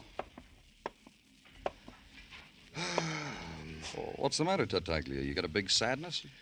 From your office window, Danny, you can see the harbor in the yawn. It makes you unhappy, huh? Lady Jane Pugh, the ne'er-do-well girl detective from London town, she has pushed off from our fair shores, Danny. The paper said she grew lonesome to eat an English kipper in the fog. Happens to a girl sometimes. You're fighting me, Danny. Don't do that at a time like this. There's only one thing to do with a grief like yours, Gino. Tell me, Danny. Don't tease me with it. Tell me. Bury it in work. You mean... I tried, Danny. It don't help. There it is on your desk. You buried your grief in this envelope? A part of it. The rest, what's in the envelope, is news from the FBI concerning the fingerprints of the man now in the morgue whom you found bullet-holed in the alley. They matched them? To a minor hoodlum. Name of Johnny Malloy. Used to work our fair city. Crossed a few sweaty palms with silver. Address unknown. I informed them his new address. Finally caught up with him, huh, Gino? Yeah. Danny Clover speaking. This is Rosemary Nelson, Mr. Clover. Can you come to our house right away, please? Who did you say? Rosemary Nelson. I'm Charles Crandall's fiancée. He told you about me, he says. It's about the ring he gave me. The engagement ring. I don't want it. Nor him anymore. Please come. What's your address, Rosemary? The brownstone with the marble stoop. 1827 West 58th. You'll be here? Right away. You going out, Danny? You mind? If you want to leave me alone with a memory, it's all right. Go ahead, Danny. I'll be all right. I've been alone before. Bye, Danny.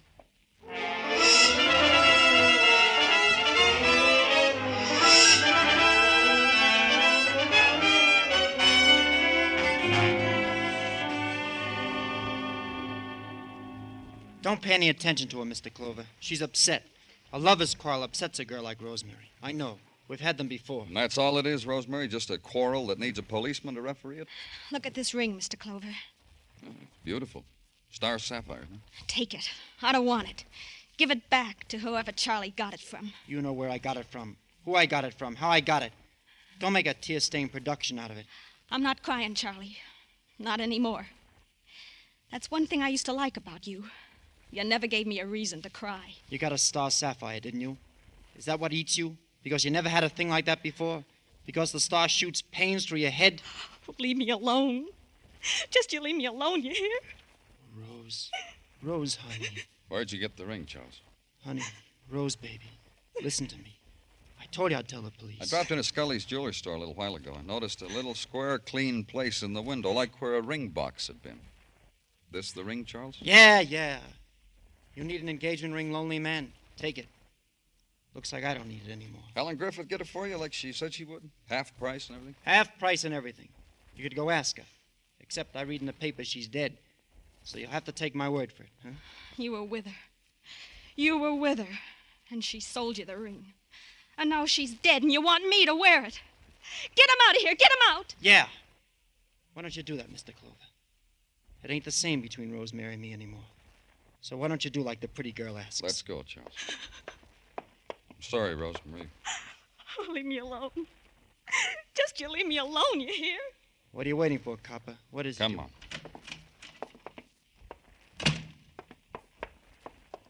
What are you going to hold me on? Suspicion of murder? Until they come up with a new one. Danny? Danny! Over here in the squad car.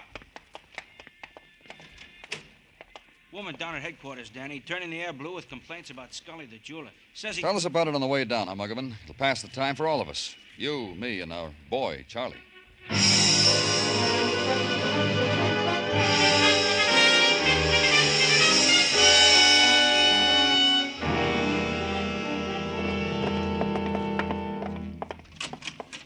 Well, finally. This is Danny Clover, Miss Christie. What am I supposed to do? Put 2 fingers in my mouth and whistle? You made a complaint about a jeweler named Scully. What's the complaint? Don't talk to me like that. What is this, Mugman? I'll handle it for you, Danny. Now, look, Miss Christie, you told me something about a watch and about Scully's jewelry store. I want you to tell Mr. Clover. What's the matter? You got amnesia, Sonny? Please tell him. It's about my layaway plan. Whirl that around for a while. Danny, this is a mad dream. We lost that one, Mugman. Try another move. Miss Christie. I told you it's my layaway plan. My layaway plan. You mean you bought something for Mr. Scully on a layaway plan? It dawned on you, boy. What did you lay away, Miss Christie? A watch for a man's wrist. I'm courting. Figured a bull of it make him happy. You still haven't told us what the complaint is. That's Scully. For 11 months now, been paying down on the watch, see? Come in with the last payment in my hot little fist, no watch. Scully tries to sell me another one. That watch have a gold face, gold wristband? And if you flip open its back side, there's 17 jewels visible to the, if you'll pardon the expression, naked eye. Hey, Danny, that sounds like the watch we found on that guy in the alley. Yeah. Entertainer, Muggavan. You heard what the man said, Sonny. Entertainer.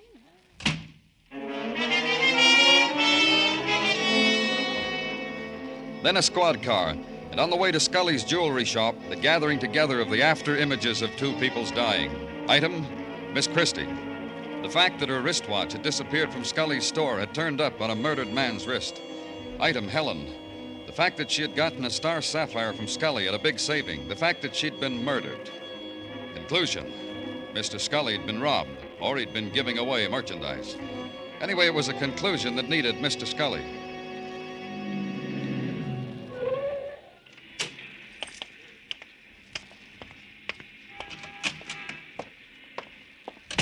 What can I... Oh. Hello, Mr. Clover. Is your wife here, Scully? In the back, sorting stock. Get her. Well, if it's important, Mr. Clover, but she's busy. Get her. Mr. Clover... Well, all right. Louise? Louise, come here for a minute. I haven't finished the stock, George. Leave it and come here. Mr. Clover wants you. Who? Mr. Clover, you remember, the policeman. Well, tell him to come back, George. If you stop me in the middle of the stock, I'll forget what I've done. Don't worry about it, Mrs. Scully. It won't take long. Well, what do you want? I told you I couldn't recognize those people. I know. Your husband couldn't either. What's the matter? Don't you believe us? Yeah, don't you believe us? Tell me something, Mrs. Scully. Did your husband ever locate Mrs. Reed's diamond brooch, the one that needed the catch fixed? Well, why ask her? Ask me. Yeah, I found it. Oh, you mean I found it, George? You remember we laughed when I found it in the repair case after looking there a dozen times.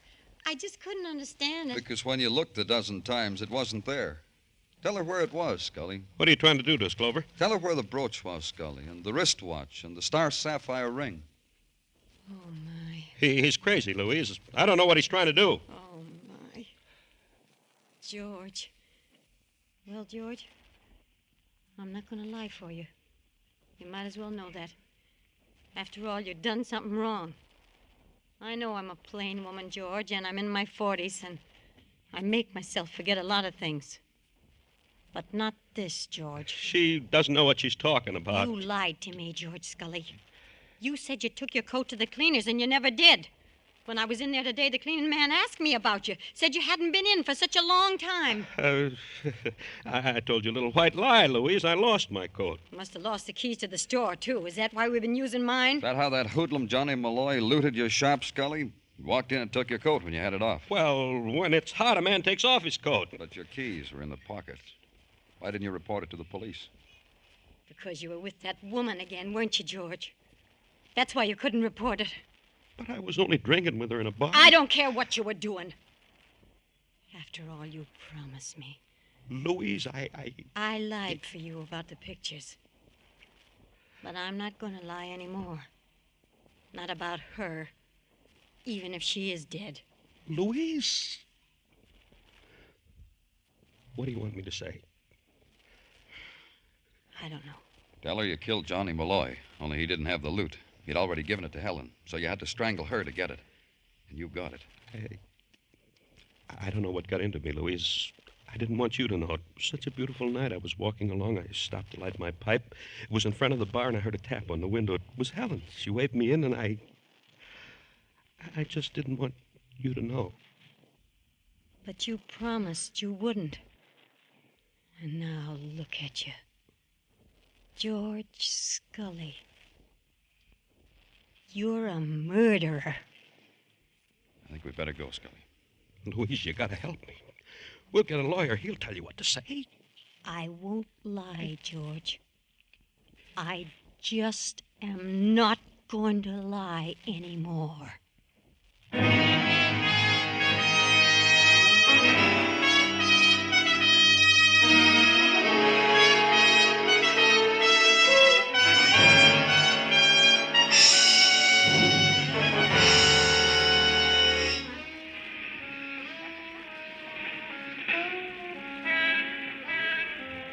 In May, the night sighs down on Broadway like a rosy promise.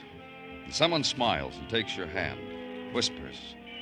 And for an instant, the lights are brighter, the noise louder, and your scream mixes well with the scream of the night. It's Broadway, the gaudiest, the most violent, the lonesomest mile in the world. Broadway, my beat.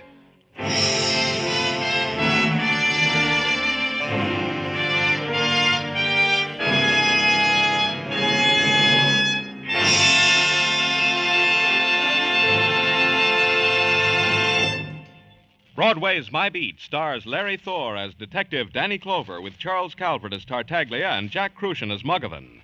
The program was produced and directed by Elliott Lewis with musical score composed and conducted by Alexander Courage.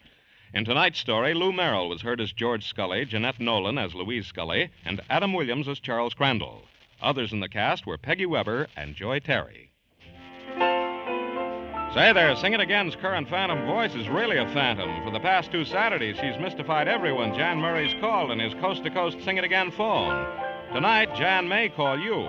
If you can name the phantom, she's worth $3,000 in cold, hard cash. So stay tuned now for Sing It Again, which follows immediately on most of these same CBS stations. Joe Walters speaking. This is CBS, where you laugh at Jack Benny every Sunday night, the Columbia Broadcasting System.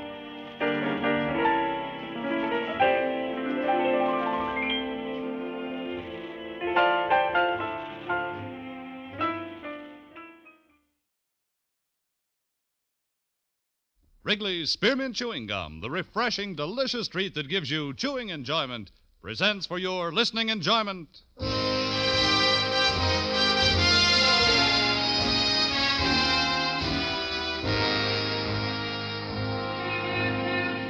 Broadway's My Beat, from Times Square to Columbus Circle, the gaudiest, the most violent, the lonesomest mile in the world.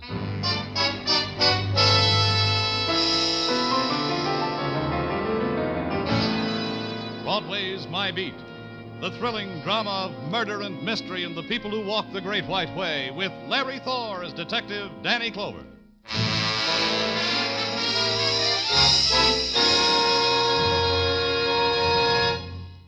For refreshment while you work, for enjoyment anytime, chew a stick of Wrigley's Spearmint Gum. The delicious, long-lasting, real mint flavor of Wrigley's Spearmint cools your mouth and freshens your taste. The good, smooth chewing helps keep you feeling fresh and alert. Adds enjoyment to whatever you're doing. So indoors, outdoors, at work or play, enjoy chewing Wrigley's Spearmint Gum. Wrigley's Spearmint. Refreshing, delicious.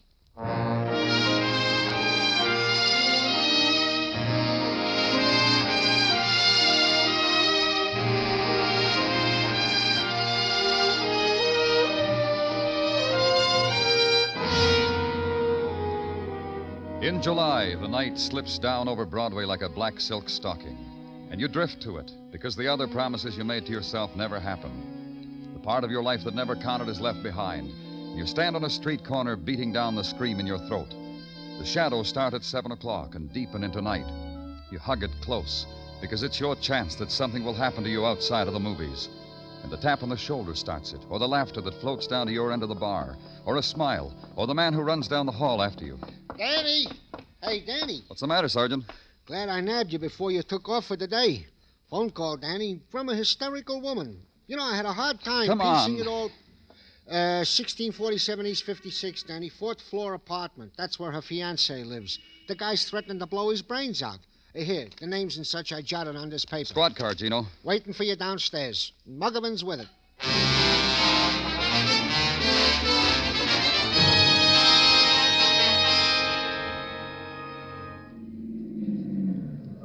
That's it, Danny, 1647. Who'd you say was doing all this threatening? A man by the name of Blaine. First name is, let's see, David.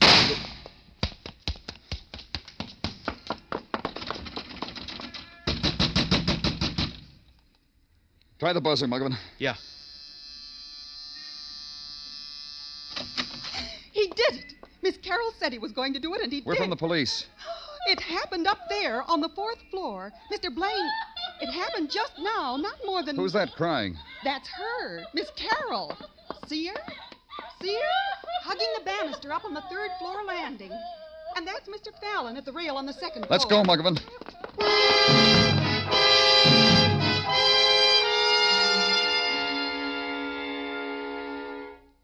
Dead. The gun's here, Danny, by his chair. It looks brand new. Looks like Mr. Blaine had his choice. Uh-huh. It's quite a gun collection, from Derringers on up. Complete equipment for a young arsenal. Muggerman. Yeah? Those people we passed on the landing, that boy on the 2nd floor, Mr. Fallon, and Miss Carroll on the 3rd, I'll want to talk to them. Yeah, Miss Carroll's still crying, Danny. You hear her? Poor woman.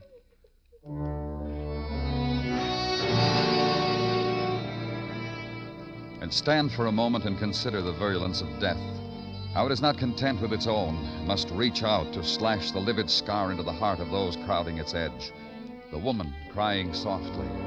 The other tenants whispering, moving restlessly in the lower corridors, and then hugging the wall because the attendants on violence must pass. The photographers, the interns, the technicians.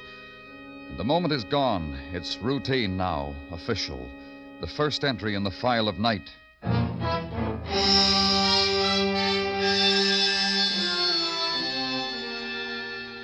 The next morning, gather it into a neat stack on your desk and sit down to it, and be surprised at the opening door and the quick presence of the woman you had marked for later interrogation.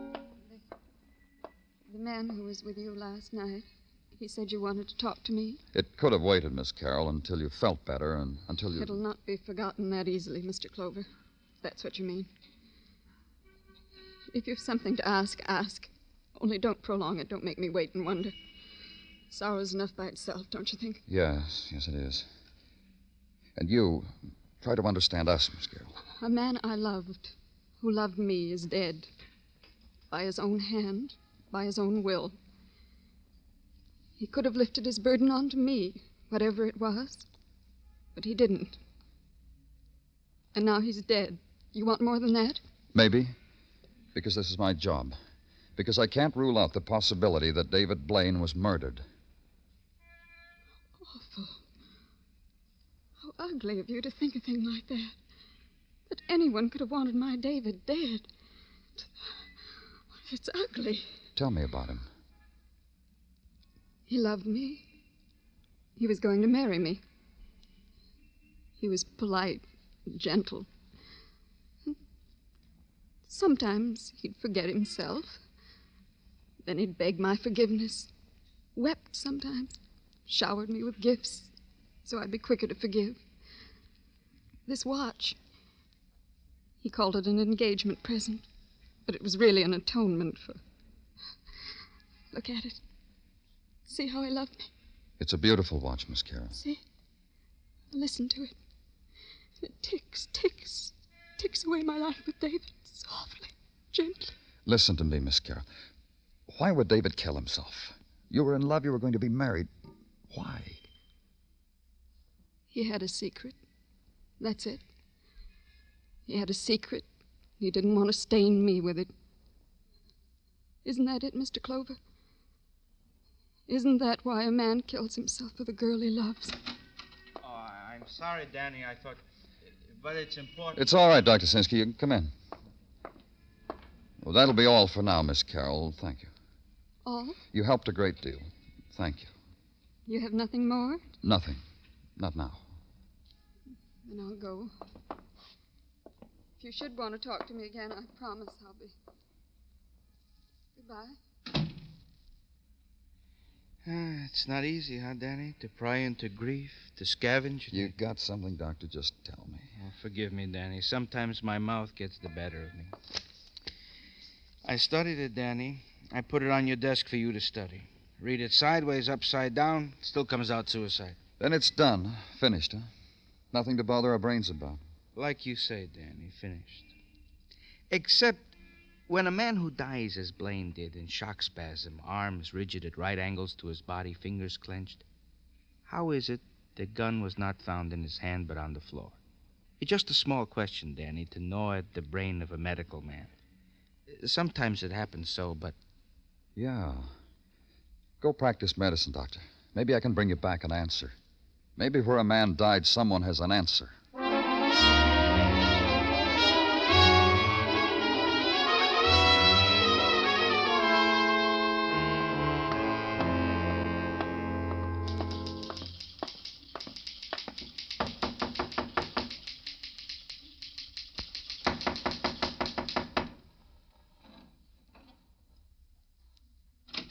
I'm busy right now. Your name, Richard Fallon? I'm from the police. I guess that gives you a right. Come on in. You want to sit? Over there. Move those papers off the couch. Just put them on the floor. You a writer, Fallon? You interested or curious? What do you write about? About your city? About how it's not like my part of the country? About your many-faceted city? About your stinking city? Your people? Your small people, your hurry-up people, your no-place-to-go people. The no-tears city, the rat-hole city. That's what I write about. Any material up on the 4th floor? I figured that'd be your gambit. Nothing. Your city caught up with a man and he shot himself before it drowned him. I'll think about the man and smile and wish him well. Know anything about him? His name was David Blaine. He walked arm in arm with a 3rd-floor woman, Miss Carroll. Last night I heard a shot. I ran out into the hall. Mrs. Galvin downstairs ran out into the hall. Miss Carroll upstairs ran out into the hall. We looked up the stairwell to the 4th floor from where the shot came. David Blaine was dead. I know that about him. What else? Nothing. Sit there if you want, but don't stare at the back of my neck when I write. It makes me self-conscious.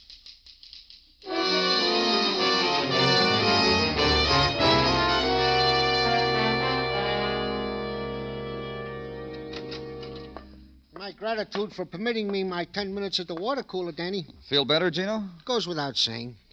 And now to the toils of the day. It comes to that part of the rundown in which I proffer you your daily piece of resistance in 2 parts. To wit, gun found at side of deceased David Blaine is indeed gun with which deceased did do himself in. Now, Gino, that hasn't been... Patience, Danny. Part 2 will settle the question itching in your brain of suicide versus murder. Scratch it for me, Gino. Delighted. Part 2 of report from technical states. Impossible for any tenant to have shot said deceased, made an escape down the fire escape, arrived in the hallways in time to look up and yell, "Man dead on the 4th floor," in your presence. Add to this the double whammy I have held out on you. Give it to me, Tartaglia. Piques you, huh, Danny? The legman assigned to such duty have come up with that David Blaine did indeed lose upwards to 50 grand by sour bets in the stock market. This in the period of the last month. 50 grand in 30 days. For this, guys killed themselves, Danny. For a lot less sometimes. Yeah. All right, Gino, close the file on Blaine. There's nothing more to... Danny Clover speaking. They switched me to you. You the man on that Blaine thing? Yes, what about it? Who are you? Blanche Hemby, mister. 1834 East 59, room 11. You said Blaine. What have you got? What have I got? I got he was murdered, mister.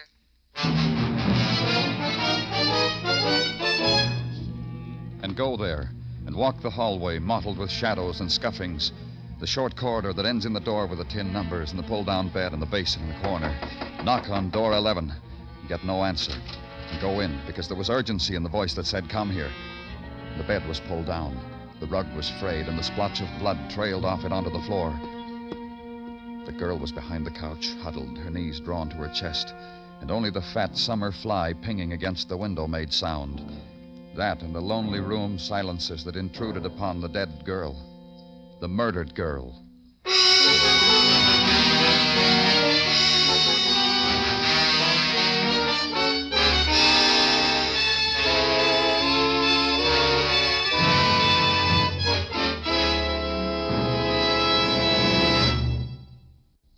For refreshment while you work, for enjoyment anytime, chew a stick of Wrigley's Spearmint Gum. When your mouth feels dry, when you're warm or tired, Wrigley's Spearmint is really refreshing. The lively, full-bodied, real mint flavor cools your mouth, moistens your throat, freshens your taste. And the chewing itself gives you a little lift, helps you feel your best and do your best. So for chewing enjoyment plus pleasant refreshment, chew delicious Wrigley's Spearmint Gum. We now continue with Broadway's My Beat, written by Morton Fine and David Friedkin and starring Larry Thor as Detective Danny Clover.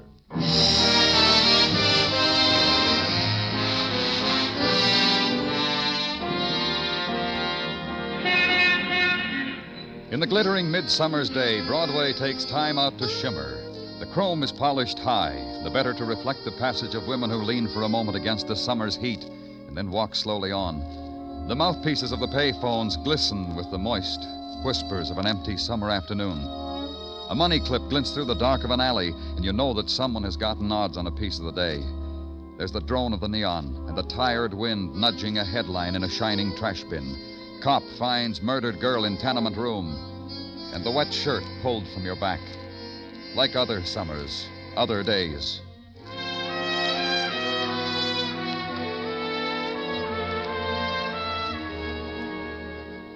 Where I was, in the corridor between my office and the show-up room, that had happened before, too. Only the names of the dead were different. Blanche Hemby. I got the rundown on her you wanted, Danny. What'd you get, Muggerman? Oh, I'll have to slice it off fast, Danny. I'm due at the show-up. A woman there, Mrs. Westfall, real eager to identify a prowler she dreamed last night. I'll walk you down. This girl, Blanche Hemby, frequent visitor. Hmm? Got her name on her guest book maybe 5 times. For what? Oh, nothing sensational. Brawl over a hairdo with another dame in a bar. Phonograph screaming. Her screaming, disturbing the neighbors.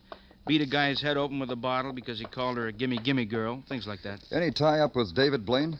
I noticed around the bars where she had the trouble. The tenement where she lived, the place she was working at 2 weeks ago. They fired her? No, she gave notice, Danny, 2 weeks ago. Said she was sick and tired working for nickel tips behind the hamburger counter. She had better, she told them, a lot better. Bit a hole in her time card, threw it on the griddle, walked out. Work anywhere else? See anyone else? No, I checked that, too. Blanche slept away the days in her room. 3 times a day she got up to phone for beer, once a day for sandwiches. Here I am. I'll check with you later, Danny. Yeah. How do I know where I got it? Why don't you leave me alone? Muggerman. Stop making a show. That kid up there. What about him, Danny? Some punk, probably. That's the boy who was the tenant on the 2nd floor where Blaine was murdered. Get him, Muggerman. Bring him up to my office. Sure, Danny, right away.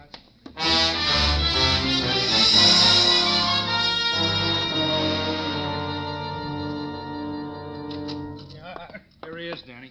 He's not anxious. Sure. Hands off me. You're scum, all of you. Take it easy, kid.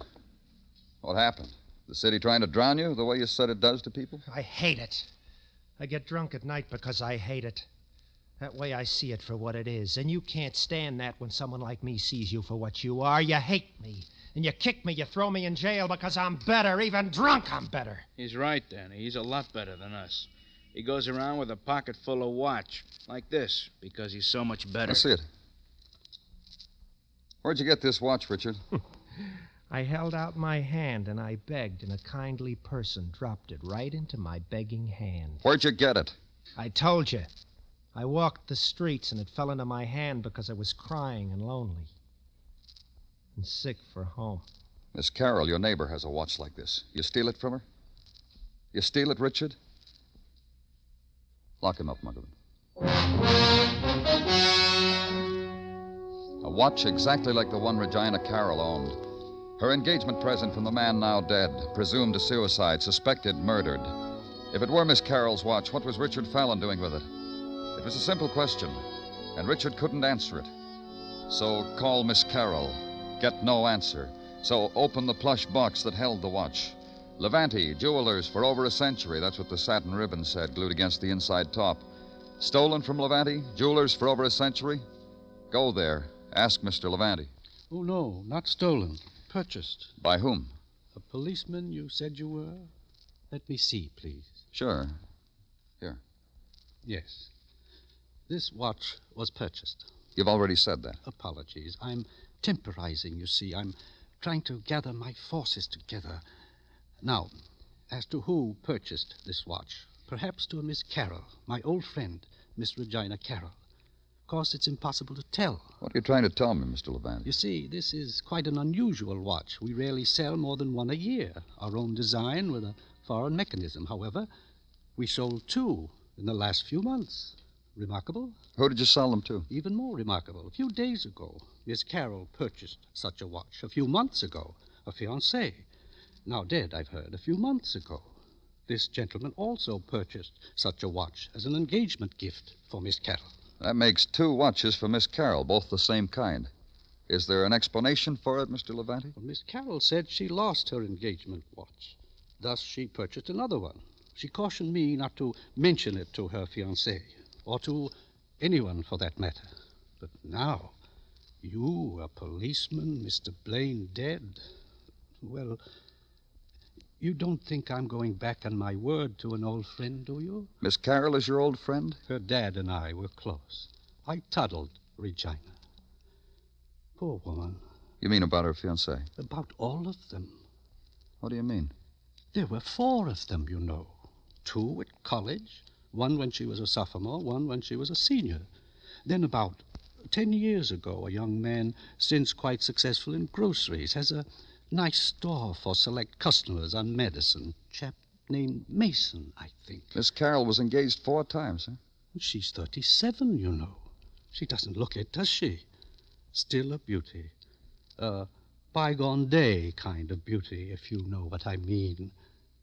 Victorian? Would that be it? I often wondered why she never married any of her young men, why they backed out on their marriage. I wonder why, too.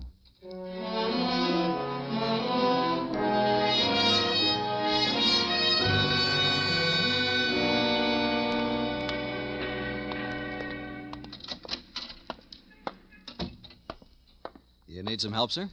I'm looking for a Mr. Mason. All right, I'm Mason. I'm Danny Clover. Police. The first name's Pete, Danny. You got a couple of minutes? Any time for you, fellas. I need a couple of minutes to recuperate anyhow. Mrs. Smythe just had me on the floor. Oh? She comes in here with her French poodles, 3 on a leash. Maid and chauffeur trailing in back. Orders a dozen... Well, did you ever hear anybody say bagel with a broad A? She wants a dozen boggles. I don't understand her. Finally, she tells me what she wants is receptacles for a delicacy known as locks. How did she say locks? Locks, the chauffeur said. What can I do for you, Danny? You were once engaged to a Regina Carroll, weren't you? It was an experience. I'm not sorry for it. Who broke the engagement? You've got to ask that because it's important for the police to know, right, Danny? I broke it. Why? Why? That's a question I often ask myself. Sometimes my wife asks me. And I'll tell you what I answer. Go ahead. Regina was a girl just like the girl that married dear old Dad. Close to the wedding, I discovered this is not the type of girl I wanted. Personally, the girl that married my dear old Dad, my mom, nagged my father to an early grave. Mom and Regina, 2 peas from the same pod. Go on. I'll tell you about Regina. I figure she has a picture in her head of a husband in a smoking jacket with satin lapels and a curved pipe and a fireplace. I don't fit the requirements. Personally, I like poker better than cribbage. Uh-huh. What else? Well, Regina, how she dressed. Pretty, you understand. But she made her own fashions, which she never changed.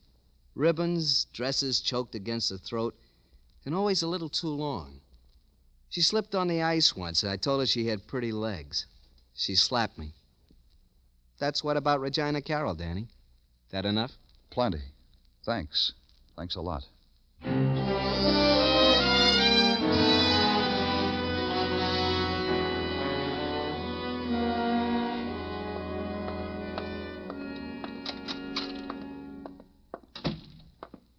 Gordon? Danny Clover. I couldn't be more charmed if I tried. A quiet evening in Technical, huh, Gordon?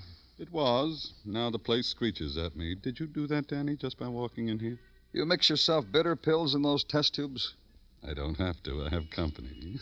No offense. The gun that killed David Blaine. Get it out and go over it again. I've already examined it thoroughly. My report was placed on your desk. Get it out. Well, I can recall it to you if memory fails you. .32 caliber Smith & Wesson, fired once. Get it. Examine it. All right, Danny. See? I'm examining. It's still as it was when Blaine held it close to it. The barrel. Put it on a slide. Hold it up to the light, whatever you have to do. If you ask, Danny. I'll do better. Perhaps this will amuse you. The spectromicrograph enlarges 45 times. And there. Have a look, Danny? You look. All right, Danny. All right. Wow. What? These infinitesimal scratch marks on the barrel. Fascinating. And a new quirk. It didn't register on me before. I checked the rifling in the barrel against the slug, which we call standard operating procedure. I didn't think of looking at the outside of the barrel. Why should I, with a suicide? I guess I should have, huh? And what would you have found out, Gordon? That the man killed himself with a silencer on his weapon. Now, that's what I call taking quiet pleas a shade too far, huh, Danny?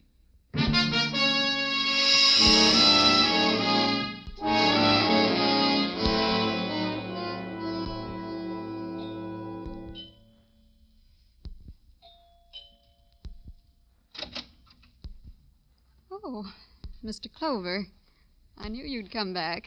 Knew there'd be more things you'd want to know about David. Did you come in? Thanks. You may sit down, that chair. No, thanks. What makes you think I wanted to find out any more about David? I assumed it. Suicide. Files to complete. I realize it's my duty to be cooperative. Miss Carroll... I can tell you so much about him. He was generous. He was a gentleman. Rare thing to find nowadays. He was murdered. You suggested that before, Mr. Clover. I didn't believe it then. I don't believe it now. Murdered. He was dead minutes before we got to him. That's stupid. Listen to me, Miss Carroll. Stupid because I heard the shot. We all heard it. We all ran out into the hall. Do you have a gun, Miss Carroll? Yes, I have a gun. David gave it to me. Woman alone. Did he show you how to fire it? Of course he did. He loved guns. I interested myself in them. Shall I get the gun? It isn't necessary for now. You don't have to get the silencer either. What are you talking about? The gun you shot David with, his own gun, was equipped with a silencer. Mr. Clover, I don't understand you at all. I'm a lonely woman. And I admit it, I'm a helpless one. How could I have killed anyone? Someone I loved. Nice view from this window, Miss Carroll. You could stand here, see Detective Muggavan and me coming, fire a blank cartridge from your gun, run out into the hall. Look up, and everyone thinks the shot came from the floor above, from David Blaine's apartment. Mr. Clover. Do you admit it, Miss Carroll? No. No. I want to show you something. Here. Look at it, Miss Carroll. A watch, just like the one you're wearing. I didn't kill him. David Blaine broke his engagement to you, didn't he? I didn't kill him. The kind of woman you are, proper and proud. You gave him back the watch. But what to tell your friends? Tell them that someone else walked out on you the way 3 other men did? A proud woman like you? So you bought another watch just like it. The one you're wearing. Please, please. Because I have the one you gave back to David. The watch you had that boy, that writer, Richard Fallon, steal from David's apartment. So the police wouldn't find it there and ask questions. You told him to get rid of the watch. He got drunk instead, got picked up. Look. David jilted me. But I didn't kill him. You did. You couldn't live with the thought of another man's walking out on you, like the other three. That's why you bought the watch, so your friends would think you were still engaged. Mr. Clover. So your friends would think David died because of the money he lost. And Blanche Hemby, the reason why David walked out on you. Filth. The woman David loved. Filth! Beat her to death. Beat her! Let's go, Miss. Like David, here is filth. Instead of me, her, a woman like that. Miss Carroll. It's not true what you said. Those men didn't turn me down. I turned them down. College boys. A grocer. Not good enough.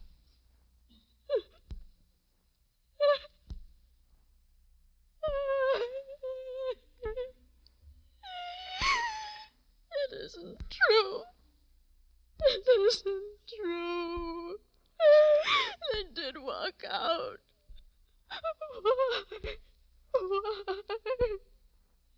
Take me away. Put me someplace. I don't want to look at anyone. I can't look at anyone.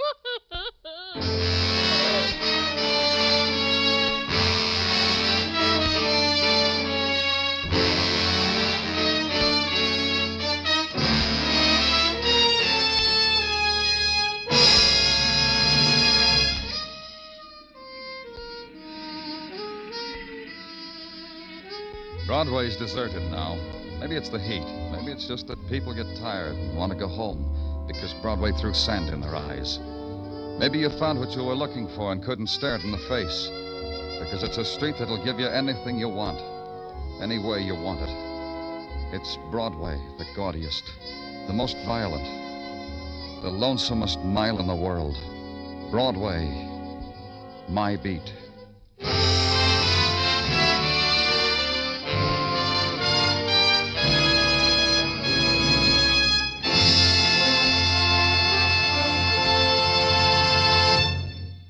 Remember, friends, for refreshment while you work, for enjoyment any time, chew a stick of Wrigley's Spearmint Gum. There's lots of lively, real mint flavor in it to cool your mouth, freshen your taste, and sweeten your breath. And chewing Wrigley's Spearmint helps keep you fresh and alert. You feel better, work better, get more fun out of doing things. So indoors, outdoors, at work or play, always keep delicious Wrigley's Spearmint Chewing Gum handy. For refreshment while you work, for chewing any time, chew a stick of Wrigley's Spearmint Gum. The makers of Wrigley's Spearmint Chewing Gum hope you've enjoyed tonight's story and that you're enjoying Wrigley's Spearmint Gum every day. We invite you to join us next week at this time when Detective Danny Clover returns again with Broadway's My Beat. Broadway's My Beat, brought to you by Wrigley's Spearmint Gum, is produced and directed by Elliott Lewis with music composed and conducted by Alexander Courage. The program is written by Morton Fine and David Friedkin and stars Larry Thor as Detective Danny Clover, with Charles Calvert as Tartaglia and Jack Prussian as Muggavan. This is CBS, the Columbia Broadcasting System.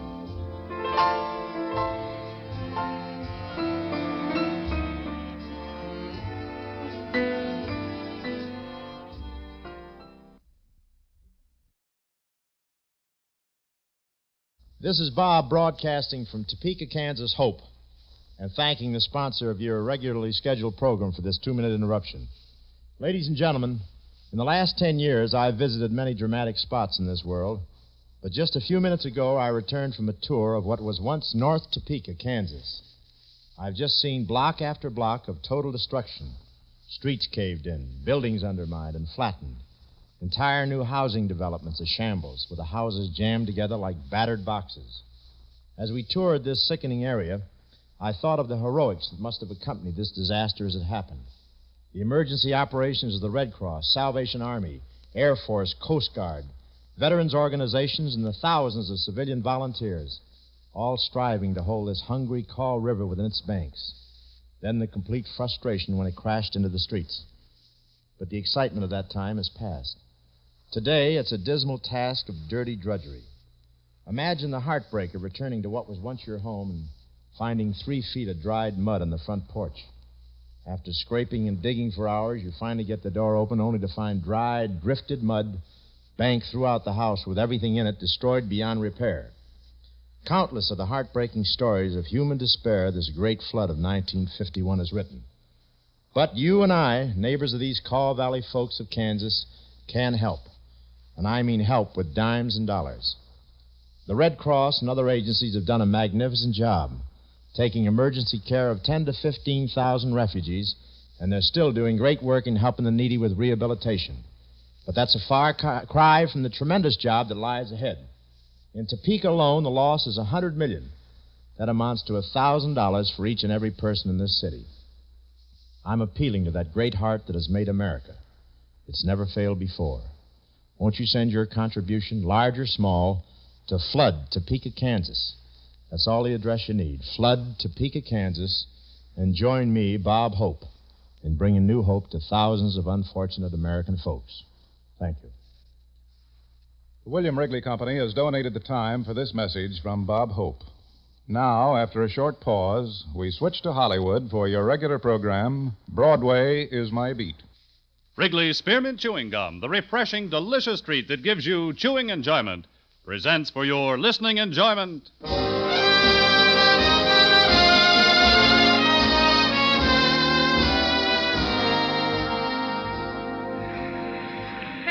Broadway's My Beat, from Times Square to Columbus Circle, the gaudiest, the most violent, the lonesomest mile in the world.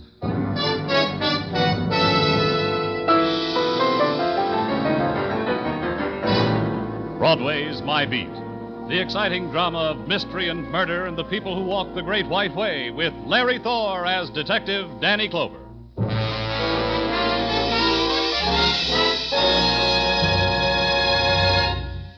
For refreshment while you work, for enjoyment any time, chew a stick of Wrigley's Spearmint Gum. The delicious, long-lasting, real mint flavor of Wrigley's Spearmint cools your mouth and freshens your taste. The good, smooth chewing helps keep you feeling fresh and alert, adds enjoyment to whatever you're doing.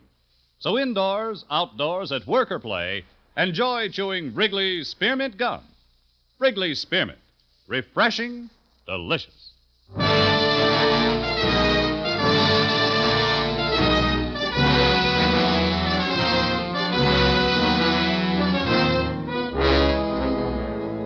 When the summer becomes August, Broadway pauses for a while, considers. What happened to the springtime dreams to be fulfilled in the middle of July at the very latest? And what of the blonde on last month's snapshots? The one with sunny legs, the one you tried with poetry and she touched your cheek, the fawn of Camp Nevercare, jewel of the Catskills. She's back in the Bronx shoe store, kid, and the last time you walked by, she didn't look so good. And walk the streets furious with people and heat, and feel your throat tighten when it suddenly comes to you. Another summer's rushing away. Maybe next year, kid. Maybe.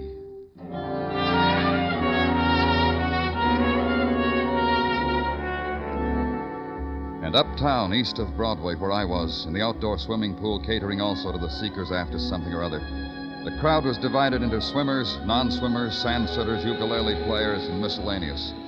And the man in the swimming trunks, lying on the concrete walk, the man who had drowned, and the police emergency crew working over him with a respirator, and the man from headquarters who had gotten there before me.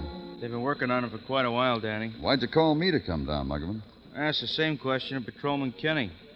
It's like this, Danny. Kenny was flagged off his beat when this man was dragged out of the pool. Took off the man's locker check, went to the locker, for identification. The locker was empty. Forced? No, those locks answered with dime store skeleton key. Robbery gets a dozen calls a day from these pools. So you figure that man's drowning and his locker's being robbed had something in Maybe a coincidence, Danny. Maybe something else. I don't know. I wanted you to be here in case. Let's take a look.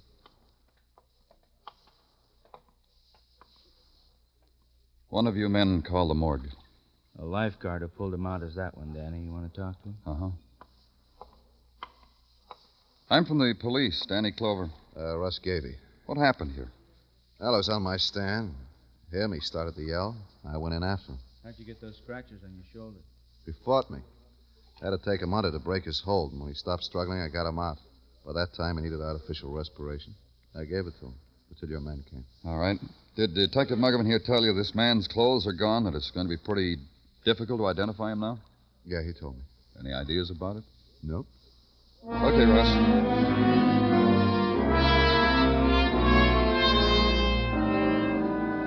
Back to the office at headquarters and sit with it. A man had been drowned in a public pool. From a policeman's point of view, worth only a quarter-page form in triplicate. However, the fact of his lockers being robbed may be something else again. Probably not. More forms. Then a couple of hours later, when the office gathers up its private shadows, a door opens. A man walks in. Danny, you busy? Come in, Dr. Sinsky. Sit down. Thank you. I just came from the autopsy room, Danny. And? Has that man brought in from the swimming pool, the drowned one, has he been identified, Danny? Not yet. What's in your mind? He was murdered. Murdered? How? Whoever administered artificial respiration to that man killed him as surely as if he had driven a knife into his heart. Dr. Sinsky... Gently, Danny, gently. I'll explain. Inside of the chest, Danny, is a delicate system of balances. Balances which cannot be upset. Else a man's heart will be affected and his lungs. What's that got to do with murder? Simply that the autopsy I just performed on the drowned man revealed small internal hemorrhages. Bruises of the muscles and bones of the chest from too active a manipulation. You mean that lifeguard didn't do I mean he did a very bad job of artificial respiration. And that's why you call it murder? Not premeditated, of course, Doctor. This is not the question in your mind. You wanted to ask if it was premeditated, didn't you, Danny? And let the question take over the room. Add the weight of its violence to the oppressive night heat, the stifling remembrance of other such questions, posed in the same room, quietly, fearfully. Because a policeman, too, reacts to the touch of death. It fills the room, and against its pressure, you lift the phone, make the call to the Department of Public Works, have them check personnel files, come up with an address for Russ Gavey, lifeguard. Go there to the hall bedroom furnished in the style of brownstone, East 20s. Find it empty of Russ Gavey. Be told on the way out by the woman spread wide on the stoop you should have asked before. Russ was across the street in the park, on that bench, fighting for his share of the night air. Walk up to Russ. Let him chew the last fiber of a matchstick. And taking my well-earned rest. You want to help, Mr. Clover? Sure. Mind if I sit down, Russ? Sure, sit down. You were almost a hero today, Russ. You're kidding. That's how I make my daily summer bread, $50 a week. Ogle a girl, save a life. How long you been a lifeguard, Russ? Oh, 6, maybe 7 summers. Time out for a frolic on Anzio Beach. Then you've had a lot of experience saving people from drowning. My allotted share. The medical examiner down at headquarters says that man you tried to save... Yeah, I remember. Our medical examiner says he was murdered. Oh? How come? Our man says it was murder because artificial respiration wasn't applied properly. Well, your man is a smart man. But a 4-bit-a-week lifeguard does the best he can. He studies in classes. He follows a first aid manual. You call him a murderer because he didn't make out with one poor slob. You tell me, Russ. You murdered the man? Well, considering the percentage of lives that are saved and not saved by such as we, that's a question you may never be able to answer. How, Cop? I'll keep trying, Russ. You won't mind, huh?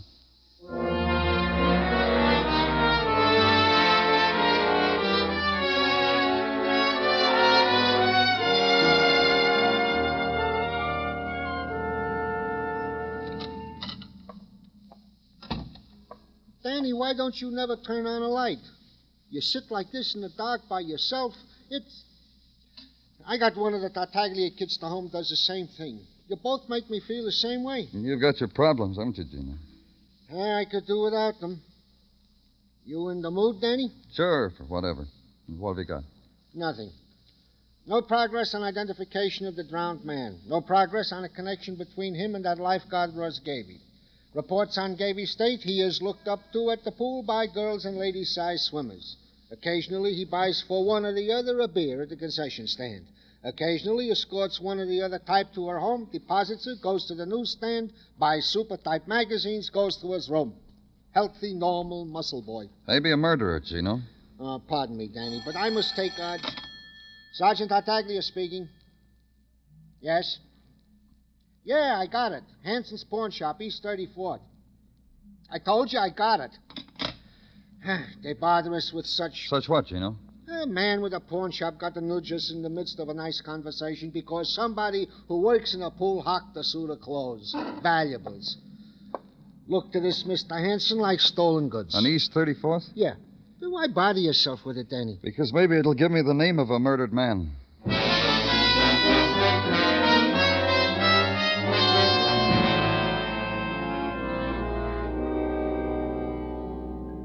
You might ask me why I called the police, Mr. Clover, after so many months of abstemiously staying away from you fellas. All right, Mr. Hanson. Why?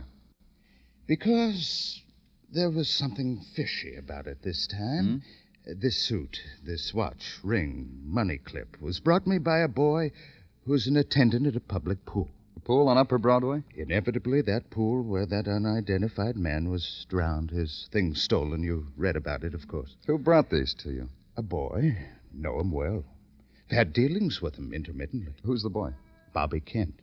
He's got a room in one of those crates on East 37th, 1654 East 37th. Just ask for Bobby. We all know him. And you think these things belong to the drowned man? The man was robbed where Bobby works. Died where Bobby works. Bobby pawns things that obviously don't belong to him. What is there left for a decent man to think, Mr. Clover?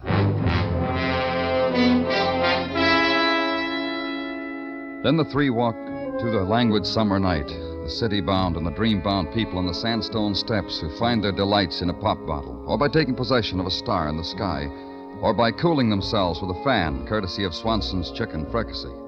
Past them and mind the kiddies at their nighttime play, the patter of little feet up an alley, and arrive at the address on 37th Street. And over one of the bells, see a name, Bobby Kent, apartment 3. And the sound you hear is the far-off thunder made of heat and air currents and stratosphere. And the lightning through the window at the end of the corridor lights up the number 3 on a door. Briefly. Then again.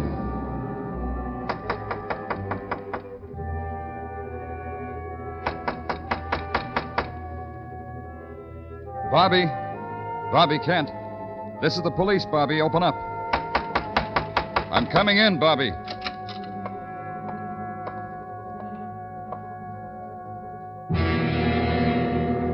Bobby was in. His shirt was ripped, his face bloody, hands tied behind his back, belt around his neck, and the belt was strung over a pipe near the ceiling.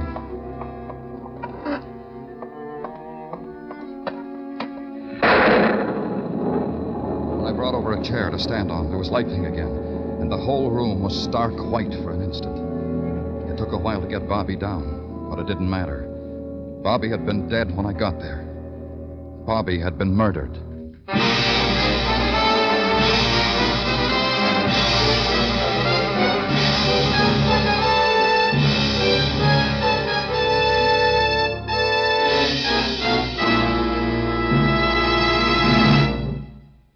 For refreshment while you work, for enjoyment anytime, chew a stick of Wrigley's Spearmint Gum.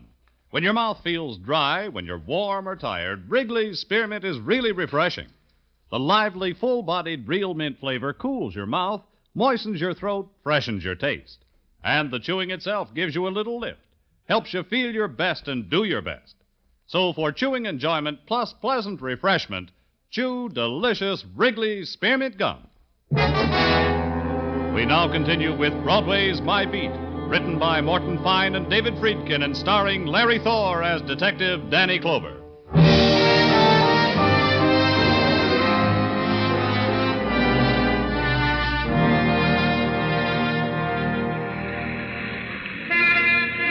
Broadway leans against a doorway, flips a coin, and makes odds on the 31 days of August.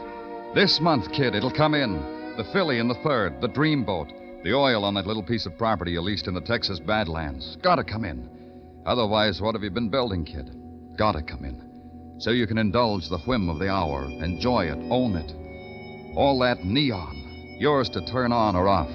That music of the dance calling to you from basement dance lands. Yours to play soft or loud, or cut off like that. Dance in dark and in stillness if you want. The traffic signals pushing back the people. Yours to make say stop, go. You're a king man with headlines at your feet. Boy murdered, hung by belt in tenement room. Unknown man drowned in public pool. All yours, kid. A clean shuffle, a minute of luck, and it's all yours.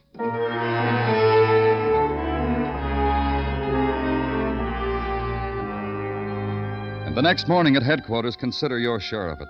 Yours and Detective Muggavan's. You still stick with that, Danny, that the man in the pool was murdered? Yeah. You don't like it? Oh, it's not that, Danny. It's only so many people drowned. So many can't be saved. You going to go back and call everyone that wasn't the murder victim? Russ Gavey is a trained lifeguard. He told me the man fought him, had to be pushed under. Happens that way sometimes, Danny. It could have been the other way around. It could have been Russ wanted the man dead. It could have been he fought the man, drowned him, finished him with his own brand of artificial respiration. Could have been. But where's the string that knots it, Danny? What connection That is kid there? that was hung, Bobby Kent, the attendant at the pool. That could be a connection. Because he stole a man's clothes out of a crummy locker? We're not even sure they belong to the drowned man. What do we know about them, Muggavan? Well, from the cleaner's marks, they belong to a man named Howard Crawford. Married. I checked his wife. Should be at the morgue to identify in a half hour. Would have come sooner. Wanted to go out and buy a dress first. I let her. I'll go down and meet her. You get whatever you can on Bobby Kent. Friends, people he stole from, whoever wanted him I'm dead. working on it. But put a tail on Gavey. Every breath he breathes, I want to report. Got it. Anything else, Danny? Yeah. Why does a woman need a new dress to look at a dead man? I don't know. Ask her when you see her.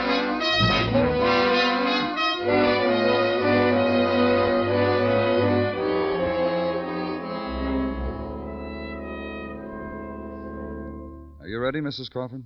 Waiting for you? All right. Just look at this man and tell me if he's... Okay. Put him back. He's mine. Can we get out of this place now? Of course. And through this door. You want to sit down on this bench for a minute? Or else, huh? Sure, I'll sit. What do you think of my husband, Mr. Clover? Can you imagine it? Howard getting himself a piece of marble in a police morgue. When did you see him last? I got out of a warm bed yesterday morning on account of the phone ringing. It was for Howard. He pinched my cheek, said, "Goodbye, honey, I'm going out of town." This happen often, his going out of town? In his line, salesman. And you didn't see him after that? Look, boyfriend, I was in the middle of a beauty exercise, bend-overs for the figure. I was grabbing my ankles. I looked back. There he was, going out of the house. Doesn't it seem strange to you that he didn't go out of town, that he was It's found? strange to me he's dead. But I'm going to get used to it. Who do you know had a reason for murdering him? Murdered? Thought you said he drowned. Do you like to swim, Mrs. Crawford? You see this sunburn? You think I got it standing under a hot iron? Look at it, see? How you like it? Did you get it at that swimming pool uptown? Coney. I know a part of Coney where they carry a pretty good crowd. That's where this burn came from. There's a lifeguard at that pool. I go to Coney where they carry $1 million on a weekend. I don't confine me to public pools uptown. Did you have anything to do with your husband's death, Mrs. Crawford? Now, I'm a girl who's going to tell you the truth, boyfriend. Every time I've thought of it, I've wished Howard dead every hour on the hour. I'd have wished him dead on the half hour, too, but that's when the race results come over the radio. Howard, things have come true. I've wished for him. That's all, Mrs. Crawford. You can get out of here now. And watch her reapply the lipstick and readjust her clothes and walk away from her dead to a summer rhythm that no longer held any part of him. A woman starting the new day fresh, the memories she had submitted to now happily dead on a marble slab. And at the end of the corridor, the street sunlight touching her face for an instant, darting away, leaving only pallor and the smear of scarlet on her lips.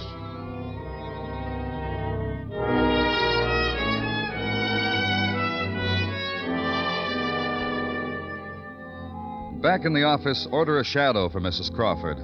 Then a telephoned report from Muggavan. He had found a girl who was the girlfriend of Bobby Kent, a box office girl in an all-day, all-night movie on East 125th. Lucille Lang, on duty for the rest of the day and night.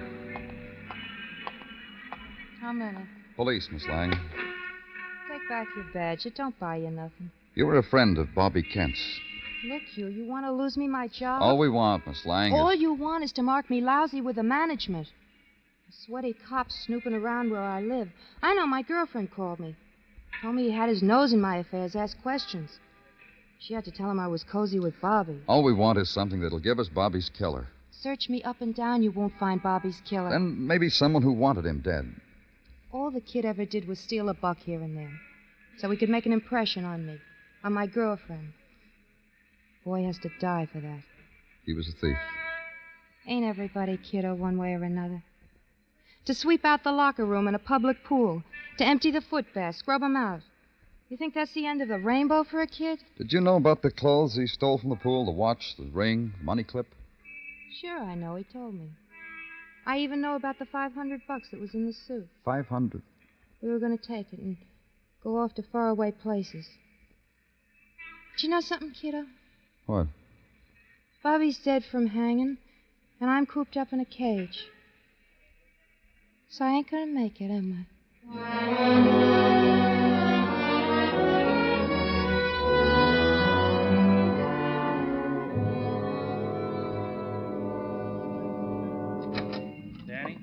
Oh, come on in, Muggavan. What do you want? An opinion? About what? About how soon we should pick up Russ Gavey for the murder of Crawford and that pool attendant? If we pick him up, how long do you think we can hold him? A killer, Danny. How are you going to prove premeditated murder by artificial respiration? Now, maybe we shouldn't start from there, Danny. Maybe we should start from the attendant. Now, he killed Bobby Kent because Bobby stole the clothes. Because Bobby would learn that the clothes belonged to Howard Crawford. Bobby was a sneak thief. From there to blackmail him, one easy lesson. So we get back to Howard Crawford. You know what we need, Muggavan. Yeah, motive. We gotta find out why. Danny? You got something, Gino? Officer Ratchie just called from a gas station on Queens Highway. Mrs. Crawford just registered at the Ritz Lodge Motel about 10 miles out of the city. Thanks, Gino. Muggavan. Yeah, Danny. That shadow you got on Russ Gavey, get him off. I don't want him followed. All right. Where you going? To find out why a widow wanders far from home.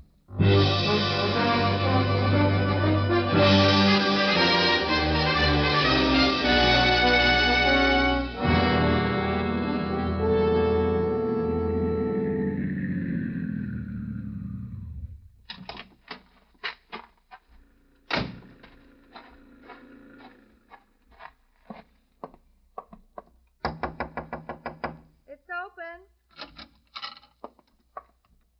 Pour yourself a drink. I'll be right in. I had my hair done. What do you see? Bought some new clothes. You'll like 'em. Oh. You'll like 'em too, lover. You like 'em? That's your going away dress, Mrs. Crawford? It could be for that, too. You've got a home in Manhattan, Mrs. Crawford. What are you doing here? Where's your home, boyfriend, and what are you doing here? I wanted to talk to you. Me and my sunburn made an impression, huh? So you got a flunky to follow me. You could have done it yourself. No uproar would have happened. Well, here we are. You still haven't answered my question. What are you doing here? Girl likes to get away sometimes. You'd be surprised how many phone calls I've gotten since Howard drank all that water. Here's a dime. Throw it in the radio. No? Then I'll throw it a dime. Yep, phone calls all day long. Now, it's your turn. Just to talk. Kill some time. Ah, that Kenton. Yeah, oh, what'd you say, lover? Nothing. I didn't say anything. Look, be a doll. Will you go away? Come back another day. I'll be here. Let's pick a Tuesday. Make it definite, huh? Why don't you go right now? Out the back way, through a window? Just get up. Hi, Russ. Got a little trouble. Come in, Russ. Close the door. I'll bet the lady told you to get out of here, Mr. Clover. Uh-huh. You two know each other pretty well, don't you? Yeah, a swimming pool romance. I saw him in those California feet flippers, and it twisted my heart. You two planning on going away together? I only ask because the back of Russ's car is loaded with suitcases. We're going to get married in Maryland. Is there a law? Yes, there is. There's a whole section in the penal code about murder. Oh, back to that, huh? I could have picked you up before, Russ, but I needed a motive. I had to find out why you murdered Howard Crawford. There she is. How did I kill him? By drowning him. You made sure the resuscitator squad wouldn't revive him. You crushed out whatever life there was in him. Listen to him, Edith. Yeah, listen. You killed Bobby Kent. He was a petty thief. He took the clothes you'd stolen from Crawford. Sooner or later, he'd put two and two together. Probably would have blackmailed you. You couldn't afford to let that happen. You ready, Edith? I'm ready. Only one thing, Russ. What? I'm a happy girl, Russ. I like to live happy. From just now on, you're going to be a burden. As long as Lover here's got you, I don't want you. Both of you. You're an accessory, Mrs. Crawford. Well, that changes things right away. Russ. Yeah. Don't be a fool. Oh, Okay, your way, Russ. You'll never be the same.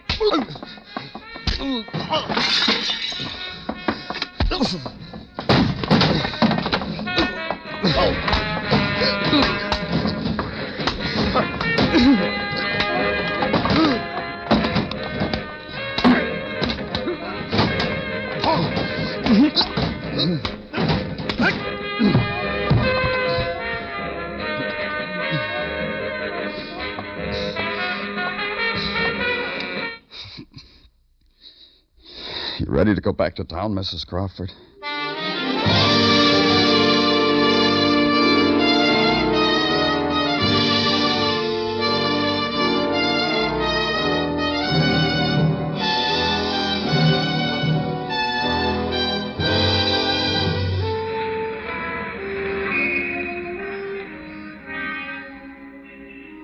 It's the time on Broadway when the crowd gives up, goes home. Then it's the street of the dim moonlight and the dark whispers, the wind of the night, the wind that scatters everything. Yesterday's headlines, yesterday's dreams, yesterday's people. It's Broadway, the gaudiest, the most violent, the lonesomest mile in the world. Broadway, my beat.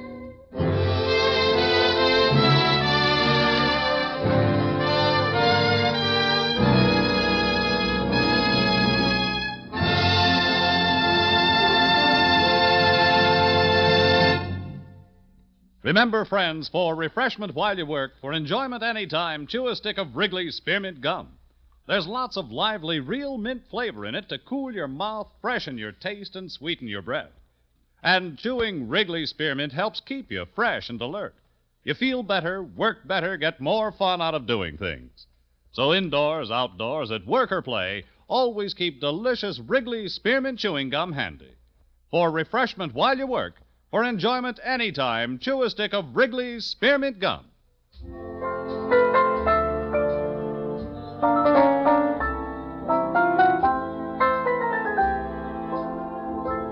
The makers of Wrigley's Spearmint Chewing Gum hope you've enjoyed tonight's story and that you're enjoying Wrigley's Spearmint Gum every day. We invite you to join us next week at the same time when Detective Danny Clover returns again with Broadway's My Beat. Broadway's My Beat, brought to you by Wrigley's Spearmint Gum, is produced and directed by Elliott Lewis, with music composed and conducted by Alexander Courage. The program is written by Morton Fine and David Friedkin and stars Larry Thor as Detective Danny Clover, with Charles Calvert as Tartaglia and Jack Crucian as Muggavan. In tonight's cast, Mary Jane Croft was heard as Edith Crawford, Hy Averback as Russ Gavey, Stan Waxman as Mr. Hanson, and Michael Ann Barrett as Lucille Lang. Bob Stevenson speaking. This is the CBS Radio Network.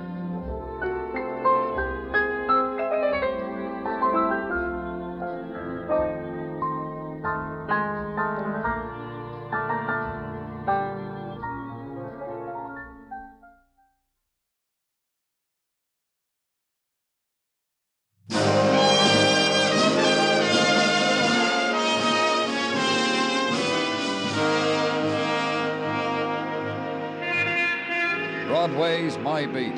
From Times Square to Columbus Circle, the gaudiest, the most violent, the lonesomest mile in the world.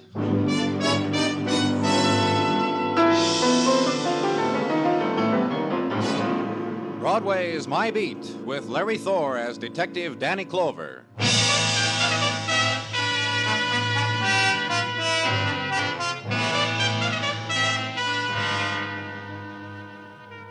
When it's September and the summer sighs away, Broadway is festooned with the colors of fall. The pastels of the cotton dresses mix sadly with the brown and gray of the flannel. And here and there, Broadway's shapely foliage turns to plaid. It's the time of the quickened step and the crumpled travel folder and coney-dyed beaver. And the September song is a deep-throated sound, the mob voice, the hay fever, and the oysters being torn from the half-shell. Another season, kid. One more 3-month span to get where you're going.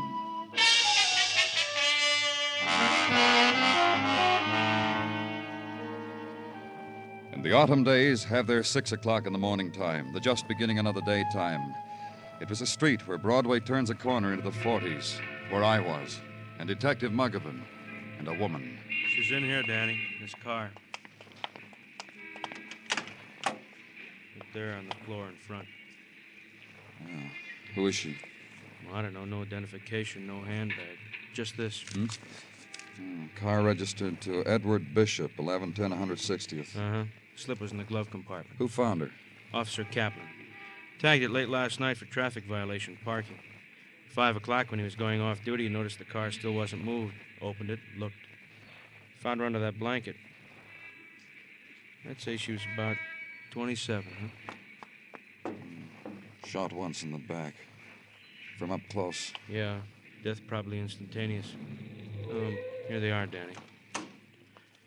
In the front of the car, Doc. Hey, you're a new doc, aren't you? Don't move her, Doctor. Wait for the photographers.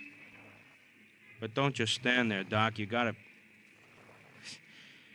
You'll get used to it, kid. This kind of thing happens a lot.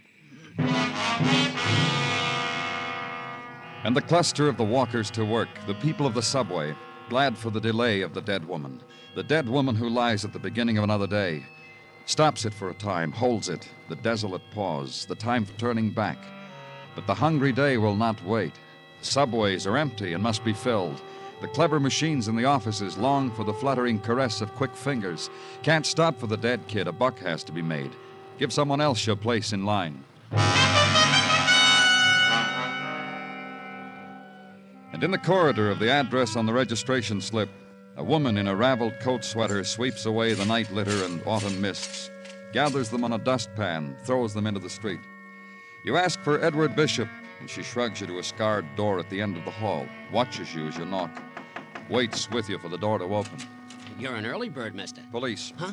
Oh, The woman drops her broom, scurries away to tell her friends and neighbors. early bird out to catch a worm, huh, mister? Not me, not for something I've done. I never do anything bad. You, Edward Bishop? Oh, not me. Mr. Bishop's my roomie.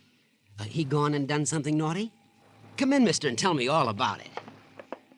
Where is he? Oh, out frying his nightly kettle of fish, I presume. His bed ain't been slept in. No? Huh? Oh, my, that hollow you see in the bedclothes is where I tried it. I'm an experimenter.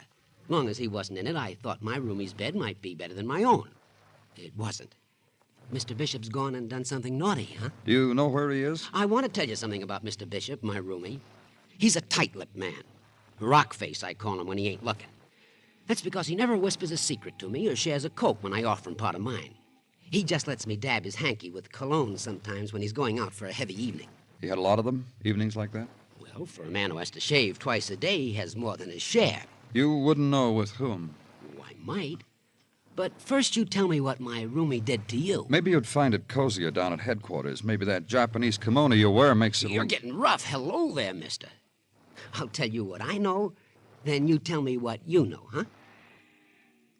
My roomie's been squiring a lady by the name of Anna Compton. You know her? Oh, just to talk to on the phone.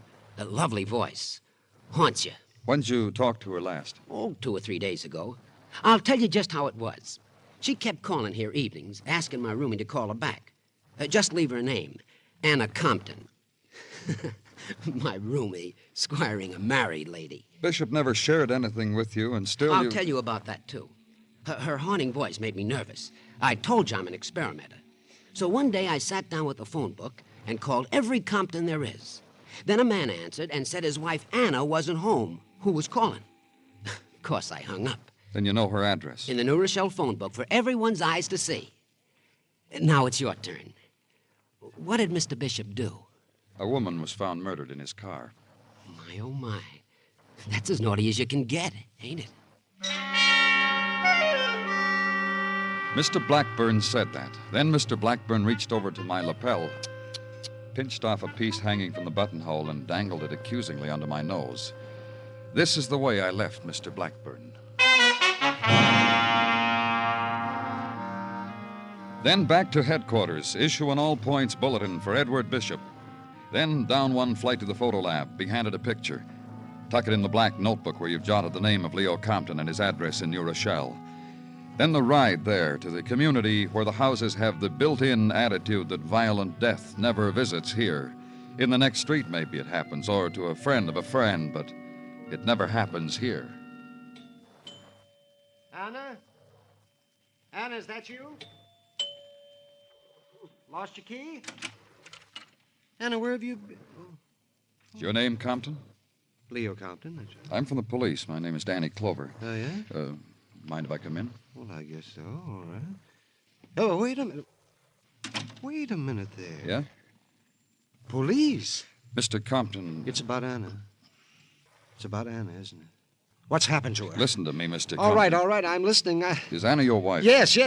This woman, this picture I have here. Yes, that's Anna. Yeah. How did you get that? How'd you get Anna's picture? I wish I knew some way to say this. Anna's dead. We found her this morning. She'd been shot. Oh. Her body's at the morgue. Anna. I've got to ask you. I know. She didn't come home last night, Mr. Compton. No, you're wrong. She came home. Anna came home to me. It was my fault, really. I sent her away. I told her I didn't care. And the things I said to her, the names. Suppose the last words you ever said to your wife were names like that. What happened last night, Mr. Compton? Well, she came home. It was about 7 yesterday evening. And she had the bracelet on. She was wearing a bracelet when we found her. She had the bracelet on, and I asked her where she got such an expensive bracelet to wear. And she said she got a bargain. A bargain. What do you mean? From her boyfriend. Oh, she told me. Anna told me, all right. And listen, you know what I did? I called him up. I'm not narrow-minded. Things can happen. Just because it's your wife doesn't mean it can't happen. I called her boyfriend up, and I told him to come over. I'd pay him for the bracelet. Did he come over? Oh, he came over. Anna was stunned, all right. And I wrote a check for the bracelet, $200. Don't you think Anna wasn't stunned? Mr. Compton. But you know what she did? She left with him anyhow. Bracelet, check, she, and him. And that's when I set What was the those man's up. name? Bishop, Edward Bishop. He's an auctioneer for the Hunter Galleries. Oh, there's something else. Yes? I'll call for Anna. I'll take her out of that place where she is.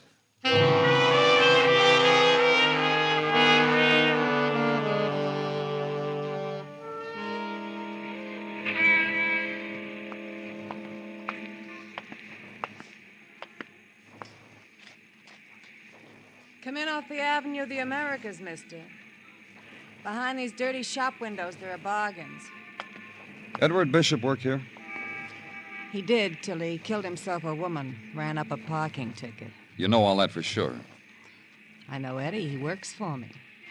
The pitchman to end all pitchmen. The spiel that kills, that's Eddie Bishop. He talk you into buying something you don't like, mister? You said he killed her. Why? You're a cop, aren't you? Come inside. I'll brew you something warm. It gets cold for everybody on the avenue.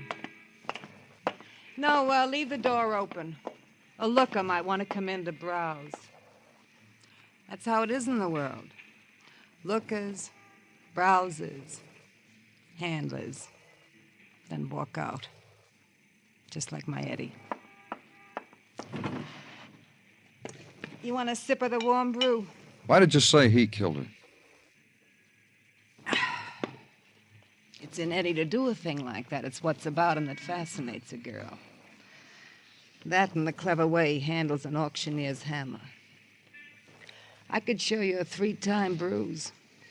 3 times and you're sold on a man like Eddie. You read in the papers a woman is found dead in Bishop's car, and that makes you know he's a murderer. That and the way he spoke my name sometimes after we closed up the shop. Zoe, he'd say to me. Zoe killed a long day for me. You don't argue with a man like Eddie when he talks like that. You knew Mrs. Compton?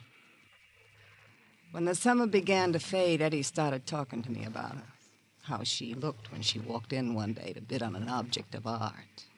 Then how she looked over a cocktail at a corner bar. And then how it was with the lights of Coney on her face and in Eddie's car on the long way to New Rochelle. All this my auctioneer told me. That's how I know the dead Mrs. Compton. I'm glad for her. You never saw her with him? It was last night. I watched from behind the counter.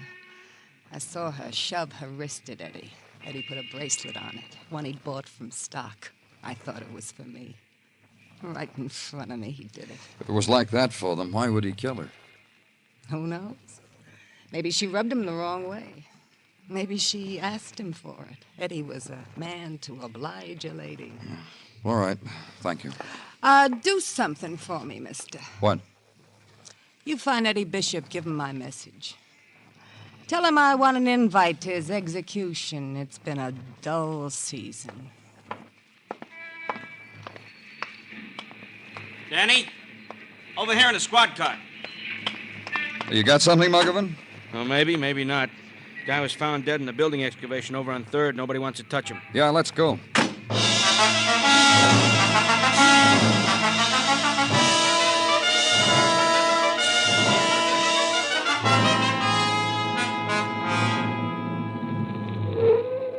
Drive down the ramp, Muggavan. Yeah. Well, this sidewalk superintendent's really got something to stare at now.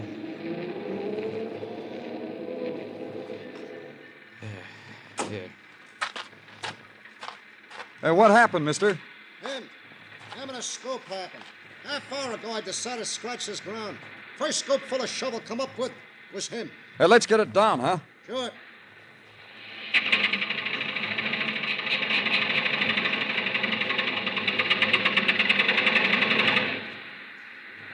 Okay. Yeah, real good. I'll take a look, huh?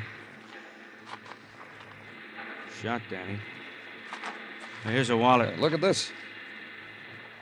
Check for $200 signed by Leo Compton. Uh-huh. Paid to the order of Edward Bishop. Edward Bishop? He's the man we figured murdered Anna Compton. Yeah, the man we figured murdered Anna Compton. What? Well, what'd you say, Danny? Nothing. I didn't say anything at all.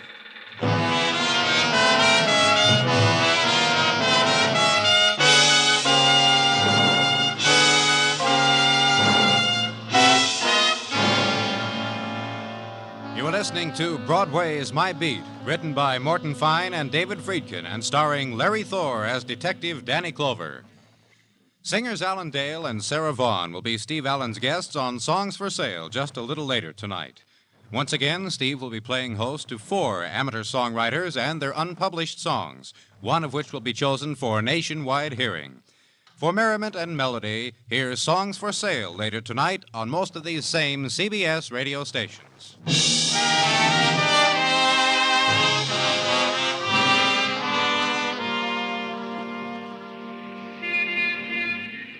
September morn dips a dainty toe into a Broadway billboard and unshivering gazes down upon a street that only yesterday was choked with summer. But the refuse is there, where summer has passed and left pieces of itself. In the scratch and warp of summertime blues still screeching out of the loudspeakers. The sunny mannequins, wax slightly melted, waiting in shop windows to be replaced by the fall and winter models. The faint odors of the sun-warmed perfume, the souvenir of the golden girl who walked right past you, turned a corner, vanished into a place where summer never dies. A place not open to you, kid. Only autumn's ahead of you, kid. Start using it. It's already given you 2 murders. A woman in the front seat of a car, a man scooped out of the earth on the teeth of a steam shovel. What more can you ask? September's showering her gifts on you, kid. Take them. They're all yours.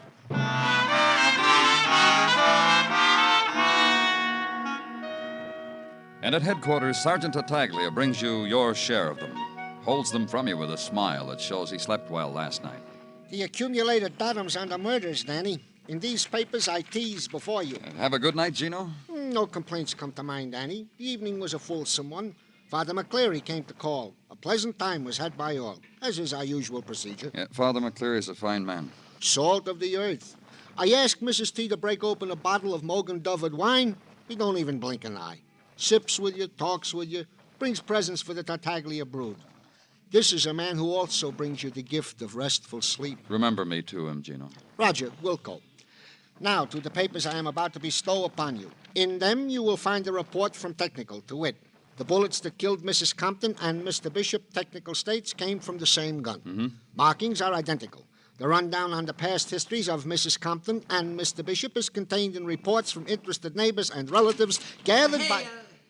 You'll spare me a moment, Mr. Clover. Look, you. Standard operating procedure is to knock when one desires a moment of Danny Come in, Clover's... Mr. Compton.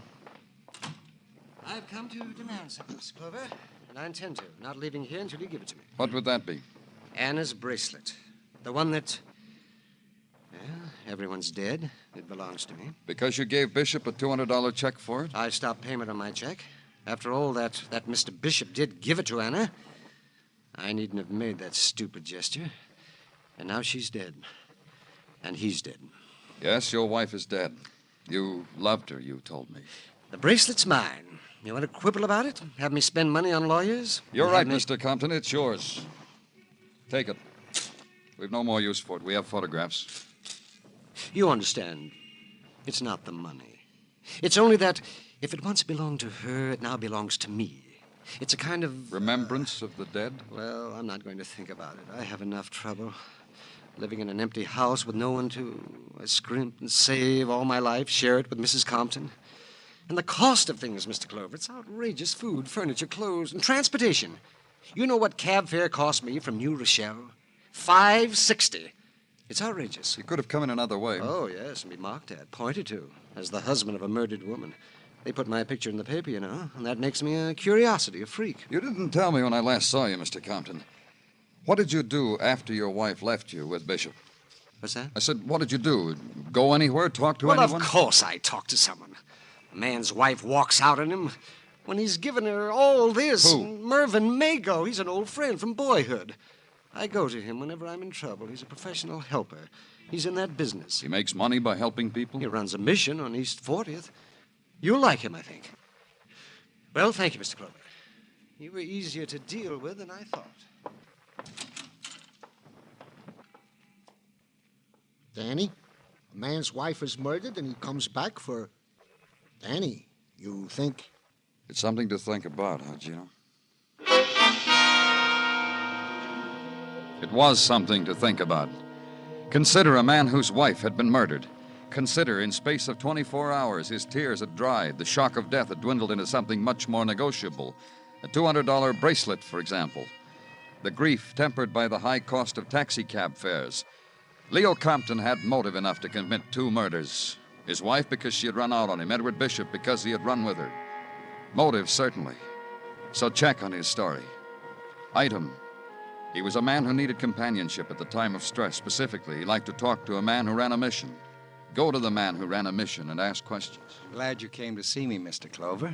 I really am. So am I, Mr. Mago. Now, A dozen checkerboards and a few back-issue magazines. You'll admit I do the best I can. Then there's always the coffee and donuts. The boys expect them. Standard fare for places like this. Sure. Now... Once I got a bright idea. Put in a ping-pong table. Built it myself. You know, ping-pong for the boys. A little physical exercise. What happened? The boys didn't understand about ping-pong. Took down the net. Made a backstop out of the old magazines. Well, I confiscated the dice. Loaded. How often does Leo Compton come down here? Sometimes often. Sometimes not for months at a time. Whenever Leo feels the need. Need of what? Someone to talk to. But why to you? Because he doesn't have to explain himself to me. The embarrassment of bearing himself to someone doesn't have to be done. I know him, Mr. Clover. I know him well. That's what I want you to tell me about, Mr. Mago. I guess it was 20 years ago I met Leo. We went to the same summer camp in the Catskills, a charity camp. I was his big brother, assigned by the counselor. You know, the older camper.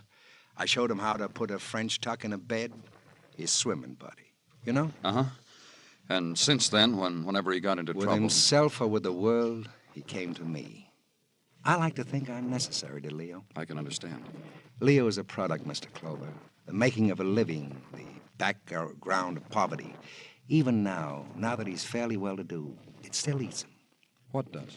Even at camp, the pattern was there. He would organize little card games after lights out, wouldn't play himself, but took a cut from every pot. That sort of thing all his life. I see. Tell me something else. When his wife ran out on him, he came down here to talk to you. What did he say? Not a whole lot. He told me the story. I listened. That's just about all he wanted down here. He told you and then he went home, is that it? Not right away. He told me, and then the boys started to straggle in for their coffee and donuts. He joined them. He always does. He ate 4 of those donuts, Mr. Clover.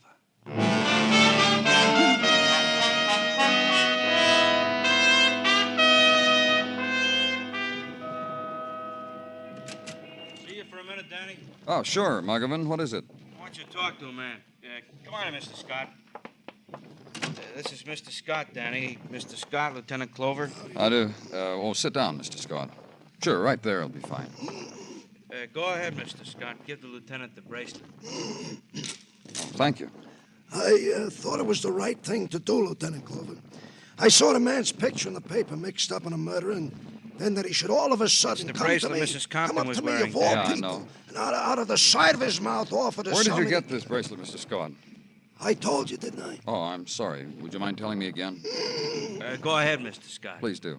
Well, here I was walking toward the subway entrance on 59th Street, and he come up to me. Who did? The man whose picture was in the paper about his wife's being slain, that's who. Means Leo Compton. I mean Leo Compton. He plucked my sleeve. He offered to sell me this bracelet. He said he was making deliveries for a jewelry concern, and the bracelet was left over, and nobody seemed to know where it come from. Uh-huh. How much did you pay for it, Mr. Scott? Ridiculous price. He asked $5.60 for it, and that's what I give him. You might as well know, too, that he kept turning his face from me, but I certainly recognized him. That's why I've come here. Muggavan, write Mr. Scott a voucher for $5.60. And thank you very much, Mr. Scott.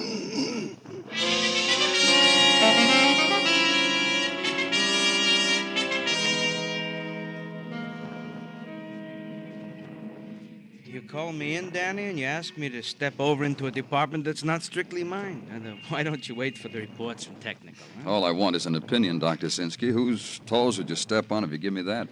Gordon of technical. All right, so he deserves a toe smashing once in a while. What do you want of me, Danny? You examined Mrs. Compton. The bullet wound, Yeah. the type of wound where it was in her back. Is it one that would bleed freely?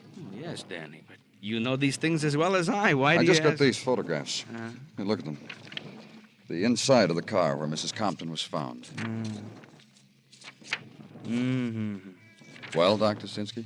You know as well as I. Tell me Danny. anyway. I want to be sure. It is obvious that the loss of blood in the car was slight, which makes it, to me, apparent that the woman was not shot in the car, but somewhere else, and then put into the car and... I'm a doctor, Danny, not A detective? I didn't mean it to sound like Yeah, that. It's not- yeah, I know. Thanks for the opinion, Dr. Sinsky.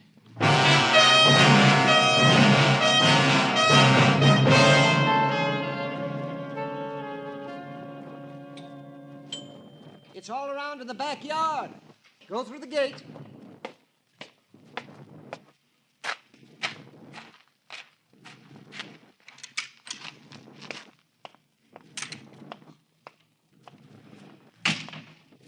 Well, I hope you appreciate me crating all this stuff for you. Why, it's you, Mr. Clover. Moving day, Mr. Compton? Huh? Oh, no. My wife's things. It's hard to live with. I see. Giving them away, huh? Well, not exactly. Selling them? I saw an ad in the paper where they buy merchandise like... Well, yes, I'm selling honest clothes. Why? How much are you getting for them? Why? I'm curious. Why? $5.60 for a bracelet worth $200. A man like you to do that strange. How do you know about the bracelet? The man you sold it to got scared. The bracelet was mine to sell. Why should he get scared? That's not the point, Mr. Compton. The point is why you should sell such a valuable bracelet for so little. You could have gotten more. I got what I wanted. Yeah, I guess you did. You broke even. Bishop gave your wife the bracelet, so legally it's yours. But you'd paid him for it. I told you that. You gave him the check so we'd find it on him. So your story of what happened the night of your wife's death would hold up. What's that? But with Bishop dead, and the bracelet legally yours anyhow, why should you be liable for the check? His estate would have the check cashed. Well, that's right, I did. I gave him a check for it. Stop payment on it, too. That's right.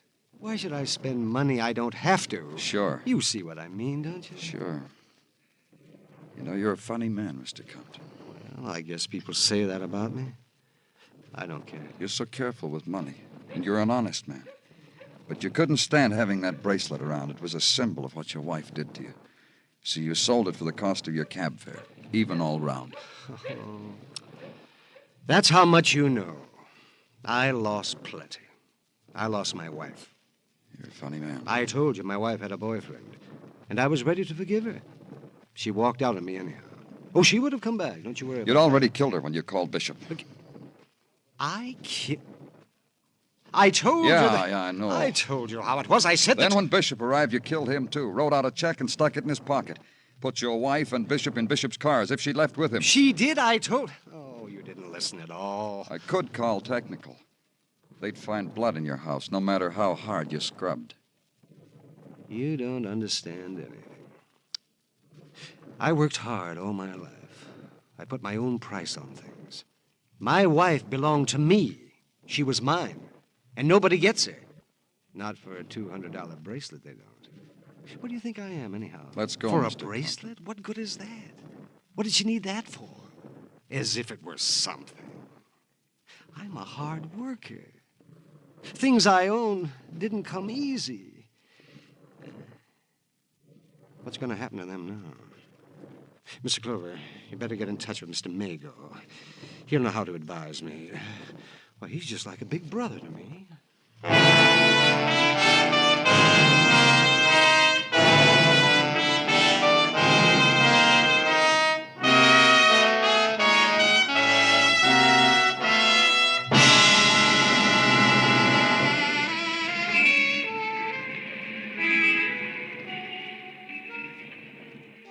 It's the journey to the end of all the other streets in the world, this Broadway. You turn a corner and you're there. Walk it slowly. Lean your heart against it. Shop for the kicks, the bargains, the heartbreak, until it all explodes in your face. It's Broadway, the gaudiest, the most violent, the lonesomest mile in the world. Broadway, my beat.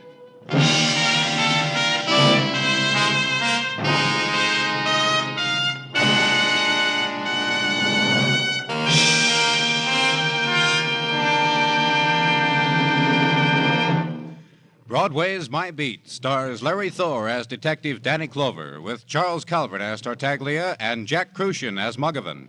The program was produced and directed by Elliott Lewis, with musical score composed and conducted by Alexander Courage. In tonight's story, Howard McNear was heard as Leo Compton. Featured in the cast were Billy Hallop, Lou Krugman, Joe Forte, and Francis Cheney. Two styles of music, both tops in popularity, are heard every Sunday over most of these same CBS stations. Guy Lombardo's Sweetest Music This Side of Heaven is one. The other's the singing style of Mario Lanza, new vocal sensation of the airwaves.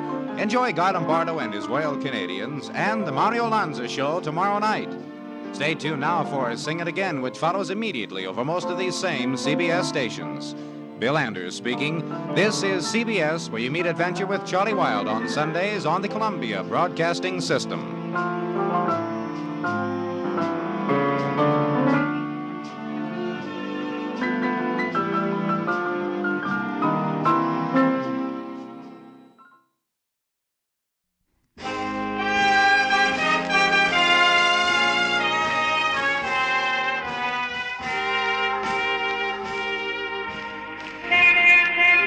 Broadway's My Beat, from Times Square to Columbus Circle, the gaudiest, the most violent, the lonesomest mile in the world.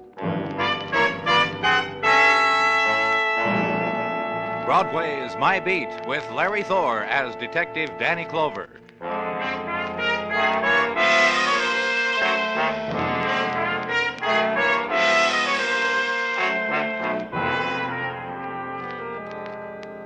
In the sunlight of an October morning, Broadway stands on its street corner and breathes deep of the autumn-filtered air, presses out of its lungs the taste of the night past. This is the time of day when neon is silent, spectaculars doze. The shadows have not yet found their final shapes, and the pavement is flecked with glints of sun fragments. Doorways are opened on the October day, and the night dreams are swept into the gutters. It's the time of the coffee and cakes, and break from the starting gate. And the odds, even up, you never come in.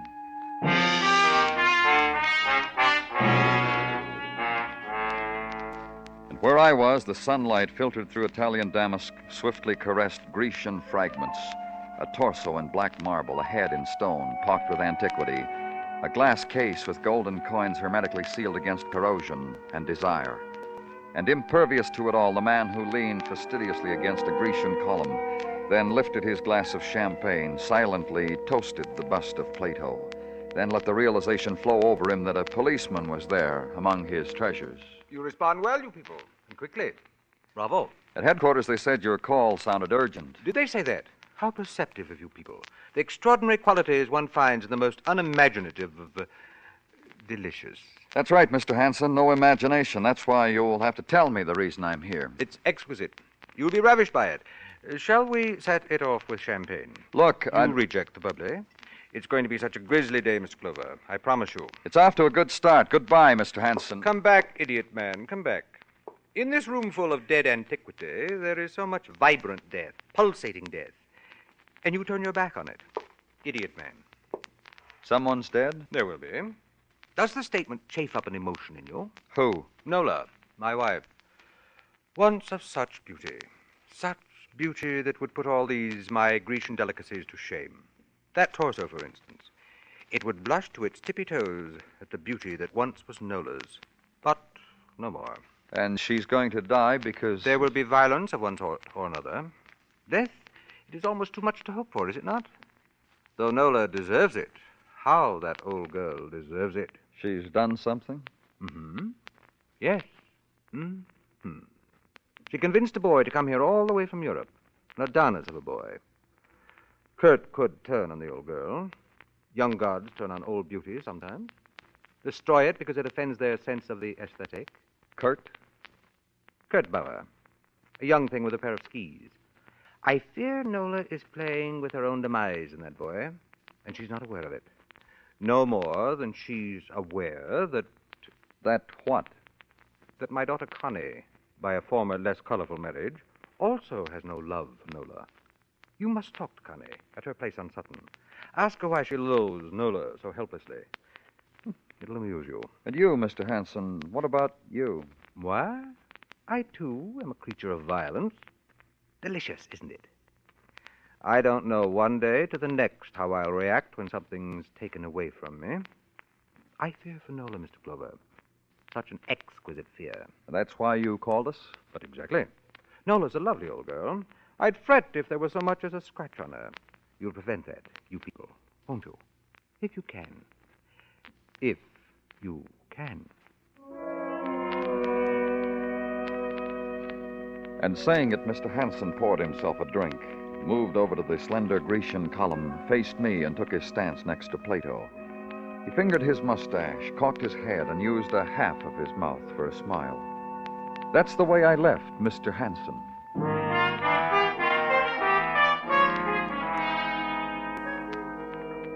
Then call his daughter, be told that Miss Hanson was not at home momentarily. Momentarily, she had an appointment elsewhere, at Rockefeller Plaza, the ice skating rink. So go there. Have her paged. Miss Hanson. Miss Connie Hanson, please. And watch the skaters briefly. The young thing who catches your eye in pirouettes. And Swifty, the rapid boy on racing blades. And the lady who gets up again, brave and intent, and skates close to the rail. And the very tall young woman who skims out of the crowd and talks to the announcer. Hi, Miss Hanson. That man asked for it. Do you want to see me? Yes, my name's Clover. Can we sit down? Sure, if you want. I'm from the police, Miss Hanson. Go on. I'm not panicky. I had a talk with your father a little while ago. What's his current burden? I'm not sure, Miss Hanson. He seems to be worried about your stepmother. He should have started to worry about her 15 years ago, the day he married her. If I were he, I'd give up by now. You know, come philosophical about her.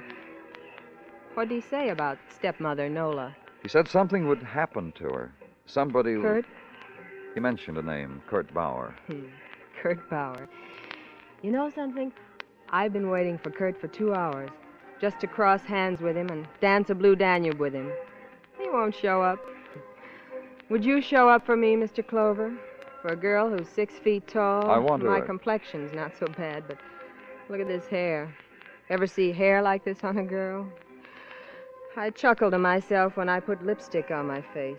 Tell me about Kurt Bauer. And see me gush? Don't make me do that, Mr. Clover. I'd titter and poke you with an elbow. Well, just tell me who he is. Young man. We found him in the Italian Alps. We? Stepmother, Nola, and I. We were skiing. Something came out of the blue and plopped down beside us and made nasty little slaloms in the snow. That was Kurt. What's he doing here? Stepmother, Nola, stopped waxing his skis long enough to tell him she could get him a job come winter at Lake Placid. Then why would he want to do anything to harm her? My daddy tell you he would? Dad was ribbing. He's a ribber. Great sense of humor. He reads Plato and hits passers-by over the head with folded newspapers. How about you? You don't like Mrs. Hanson, do you? I don't like any woman who's lovely. You blame me? Now, pardon me, Mr. Clover. There's a tall man skating over there. He's alone. I never saw him before, but maybe he's looking for me. I'll give him something to look at.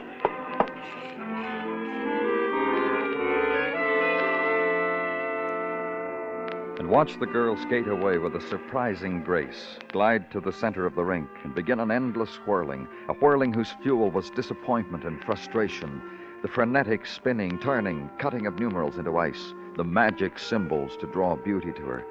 And it doesn't happen until the awkward crash against the spectator's railing, the clumsy fall that sparked only a laugh, and no one helps her to her feet.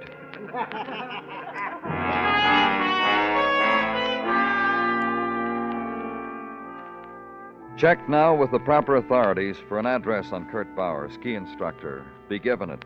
Go there, to an apartment whose odors are of wax, of oiled wood and steel, and blended with it the perfume of the woman who runs her fingers across the boy's mouth as he speaks. Please, Nola, please. The man frighten you, Kurt. You've met his type before. Don't be frightened, darling. You will understand, Mr. Clover, that Mrs. Hanson... Nola, darling, Kurt, Nola. Please take your hand from me. In the presence of this gentleman, it is not... Do you realize what you're doing to this boy, Mr. Clover? You frighten him. Because he's been harassed by men like you before. By police? You're all alike, whatever they call you. Police, authority, men on horseback, men in uniform. Only you're not, are you, Mr. Clover? On horseback, I mean, or in uniform. But Kurt has met you before. What Mrs. Hanson is trying to say for me, and I would wish she did not... Kurt, I was only trying to... What Mrs. Hanson is trying to say is that I served with the Nazi Alpine Corps, against my will, that I deserted them, that my innocence has been proven by your occupation forces in my native Germany, that my relationship with Mrs. Hanson is only... Only that, Mr. Clover. I'm a sort of fading employment agency for young men who fly beautifully through the air. Your husband said he was afraid for you, Mrs. Hanson, that something was going to happen to you. Something bad? By whose hand? Your stepdaughters, maybe. Kurt's, maybe. Your husband's, maybe. Shall I give you my reaction? Mrs. Hanson... I'll give it to you, my reaction. Connie, my stepdaughter, pathetic girl, she's so in love with Kurt. She might hurt me, even try to kill me. Yes, she might. And I could understand it, believe me, I could. And my husband, you've met him. He's vicious, no? But if he stooped to soil his hands that much, it would astonish me. And Kurt, my Kurt, could you hurt me? Why? I want you to go away from here, Nola. Someplace where you will be safe, where you... You're frightened for me, Kurt? You don't want anything to happen to me, your nice American friend? That inn in Vermont. There is snow there now. You will enjoy it, Nola? We'll talk about it, Kurt.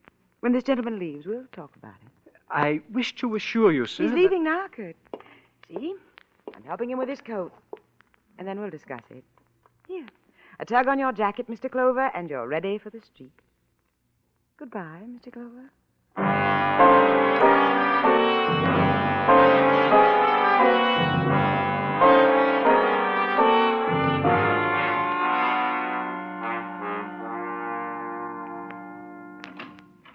Danny? Come on in, Muggerman. What's on your mind? Nothing. Just going home, Danny. How about you? Yeah, a few minutes. You bowling tonight? Yeah, I guess so. Well, don't do me any favors. You don't feel like bowling? Say you don't feel like bowling. Yeah, What's the matter with you? I'm bewildered, Muggerman. You ever get bewildered? That's why I bowl so much. It takes my mind off the many times I'm bewildered. I can't figure those people. Each one of them. Dale Hanson, his wife, his daughter, that Kurt Bauer. What about him? I don't know. If I said they were strange, would you know what I meant? Me either. There's something shrill about all of them, like they were waiting for something to happen, like each was waiting for the other to make a move. One of them was... Danny Clover speaking. Dale Hanson, Mr. Clover.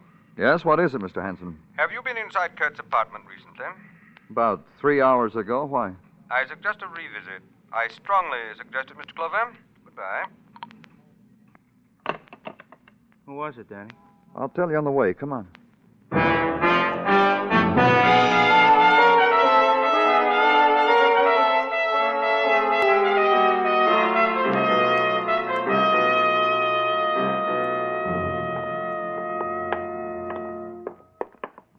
Door's wide open, Danny. Thank you very much for the information, Muggavan. Go on in. Right, all right. What's supposed to be here in Kurt's apartment? I don't know. Look in that room. Yeah. Danny, look. Look, Danny. He stood there in the doorway, Muggavan did, pointing at Kurt Bauer, lying there on the bed, arms outstretched like the beginning of an embrace, like the end of one. And beneath the white silk scarf around his throat was the shaft of a ski pole, steel-tipped, impaling him. It was the thing that killed him, the thing that had murdered Kurt Bauer.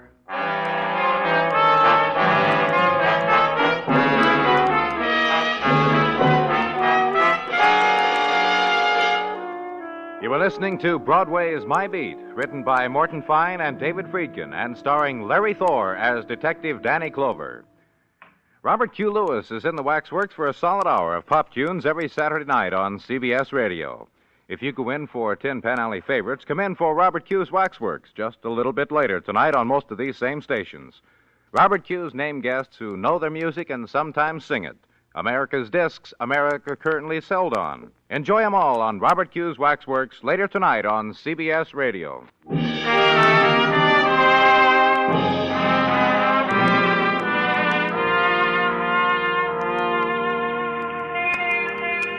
It's the time that was saved up for Saturday night on Broadway, the time when the great explosion flings itself out over the city, and the lights climb in columns against the wall of night like licking serpents.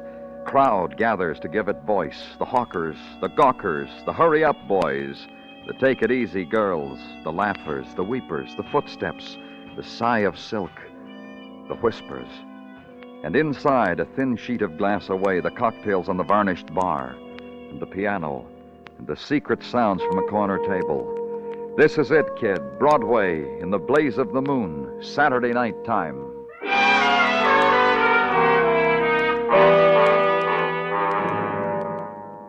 And the night had an hour in it to find a man murdered, to consider him, to watch the police technical department attend him, to talk to the medical examiner. The hour to officiate, then to leave. To make a call to Dale Hanson, summon him to headquarters. For the first time in my life, Mr. Clover, I feel, well, municipal, like a citizen. It has the shade of a sensation about it. You knew we'd find Kurt Bauer dead, didn't you? Of course. I called you from the phone next to his deathbed. I've been complimented before on my presence of mind, so you needn't bother. Did you kill him, Mr. Hanson? You are Mr. Clover's, I suppose you people would say, sidekick. Did you kill him? Certainly not. I went to give him his fee for making my dear ones proficient on ice. Let's see that medical examiner's report, Muggavan. Thanks.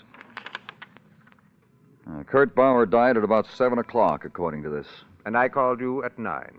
From 6 to 8:30, I was being sweated and massaged. You may check my club, the Hermitage Club. Well, check it, Muggavan.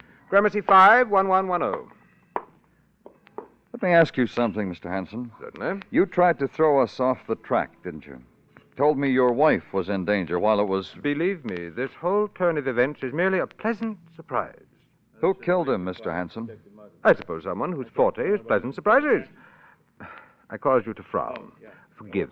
Did you know your daughter was in love with him? She'll grieve. And your wife? My wife is a foolish woman, and harmless.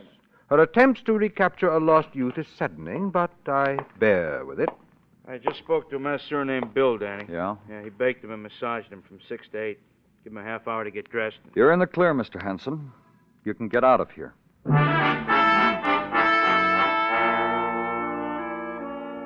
Then the phone call to the Hanson apartment. Be plugged into the chauffeur's quarters. Be told in a crescendo of yawns that Mrs. Nola Hanson had been taken to Grand Central at about 4 o'clock for a jaunt to Vermont. that she packed 3 custom-made bags, stopped off at Brooks Brothers for an undersuit of Woolies. Then to your room to watch the October night die out of your reach. Then the morning and the quick searing coffee against the call to be made. The call on Connie Hanson, stepdaughter of Nola, hater of Nola, unloved by Kurt.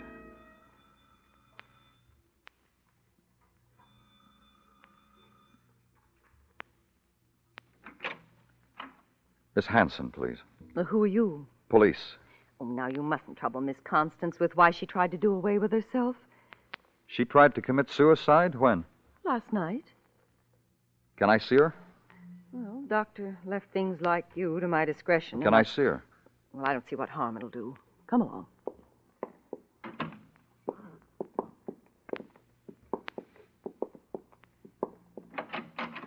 Miss Constance? It didn't make me any more attractive, did it? I thought maybe.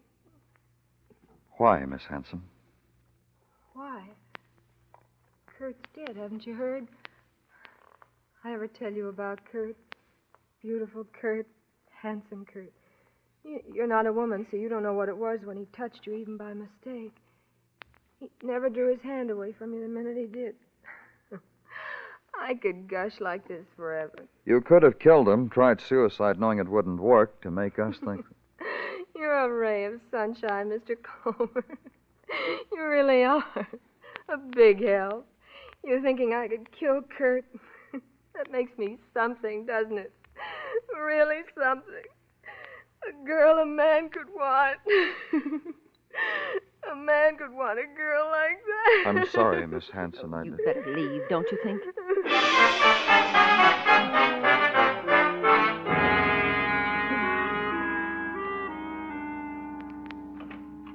Danny? Oh, hello, Gino. Happy holiday. Oh, thanks, Gino. Holiday? What holiday? You kidding?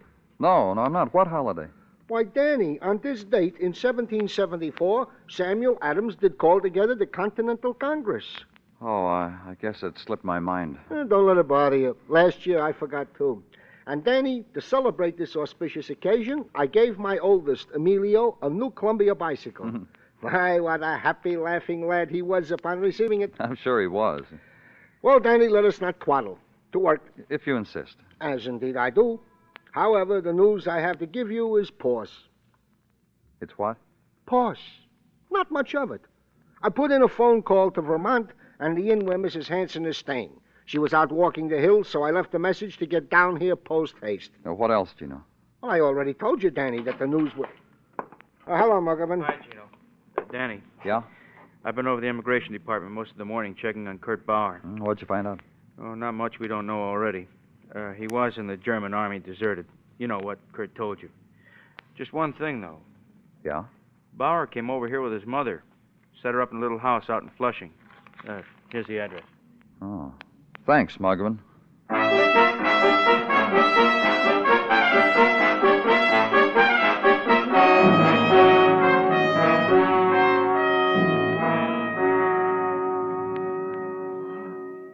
Kurt was something fine, Herr Clover. Something beyond your understanding. I met him, Mrs. Bauer, talked to him. He told me he was a deserter. My Kurt was a man of intelligence.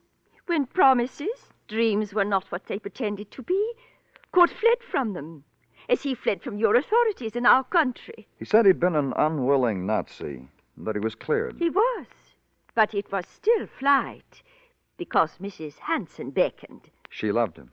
Many have loved Kurt. Many Mrs. Hansons. Younger, richer, less greedy for youth. And many husbands have wished my Kurt dead for this. Dale Hanson? A curious man. This house, it was his gift to Kurt. Kurt's clothes, his apartment, money to spend. You mean they were a gift through Mrs. Hanson? No, from him personally. Because my Kurt went to him when we came to your country, explained to him his interest in Mrs. Hanson was only professional. She had talent for skiing. Explained to him his gratitude for the opportunities of your country. My Kurt was an intelligent man. You could call it that. Was it not intelligent of him to call to Mr. Hanson immediately when you found him with Mrs. Hanson? When you told them of her husband's fear for her? Kurt did that? Immediately. To ask of Mr. Hanson the favor of money for our return to our home. Kurt had no wish to be present when... And what did Hanson do? He promised Kurt the money. He told Kurt to come here to me. He would bring the money to us. You wish more from me, Mr. Clover? No, nothing.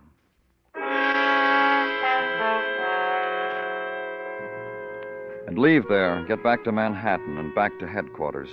Check in and make another phone call. Call Vermont and talk to a desk clerk and be given answers. Then to a Park Avenue apartment where you'd been once before. Mr. Clover, come in. And watch Mr. Hanson as he took up his post again next to Plato.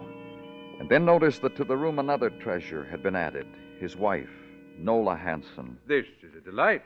I'm glad you're back in town, Mrs. Hanson. We're all glad. You've heard about Kurt, haven't you? I cried for him on the train, all the way to Boston. Then she met a Harvard professor. He took a clinical interest in her. How'd you find out about Kurt while you were in Vermont, Mrs. Hanson? Your sergeant left word about what happened. The desk clerk at the inn gave me quite a detailed report. I forgot to tell you something, Nola. What? I saw Kurt a little before the police. I went to his chambers to speak with him about you. And there he was, that tool of his trade right through his chest. I cried. I really did. Have either one of you heard about your daughter, about Connie?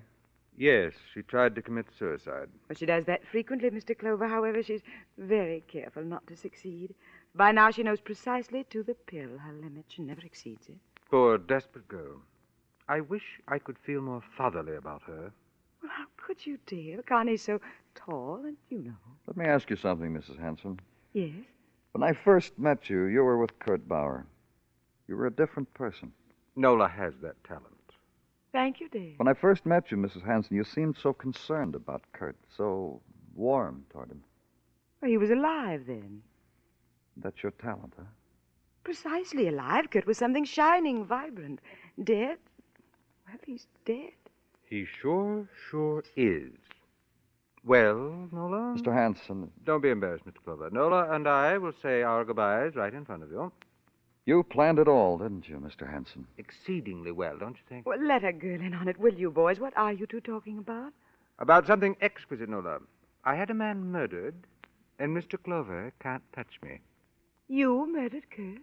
I didn't say that, my dear. What time did you catch the train for Vermont, Mrs. Hanson?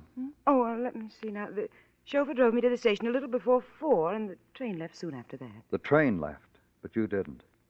What do you mean? There was a train at 4 and another one at 8. You took the one at 8. I called the inn at Vermont. You arrived too late to have taken the 4 o'clock train. You mean I stayed around that dismal station all that time? You don't pay attention, Nola. He didn't say that either. That's right, I didn't. You didn't stay at the station. You used that time to murder Kurt Bauer. Me? This is very important, Nola. You really should make an effort to concentrate. He said, you. Your husband said he had a murder committed. And he was right. He had you commit the murder, Mrs. Hanson. Dale, you expect me to listen to that? I do. Indeed, I do. Your husband's a clever man. He understands people. He knows how people close to him will react. Right. He set something in motion, Mrs. Hanson, through me.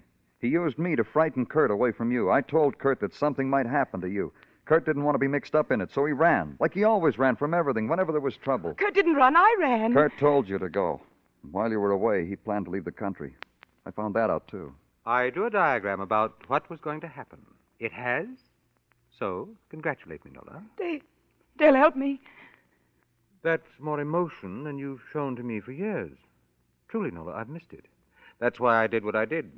I grew bored about being embarrassed among my friends about you. Dale, help me. So you killed Kurt, Mrs. Hanson, because he was walking out on you. He told you that when you were waiting for the train, when you went to see him. Listen to me, Dale. You've got to help me.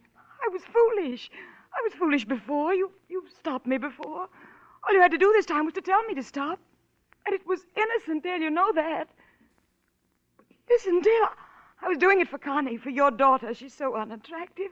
I was trying to convince Kurt to be kind to her, to love her. Don't you see? Don't you see, Dale? And when you do have an emotion for me, my dear, it's so distasteful. Goodbye, Nola.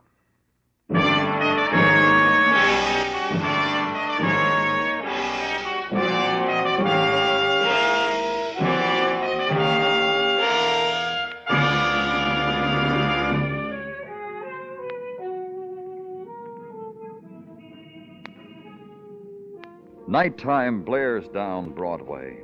The canyon streets gather it in like some passion, and the night is a backdrop for a million fragments, neon and roar and melting shapes and shock and clots of crowd. It's a fury that sweeps you up and holds you close and throws you into the gutter of your choice. It's Broadway, the gaudiest, the most violent, the lonesomest mile in the world. Broadway, my beat.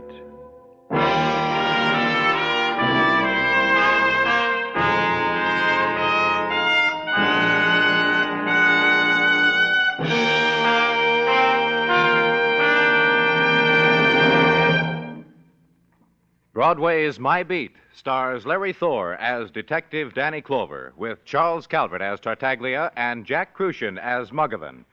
The program was produced and directed by Elliott Lewis, with musical score composed and conducted by Alexander Courage. In tonight's story, Betty Lou Gerson was heard as Nola Hanson and Ted Osborne as Dale Hanson. Featured in the cast were Mary Shipp, Irene Tedrow, and Robert Boone.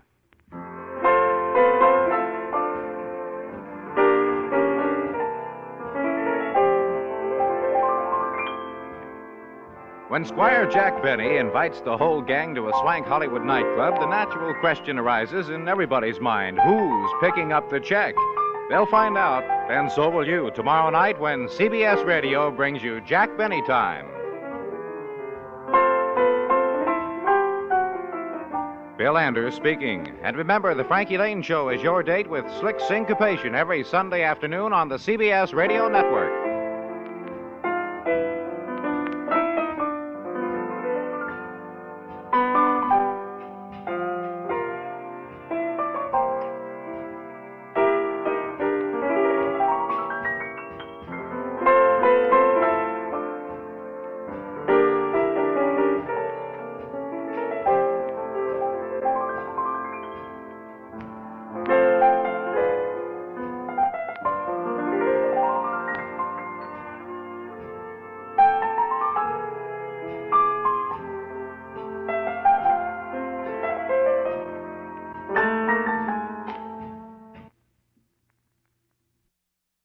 Brought to you by RadioClassics.com. All copyrights are the property of their respective owners.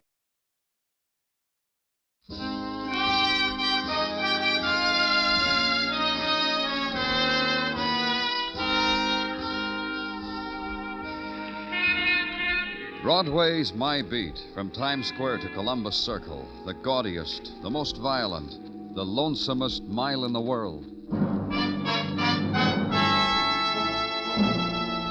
Broadway's My Beat, with Larry Thor as Detective Danny Clover.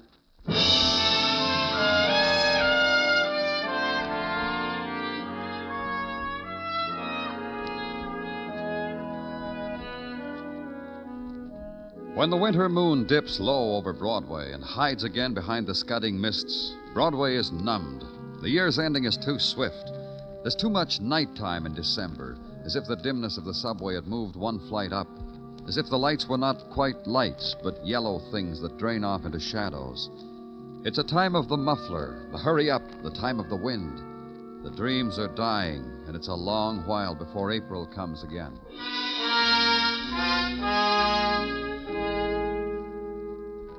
The place where I was, also one flight up above the street of the tired apartment houses and hotels.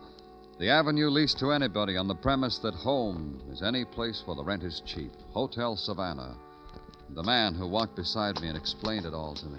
After all, Lieutenant, after all. What? The Do Not Disturb sign has been hanging on the front of the door all day.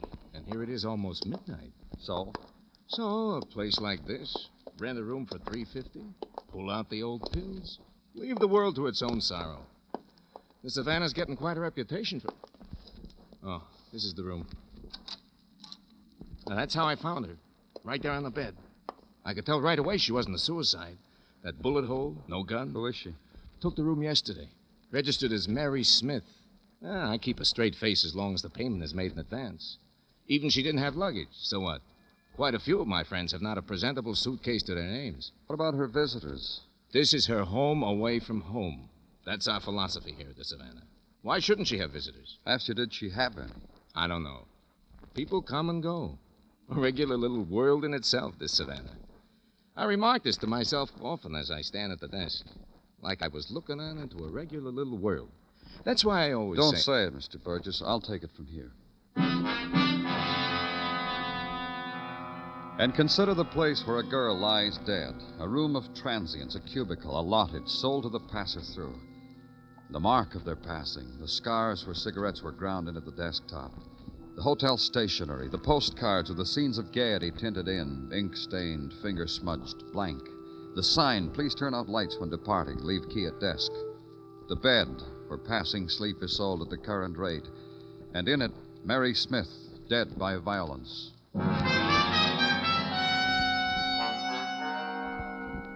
Phone it in. Check other hotel personnel. Be told for the day she'd been there, the girl was quiet, discreet, no trouble at all. Visitors? Maybe, maybe not. Policy not to notice things like that. And take it home with you. Try to sleep against the image, desolate, lonely. Not quite make it. And welcome the coming of day. Somewhere to go, someone to talk to. You have a bad night, Danny. You have the look of someone who has slept with rocks in his bed, head to foot. That's your morning's greeting to me, Sergeant Tartaglia? You see? Other mornings you refer to me as Gino. But this morning... Danny, why is this morning different from all other mornings? You got something for me, Gino? Goes without saying. Sure, I got something. We coded that girl's fingerprints, that Mary Smith. Put them on the wire to the chums of the FBI during the night. You had an answer? Those chums of the FBI are veritable Johnnies on the spot, Danny. You had an answer, huh? On the spot. According to the info lately come to hand and now contained in my breast pocket, Danny, this Mary Smith was not a Mary Smith. Oh, no, not at all. All right, Gino. Who was she?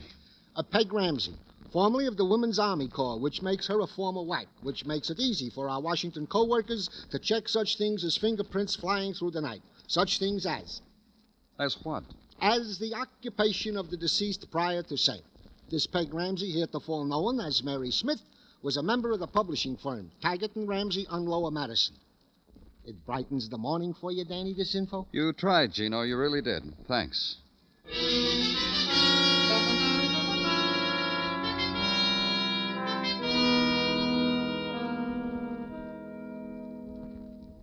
I can't believe it. I just can't believe it. Get around to believing it, Mr. Taggart. Miss Ramsey was murdered in a cheap hotel named the Savannah. We want you to help us. What was she doing there? Was she registered? Look, Mr. Taggart... I can't believe it. I just can't believe it. Let's try it this way. What did Miss Ramsey do here at your publishing house? At our publishing house, Mr. Clover, Peg is as much responsible for the success of Taggart and Ramsey as I am. Of course, I'm directly responsible for a book club's choosing 4 of our novels. Peg only had 3, but then... Just tell me what she did. Had final say on what we would publish and what we wouldn't. Along with me, of course. Also the discovery of talent and so forth and so forth. Mm-hmm. Friends? Every unpublished author in the world. You must understand, Taggart and Ramsey enjoys an enviable reputation. We publish stuff that others wouldn't even touch. Of course, sometimes we take a loss publishing literature, but we make up for it. Put out a crossword puzzle book. And yeah, but what about special friends, Mr. Taggart? Oh, working on the premise that special friends can be special enemies, huh? That happens in our latest mystery, Killed the Murderer Dead. It'll be released for publication in May. Mr. Taggart. Peg had a very special friend. Who? William Walter. Who is William Walter? A writer. Where do I find him? Well, I don't know. I have no idea. Peg handled him. What made him so special? Well, according to Peg, he was special because he was talent. The once-in-a-lifetime talent. Personally, I've heard that phrase too many times. Last year, after such a talent, we had to publish jumbo crossword puzzle books 5, 6, and 7 in a hurry. And that was the relationship between Miss Ramsey and this William Walter, publisher and writer. Oh, I think more. I think Peg had her times to be a publisher and times to be a woman. It's my belief from observing Peg that she mixed the two up for this boy. What else about this William Walter? He was brought here from North Carolina. Brought here? You mean your firm subsidized him? A writer's dream, but no. He was brought here by a Mrs. Janice Kirk, a self-styled discoverer of talent. Knew Peg slightly, brought him to her with a couple chapters of a novel. Peg believed in this boy and gave him an advance. Where do I find this Mrs. Kirk? Oh, I can tell you that easily. At the Ruxton Hotel. I've had cocktails with her there. An attractive woman, the way those women from North Carolina can be. Now, will you pardon me, Mr. Clover? And at the hotel, ask for Janice Kirk. Be told she's been seen entering the cocktail lounge. Go there. The head waiter raises his eyebrows. With an effort, tilts a patrician head slightly to the left, and that way indicates the woman sitting alone, sipping the colorless drink, sipping the colorless music, weaving its frightened way through potted palms. And on her face, the smile of acceptance for the music, for the furtive cocktail time laughter, for the glances of men, attached, unattached. Hello there, and all that. Mrs. Kirk? I saw Alec tilt his Roman coin head, and that brought you to me. Whatever the reason, I'm glad. It's been lonely. I'm from the police, Mrs. Kirk. You didn't have to tell me that. You could have let me believe you'd walked in here and seen an interesting face sitting alone with her lost thoughts, and you took pity in it. You could have let me believe that.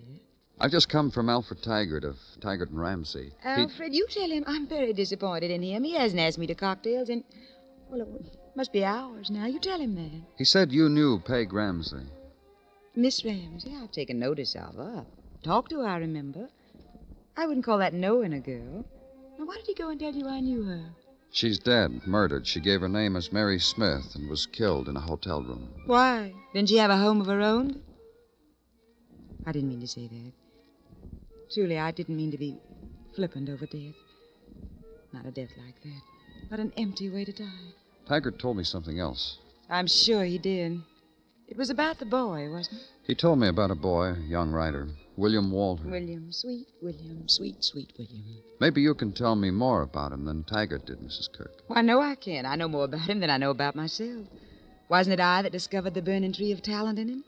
Wasn't it I that beat him, tortured him, soothed him till he put it all on paper? Figuratively, that is. I did that to him, figuratively. Wasn't it I that brought him here, so his poetry could cry out across your metropolitan skies? Where is he now? I don't know. You said that... I said I don't know. First, William stayed here, right here in this hotel, close to me. And he took to living in all kinds of places, dismal places, dirty little furnished rooms, tenements, sordid hotels.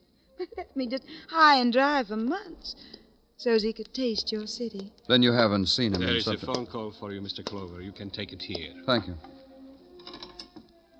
Danny Clover speaking. You want it, Danny, right away. Savannah Hotel. Why, Gino? A boy shot to death in one of the rooms. Savannah Hotel, Danny. The same one. I hate your telephones. They interrupt just when... Something bad's happened, hasn't it? I know it from your face. Something real bad.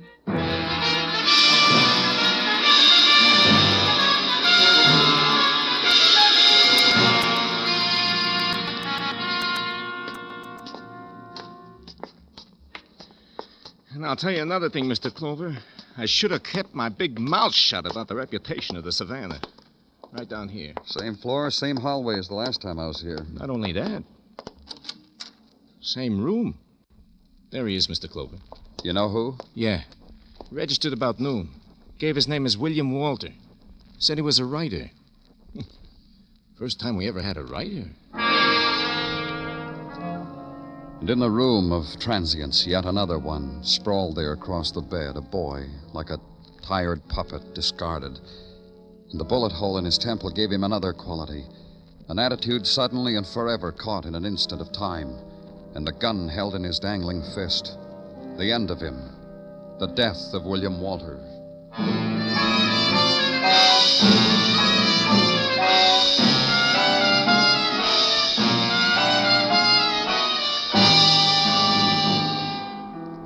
You are listening to Broadway's My Beat, written by Morton Fine and David Friedkin, and starring Larry Thor as Detective Danny Clover.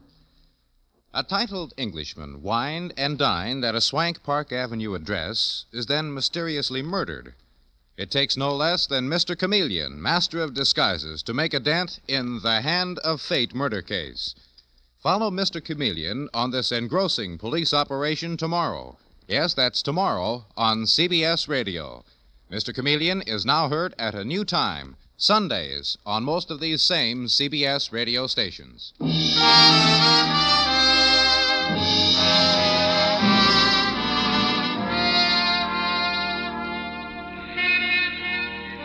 On the eve of the merry holidays, Broadway treats itself to a 10-cent sprig of mistletoe, stands under it, watches the women walk by. They hug the warm fur close. Let the December wind riffle it against their mouths, their cheeks. Let the wind breathe them away from you. And for background, the music flowing out of the tinseled metallic throats of loudspeakers. And the kids standing carefully away from the assorted street corner Santa Clauses, eyeing them, studying them, lifting great puzzled eyes to the grown-up who holds their hand. Good, huh, kid? Makes you glow, so find the coin, drop it in the pot, pay off for the year that never was. And in a room, again, the place of the dead. Be alone with it for a little while. Be alone with the boy with a bullet wound in his temple. The boy who'd come to the great city with poetry to offer, and in return had been given this. The end of searching, the end of pain. Be alone with it until Detective Muggavan comes back. I had a little talk with Burgess, the manager, Danny, like you told me. Yeah? Says the boy made a big to-do when he registered. Burgess tell you why? Uh-huh. Seems this kid, William Walter, insisted on having exactly the same room where the girl was killed. Manager tried to talk him out of it, offered him other rooms. Kid wouldn't have it any other way. I think I know why. Sure. Boy was a writer. That gives him a right to emotions the rest of us aren't privileged with. That's why he has to die in a room You where... through, Muggavan? Yeah. I guess I've been in it too long, Danny. Here's why he wanted this room. Found it in his pocket. Marriage license. I look at it, Danny? Thanks. Issued to William Walter and Margaret Ramsey. That'd be Peg Ramsey, the murdered girl, huh, Danny? Yeah. A place like this probably going to keep the marriage a secret. Uh-huh. Hey, come over here, Muggavan. Found something else. Here, on the desk. Oh, it's written so fine. Wait, I gotta put on my glasses. Sure, go ahead. Peg, beloved Peg, all of it is done, finished. For you, now for me. For someone you breathed life into, then dying, took it from him. Done, finished. He wrote this, Dan? We'll check it at headquarters. I think we'll find he wrote it. With a gun in his hand like that, this note, how he insisted on the same room. Suicide, huh? Call it in, Muggavan.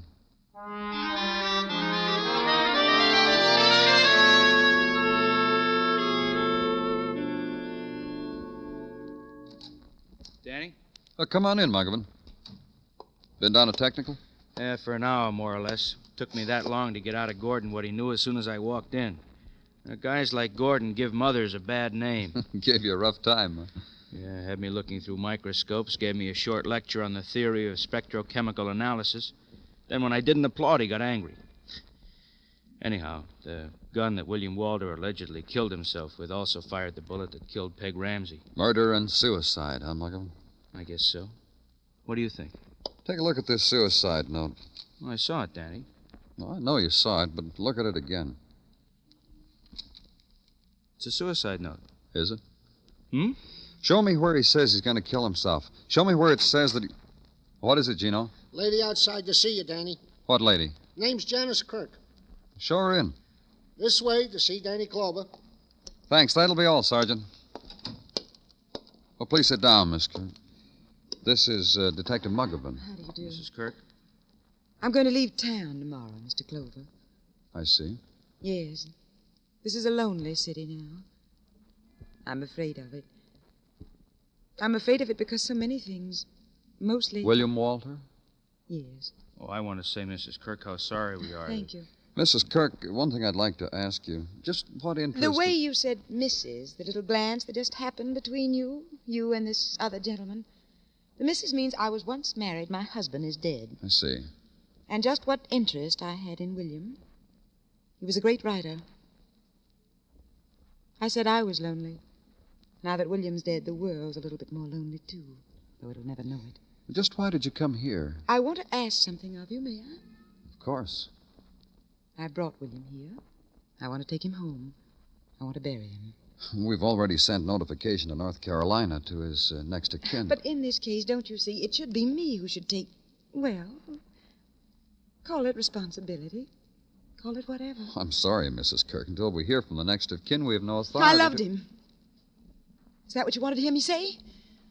Go ahead, exchange glances again. Snicker a little bit behind your hands. Mrs. Kirk, what the lieutenant said simply Very means that well, he... you see, it really makes no difference at all.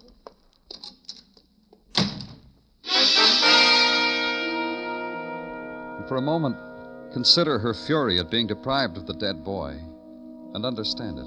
Understand it because of the sudden statement of love for him. Blurt it out, bitter, explosive, no longer to be contained. But let it also open a door onto new questions. The finding out of why a boy's life must be taken. A boy of talent. A boy who was about to be married. A boy who had apparently scrawled a note against the insistent calling of death. Murder? Suicide? Make sure which.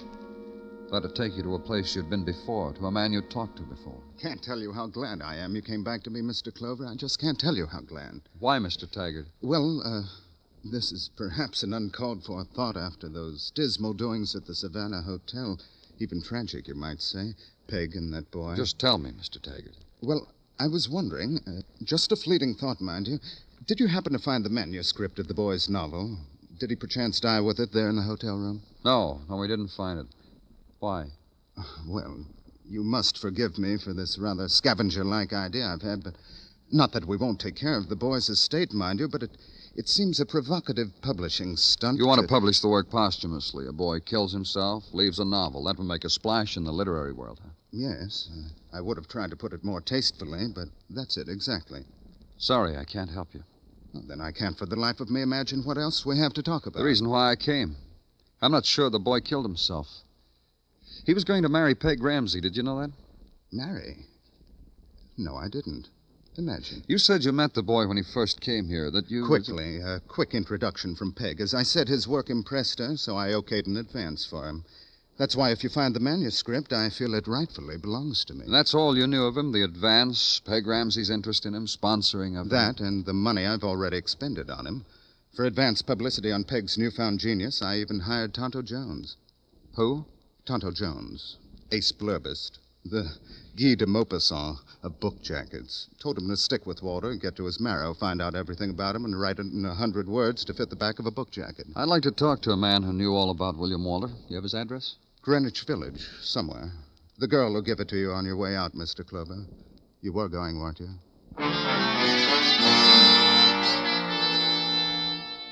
So downtown now, to Greenwich Village.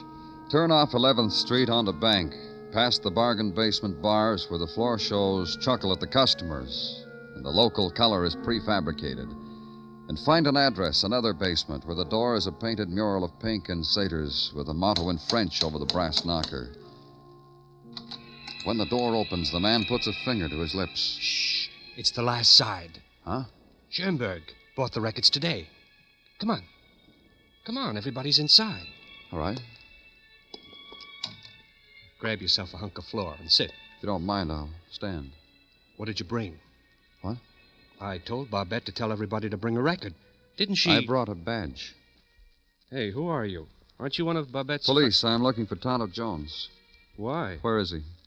Me? What do you want me for? A few questions, Tonto. By the way, where'd you get that name? Oh, I spent a summer in Mexico trying to write. The natives gave me the name affectionately. It stuck. All right. Now tell me what you can about William Walter. I was going to do his dust jacket for him. You mean that stuff on the cover of a book that tells how good it is? What do you mean, stuff? Just tell me about William Walter. I could have done it, too. Have somebody to support me. I could have written a novel. Did William Walter finish his? About a week ago. Pretty good, too. Oh, not that I would have approached his subject matter that way. Then you read it? Parts of it. Other parts he read to us. To us? Mm-hmm. People who drop in from time to time. We had varied opinions as to the novel's significance. Of course, if you're the type who's satisfied with sheer entertainment value... Where is the novel? Manuscript? Uh-huh. Oh, he left it here for me to look over. A couple of days ago, Janice picked it up. Janice Kirk? She said Willie sent her for it. I gave it to her. Hey, Tonto. We're disturbing your guest, Tonto. Go back to him. I'm just leaving.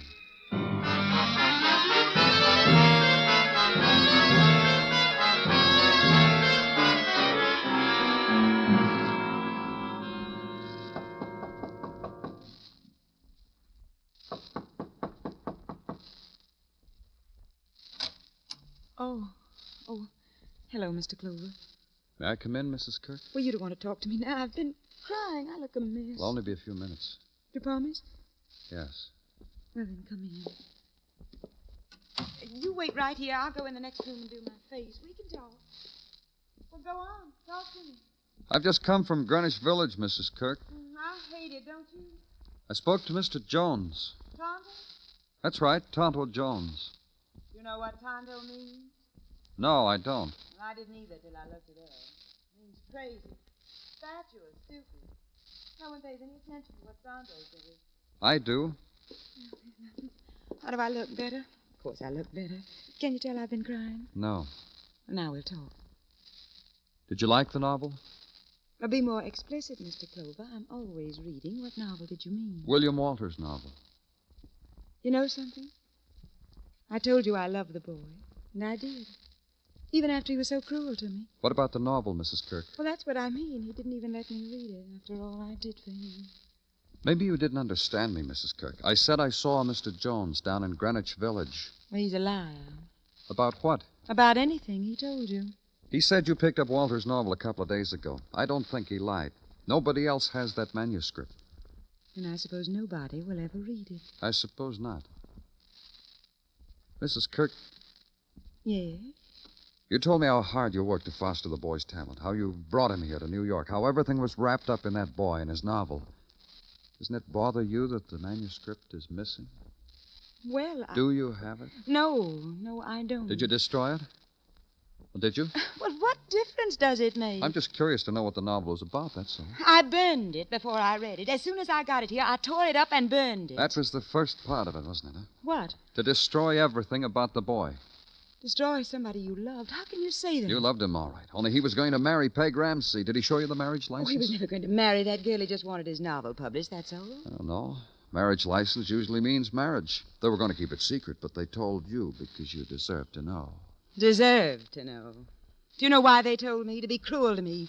To laugh at me. To slap me in the face with it. So you killed her. Do you know what she said to me? Do you know what that girl said to me? I'll pay you for the train fare you spent to bring him to New York. Even if I had killed her, could you blame me? But the boy, you said you loved him. Him. Sitting there when I came into the room. I was ready to forgive him everything. I walked over to him, put my hands around his back. He shrugged them off. Kept writing. Writing a note to a girl who was dead. Did you ever hear anything as crazy as that? Note to a dead girl. We thought it was a suicide note. Then he went over to the bed and he sprawled out and put his hands behind his head, and then he stared at me. He stared hate at me. Because you'd killed Peg Ramsey? He knew it and he didn't go to the police. That made me think he still loved me. Why didn't he go to the police? Because he knew I'd crawl back to him. He wanted me there so he could tell me how much hate he had for me. How much he despised me. You didn't give him a chance. You destroyed him. Everything that he touched, you destroyed. The final thing to ride on a train. And he'd be back there with the baggage, the litter, and the animals. Let's go, Mrs. Kirk. No one's going to do that to me. What he did. Not to me. Who did he think he was? Let's go.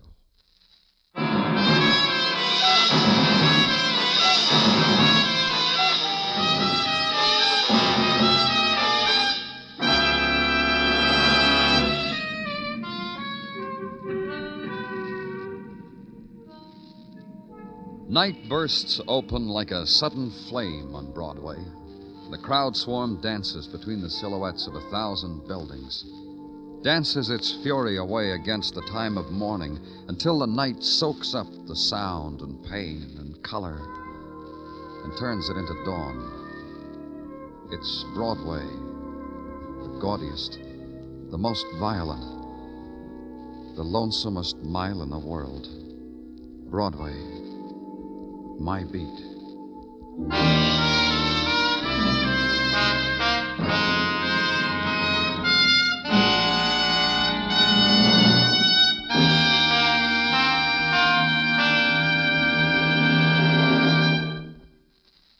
Broadway's My Beat stars Larry Thor as Detective Danny Clover, with Charles Calvert as Tartaglia and Jack Crucian as Muggavan.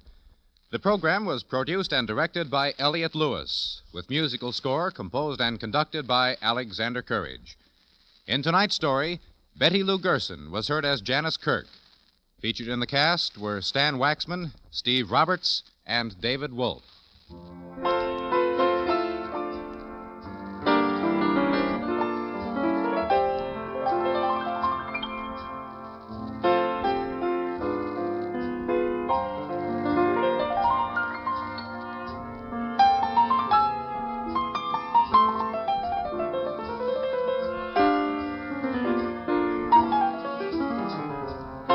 You've probably heard the poets sing the praises of running brooks, babbling brooks, and he who brooks no evil.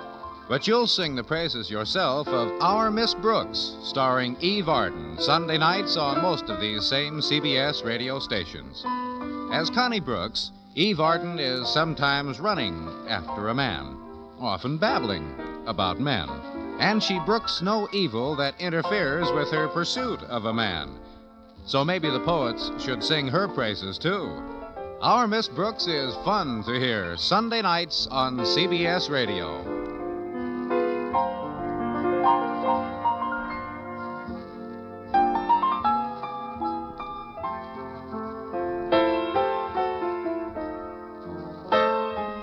Phil Anders speaking. And remember, Edgar Bergen and Charlie McCarthy open fire on your funny bone Sunday nights on the CBS Radio Network.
Broadway's My Beat, from Times Square to Columbus Circle, the gaudiest, the most violent, the lonesomest mile in the world. Broadway's My Beat, with Larry Thor as Detective Danny Clover.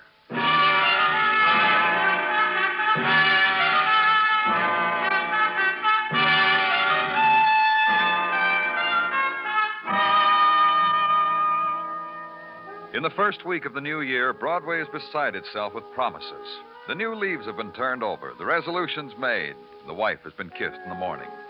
It's the time of only one martini before dinner, the high-protein diet, and let the blonde stroll by without lifting your hat. Also, it's the week of the clearance sales, goods slightly handled and non-returnable, but at a bargain.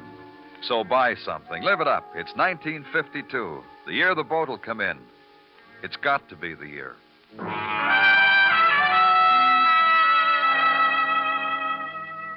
And in the corridor where I was, the new year was a thing that came and went, paced off by the quiet steps of nurses, a corridor of routine and pain, emergency hospital. Danny? You got here fast, Danny. What's the trouble, Dr. Sinsky? Come on.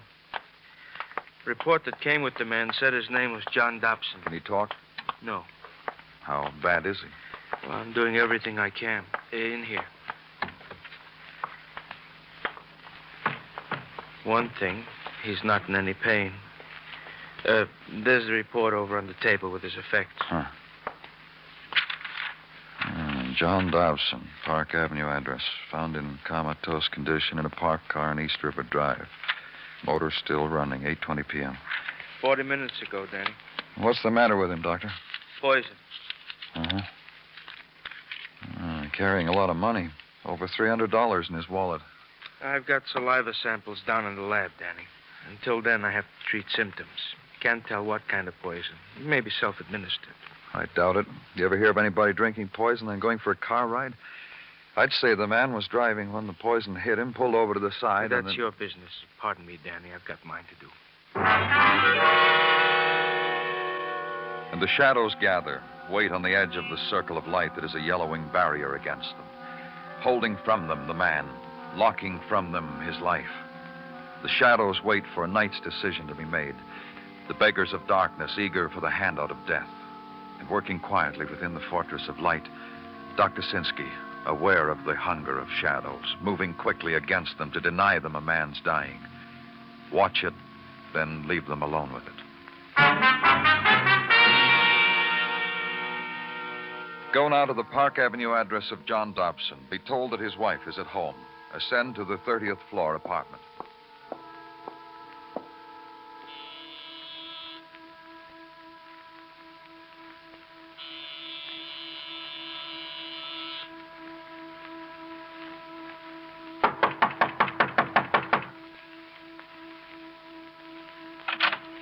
How clear does it have to be before it penetrates? There's no one home. The woman's anger tears at her heavily creamed face, intensifies the smallness of her eyes. The only color, the pale, thin lips like an old scar. Get out before I have you thrown out. I'm from the police, Mrs. Dobson. I don't care who you are. You've no right to come here, to wake me, to make me show myself this way. Your husband's in the police emergency hospital. He's been poisoned. Come in. You could have phoned, you know. That's true, we could have. And you wouldn't have seen me like this. In a way, you're privileged. Few men have ever seen me in this. Even John. He has his own bedroom. Maybe I didn't register, Mrs. Dobson. I said your husband has been poisoned. He's in the police emergency hospital. Of course I'll go to him if that's what you're implying. If you'd only phoned, I could have worn a proper... Well, now I'll just have to throw on the first thing that... How bad is it? He's dying. The blow that crushes you save for a finish right between the eyes. Is that how it's done? It crushes you? I love him. That answer your foolish question? He was found in a parked car, alone. You know where he was before that, Mrs. Dobson? With me. We had a candlelight dinner here in the apartment. Over a dessert, he kissed me full on the lips. Said he had to go out for the evening. That was hours ago. He tell you where he was going? Oh, he whispered it against my ear.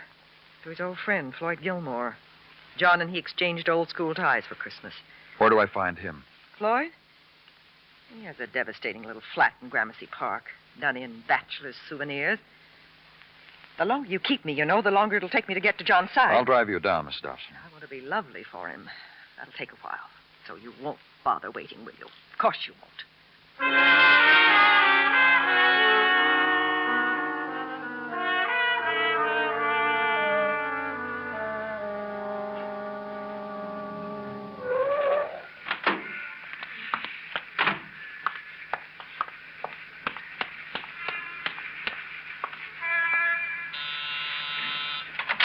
Hey, what kept... Oh. Yes, what is it? Your name Floyd Gilmore? Well, yes, what's... I'm Danny Clover, police. You mind if I come in? Well, what for? It's about John Dobson, I understand. What about John? Something's happened to him. He might die. Yeah, you better come in. In here. He might die? He's been poisoned. He was found a while ago in his car. John? I just talked to his wife. She said he'd been with you. John never got here. Oh, what's the matter? Don't you believe me? What was he coming to see you about? I asked you something. Don't you believe me? I told you John never got here. I asked you something, too. He was coming over to see me, that's all. What for? To borrow a book, play chess, what? You can take fingerprints, mister. I'm telling you, John wasn't here. That's going to be pretty tough to prove, Mr. Gilmore. John Dobson had plenty of time to be here, be poisoned, and leave. Be poisoned? You mean be murdered? If John Dobson dies, it'll be murder. I'll tell you why he came here. Came here? You said he didn't. All right, so I got mixed up. I got a quirk. I get my conjugations mixed when I'm under mental stress. Well, you want to listen to me, or you want to call me a liar and arrest me? Do what you want, mister. Go ahead. Tell me your story. I had a friend I wanted John to meet. Mind if I ask why? John doesn't get along with his wife. She didn't approve of his outside interest. You were going to introduce him to an outside interest. Well, this girl, this friend of mine, is a nice kid. Same kind of personality as John. Oh? That's right. Pretty? Well, sure. This friend of mine was, well, fetching's the word. Not as pretty as Edna. Not nearly as pretty as John's wife.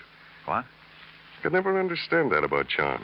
With a beautiful wife like Edna, all her dough, why he had so many outside interests. Why he should... Where do I find this friend of yours? Oh, Isabel? At the New Howard Hotel. Ask for Isabel Martin, mister.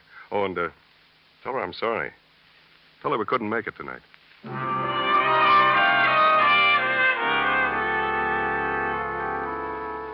The New Howard Hotel, a discreet brownstone in the discreet East 60s, designed to recall the foamy days of Victorian elegance. The reproductions of antique hitching posts, standing in frozen wonder at the sleek and snarling 8-cylinder beasts flaunting their chrome. And the lobby hung with maroon velvet, its frayed tassels swaying gently over simulated marble. And presiding over it, a frocked man savoring a well-thumbed pocket edition of Charles Dickens. Take courage by the hand, break through the mists of old lavender, dare to ask him for Isabel Martin. The consequence is no more than a compassionate smile, a whispered room number, and a ride in a self-service elevator hung with the framed messages of beauty salons and credit dentistry. The elevator finally ascends to the heights of the 5th floor.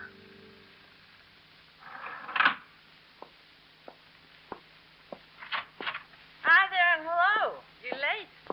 I heard your footsteps in the hall. I opened my door and let out a call. And... Hi, John. Not John. I'm from the police, Miss Martin. Police? Floyd said he'd send me John, and he sends me you.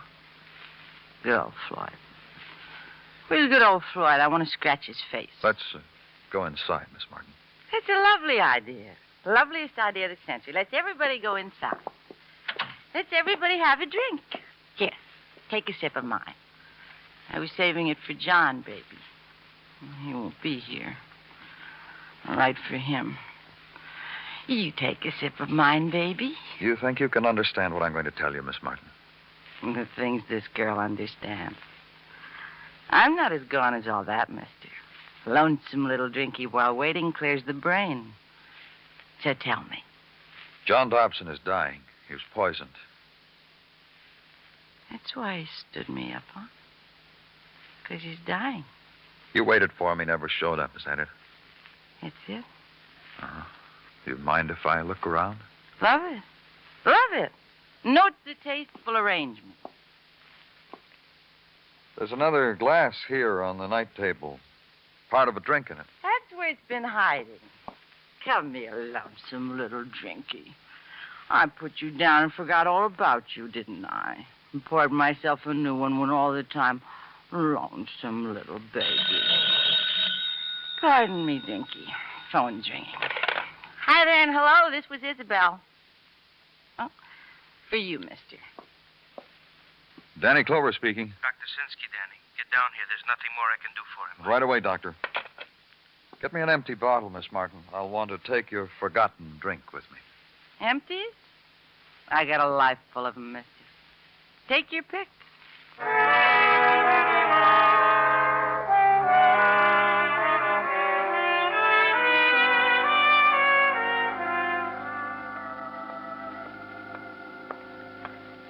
Dr. Sinsky. How is he, Doctor? Not a chance. Mrs. Dobson, Danny. She's in there with him. At such a time, you better leave them alone. Did he talk, say anything? Once. For a second, Danny opened his eyes and said his wife's name. Said Edna. Said my beautiful wife, Edna. Beautiful? Even in all her grief, I caught myself staring at her, watching her. Look at her. Even in all her grief. The circle of shadows was around them. Around the man and his wife. The man with pale death at his cheek. The woman luminous, her face touched with infinite sadness, of infinite loveliness. The tear at her eye's edge, not falling, but held there. The small glistening of despair. Johnny. Johnny? John! Doctor! my dear. My husband. Dead. Johnny. He's dead.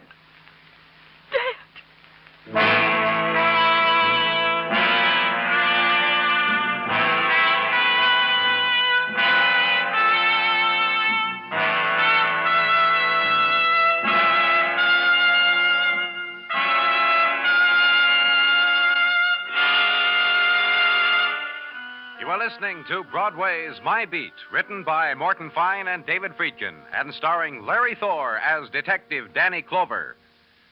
Two of our CBS radio gals are at opposite extremes intellectually. Marie Wilson is empty-headed, my friend Irma, and Eve Arden is English teaching our Miss Brooks.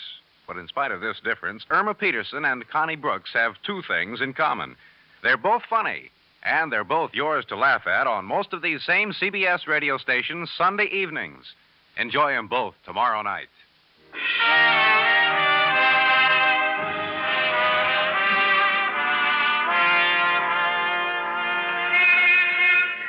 The new year has doled out only so many of its night times, and Broadway has already used them, drained them of their neon, their glitter, their anguish. Broadway takes its place in line to wait for the new fallings of darkness, as it did on the fading edge of this nighttime that had come like other Broadway nights. It sparked the spectaculars into winking light, had opened corridors for solitude to walk, had carried on its wind laughter and shock. And Broadway stands dazed and still, waiting for this night, too, to end. Where I was, the night wouldn't depart, because it must linger on the face of a woman, on its beauty, on the tear that held the grief for her dead husband. It must listen close, because her weeping is gentle, distant. Mrs. Dobson. Mrs. Dobson. Don't look at me. Don't dare look at me. I'll take you home. There's no need. I'll manage. If you want to lie down or need something, the matron will... You have a dressing room? What? A room. Something with a mirror in it. A brightly lit mirror. I suppose there's one somewhere in... I shock you, Mr. Clover. I shock you because I insist on being beautiful even while Johnny lies dead. Is that something awful for a woman to want? To be beautiful for her dead husband? I don't know. You know it now, Mr. Clover. You've seen me ugly, and you've seen me like this. The lovely one is the woman Johnny knew. The woman Johnny saw when he died. There was never any other. You understand that, Mr. Clover? I think so. Good. Now leave me alone with him, will you please? I mean alone. No gratuitous sympathizers. No one to see me with tears on my face. Alone.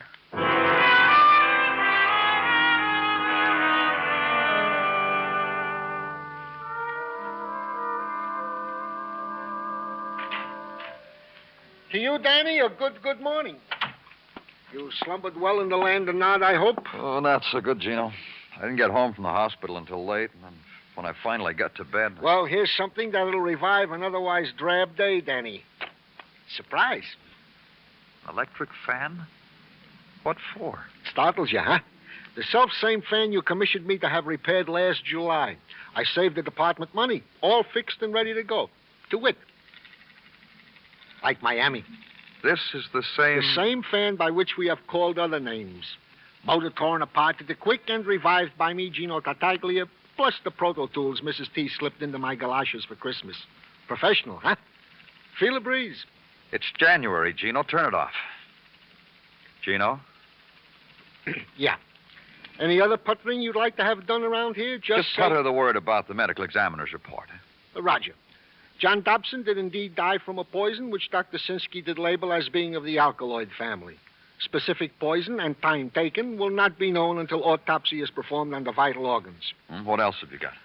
Some background material on Mr. and Mrs. John Dobson, dug out by Obediently Yours and the good Detective Muggerman. If you please. Indeed. Mr. Dobson lived by no visible means of support. Nice house, nice clothes, no job.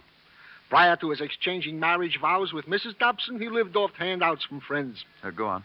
Mr. Dobson did attach himself and married Mrs. Dobson while she was still in widow's weeds. Oh, Edna Dobson was married before. To a Timothy French, deceased. What did Mr. French die of, Gino? Could you find that out? I did.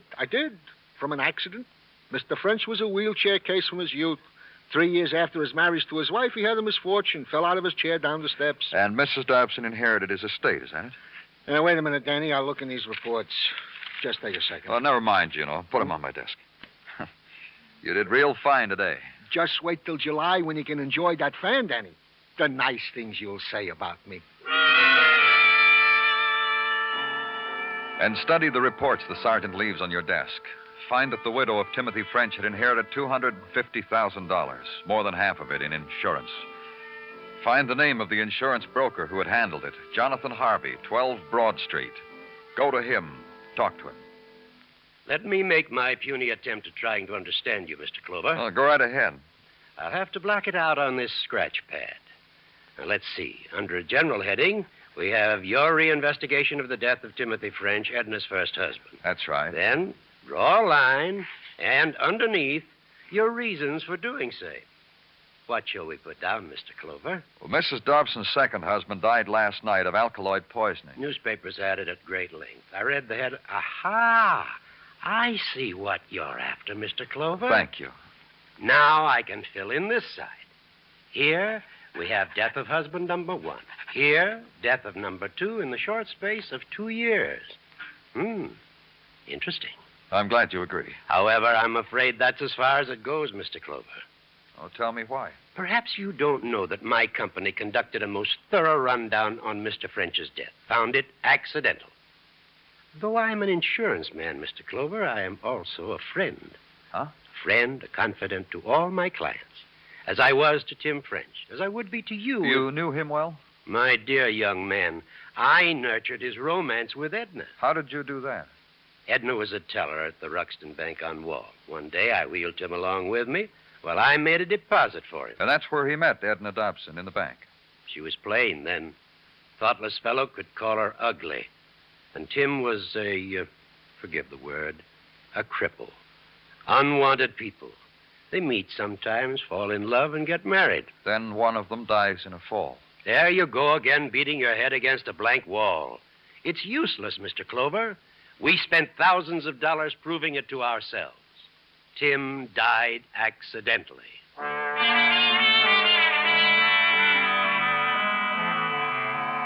So leave there and decide a thing. Mrs. Edna Dobson, ex-bank clerk, widowed twice, was a woman you wanted to talk to again. Go to her apartment house. She's not at home, you're told, by a maid who opened the door for you and got right down on her knees again to dust. Where is she? She's going to a funeral tomorrow, so she's gone to the beauty parlor, naturally. Which one? Lawson's, naturally. So thank the maid who waved her feather duster goodbye to you and go to Lawson's. And meet another woman, dressed fashionably clinical in a white jersey uniform, who sits behind a desk and asks questions. You a husband? No, I'm afraid not. I want to see... Oh, boyfriend, eh?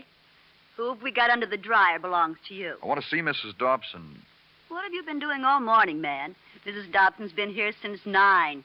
Facials, hair set, contouring, refinishing, reweaving, everything on the menu. And you walk in just as she walks out. I don't envy you. Oh, why? If you're a fellow who's going to help her through this bereavement, frankly, I don't envy you.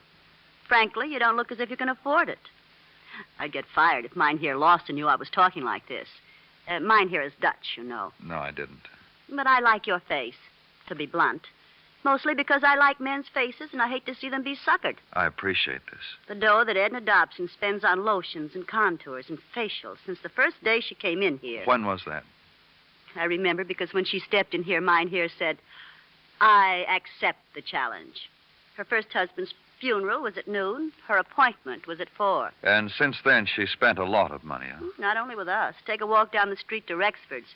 Find out the dough she spends there on clothes to make her look of the form divine. But believe me, save yourself the walk. I know. Well, I want to thank you for all you've done for me. Not that I dislike Mrs. Dobson, you understand.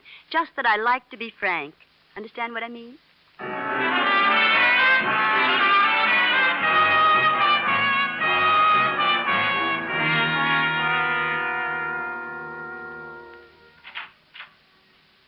Right in here, Mrs. Dobson. Oh, hello, Mrs. Dobson. Come in. Oh, sit down. Sit down. Here? Well, this is police headquarters, Mrs. Dobson. The taxpayers don't furnish us with upholstered furniture. Well, it's so dusty. Oh, Detective Muggavan. Uh-huh. Now you can sit down, Mrs. Dobson. Thank you. And I want to thank you for coming down here to see me. Did I have a choice? Well, I didn't want to barge in on you again. I know you like to ready yourself before you meet people. Thank you again. It was very considerate.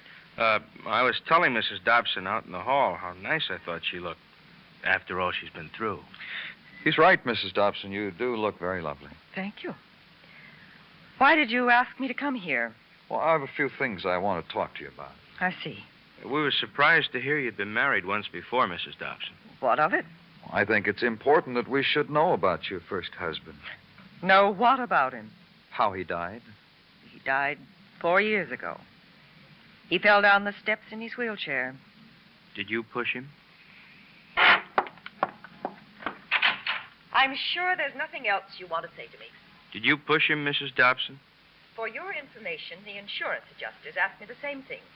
If they hadn't reached the conclusion that it was an accident, would I be here? Sit down, Mrs. Dobson. Look, close the door and sit down. This will only take a few moments. Thank you. Why did your Mr. Muggavan ask me that question? Well, you don't have to ask him, Mrs. Dobson. Ask me. I'll tell you why. Because his death left you a rich woman. Yeah. Then by your reasoning, every woman who inherits money is a murderess. You met your first husband while you were a teller in a bank, didn't you? How did you meet your second husband, John Dobson? Shall I tell you? Shall I really tell you? If you don't mind, Mrs. Dobson. I was eating salted peanuts in a bar. He sent over a note and a bottle of wine. Who paid for the wine? What? The lieutenant asked you who paid for the wine. Who do you think paid for it? I doubt whether Mr. Dobson did. He was pretty broke from what I could find out. That's right, he was broke. What of it? I fell in love with him. Not right away, but eventually I fell in love with him. Mr. Dobson was a good-looking man. I imagine a lot of women fell in love with him. But I married him. When did you find out he was running around with other women, Mrs. Dobson? He's dead. Leave him alone. Lieutenant asked you, Mrs. Dobson, when did you find out about Leave his him alone. Leave him alone. Did he start taking interest in other women when he barged in on you one day like I did and saw you like I did? What difference does it make? Well, here's the way we figure, Mrs. Dobson. I know what you think. You think I killed my first husband, and you think I killed Johnny. I don't think we'll ever know about your first husband unless you want to tell us. It was an accident. Well, here's the way we figure, Mrs. Dobson. Your first husband died, and you came into all that money. With money, you could make yourself beautiful. Beauty salons, custom dresses, the works. The way you always wanted to be. Isn't that right, Lieutenant? Then you met a handsome man, a man who believed you were beautiful, John Dobson. He married you. He had no job. He lived off you. You were satisfied with that as long as he believed you were lovely. She is lovely, Danny. I don't care what you say. Then he changed. He started to go around with other women. You couldn't tolerate that. You poisoned him. You ever see a woman who could wear clothes like her? No. No, I haven't. And the way she does her hair. Yeah. Beautiful. You think so? The reporters will think so, too. The photographers, too. There'll be pictures of you in all the papers.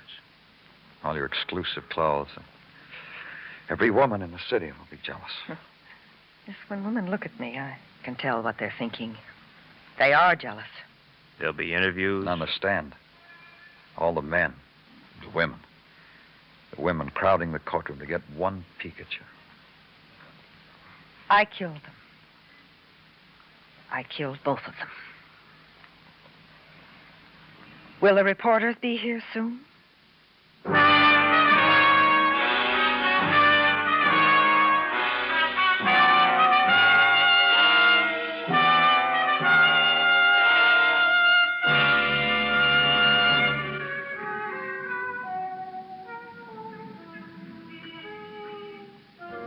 Broadway's sleeping now.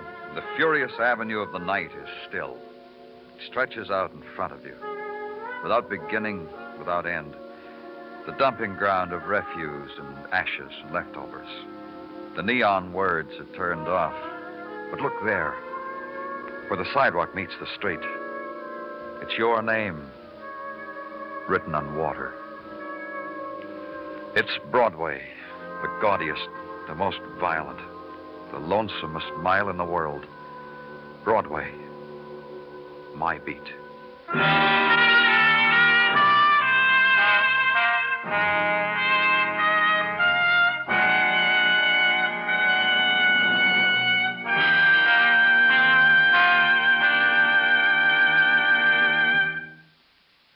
Broadway's My Beat stars Larry Thor as Detective Danny Clover, with Charles Calvert as Tartaglia and Jack Crucian as Muggavan.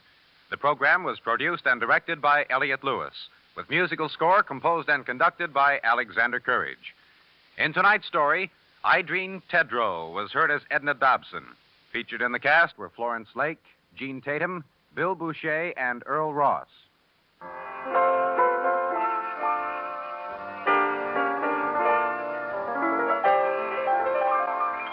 Tomorrow night, the gal who made good Tuesday nights, Audrey Totter as Millie, joins the Sunday lineup on most of these same stations. Yes, from now on, you can meet Millie and all her hilarious friends, too, Sunday nights on CBS Radio. On the more serious side, tomorrow marks the debut of The People Act, CBS Radio's new series about community problems solved by American communities. You'll find The People Act a fascinating, rewarding experience every Sunday night on CBS Radio, starting tomorrow night. Bill Anders speaking. And remember, those lovable rascals, Amos and Andy, are here every Sunday on the CBS Radio Network.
Broadway's My Beat, from Times Square to Columbus Circle, the gaudiest, the most violent, the lonesomest mile in the world.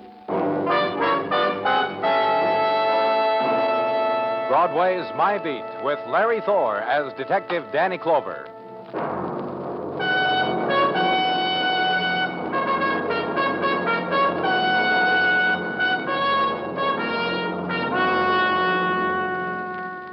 The pallor of the long day ebbs finally from Broadway, and what had been sallow and gray is a sudden scarlet. Where drabness was, where surfaces were drained of color, there's a glitter now, silvery, darted through with splinters of neon light. And at this edge of twilight, the shock gathers, waits for the revelers. The sighing wind draws them into it one by one.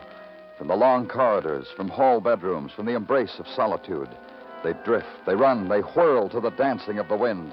And shock waits, and shock comes.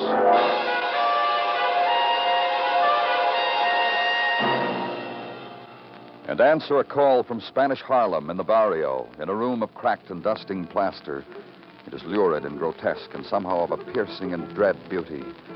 A dwarf who sits on a cot, tearing from his guitar a savage lament, tears in the furrows of his earthen face, for the girl at his feet, for the dead girl at his feet. I'm from the police. This your place? You hear me? I said I was from the police. I want you to tell me what happened here. Put that thing down and listen to me. Who are you? Look at it. Look at this badge. Sí, police. That's right, police. Tell me about it. Perdone, no comprendo, señor. You live here? Is this your room? No comprendo. This girl. Muerte. That's right, Muerte, dead. You kill her? Sí, muerte. You kill her? Preciosa. Ay, muerte. This thing that killed her, this barb, what is it? Look at it, tell me. Banderilla. Banderilla de carida. Thunder... Banderilla de carida.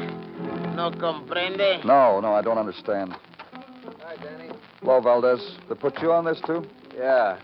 Call just came through from headquarters to Harlem Precinct. They sent me over. Thought maybe I could help you. You can. He doesn't speak English. You talk to him. Get everything we need. The girl's a beauty, Danny. Why does it have to happen this way to a beautiful girl like... You stick bulls with those things. Talk to him, Valdez. Sure thing, Danny. Oiga, viejo. Deje la guitarra y escuche. Soy de la policía, Antonio Valdez. Este hombre también es detectivo. La mujer murió herida de un banderí. Una muerte muy fea para un como ella. Sí, es fea. ¿Quién es usted, viejo? Cádiz, el cartilla de Juancito de Sevilla. ¿Usted es de Juancito, viejo? ¡Qué honor! Cádiz, su mozo de estoques de Juancito. You get something, Valdez? This man, this dwarf, this is Cadiz, a sword carrier for Juancito. The most brilliant matador since Manolete. Juancito of Sevilla. Cinto, now, the man... slow down, kid. Just tell me about it. Cinto's in this country, Danny. He just came here from Sevilla. He's on his way to fight in Mexico. The Spanish language papers have been headlining it ever since he got here. This man is part of his troop? Yeah, his sword carrier, Danny. The driver's license in the girl's purse identifies her as Eve Hunter, Park Avenue address. Ask him if he knows her. Viejo, ¿conoce usted a esta muchacha Eve Hunter? Ella también de Juancito. Doña quiere que haga una corrida. Sevilla, Barcelona, Madrid.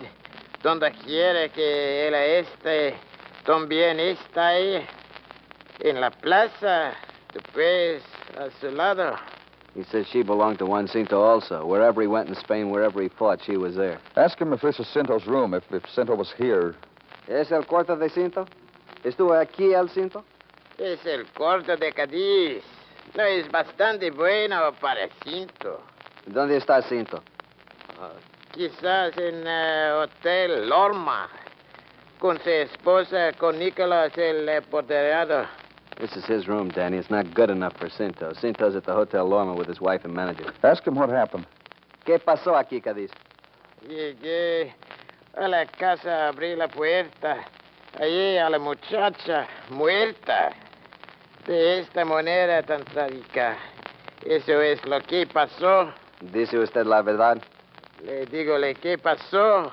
La muerte. Se terminó. He says he came home. He says there's death and it's ended. Found the girl like that. That's all we'll get out of him, Danny.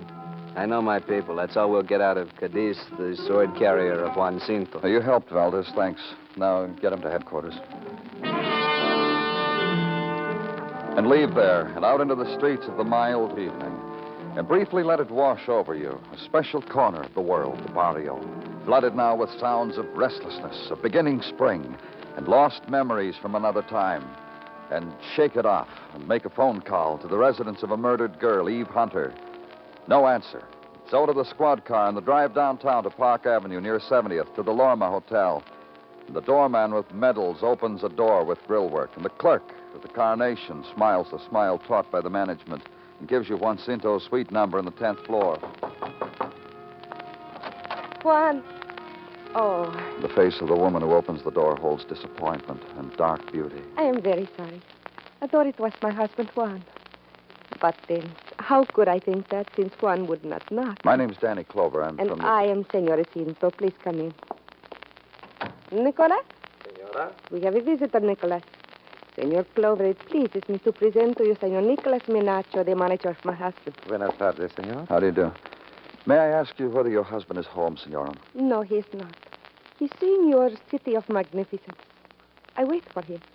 Nicolas and myself. I'm from the police, Senora. There's been a murder uptown.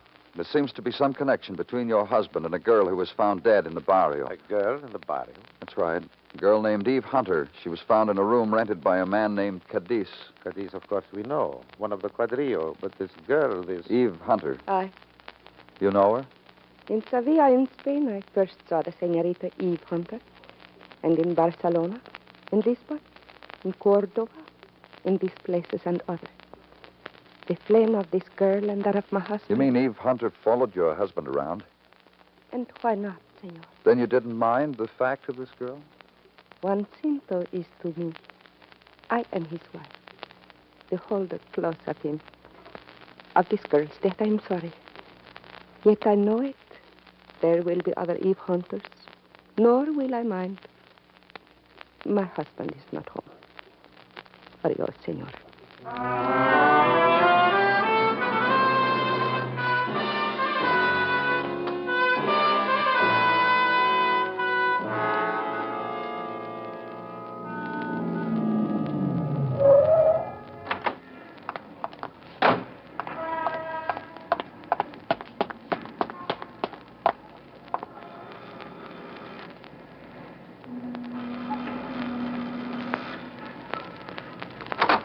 Yes? I'm from the police. My name's Danny Clover. Yes? Is this the home of Eve Hunter? Yes. What is it, please? I've been phoning here all evening. Which lends itself nicely to coincidence. I haven't answered the phone all evening. And why am I dangling this intelligence in front of you? Who are you? Very well. So that we may have some basis for rapport. Identification. I'm a believer in it. I'm Ted Hunter. And since you mentioned Eve, an added tidbit. We were plucked from the same parents, therefore we have the same face, and I am her brother. Let's go inside, shall we? Mischief about Eve. Tell me, please do. Tell me. She's dead, Mr. Hunter. In here, please. The study. How did Eve die? I suppose you'd call it by stabbing. With a steel barb, the bullfighters. Under you? That's right. To grieve for a sister, Mr. Clover. How was it done? Wailing and gnashing of teeth and saying no, no, saying this is a dream, protesting, saying I don't believe it and you're a liar? Or this way?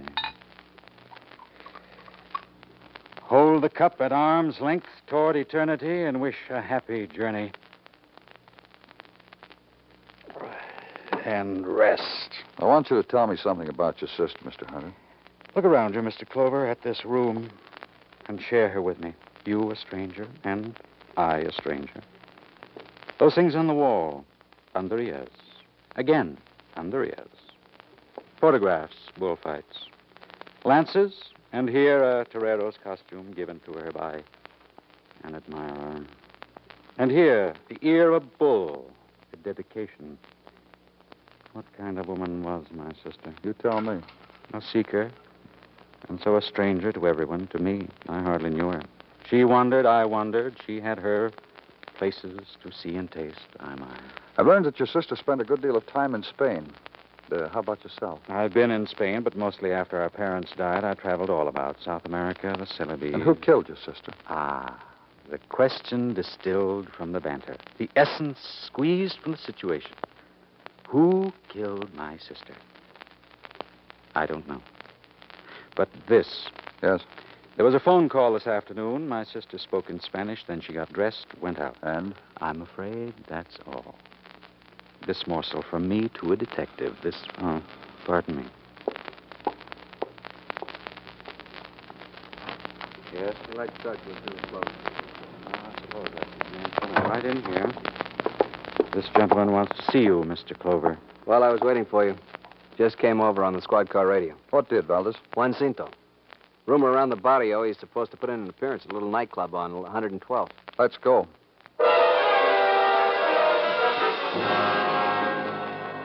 So ride a scream up to the barrio, through the night streets and the night crowd, where the glitter ebbs off into grayness.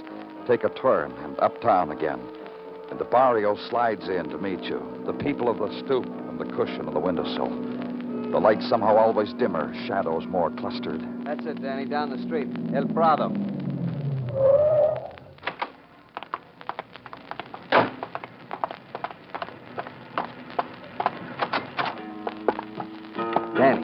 Danny, look.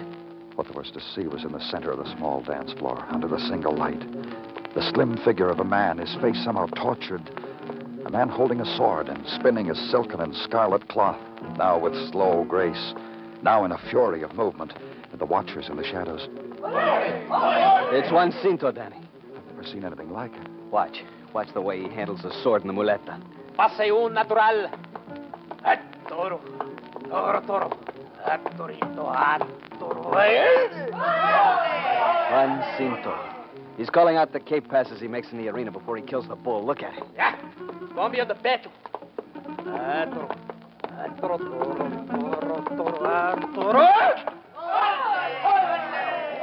Mano latina. Toro.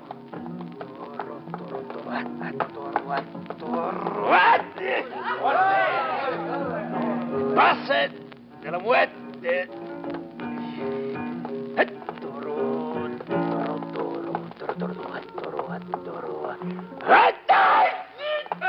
Something's happened to him, Valdez. Come on. Vaya, permiso. Policía, fuera, fuera. He's dead. Look, Danny. The blood. Just like he'd been gored by a bull.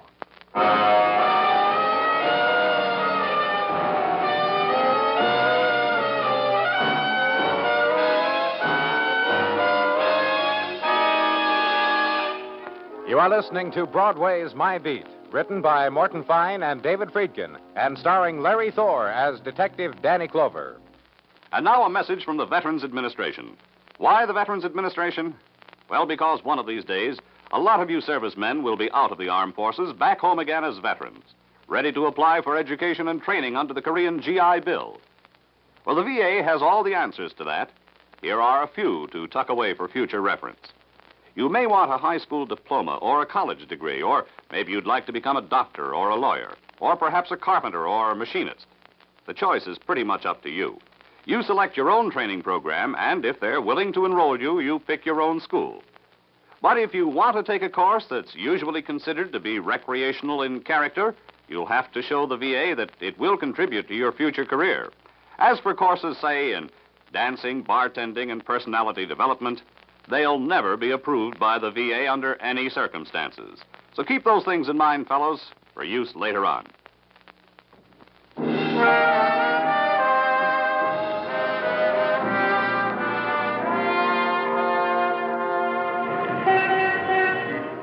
You listen close to Broadway, you hear it.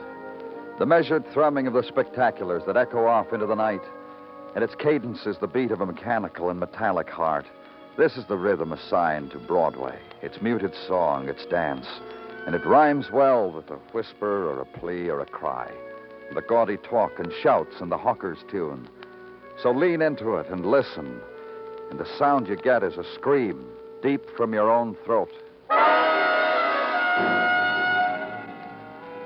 And when the clatter dies and the night is done and sleeping is done, it's work time, checking in time, start a new day time. So go to your office and wait. Wait for an autopsy report on Juan Cinto. Can I come in, Danny? Hey, got anything for me, Sergeant? Autopsy report, Danny, from Dr. Gonzalez. Well, what'd he find? Well, it's true that Juan Cinto died while there was no one near him, and the doctor has determined how that happened. Well? The bullfighter was shot earlier in the day. The bullet removed by an amateur causing damage, and the wound dressed like many bullfighters have their wounds dressed. Huh? Was stuffed with gauze. Juan Cinto knew he was dying, the doctor believes, and sure enough, the exertions of his mock fight, which you witnessed, did just that. Killed him. Yeah. What are you thinking, Danny? I think someone found Eve Hunter and Cinto in that room in the barrio. Killed Miss Hunter and thought he'd killed Cinto, and the killer ran. Yeah? The dwarf Cadiz came back to his room and saw what had happened. Extracted the bullet and bandaged Cinto's wounds the way he'd done a lot of times before. Then hid Cinto someplace. That's what I think. That's why we're holding him. Yes? Oh, come in, please. Sit down. Sergeant Tartaglia, Senor Nicholas Menacho. Hi. How do you do? I was just going out for coffee, senor. Anything I can get for you, por favor. Gracias, no. Well, buenas, everybody. What can I do for you, Senor Menacho? As manager and friend of the great Cinto, I wish to make the necessary arrangements for the remains to be sent back to Sevilla for burial. I see. It'll be arranged. Senor Menacho, See? I want your opinion on the death of Juan Cinto. I will explain. Last night, this tragedy, he played out until its finale. Typical of his greatness, of his I don't understand.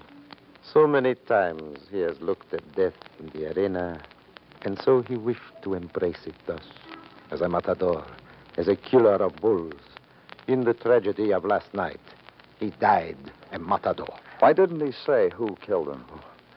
To admit that he died because another man had given him death would be shameful to him. I see. Did you kill him? Senor, I did not. Did you kill Eve Hunter? No, senor. You think his wife could have murdered him? You are a fool, senor. But she did have motive for killing Eve Hunter. I am at your service, senor. Whenever you wish to talk with me of the arrangements for the body of Juan Cinto, I will speak no more of foolish things. Down the hall, senor, room 312. Detective Muggavan will take care of you. Gracias. Buenas tardes, senor.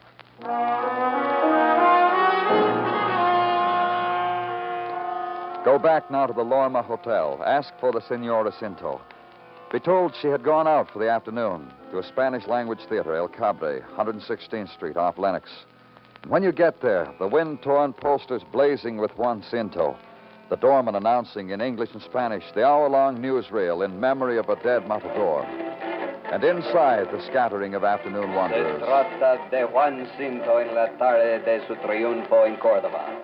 Un triunfo que siempre se acordarán en la And against the darkness and the puppet image of her dead husband, the light of the old film spangles across the face of a woman whose beauty you would have found in any shadowed place. Pardon. La corrida. La corrida de Córdoba. Senora Cinto. Sally, wait.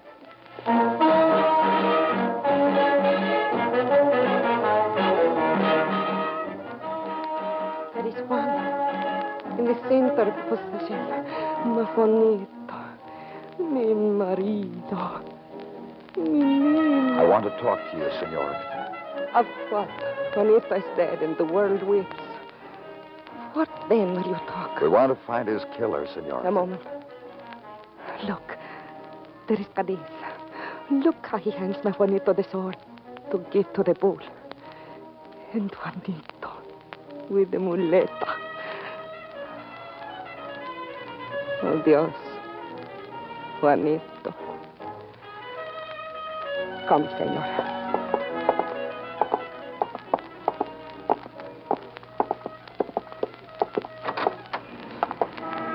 We can talk here. If you want.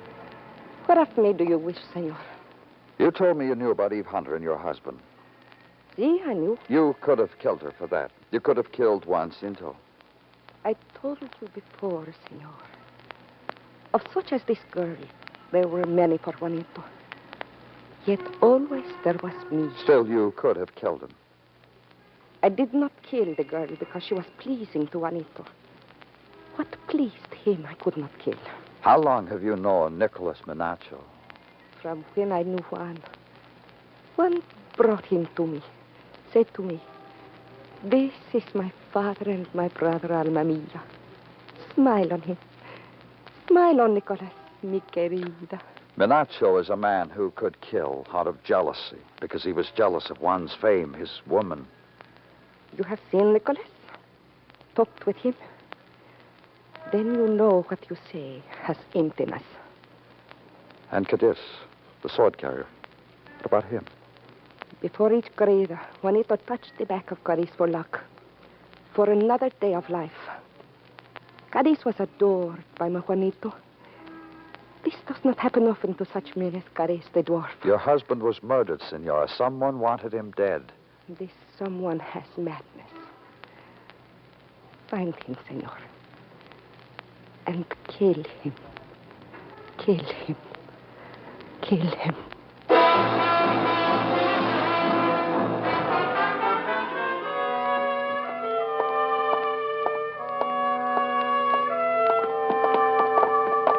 Hey, Danny, wait up, wait up. What's on your mind, Gino? That's Senor Cadiz, Danny, the dwarf. He's been screaming for you. He wants to talk to you. Beats his fist to the wall. Says he wants to talk to the detective. How do you know that's what he's saying? How do I know? Danny, the man screams in plain English. Bring me the detective, he screams. With a slight accent, I admit, but plain to the ears of any English-speaking. I shouldn't have understood him, Danny. Cadiz? They told me you wanted me. To tell you of the dying of Juanito Cinto. You could have told me before. You pretended you didn't know English. Why? Then Juanito was not dead. Tell me about it. Juanito asked me for my room. He wished away loneliness with the girl, with Eve Hunter, while I played the guitar. But I left him. I left Juanito. And when you came back, you found her dead, and Cinto dying. You treated his wound, hid him from us. Why? Because he killed the girl, then tried to kill himself? He wished not her death. Juanito asked that I hide him and then help him to find the murderer. You've known all along who the killer was. Perhaps. Who? A nameless one, but none to me. You know him, but you can't name him. In Spain, wherever was Juanito for a corrida, was this man also, grinning down from the far seats of the plaza. After in each place in the street, the cafe, he come to me, say, talk with me about Juanito and the girl, Juanito and Miss Hunter. Tell me of them, he say to me. Whisper, he say. I turn my back to him. He's here? He followed you and Cinto here? Perhaps. Such a man would do this. A man who had the face of Eve Hunter. A man... Guard, open this cell. I want this man released. Let's go, Cadiz. Let's go identify a man.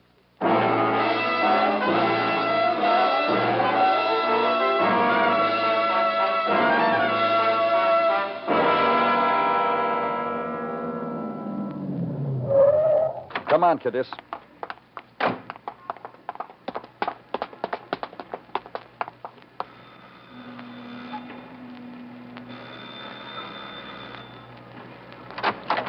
Ah, Mr. Clover, with friend. Mind if we come in? I had poured myself a drink, and when I drink, it's a time for solitude. Inside, Mr. Hunter. You can have your drink, and we'll turn our backs. That'll make it lonely for you. You want me to invite your friend in here? Well, the large muscle of the law. Come along, you two. This is the house of the dead girl, senor? That's right, Cadiz. In here. You. Tequila. No tequila, senor.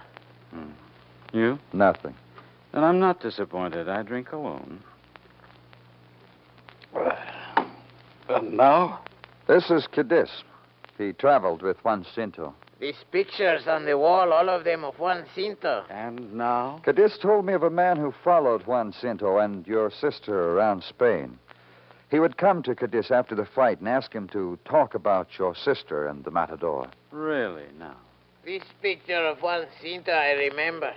In Barcelona, when he was almost hooked upon the horns of a bull.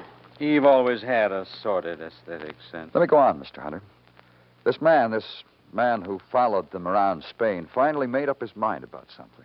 Out of pride or whatever, he would kill them. And he did, yesterday.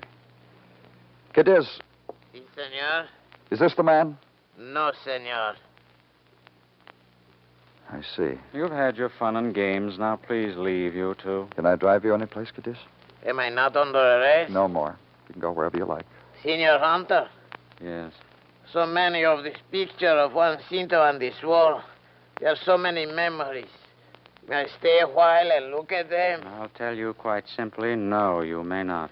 They are of deepest memory, senor. I ask you. This dwarf of a man asks you.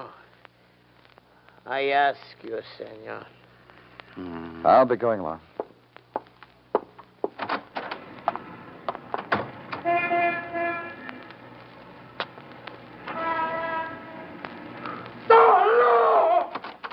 Put them down. Put them down, Cadiz. I'll stick him with these banderillas. I kill him for a while. Put them down. I don't want to use this gun, Cadiz. He is the man, senor, the killer, senor. Get away from me! You killed them, didn't you? Just get away from me! Cadiz!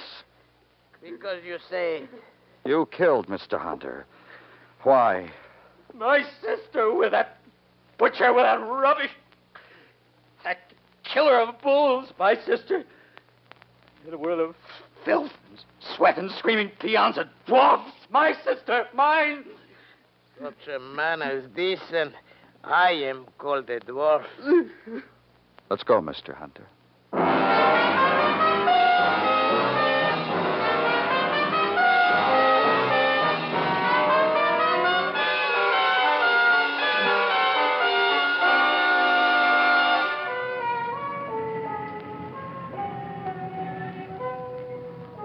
They race against the fugitive night on Broadway, the people of the swarm, each in his own way.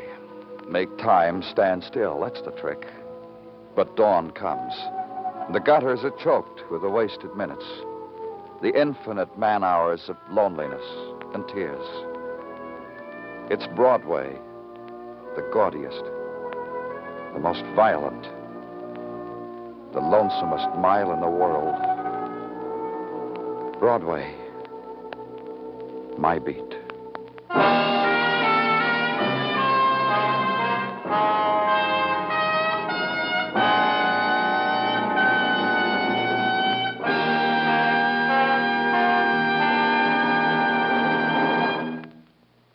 Broadway's My Beat stars Larry Thor as Detective Danny Clover, with Charles Calvert as Tartaglia and Jack Crucian as Muggavan. The program was produced and directed by Elliott Lewis, with musical score composed and conducted by Alexander Courage.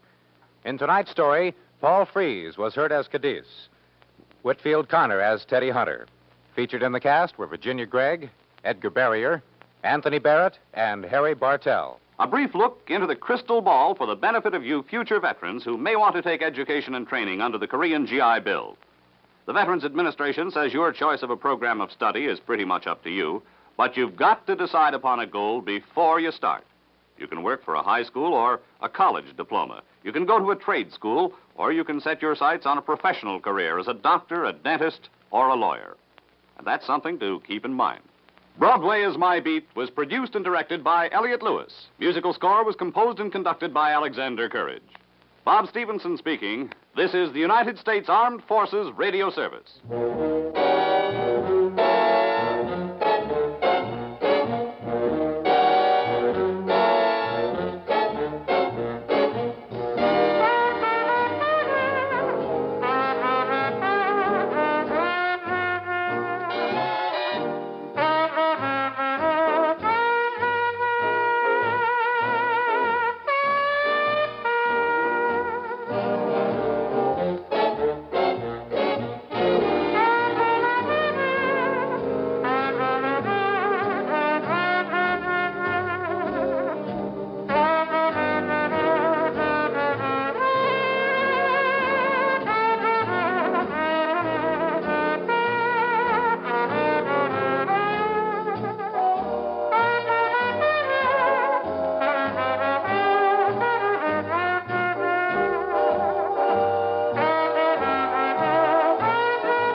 Broadway's My Beat, from Times Square to Columbus Circle, the gaudiest, the most violent, the lonesomest mile in the world.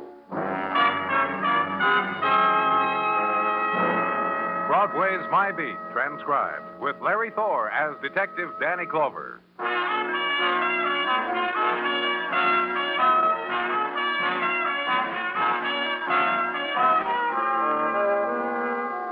With autumn, twilight is of a new texture on Broadway. The faces of women are paler, their walk no more languid, not slow now. The swirls of mist have risen from colder waters, and the sheen of pavement is chill. The hawkers have moved into doorways, and the autumn deals are pulled out of topcoat pockets, and the smell of mothballs is on them. And the fall slogan, you don't like it, kid, get lost. And because autumn came too swiftly, and you've nothing planned, you set the deal. And still it happens. You get lost.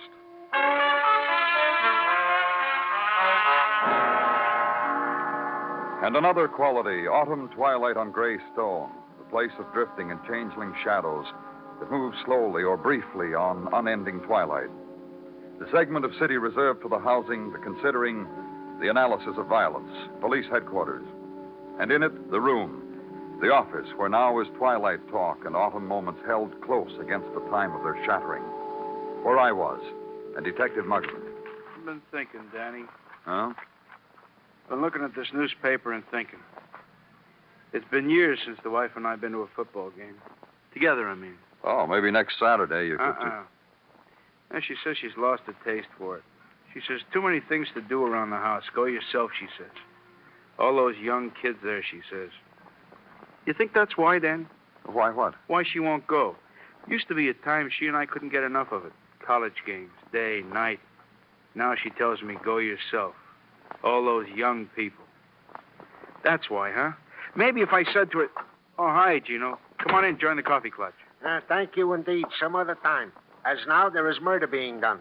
What are you talking about, Gino? A relay from me to you of the very words screamed by a distressed lady into our central switchboard only a few minutes ago. The call was traced, Danny. Where? To a house on East 63rd, 1823 East. Listed to a party name of Robert Turk. Let's go, Muggerman.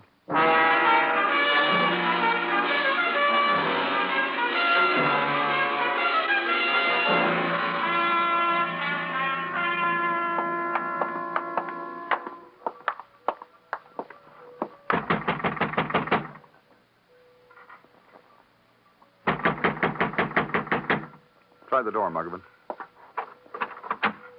Come on.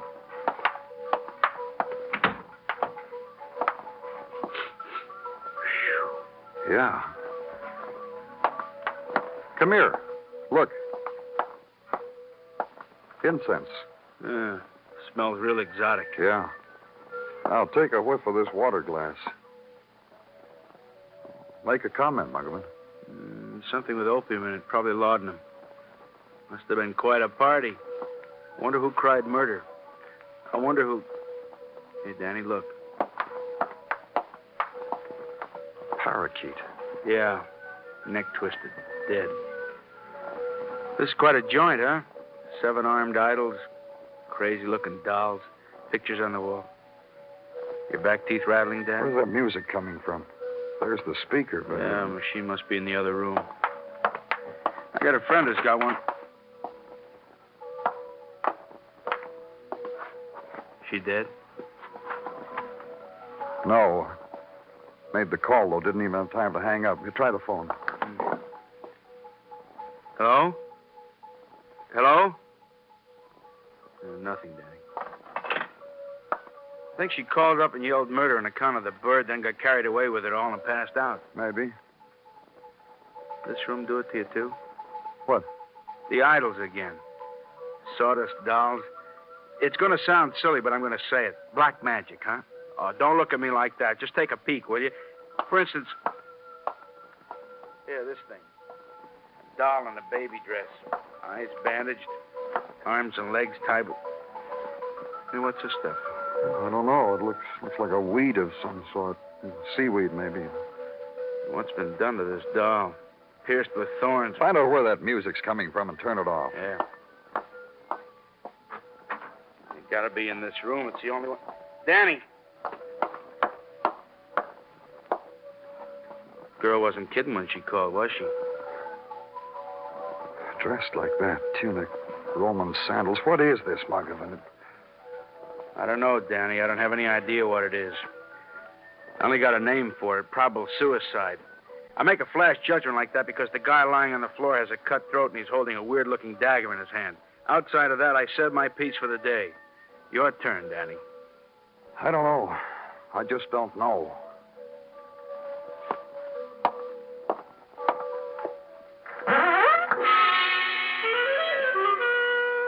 And turn and walk once more through the nightmare place. And from effigy and idol, and the brilliant wings of a dead parakeet, the ebb of twilight. On the face of the stilled girl, the lacework of early darkness, the swift stroking of nighttime. And move again through the grotesque violence. From initial robes of raw silk, from desk litter, other things, confirm the identity of the dead man. Robert Turk. And on the quickening flow of night, the stirring of the girl. Mara, I want to go home. Take me home. And gently get from her finally an address and nothing else. So give her into a physician's care. Arrange that she be taken to her home. Then leave the place of masks and seaweed and death to the swarming of professionals with camera and dust powders. To another place, then, and another room, a simpler room, a plainer room, where sleep is. Only the magic words for it won't come. And suddenly it's a bright October morning. Check in at headquarters. Tell them you'll be at Morris Spencer's. Go there. Darkness is no longer on her face. Only sunlight. The bright smile. And she leans against the bulk of a young man, holds his arms close around her waist as she talks to you, sways a little. So strong. So strong. My fellow's so strong. Miss Spencer. You two don't know each other, do you? I'll introduce you. This is Johnny Longstreet, my fellow, the boy I'm going to marry. And you? Who are you? He told you, Mara. He's a policeman. Honey. Baby, What, Johnny? tell the policeman to go away. I can't do that, sweet. He wants something of me. You go over there and sit down. I'll find out what he wants. Uh-uh. Do it from here. Sweet, sweet thing. What do you want of me? What you couldn't tell us last night because you were passed out from drugs. Was it a drug? Is that what Robert gave me to drink? He told me it was an exotic something, Johnny. He said it was a something that would make me fall in love with him all over again. Did it? Did it, honey? You go over there and sit down, sweet. Because I told you. I told you 1,000 times. Nothing can make me love Robert again. Not potions, not rituals, not strangled birds. So you go over there and sit down, sweetness.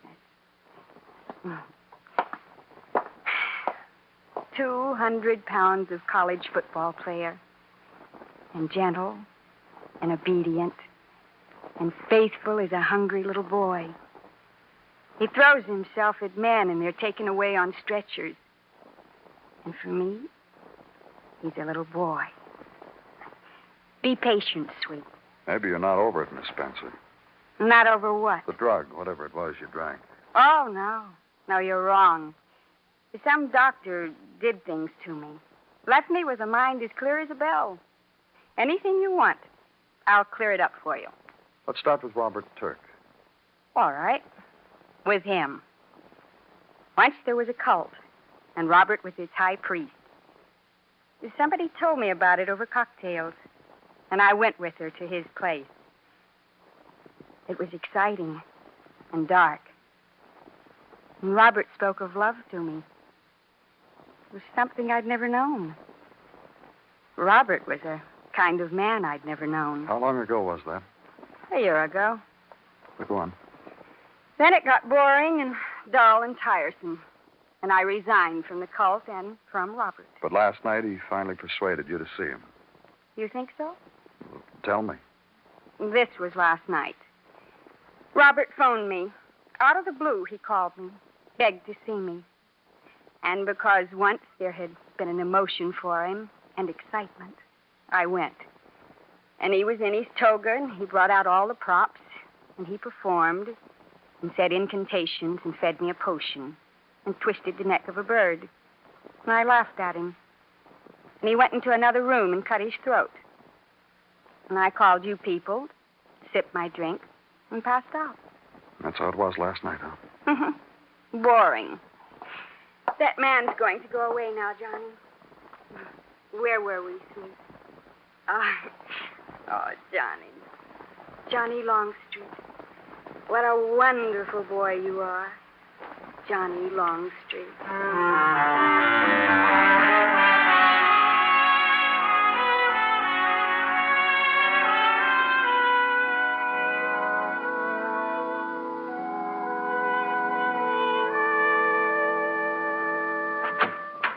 Annie? Yes, what is it, Gino? Lady out here to see you. Says her name is Turk. Mrs. Edna Turk, widow of the late deceased Robert. Show her in. This way to see Danny Clover. Call me if you need me, Lieutenant. Thank you, Sergeant. Please sit down, Miss Turk. Robert Turk was my husband.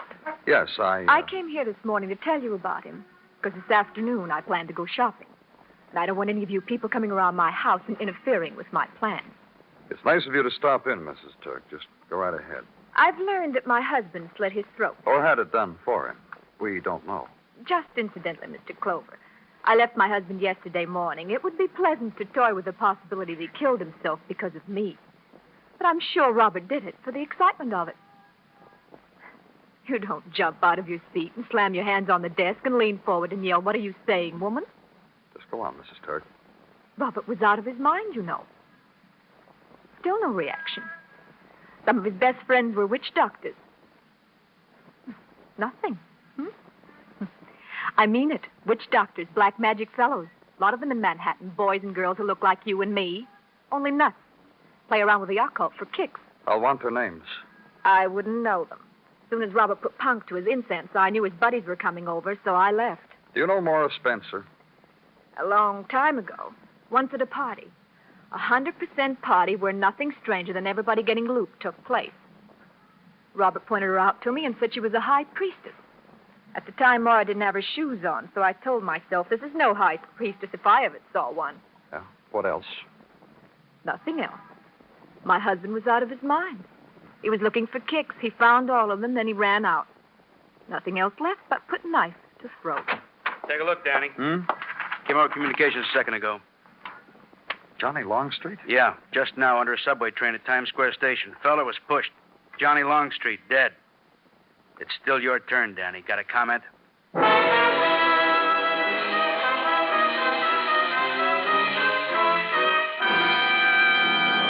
You are listening to Broadway's My Beat, written by Morton Fine and David Friedkin, and starring Larry Thor as Detective Danny Clover. CBS Radio brings you every kind of show. Pleasure for everyone. Wonderful hours of fun. Turn your dial for a smile. Entertainment all the while. You'll hear the best wherever you go. Just tune to CBS Radio.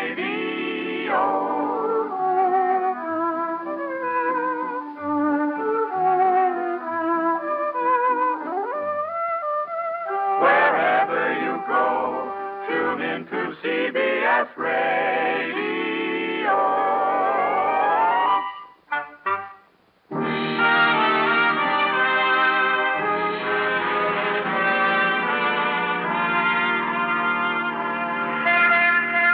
October spreads its golden light over Broadway. The mob hurries down Saturday Street. It's the day of the stadium again, and the soft drink, and the old locomotive yell, the very small hot dog for 35 cents. And it's the day when higher education comes into its own, when an English student punts a bladder and everybody screams. The word is bula bula, the flower chrysanthemum, and everybody's either your buddy or your arch rival. Below all of it, in the subway, the non-ticket holders still crowd, but excitement of another kind. A man who fell or jumped or was thrown onto the tracks in front of a subway train. Where I was, above me on the platform, Detective Muggavan. I'm trying to tell you. All right. You just stand over there with that man. Hey, Danny. Give me a hand up, Muggavan. Thanks. Any witnesses? Yeah, a couple, just dying for the opportunity. Yeah. All right, you, mister. Tell Lieutenant here what you saw. Like a bird in flight. Look, friend. I looked up and there he was in midair, as if he were suspended. And whatever held him, severed. See anyone push him? No. Then gracefully he began Go to home, float. mister. All right, buddy, what did you see? Well, I was standing beside him. As a matter of fact, I was practically looking right at him. Then it happened. What did? Why, he wasn't there anymore. I heard a scream, and there he was like he is now. Anybody push him? Who pushed him? Okay. Take over, Muggavan. I'm going back to headquarters.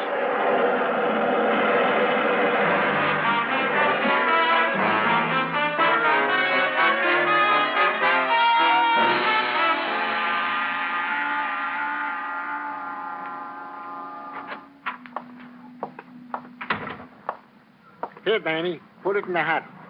Huh? Our pool, Danny. Our football pool. Don't be coy. Pony up 2 bits. Put it in the hat. All right. What have I got? What you've got. Notre Dame, and you're giving 20 points. Oh. The game's over, isn't it? Forgive me. You lost.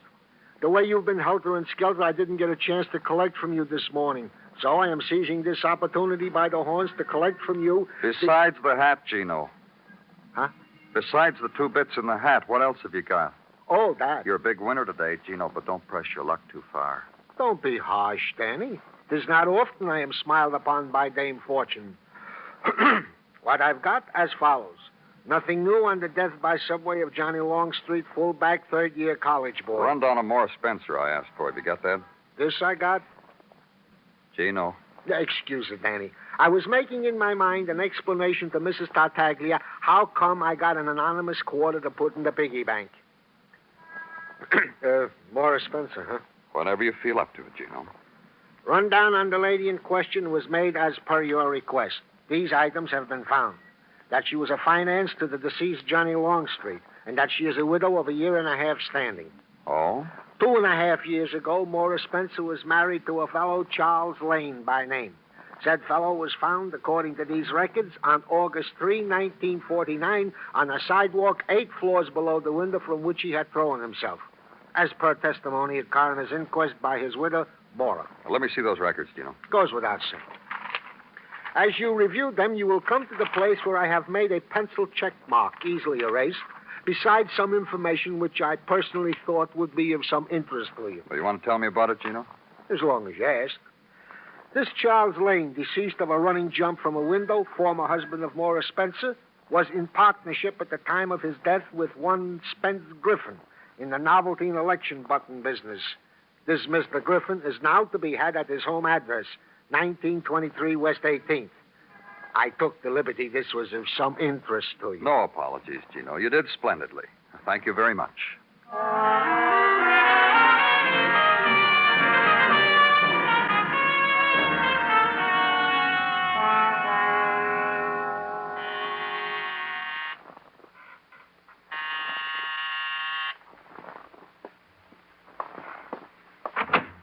Yeah? Is your name Griffin? That's right. I'm from the police. Name's Danny Clover. Well, is it going to take long enough for you to come in, or are you just selling... If you don't mind. Oh, sure not. Come on. Have a chair. Now, you don't mind me trying to squeeze into this outfit all the while, do you? Oh, go right ahead. Big thing. My alma mater won today. Everybody's dancing tonight, so I got to get into a size 42 because a married lady named Janice Drinkwater is going to show up. When am I going to stop kidding myself? You want to give me a hand here? Thanks. Kidding yourself about what? Janice Drinkwater. College, when I knew her, it was Janice Galt. Now I'm size 48, and every year we made at this dance, both of us 10 pounds heavier, and tell each other we're both Oh. Did you go to college with a man named Charles Lane? Charlie? He's dead. I know. He jumped off the porch, very high porch. No, I didn't go to college with him. He was your business partner, though, wasn't he? Mm-hmm. Every year a wrestle with his tie. Why did Charles Lane jump? Every year Janice straightens it for me and wags a fat finger at me. Why do I do it? Why do I dance with her and make believe to myself I can't feel the stays? I'm talking to you, Mr. Griffin. Why did Charles Lane jump? I don't know. No idea. I was there when it happened, you know. No, I didn't. Yeah. Party for his wife. Let's see, what was her name? Mora? Mm-hmm, that's right, Mora. Ever see her? I've seen her. What kind of a kick she on these days? What do you mean? The party. She had a formula, crazy death curse or something. We all sat around on the floor, beat on things in rhythm, bang things together. Half the people in the weed, I guess. And sure enough, half hour later, after we'd been making jerks out of ourselves, comes a scream from the porch, the balcony. Who screamed? Mara. Jumping up and down, screaming, crying, carrying on, pointing out to the street. Charlie jumped! Nobody else got excited very much. Figure it all happened because we'd made that circle with all that mumbo-jumbo. You know something? What? I hope Janice doesn't show tonight, then I don't ever have to go anymore. Proud as earth. And leave the man struggling to thin himself back into a memory. Leave a man who had been there when Mora Spencer's husband had fallen into death. Had walked then, and for a while drift with an autumn day with swarm coming into city, fighting crowd going home, and somewhere near river find a bench, sit a while, watch tug and barge on autumn waters, hold it back for a while. Then consider 3 deaths, Robert Turk, Johnny Longstreet, Charles Lane, Then make a decision. Leave the still place by the river. Go back to headquarters. Get Muggavan in on it. Check these out of supply, Danny. What you asked for. Yeah, I holster and gun off the chair, huh, Muggavan? Oh, sure, Danny. Here. Oh, thanks. The way you figure, huh? The way you have to do it, huh? You got another way?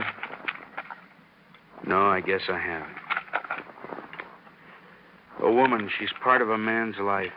Gets to be a part of his dying. 3 of them. Count them. 3. Oh, see you, Muggavan. It's your life, Danny. I'll see you.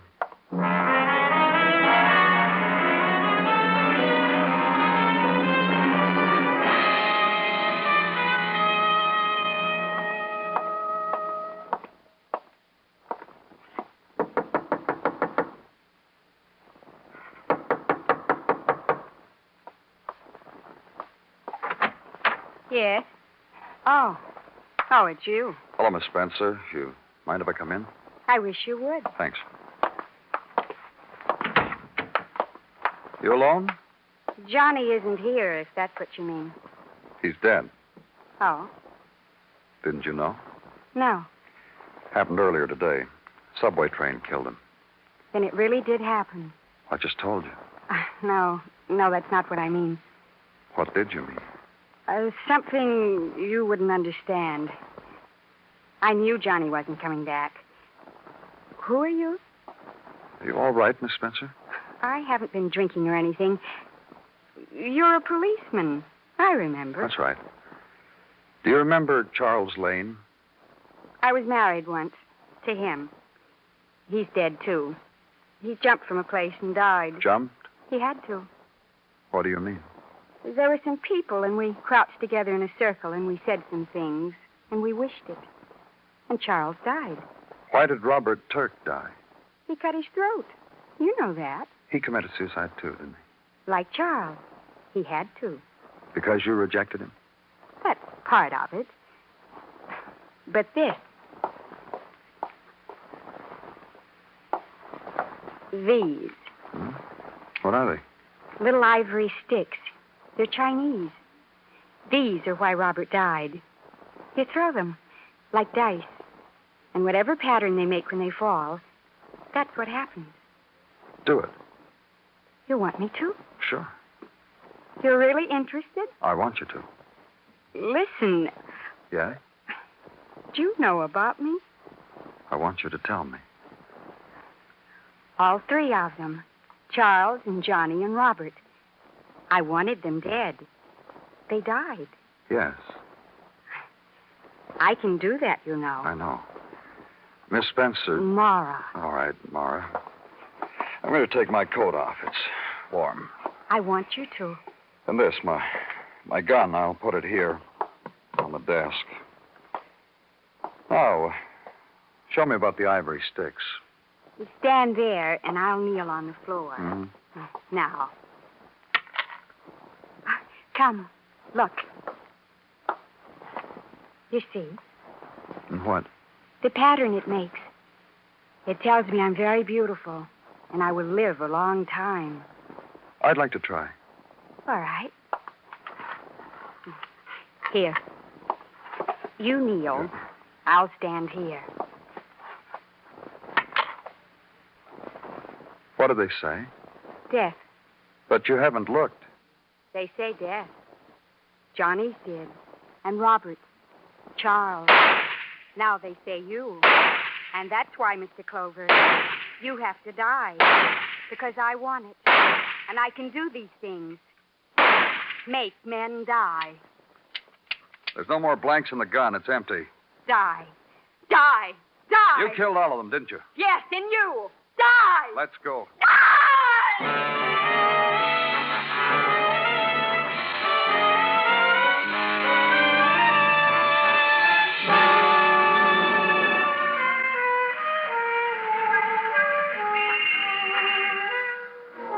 It rolls over Broadway now, the shock of the night. And the sound of it is a thing of laughter and trumpet and a million-throated voice. And from 1,000 streets they gather to come here, to scream with the roar, let the wave of night roll over them, gather them up, spill them into the doorway of their choice. It's Broadway, the gaudiest, the most violent, the lonesomest mile in the world. Broadway, my beat.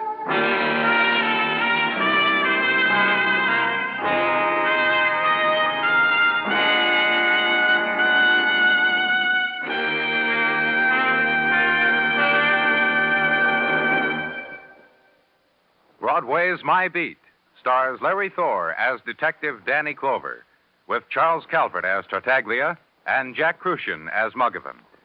The program is transcribed and directed by Elliott Lewis, with musical score composed and conducted by Alexander Courage. In tonight's story, Sammy Hill was heard as Mara. Featured in the cast were Lee Millar, Truda Marson, and Lou Merrill. Bill Anders speaking.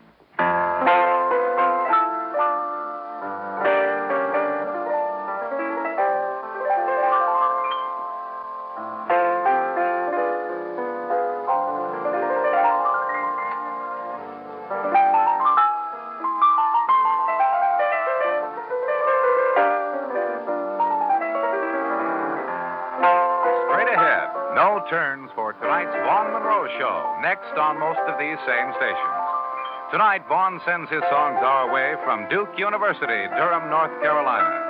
Also ahead for CBS radio listeners tonight is Tarzan's gripping exploits in the City of Sleep, the capital of the continent's narcotics industry. On Gangbusters this evening, it's the case of the Christmas trio with a strange kind of Christmas spirit involved in an even stranger Christmas time wedding. Enjoy Vaughn Monroe, Tarzan, and Gangbusters all ahead tonight on CBS Radio. And remember, the comedy treat that can't be beat is Jack Benny Time, Sundays on the CBS Radio Network.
Broadway's My Beat, from Times Square to Columbus Circle, the gaudiest, the most violent, the lonesomest mile in the world.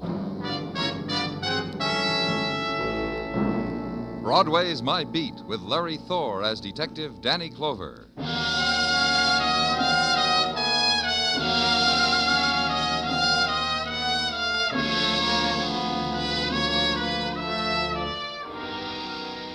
In the midday of summer, the sun plumps down and kisses Broadway's cheek, and Broadway loves it.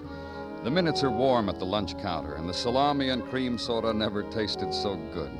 And walking by, the day's entertainment, the red smiles and the summer dresses and the sandaled girls with the legs of tan. And winking at you, the man with a potato peeler, which also cuts glass. Also, if held just so, will scale a fish. Free to whoever buys a pack of marked cards to play tricks on your friends. Slice of Broadway at high noon. Good time.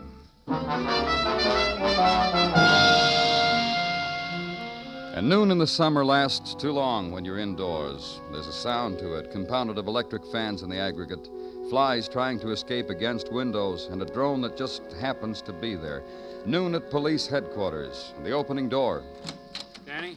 Come on in, Muggavan. Oh, thanks. You'd have had the Coke a couple hours ago, only I got stopped.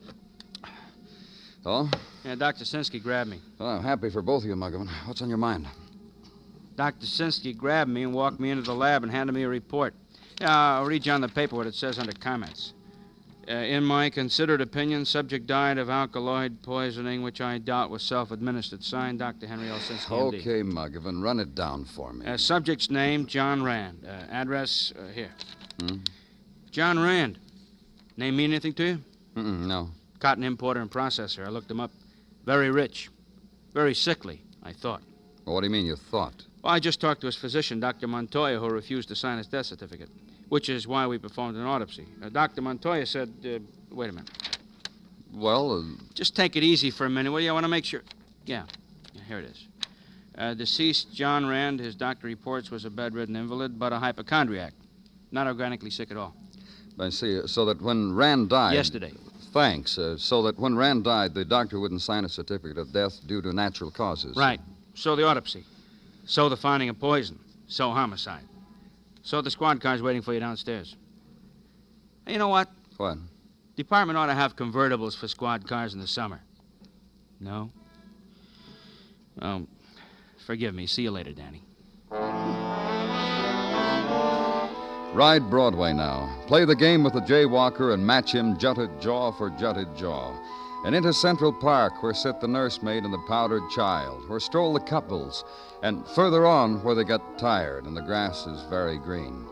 And right turn into Avenue again, where wealth is, Quiet Street, where siestas have been heard about and are being taken. Downstairs from which diamond bracelets still sparkle as brightly in small shop windows. And the single mannequins in Parisian style curve a wrist at each other from across the street. And the address you're looking for.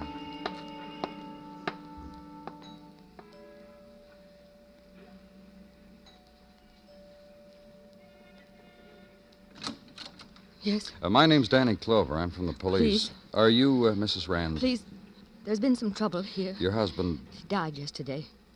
Please don't ask me to talk with you. Did your doctor, Dr. Montoya, did he tell you that your husband had been poisoned? What?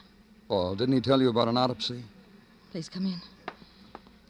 The word come through now. Autopsy. Yesterday, shock, and, you know, Dr. Montoya said autopsy, and I nodded, I suppose. Poison. What? Homicide. Meaning my husband was murdered. That's right. That's ridiculous. Why do you say that? Well, I didn't kill him. You hear what I said? I didn't kill him. I didn't... He's been in bed most of the time, and I'm his wife, and I was closer to him, and I fed him, and I washed him, and... Listen, I didn't kill him. Who else could have? I'm asking you a question. Dirty, stinking, rotten Who? little... I'll kill her. I'll kill her. Who are you talking about? I'm going to take a gun or a knife or whatever I can put my hands on, and I'm going to kill her. Just take it easy. Tell me who you... Ward. Ward? Bonnie Ward, his nurse. His fawning, sweet little nurse. Last month he changed his will to leave her a few $1,000. I'll kill her. Where do I find Bonnie Ward? She lives here. Did until yesterday. This was her home, you mean? Practically. She had a day off. Yes, there was a place. Apartments, something. Once or twice I picked her up there to bring her back after her day off. I'll want the address. Anything. Just so you let me get my hands on her. Anything you want.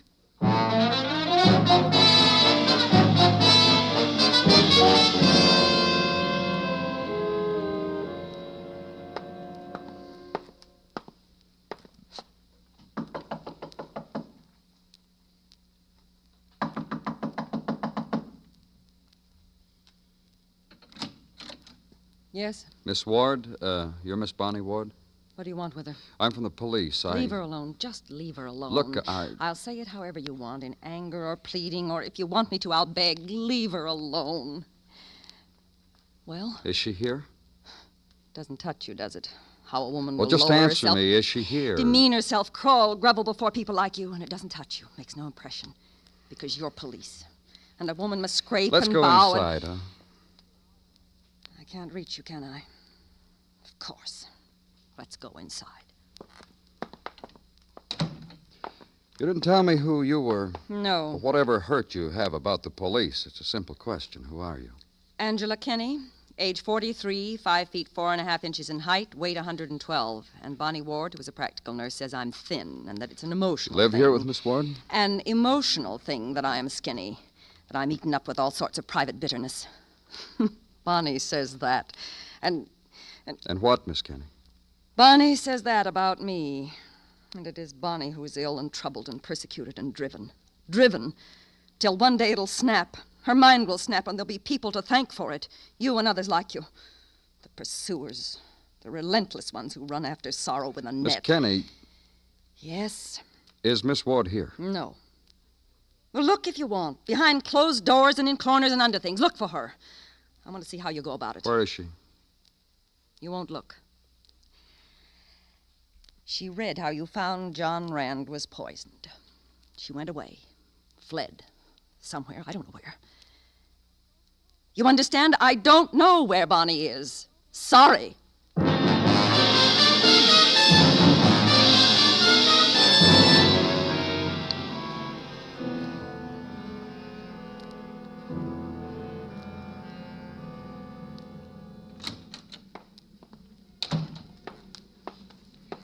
Danny?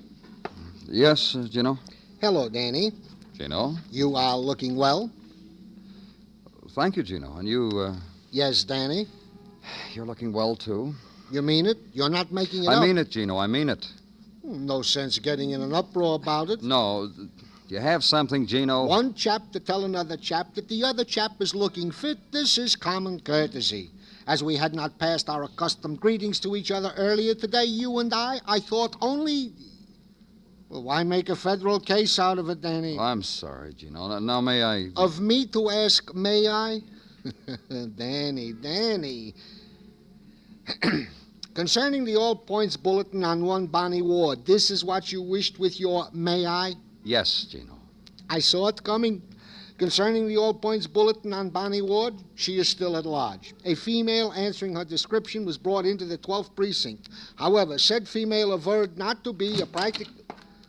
Don't bother with an excuse me, Detective Muggavan. Thanks, I won't. Danny, I just came in over radio. What did, Muggavan? How there's a woman on a ledge, 12th floor of a building on West 23rd Square. She'll jump, drawing a crowd. Don't they always look, Muggavan? Why don't you Just get up? listen, huh? This woman, she's screaming her name. Bonnie Ward, she screams. Watch Bonnie Ward die.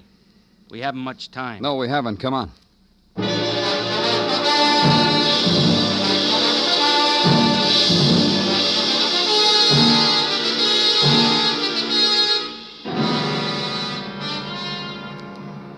You listen to me, Bonnie Ward. You just listen. The police said I could talk to you. I don't know you, and you don't know me. But I'm a woman, and you're a woman. And I say you have no right to die. Not like that. Don't die. Well, they're having fun, huh, Danny? Help me out this window. Uh-huh. Hey, 12 stories up, Danny. The ledge the size of a plank. Now, you'll take it easy, huh? If she jumps before you get to her. Bonnie. Listen to me, Bonnie. Get away from me. No, just listen to me. You think they'll enjoy it? If I jump, just fall. Fall. They don't want you to die, Bonnie. Look at them. Look at them. And that woman. She wants me to die. You want it, don't you? I talked to your friend, your roommate. I talked to Angela Kenny. She said she needs you. She says she's unhappy without you. Angela said she needs me. She's your friend. She loves you. She doesn't want you to die. Bonnie. You're lying. No one wants me. I'm hated. Hated. Even Angela. No. Bonnie.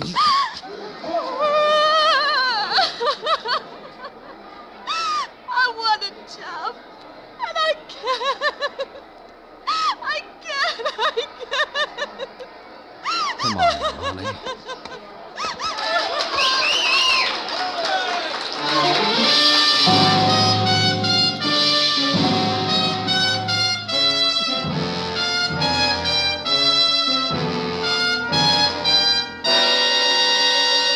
You are listening to Broadway's My Beat, written by Morton Fine and David Friedkin, and starring Larry Thor as Detective Danny Clover. Next Tuesday, CBS Radio invites you to attend the opening of a hard-hitting new series titled 21st Precinct. Meet Captain Kennelly and learn directly from him the operations of the largest police force in the world. Next Tuesday night on most of these same CBS radio stations, hear 21st Precinct.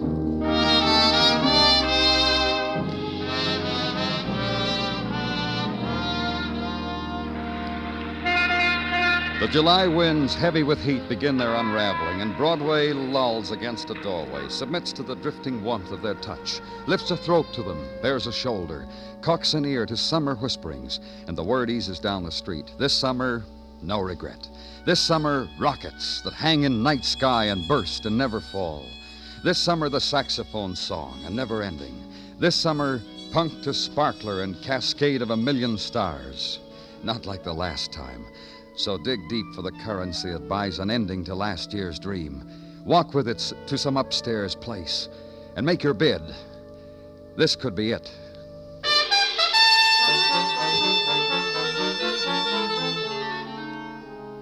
And in office at police headquarters, the summer talk also. Of a woman held on suspicion of murder. Of a woman who had tried death 12 floors above July pavements. Summer talk concerning Bonnie Ward. Psychotic hysteria, Danny. That's what Dr. Sinsky calls it. When she isn't laughing, she's crying. Then she shivers. Laughs some more. Anyway... Anyway what, Muggavan? Nothing. You were going to say something. What? You just have to probe, huh? Forget it. You wanted to know what I was going to say. Forget it. I was going to say anyway... Any way you look at it, I'm sorry for her. Sorry a woman wants to kill herself. Sorry for a lot of... Well, now you know. Yeah. Anything on... I tried to get through to her. You did. So did Dr. Sinsky. So did the department psychiatrist. Bonnie Ward's going to need a lot of help.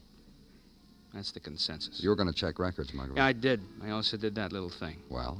Yeah, we got a record on Bonnie Ward. We sure have. Charge of murder. What? February 1948. Bonnie Ward was charged and held for the murder of a man, rich man, name of Charles Raymond. Very rich man. Old. Invalid. Bonnie Ward was his private nurse. Just like with John Rand. Same kind of circumstances. Go on. Rich man died, left Bonnie Ward, who was just a private nurse to him, left her $10,000 in his will. John Rand left her money, too. Mrs. Rand said a few thousand. Yeah, Bonnie must have been quite a nurse. Wouldn't you say? A two-time winner like that? Wouldn't you say? Well, what else you got? Well, this Charles Raymond, the man Bonnie took care of 5 years ago, the doctor wouldn't sign his death certificate either. Call the police. Bonnie was arrested, brought to trial. Every piece of evidence they had pointed to her guilt. Still, she got off. Jury acquitted her.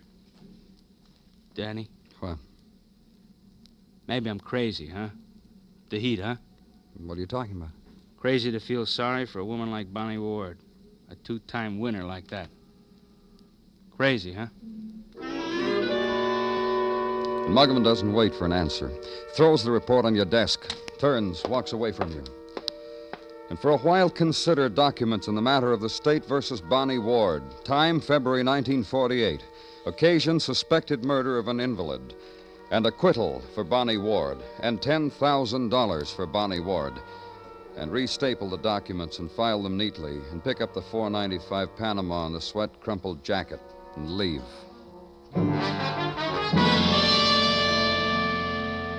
And the room where Bonnie Ward spent her time off with John Rand, murdered man. Room where she spent her time off with Angela Kenny is sodden with July heat. Here by the window, Mr. Clover. It's cooler.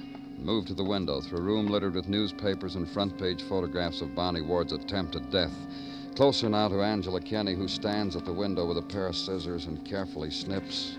From a late edition, the 5-column photo of Bonnie Ward screaming from a building's ledge. There. It's the best of the lot, don't you think, Mr. Clover? I chose it because it was the best. Why? I don't understand. Well, I asked you why you're cutting out a news photograph of Bonnie Ward doing... I told you it was the best of the lot. Gonna enjoy it? Pin it to the wall where you can look at it any time that To remind me. To make me remember to what depths you've degraded a human being, all of you. Bonnie is a very human being, you know. And this picture will forever prove it to me. 5 years ago, she was charged with the murder of another man. Did you know that, Miss Kenny? Yes. And received $10,000 from his will, and was acquitted. And hounded and vilified and pointed out by idiots on the street who had nothing better to do than destroy.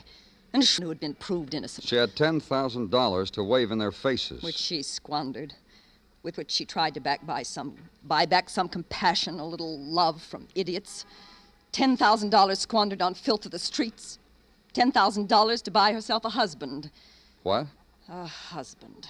A man who grinned at her, who had wavy red hair, who was younger than Bonnie. You know him? Bonnie told me about him. Told me about Tom Pryor, husband, her lost husband. Told me how he and I had so much in common. No use for the police, for instance, and the kind way we reacted when Bonnie felt very low. And surely you don't wish to prolong this, Mr. Clover? Then why don't you just go? Name, Tom Pryor. Description, red-headed and no use for the police. Implication, police record. So run it through the IBM at records and come up with a punched card, which in translation means this. Age 34, 5 feet 9 1/2. Profession chauffeur, one-time driver of racing cars. Red hair, ruddy complexion, distinguishing marks, none. Last known address, Hotel Lorenzo, a flea bag in the Bowery. List of arrests, May 1950, disturbing the peace, fined $50, 60 days in lieu of fine. March 1952, drunk and disorderly, 30 days. April 1953, drunk, disorderly, vagrancy, 90 days. What else? Place of each arrest, bar attached to Hotel Lorenzo on Mott Street. That's about all.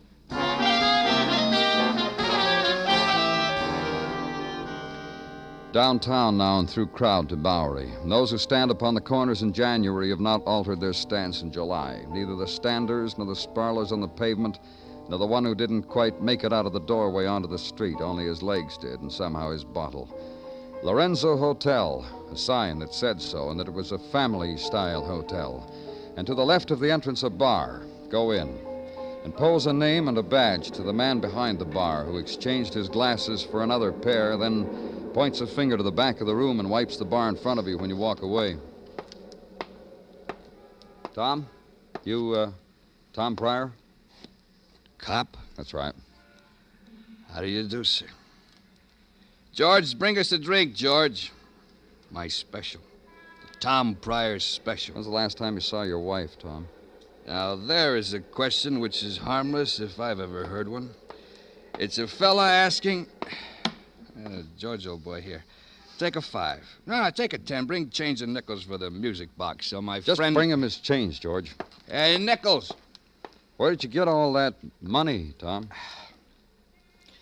Where'd you get yours? Must be $100 there, or more. Never argue with a cop, especially you can't run fast like me. What do you do for a living? Chauffeur. Working? No. Why? I happen to be in a bar drinking, sir. I've been told time and time again, and with reason, sir, that alcohol and driving do not mix.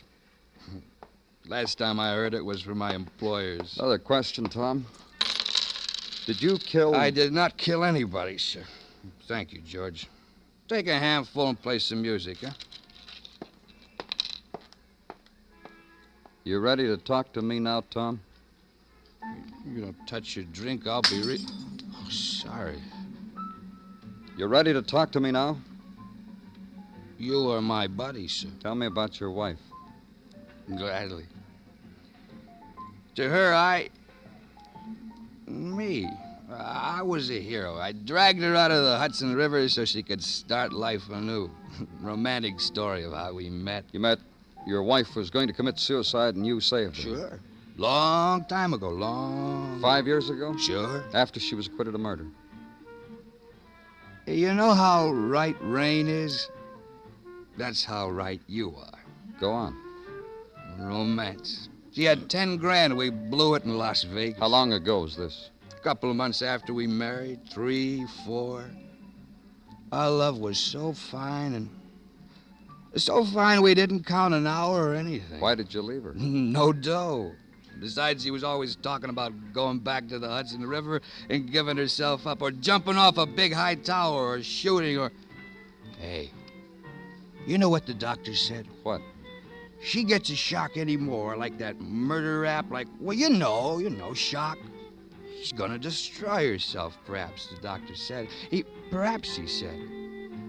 I happened to mention this information to my employer at the time. Who was that? Mrs. Rand. Mrs. Louise Rand, sir. John Rand's wife? My employer. You mean you worked for her? My employer. And now, if you'll excuse me, I believe I will have a small catnap. Good night, all.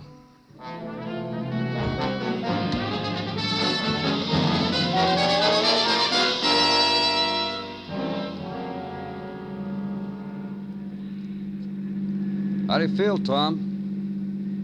Better? Ask you something? What?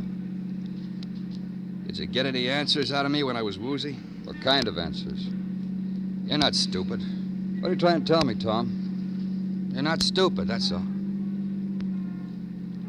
And you're gonna turn right now, aren't you? Uh-huh. Figure. And stop right here. You don't have to hold on to me.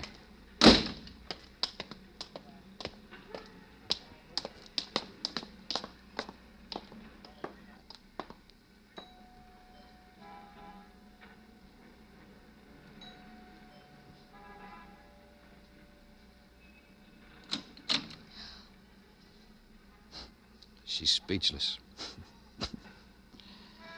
I warned you a long time ago, Mrs. Red, this was liable to happen. Let's go inside. What are you doing here? Oh, my. About your husband. Of course about my husband, but him. Me. I haven't quite figured out about you, Tom. How about accessory before the fact? Hey, look what I am. What are you talking about? About a fact, about the murder of your husband. You have his murderer, that nurse. Oh, my. What's the matter with you? This is Mrs. Rand. Once she was my employer. You never did tell me, Tom. How long ago was that? Oh, about $3,000 ago. Mrs. Rand. What do you want? When did Bonnie come here to work for you? After he left. After Tom, then his wife came to nurse my husband. That's right, Mrs. Rand. But when he worked here, Tom told you about his wife. Here we get on thin ice, Mr. Clover. I just happened to mention to the lady here that once my wife was tried for murder. And wasn't it a coincidence that this lady here had a sick husband who needed care, and my wife was a nurse? And how the situation was the same. Did you convince your husband, Mrs. Rand, to leave Bonnie some money? I could kill you, Tom. I sure understand why you feel like that. So Tom told you all this, Mrs. Rand. You were a woman with a wealthy husband, a husband who was too much trouble. I just told the lady here how Bonnie, that's my wife, Bonnie, how she was mixed up in a situation. That's all. Did you suggest to her that if your wife was mixed up in another situation just like it, her whole history would be dug out again? And it seems to me that this here lady suggested that herself. This lady here said my wife would have a hard time getting off a second time. I really don't know what she was talking about. You're doing real well, Tom. Thank you. Now, tell the man what else you told me about your wife. How she would kill herself if she ever got into trouble again. Did you happen to mention that to him? I know about that. You've been drunk, haven't you, Tom? Yes, ma'am. And you told him everything, didn't you? Yes, ma'am. And you think you're going to blame it all on me? I'm sure gonna try to, ma'am. I've been paying him blackmail, Mr. Clover. Yeah. I've been supporting him, paying him You just... poisoned your husband, didn't you? You know what I could do to you, Tom? Yes, ma'am. No use trying, is it, Mr. Clover? We better go, Mrs. Rand. Hey, I'm going too, huh? That's right. You wouldn't let me drive, would you, just to drive her again? I think that'd be pretty. No, huh? This way, Mrs. Rand. Oh, I'll open the door for you, Mrs. Rand. You're quite welcome, Mrs. Rand.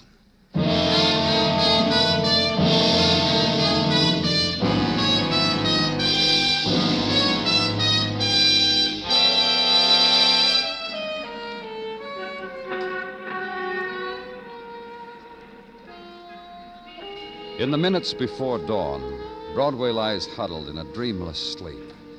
It's the time of the long night and no stars and the muted wind. And from far away, listen, the whispers gather and take away the night. It's Broadway, the gaudiest, the most violent, the lonesomest mile in the world. Broadway, my beat.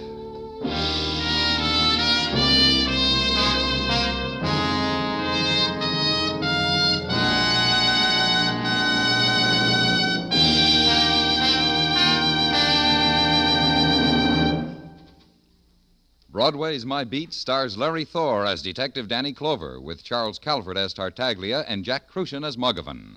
The program is produced and directed by Elliott Lewis, with musical score composed and conducted by Alexander Courage. In tonight's story, Lorene Tuttle was heard as Louise Rand, Herb Ellis as Tom, Irene Tedrow as Angela, and Truda Marson as Bonnie. George Walsh speaking.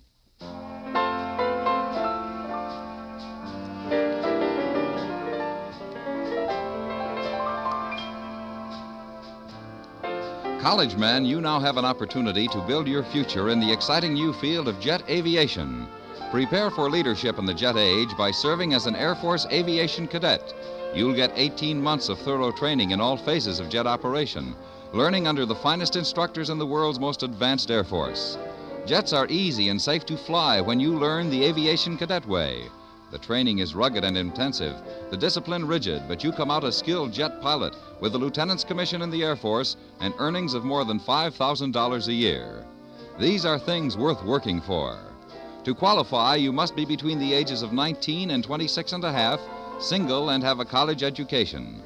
Visit your nearest Air Force base or recruiting station for details. Act today. Stay tuned now for the Gene Autry Show, which follows immediately over most of these same stations.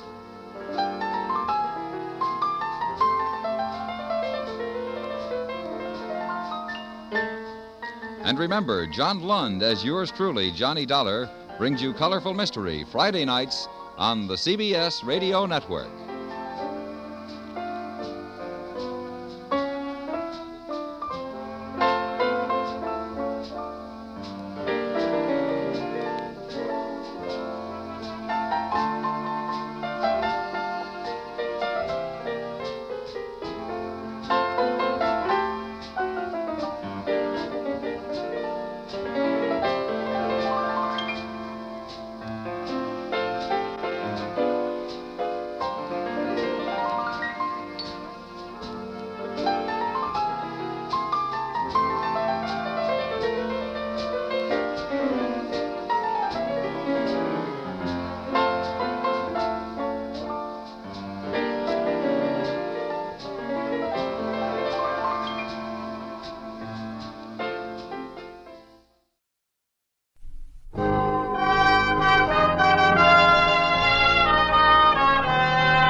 Broadway's My Beat, from Times Square to Columbus Circle, the gaudiest, the most violent, the lonesomest mile in the world. Broadway's My Beat, with Larry Thor as Detective Danny Clover.